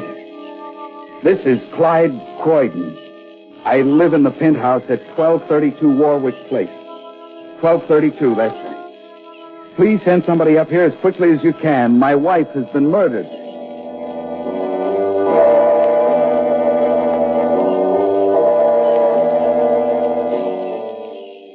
Feel better, Mr. Croydon? I think so, Sergeant. Ah, it's quite a letter we found in the wastebasket. What do you think of it? I didn't know what to think. You knew what was going on between this man and your wife? There was nothing going on. It was all in his mind. What do you mean?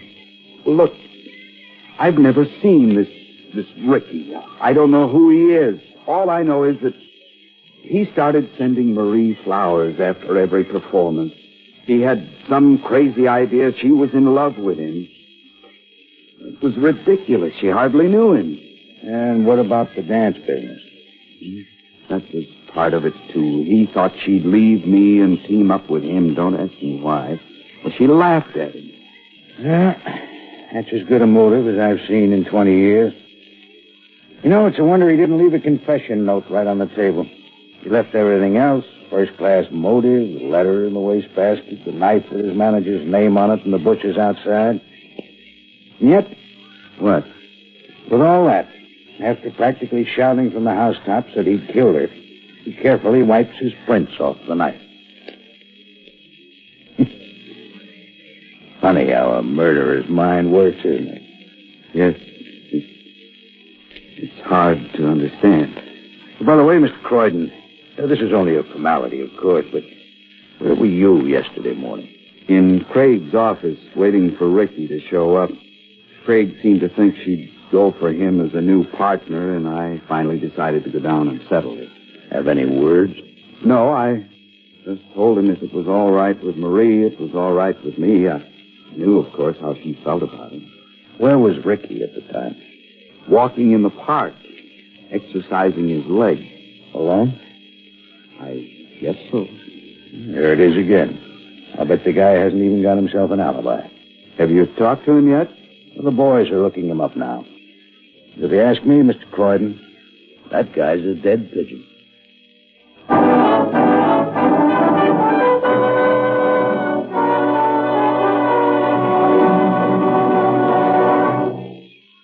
All of us are proud of our hometowns, and rightly so. In this brief moment before we continue with our program, we'd like to offer a salute to one of our hometowns in America, Cleveland, Ohio. The 7th largest city in the United States. Cleveland was founded in 1796 by General Moses Cleveland, chief surveyor for a land company. His employers bought 3 million acres in what is now northern Ohio, paying 40 cents an acre. Just by way of comparison, an acre in downtown Cleveland today would bring some $2 million.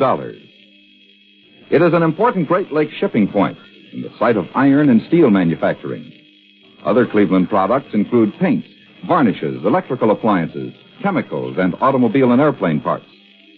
It is well known for its cultural developments also. The city owns and operates its own dramatic theater, and the Cleveland Symphony Orchestra is widely acclaimed. In the Cleveland Cultural Gardens, a mile-long strip of park area, more than 30 nationality groups represented in Cleveland's population are creating gardens as memorials to peace.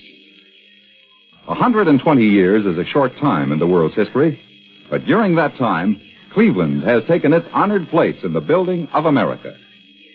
And now, back to The Whistlers.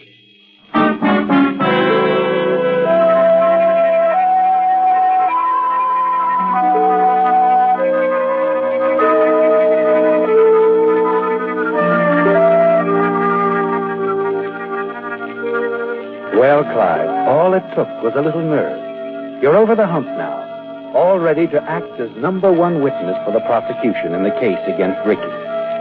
Tomorrow, the story will break in the papers, and the notoriety, the public sympathy over your bereavement should make it easy to pick up a new partner, one who'll keep you in the top spot, in penthouse apartments with private elevators. Yes, Clyde, you can relax now. You've decided it's all over.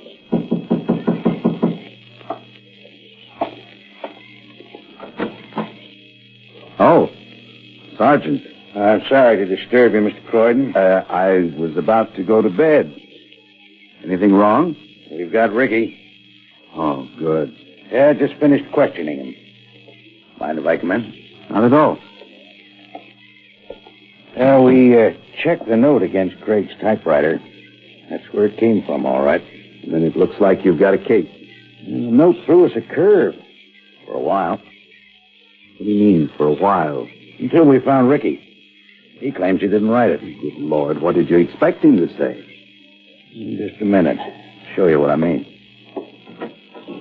Come on in, will you? Mr. Croydon, this is Ricardo Montez, also known as Ricky. He did it. He killed my wife. He wrote the note. No sé de qué hablan, señores, pero no la maté. Wait a minute. That's what I mean about the note, Croydon. The boy doesn't know a word of English. It's a fake. We checked that, too. But there was another thing about that note that really tied it up, Croydon. If he could have written it, he'd have signed it in his own handwriting. But it was his handwriting. It was his name, but the florist's handwriting.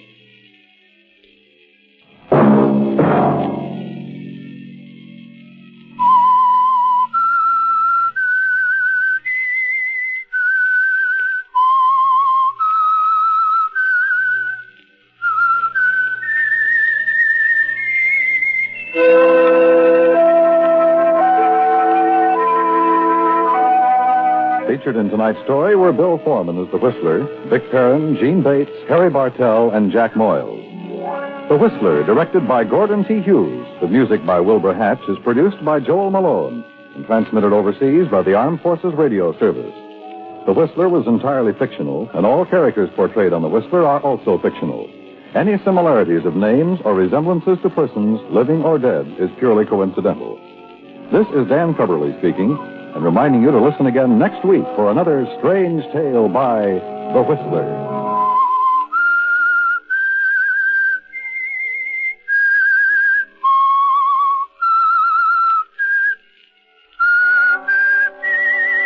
This is the United States Armed Forces Radio and Television Service.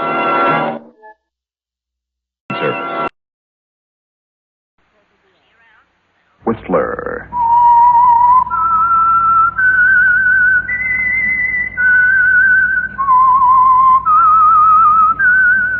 Presented by the United States Air Forces in Europe. I am the Whistler, and I know many things, for I walk by night. I know many strange tales hidden in the hearts of men and women who have stepped into the shadows. Yes, I know the nameless terrors of which they dare not speak. Tonight, it's the Whistler's strange story, Little Red Book. Transcribed. It was night, and it was Panama City, and the few passengers from the Augusta Queen were waiting for the big freighter to resume her voyage to San Francisco. Larry Layton was even more restless than some of the other passengers. Also, he was bored. He'd had little success in trying to strike up an acquaintanceship with an attractive young woman on board. And now, from the aft rail, He could see her going ashore with a portly little gentleman clad in ill-fitting white linen. It's annoying, isn't it, Larry? What such an attractive girl can see in a man like that. And suddenly you decide that you must know. Ashore, you follow. See them turn down an alley. You walk to the entrance to the alley. No dame and is stop going to at the make sound a of their jerk out of voices me. raised in Tell it. anger. Stop it, Roy. You're all mixed up. Not so mixed up I don't know I talk too much after a few drinks. To the wrong dame. Keep your voice down. I'll teach you how to talk to Roy Tate, Julie. No cheap dame pulls anything on Roy Tate, you understand? I'm going to be... Julie. What are you...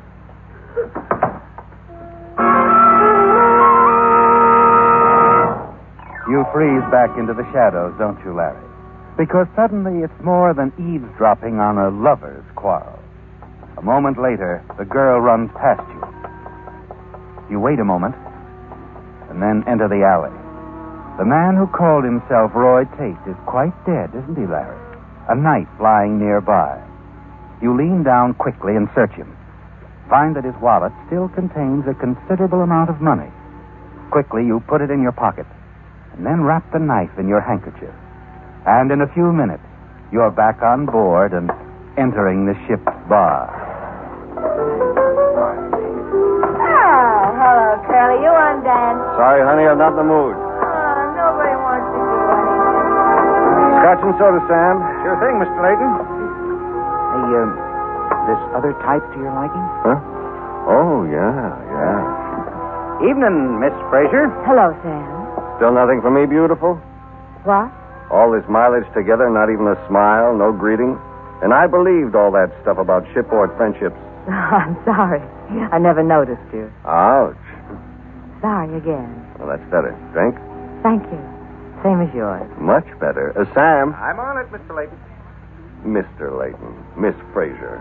Can't we make it Larry and, Julie. Of course. And I'm Marie. Oh, well. Hello, Marie. Boy, I'm sailing tonight. You sure are. Oh, now don't tease me, Curly. Just trying to have a little fun. Sure. Go on, Larry. Dance with the lady. But I just ordered I'll put on another record. Fine thing. I'll do the same for you someday. Well, come on, Curly. All right. It's all quite different than before, isn't it, Larry? Julie's a different girl. And you're amazed at her calmness after what you saw her do to Roy Tate only a short while before. The moments in the ship's bar stretch into hours, as, along with other passengers, the two of you wait for the ship to get underway. You and Julie are finally dancing together now, and you make several attempts to learn what it was all about. One thing you do know, the girl in your arms can be as lethal and deadly as she is beautiful. You dance very well, Larry. Better than Roy Tate? What do you know about Roy? Very little. I spoke to him a couple of times on the voyage down. By the way, where is he? Didn't he go ashore with you? Yes, he did. But didn't come back with you? No. Roy isn't going to come back, Larry. Oh? He's, meeting another ship. Going back where he came from, you mean? Something like that. Let's not talk about him anymore. Okay. I just wondered. I didn't see him taking any luggage ashore. Won't the purser think it's odd? His luggage is ashore. Roy sent a message back with me. He wanted his luggage sent to the International Hotel, held for arrival. There now. I see. Well, I'm glad he thought of everything. He did. Funny. What's funny? You two seem so, well, chummy on the voyage down. Like you said, you didn't even notice me, and I was trying hard, believe me. You said there was something funny. Well, just that now you don't even seem to miss Roy. You want me to miss him? No. Why are you so concerned about him? Okay. What's okay? Like you said, let's not talk about him anymore. That's better, Larry. That's it. Now it's my turn again, Julie. Curly belongs to little Marie now. Wait a minute. Sam, is that sailing time? That's right, Mr. Layton. Almost 12. You want to go out on deck? Watch you get underway? No, thanks. I'm going to turn in. Night, Sam. Hi, Miss Fraser. Now, Curly, we got the whole bar to ourselves. You and Sam have the whole bar to yourselves. I'm awfully tired, Marie. I'm turning in, too. Nobody wants to have any fun. It's a fine taste. This is where I came in. Good night, all.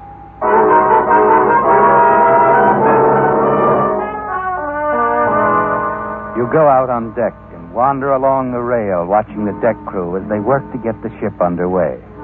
You know which stateroom is Julie's, don't you, Larry? 11B. You're still wondering if she took anything away from Roy Tate. There has to be a reason for murder. Outside of 11B, you pause. Glance in just in time to see Julie staring at an ordinary little address book. Carefully, she circles an address and then hides the book behind a wall mirror. Then, quite suddenly, the light goes out. You leap back and hurry away. A few swift steps along the deck, you bump squarely into another passenger. I beg your pardon. Oh, it's all right, Curly. Hello, Marie. Hello, Curly. I shouldn't have been in such a hurry. All right, I tell you. Anyway, everybody's in a hurry, don't you think so? Everybody's either running after something or away from something. Don't you think so, Curly? Don't you think so? Yeah. Yeah, I suppose they are. And now, we're all starting to run, Curly. We're getting underway. You know, this could be a very interesting voyage. Yeah, Marie. Could be a very interesting voyage.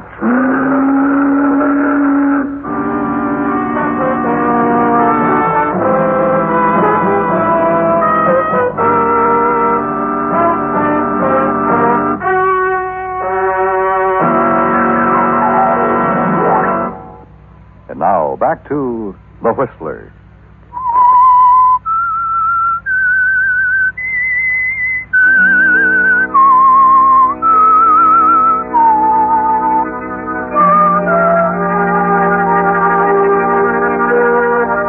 It's tantalizing, isn't it, Larry? The question marks that surround Julie Frazier. You know that she killed a man in a back alley of Panama, a man named Roy Tate. But you don't know why. And in the days since the Augusta Queen sailed for San Francisco, you've been unable to learn more, even though you've been with Julie almost constantly. You wonder if it hasn't something to do with a little red address book, which Julie keeps hidden in her stateroom, and you're determined to somehow examine that book. But your opportunity doesn't come until the morning the ship approaches San Francisco's Golden Gate. You wait on deck until she leaves her stateroom and passes you on her way into breakfast. A moment later, you're trying the door of her stateroom and find it open. Inside, you cross to the wall mirror and take the little red address book from where you watched Julie hide it. Quickly examine the addresses inside. You find one carefully circled, copy it, and place the book back in its hiding place. That afternoon, Marie bids you a tearful goodbye, insists on your writing down an address where you can reach her in San Francisco. But your mind is only on Julie. Finally, a tug pulls your ship slowly toward the dock. Well, here we are. It's all over. Doesn't have to be, Julie. I mean, can't I see you to your hotel? No, Larry, I'm sorry. I have other things to take up my time in San Francisco. Well, I guess Marie must get her information from a crystal ball. Marie? Yeah. She predicted you'd brush me off. Says that's when she's moving in. I'm not brushing you off, as you put it. I'm sorry, Larry. It's something I can't explain. Perhaps we will meet again sometime. Julie, if you're in any trouble, need a strong arm. No, I'm not in trouble. It's just that... Well, it's goodbye, that's all. It has to be. Okay, Julie. So it's like you said. Goodbye.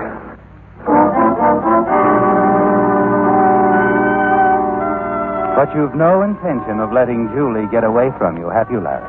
No. It's simply that you'll have to play things her way at the moment. As the ship ties up, you're the first ashore. And a short time later, your cab follows the one Julie takes to a large downtown hotel. As you hurry inside, you see her enter the cocktail lounge.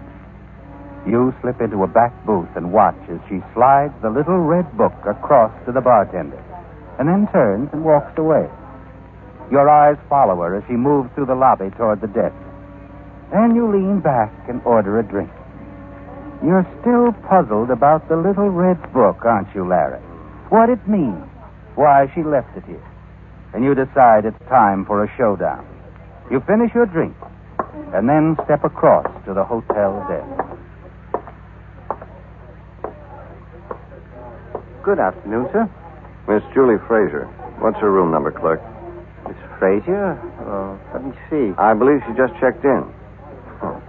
I'm surprised at you, old man, that you'd forget her so quickly. Miss F is a very, very attractive young lady.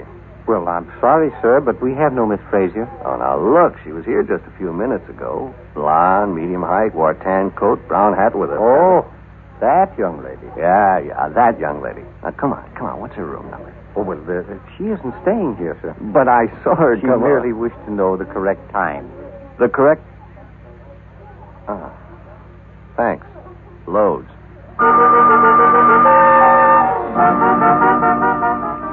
You hurry outside, but Julie is nowhere in sight. You've let her get away, haven't you, Larry? And you're certain now you've lost her for good. And you still don't know why the little red book is so important. Why Julie killed a man for it. However, there's still the address, isn't there, Larry? The address you copied from that little red book. The answer you're looking for could be there, couldn't it? You set out for that unknown address, glad you're carrying Julie's knife in your pocket, in case you need a little, protection.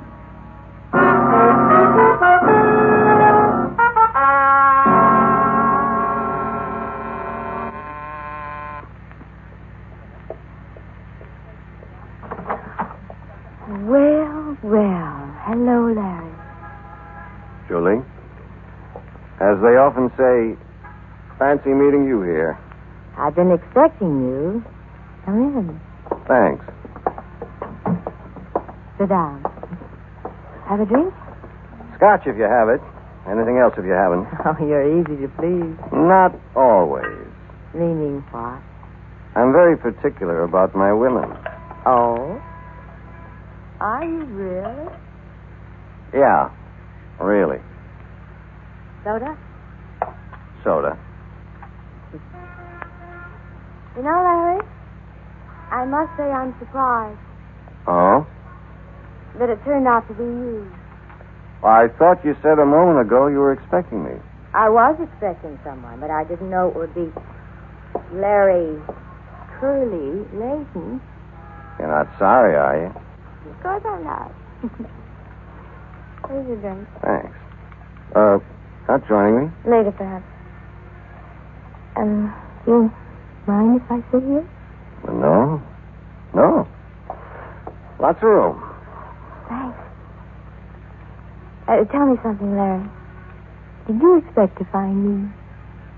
Let's say I was counting on it very much. Oh, then you knew all along. Aboard ship, I mean. Maybe. Silly, really. You could have saved yourself all this trouble. Why didn't you tell me then? I was in no hurry. Weren't you, darling? Besides, you weren't much help, you know.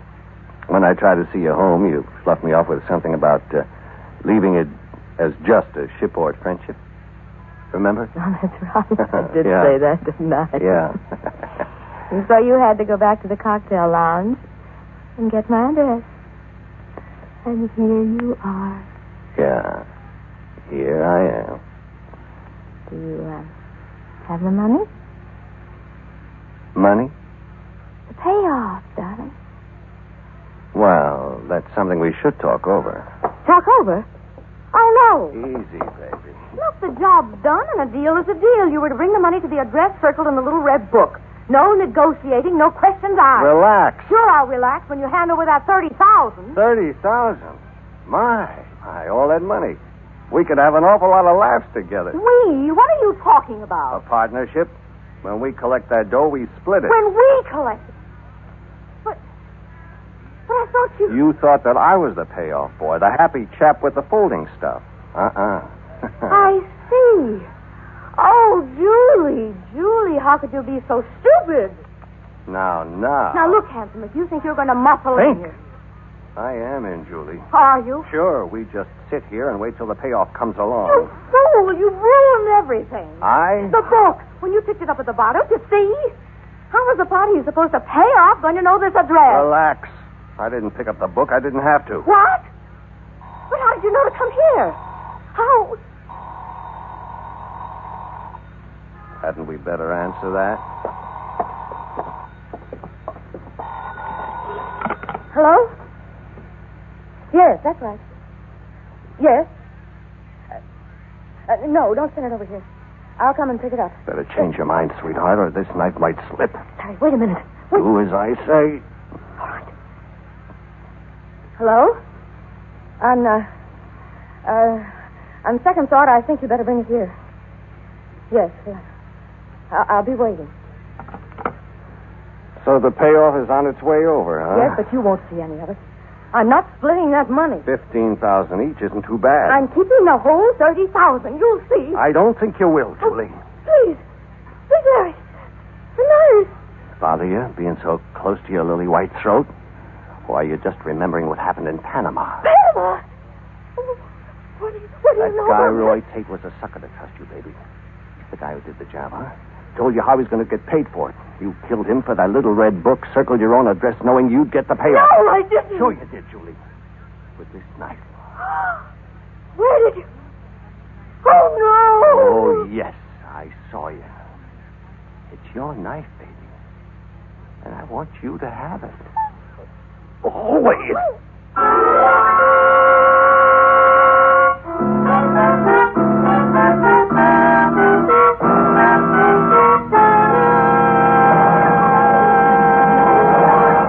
To The Whistler.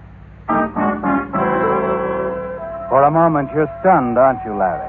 At the realization that Julie Fraser is actually dead at your feet. Then a whole weird story whirls across your mind. The way Julie killed Roy Tate in a back alley of Panama. Your own confused thoughts, wondering as to the reason.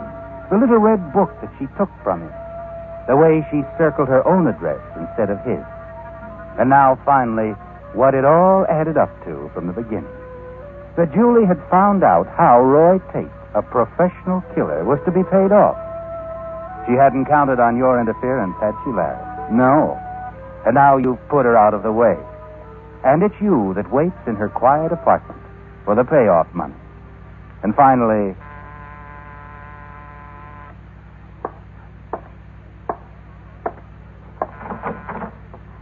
Well, Miss Fraser has a boyfriend.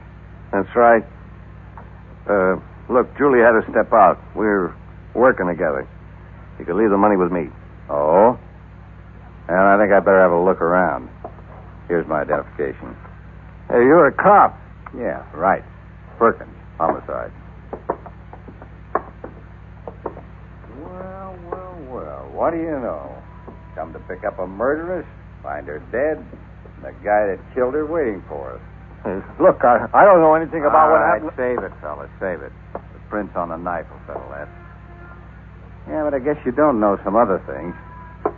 Bring Marie in, Sergeant. Marie? Curly. Oh, Curly. I don't get it, Marie. It's my fault. Curly, I'm the one who was to make the payoff for that Griselli killing in the East. The syndicate gave me the money and told me to come out here to make the payoff. Get the address from the little red book. Then I got ideas of my own. Yeah, keep talking, Marie. Curly here seems very interested. Well,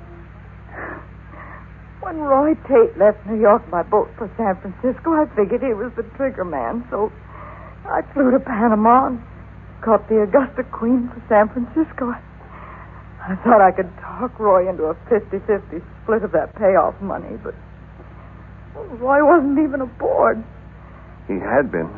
Yeah, I found that out when we got to San Francisco. I read in the papers that Roy Tate was found stabbed to death in Panama. But how'd you happen to tie Julie up with it? I picked up the little red address book the way I was supposed to and called the phone number. And then when I recognized Julie's voice, I saw my chance. To do what? Get rid of her. Tip off the police that she was getting the payoff.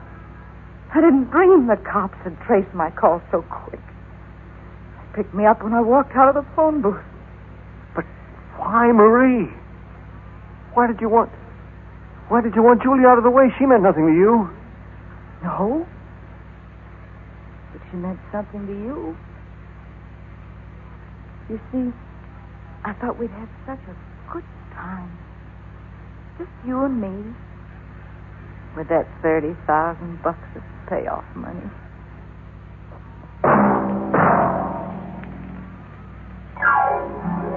Be with us again next week, when once again the United States Air Forces in Europe present The Whistler.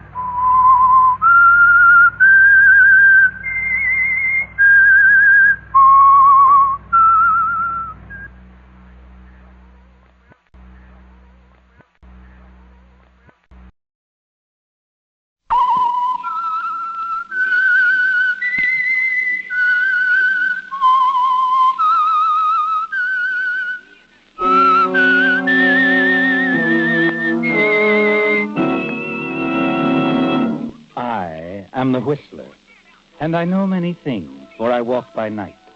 I know many strange tales hidden in the hearts of men and women who have stepped into the shadows. Yes, I know the nameless terrors of which they dare not speak. Tonight, it's the Whistler's strange story, Designed for Murder.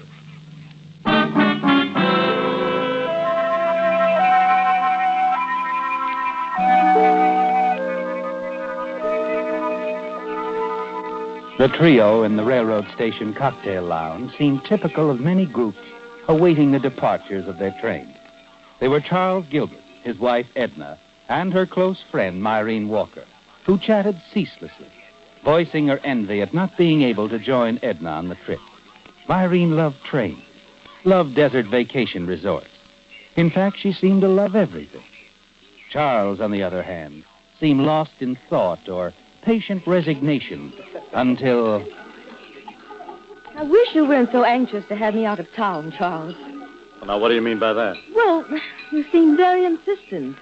And at a time when the business needs me so. How do you like that, Myrene? She doesn't want to go. Thinks the jewelry business will go to pot. Thinks her husband plans a rendezvous with another woman. Oh, for heaven's sake. Drink your drink, Edna. You too, Charles.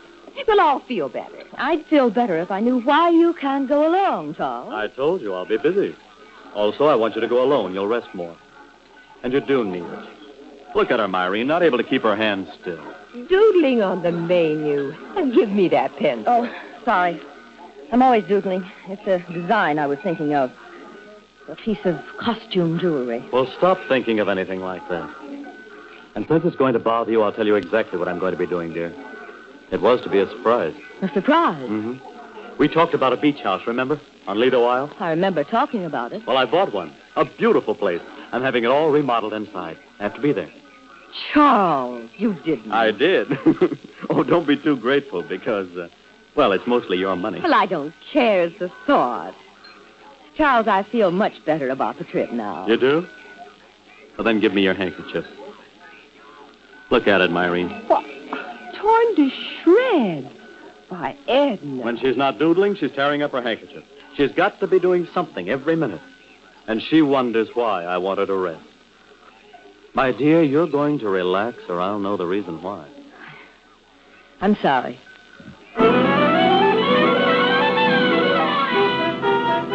Finally, she leaves on the train, doesn't she, Charles? And you're free. You see Myrene to a cab. Hurry back to the cocktail lounge. Go directly to a corner booth and slip in beside someone who's been waiting for you. Not too patiently. I'm sorry, Helen. Oh, darling, I am too. Sorry that we have to practice this reception. Kiss me. Oh, dear, we really shouldn't be here. Here, I ordered you a drink. I can use it. Well, at least we'll have some time together. Uninterrupted. You're sure Edna will stay away for a while? Mm-hmm. She's gone for a month. It wasn't fun watching you kiss her goodbye. Oh, I know. Well, someday. I hope it's soon, Charlie. Look, I'll pick you up tomorrow. We'll drive down to the place at Lido Isle. Oh, you'll love it. I've been using quite a few of your ideas in redecorating the place. It sounds wonderful. It is. Well, come on. I'll drive you home.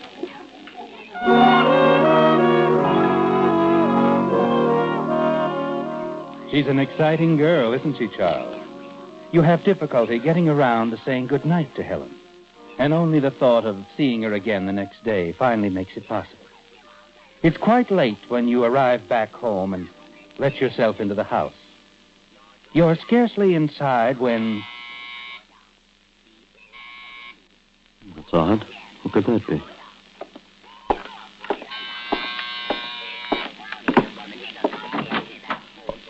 Myrene. Yes, little Myrene. I'd like to come in, Charles. I want to talk to you. Why, of course.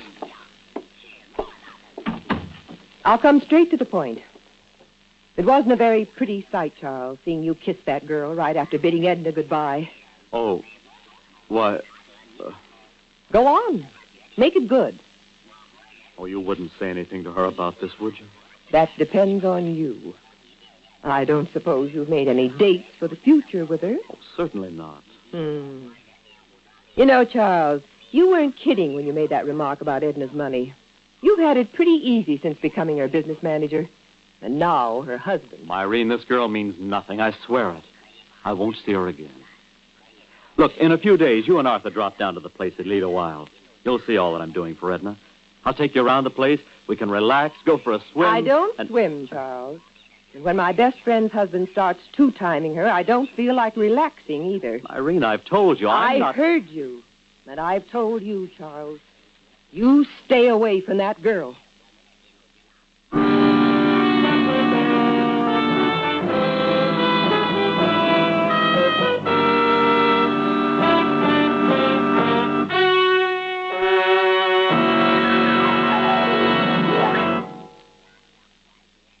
In just 30 seconds, the Whistler will continue tonight's story.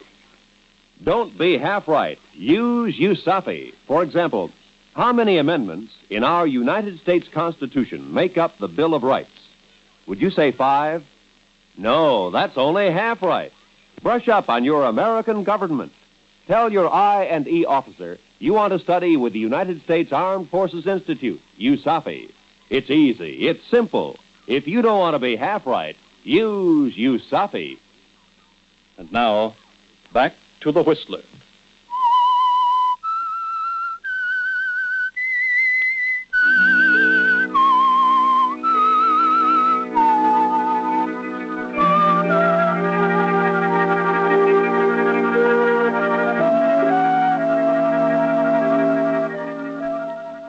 It's going badly, isn't it, Charles? Myrene knows about your girlfriend, Helen. She knows that it was more than husbandly concern that prompted you to encourage your wife, Edna, to leave town on a vacation. A rest cure for her nervousness. Myrene has always been Edna's best friend. And she'll tell her the truth if you don't do something to reassure her that you don't intend to see Helen again. You wish you could contact Helen. Prevent her from keeping her date with you the following day at the house on Lido Isle.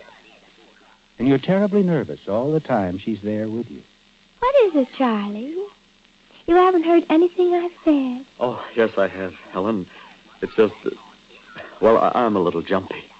Well, I thought with your wife out of town. Helen, we've got to talk about that. It isn't as perfect as it seems. Oh? A friend of Edna's, Myrene Walker, she knows about us. Knows what about us? Well, not everything, of course. She thinks it's a Casual thing that we're old friends, happen to run into one another. But if she continues to see us together... That's right. She'll go to Edna. Now, Helen, we've got to forget about it for a while. Forget about it? Well, you know I don't mean that exactly. I guess not. You promised me you were going to talk to Edna. Ask for a divorce. I know, and I intend to, but it can't be right away, Helen. I have my reasons. Right now, it's important that you leave, that we're not seen together. Well, all right, Charlie. I won't need a second invitation. Well, now, wait a minute. I've waited long enough as it is. Quite long enough. Goodbye. But, Helen, Goodbye, Charles.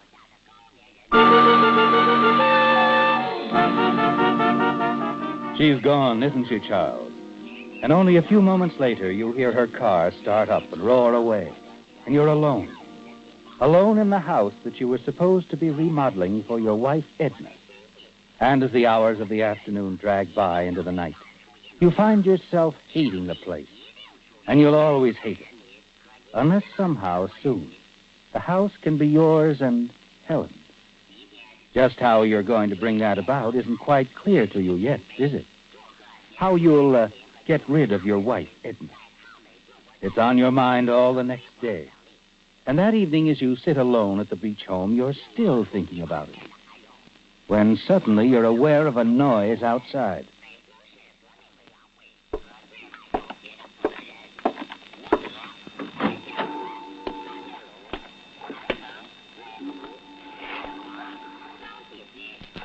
Irene? Well. This is a surprise. Hello, Charles. Snooping around, were you? Oh, all right. Call it that if you want. You're wasting your time, really. I'm quite alone. Are you? Of course. Come on in, Irene. I'd like to show you around the place. Like a child caught at the cookie jar, Myrene follows you inside. She's nervous, ill at ease. Avoid your gaze as you show her about the house. And then finally, the two of you end up at the boat landing. Well, what do you think of it, Myrene? Well, it's very nice, Charles. You think Edna will like it? No, I don't. This isn't the sort of house Edna would like at all. It just doesn't suit her personality, let's say. Really? I'm sure there isn't a thing here that would interest her, outside of that unusual painting in the living room. Now, that's rather nice, isn't it? Impressionistic, I believe they call that sort of thing. To me, it looked almost like a dragon about to devour something. Well, Edna likes offbeat things like that. I bought it especially for her. A surprise. Oh, really, Charles? Just what does that mean? May I be blunt? Oh, please, feel free. You didn't buy this house for Edna. When does Helen move in? Now, see here, Myrene. You see here. It's a glamorous place, Charles. Exciting. Should just match her baby blue eyes. Irene, you're not fooling me for 1 minute. You won't fool Edna either. She's going to know all about this. You're not going to tell her about Helen. Edna's my best friend. Irene, I think I've had just about enough of your meddling. Sir Charles, you wait. Just about enough. You stay away from me. I ought to wring your neck, you little snoop. No, Charles. Charles! As she turns and starts to run, Myrene trips. You reach out to grab her, but you're too late. And she plunges off the end of the boat landing. Charles! Help me! Help me! I can't swim! Charles! You stand there, staring down at her, struggling in the water. She can't swim, Charles. She'll drown if you don't help her. And you don't help her, do you, Charles?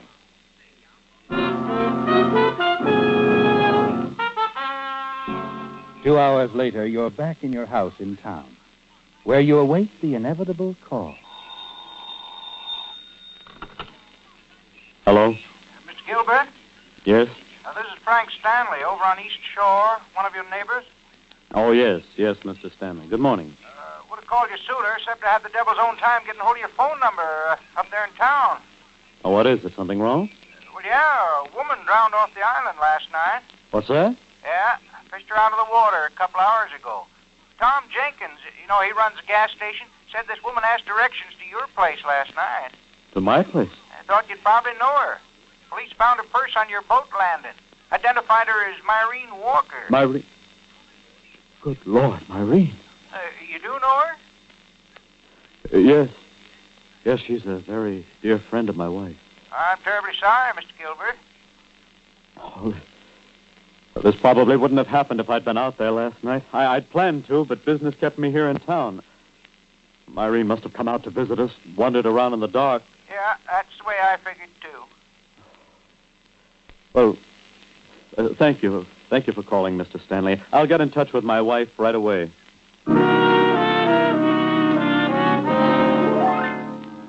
You smile, don't you, Charles, as you hang up the receiver? It's all over now. Myrene is dead. You could have saved her, but you didn't. You couldn't have her telling your wife about Helen, could you? Later that day, you send a wire to Edna at the resort. Inform her that you have some bad news. Ask her to return immediately. And that evening, you're back at the house on Lido Isle. As you hurry up the path, you're startled to see a light burning in the living room. Helen. Yes. She's probably paid you a surprise visit. Good evening, Charles. Edna. Found the key under the mat, so I came on in. I've been waiting hours for you. But I don't understand. I sent the telegram only a few hours ago. Telegram? You must have missed me. I left the resort this morning. But why? Here. Perhaps this will explain. A letter? Myrene sent it to me. Myrene? Yes, Myrene. She told me all about your little friend, Helen. Oh, now, Edna, surely you don't believe Myrene wouldn't lie. But, Edna, listen, You needn't bother to deny it, Charles. But you've got to let me explain. Let's drop the matter here and now. You see, Charles, I've thought it over very carefully. I've decided to forgive you. Forgive me? Yes. I'm really much more to blame for Helen than you are. I don't understand. Perhaps I drove you to her. I haven't been a very good wife, Charles. More than a little neglectful. Thinking too much about business and not enough about us. Our home. Our marriage. Well, we haven't been as close in the past few years as we used to be, Edna. I know. It's my fault. I'm willing to forget all this, Charles. But, of course, you must forget Helen. Oh, of course. Fix me a drink, will you? I could use one. All right. I could use one myself.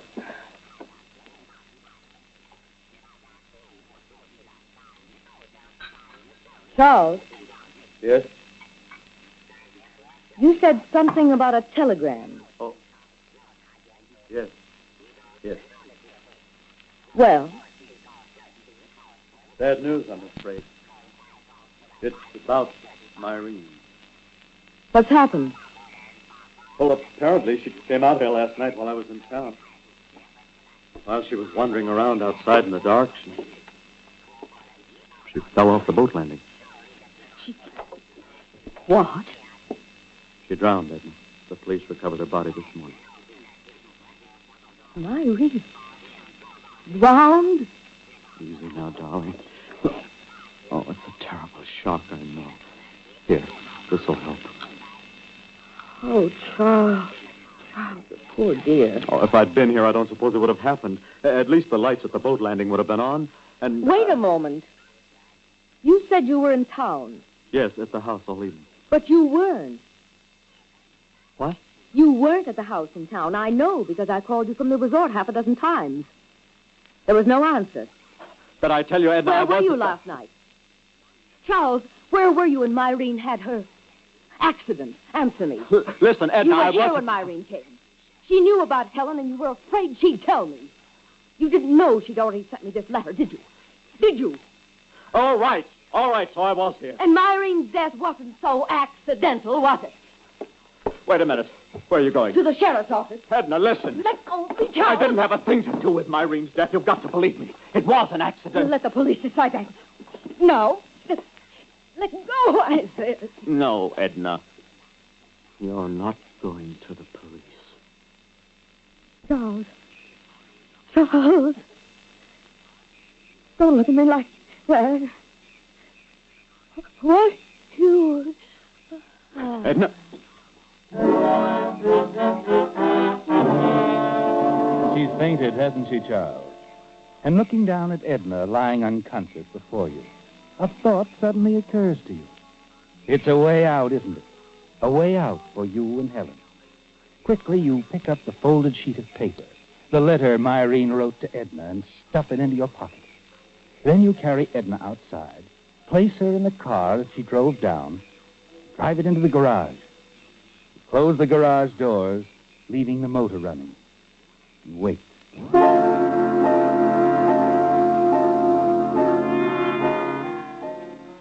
Later that same night, you drive Edna's body back to town in her car. Put it in the garage. Again, leave the motor running as you close the garage doors. Sorry, Edna. So long. All of us are proud of our hometowns, and rightly so. In this brief moment before we continue with our program, we'd like to offer a salute to one of our hometowns in America, Indianapolis, Indiana.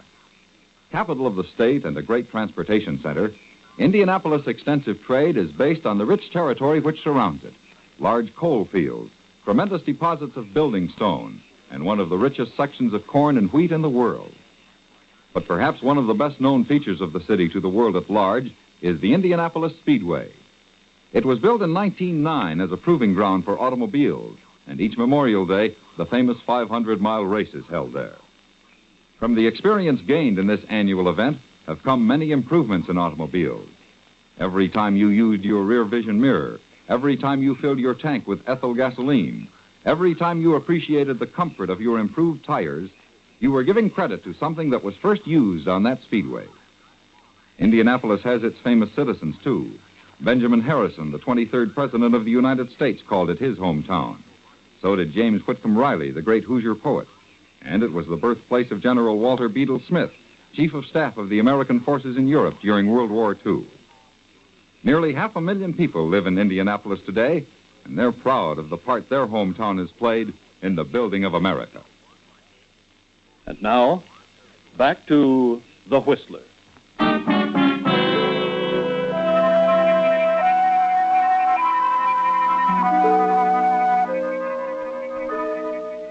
You've carried it off very well, haven't you, Charles? The role of the worried husband, concerned over his wife's whereabouts, and your phone call to the police brings quick results. An hour later, the sheriff calls on you at the house on Lido Isle, quietly informs you of your wife's death, carbon monoxide in the garage of your home in town. You continue to play the part now of the grief-stricken husband, and inwardly you're pleased, certain your performance has more than convinced the sheriff. And then... Mr. Gilbert, you said you were alone down here last night. Yes, that's right. I waited all night for my wife to show up. You sure she didn't? No, of course not. She's never set foot in this house. I bought it only a few days ago, shortly before she went on her vacation. I see. Why did you ask me that? I was just looking at the painting of that dragon. Impressionistic stuff, isn't it? Yes, that's right. I understand your wife was always drawing. Quite a doodler. Yeah.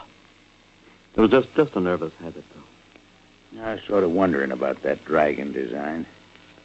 Looks kind of familiar. It's an original. Huh? Sure is different.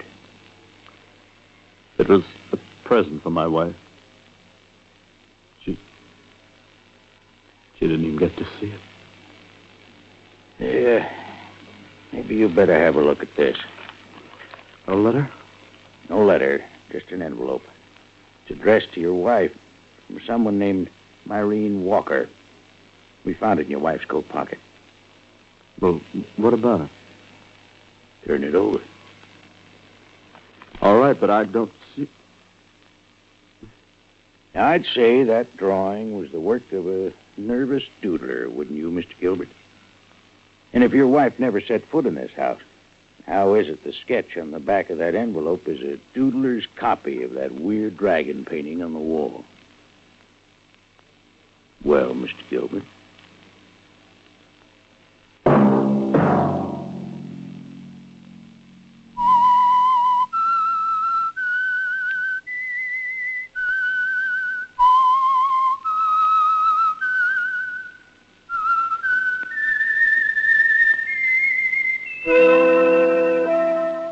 Featured in tonight's story were Bill Foreman as the Whistler, Lurene Tuttle, Jack Edwards, Lois Corbett, and Jack Moyles. The Whistler, directed by Gordon T. Hughes, with music by Wilbur Hatch, is written and produced by Joel Malone and transmitted overseas by the Armed Forces Radio Services.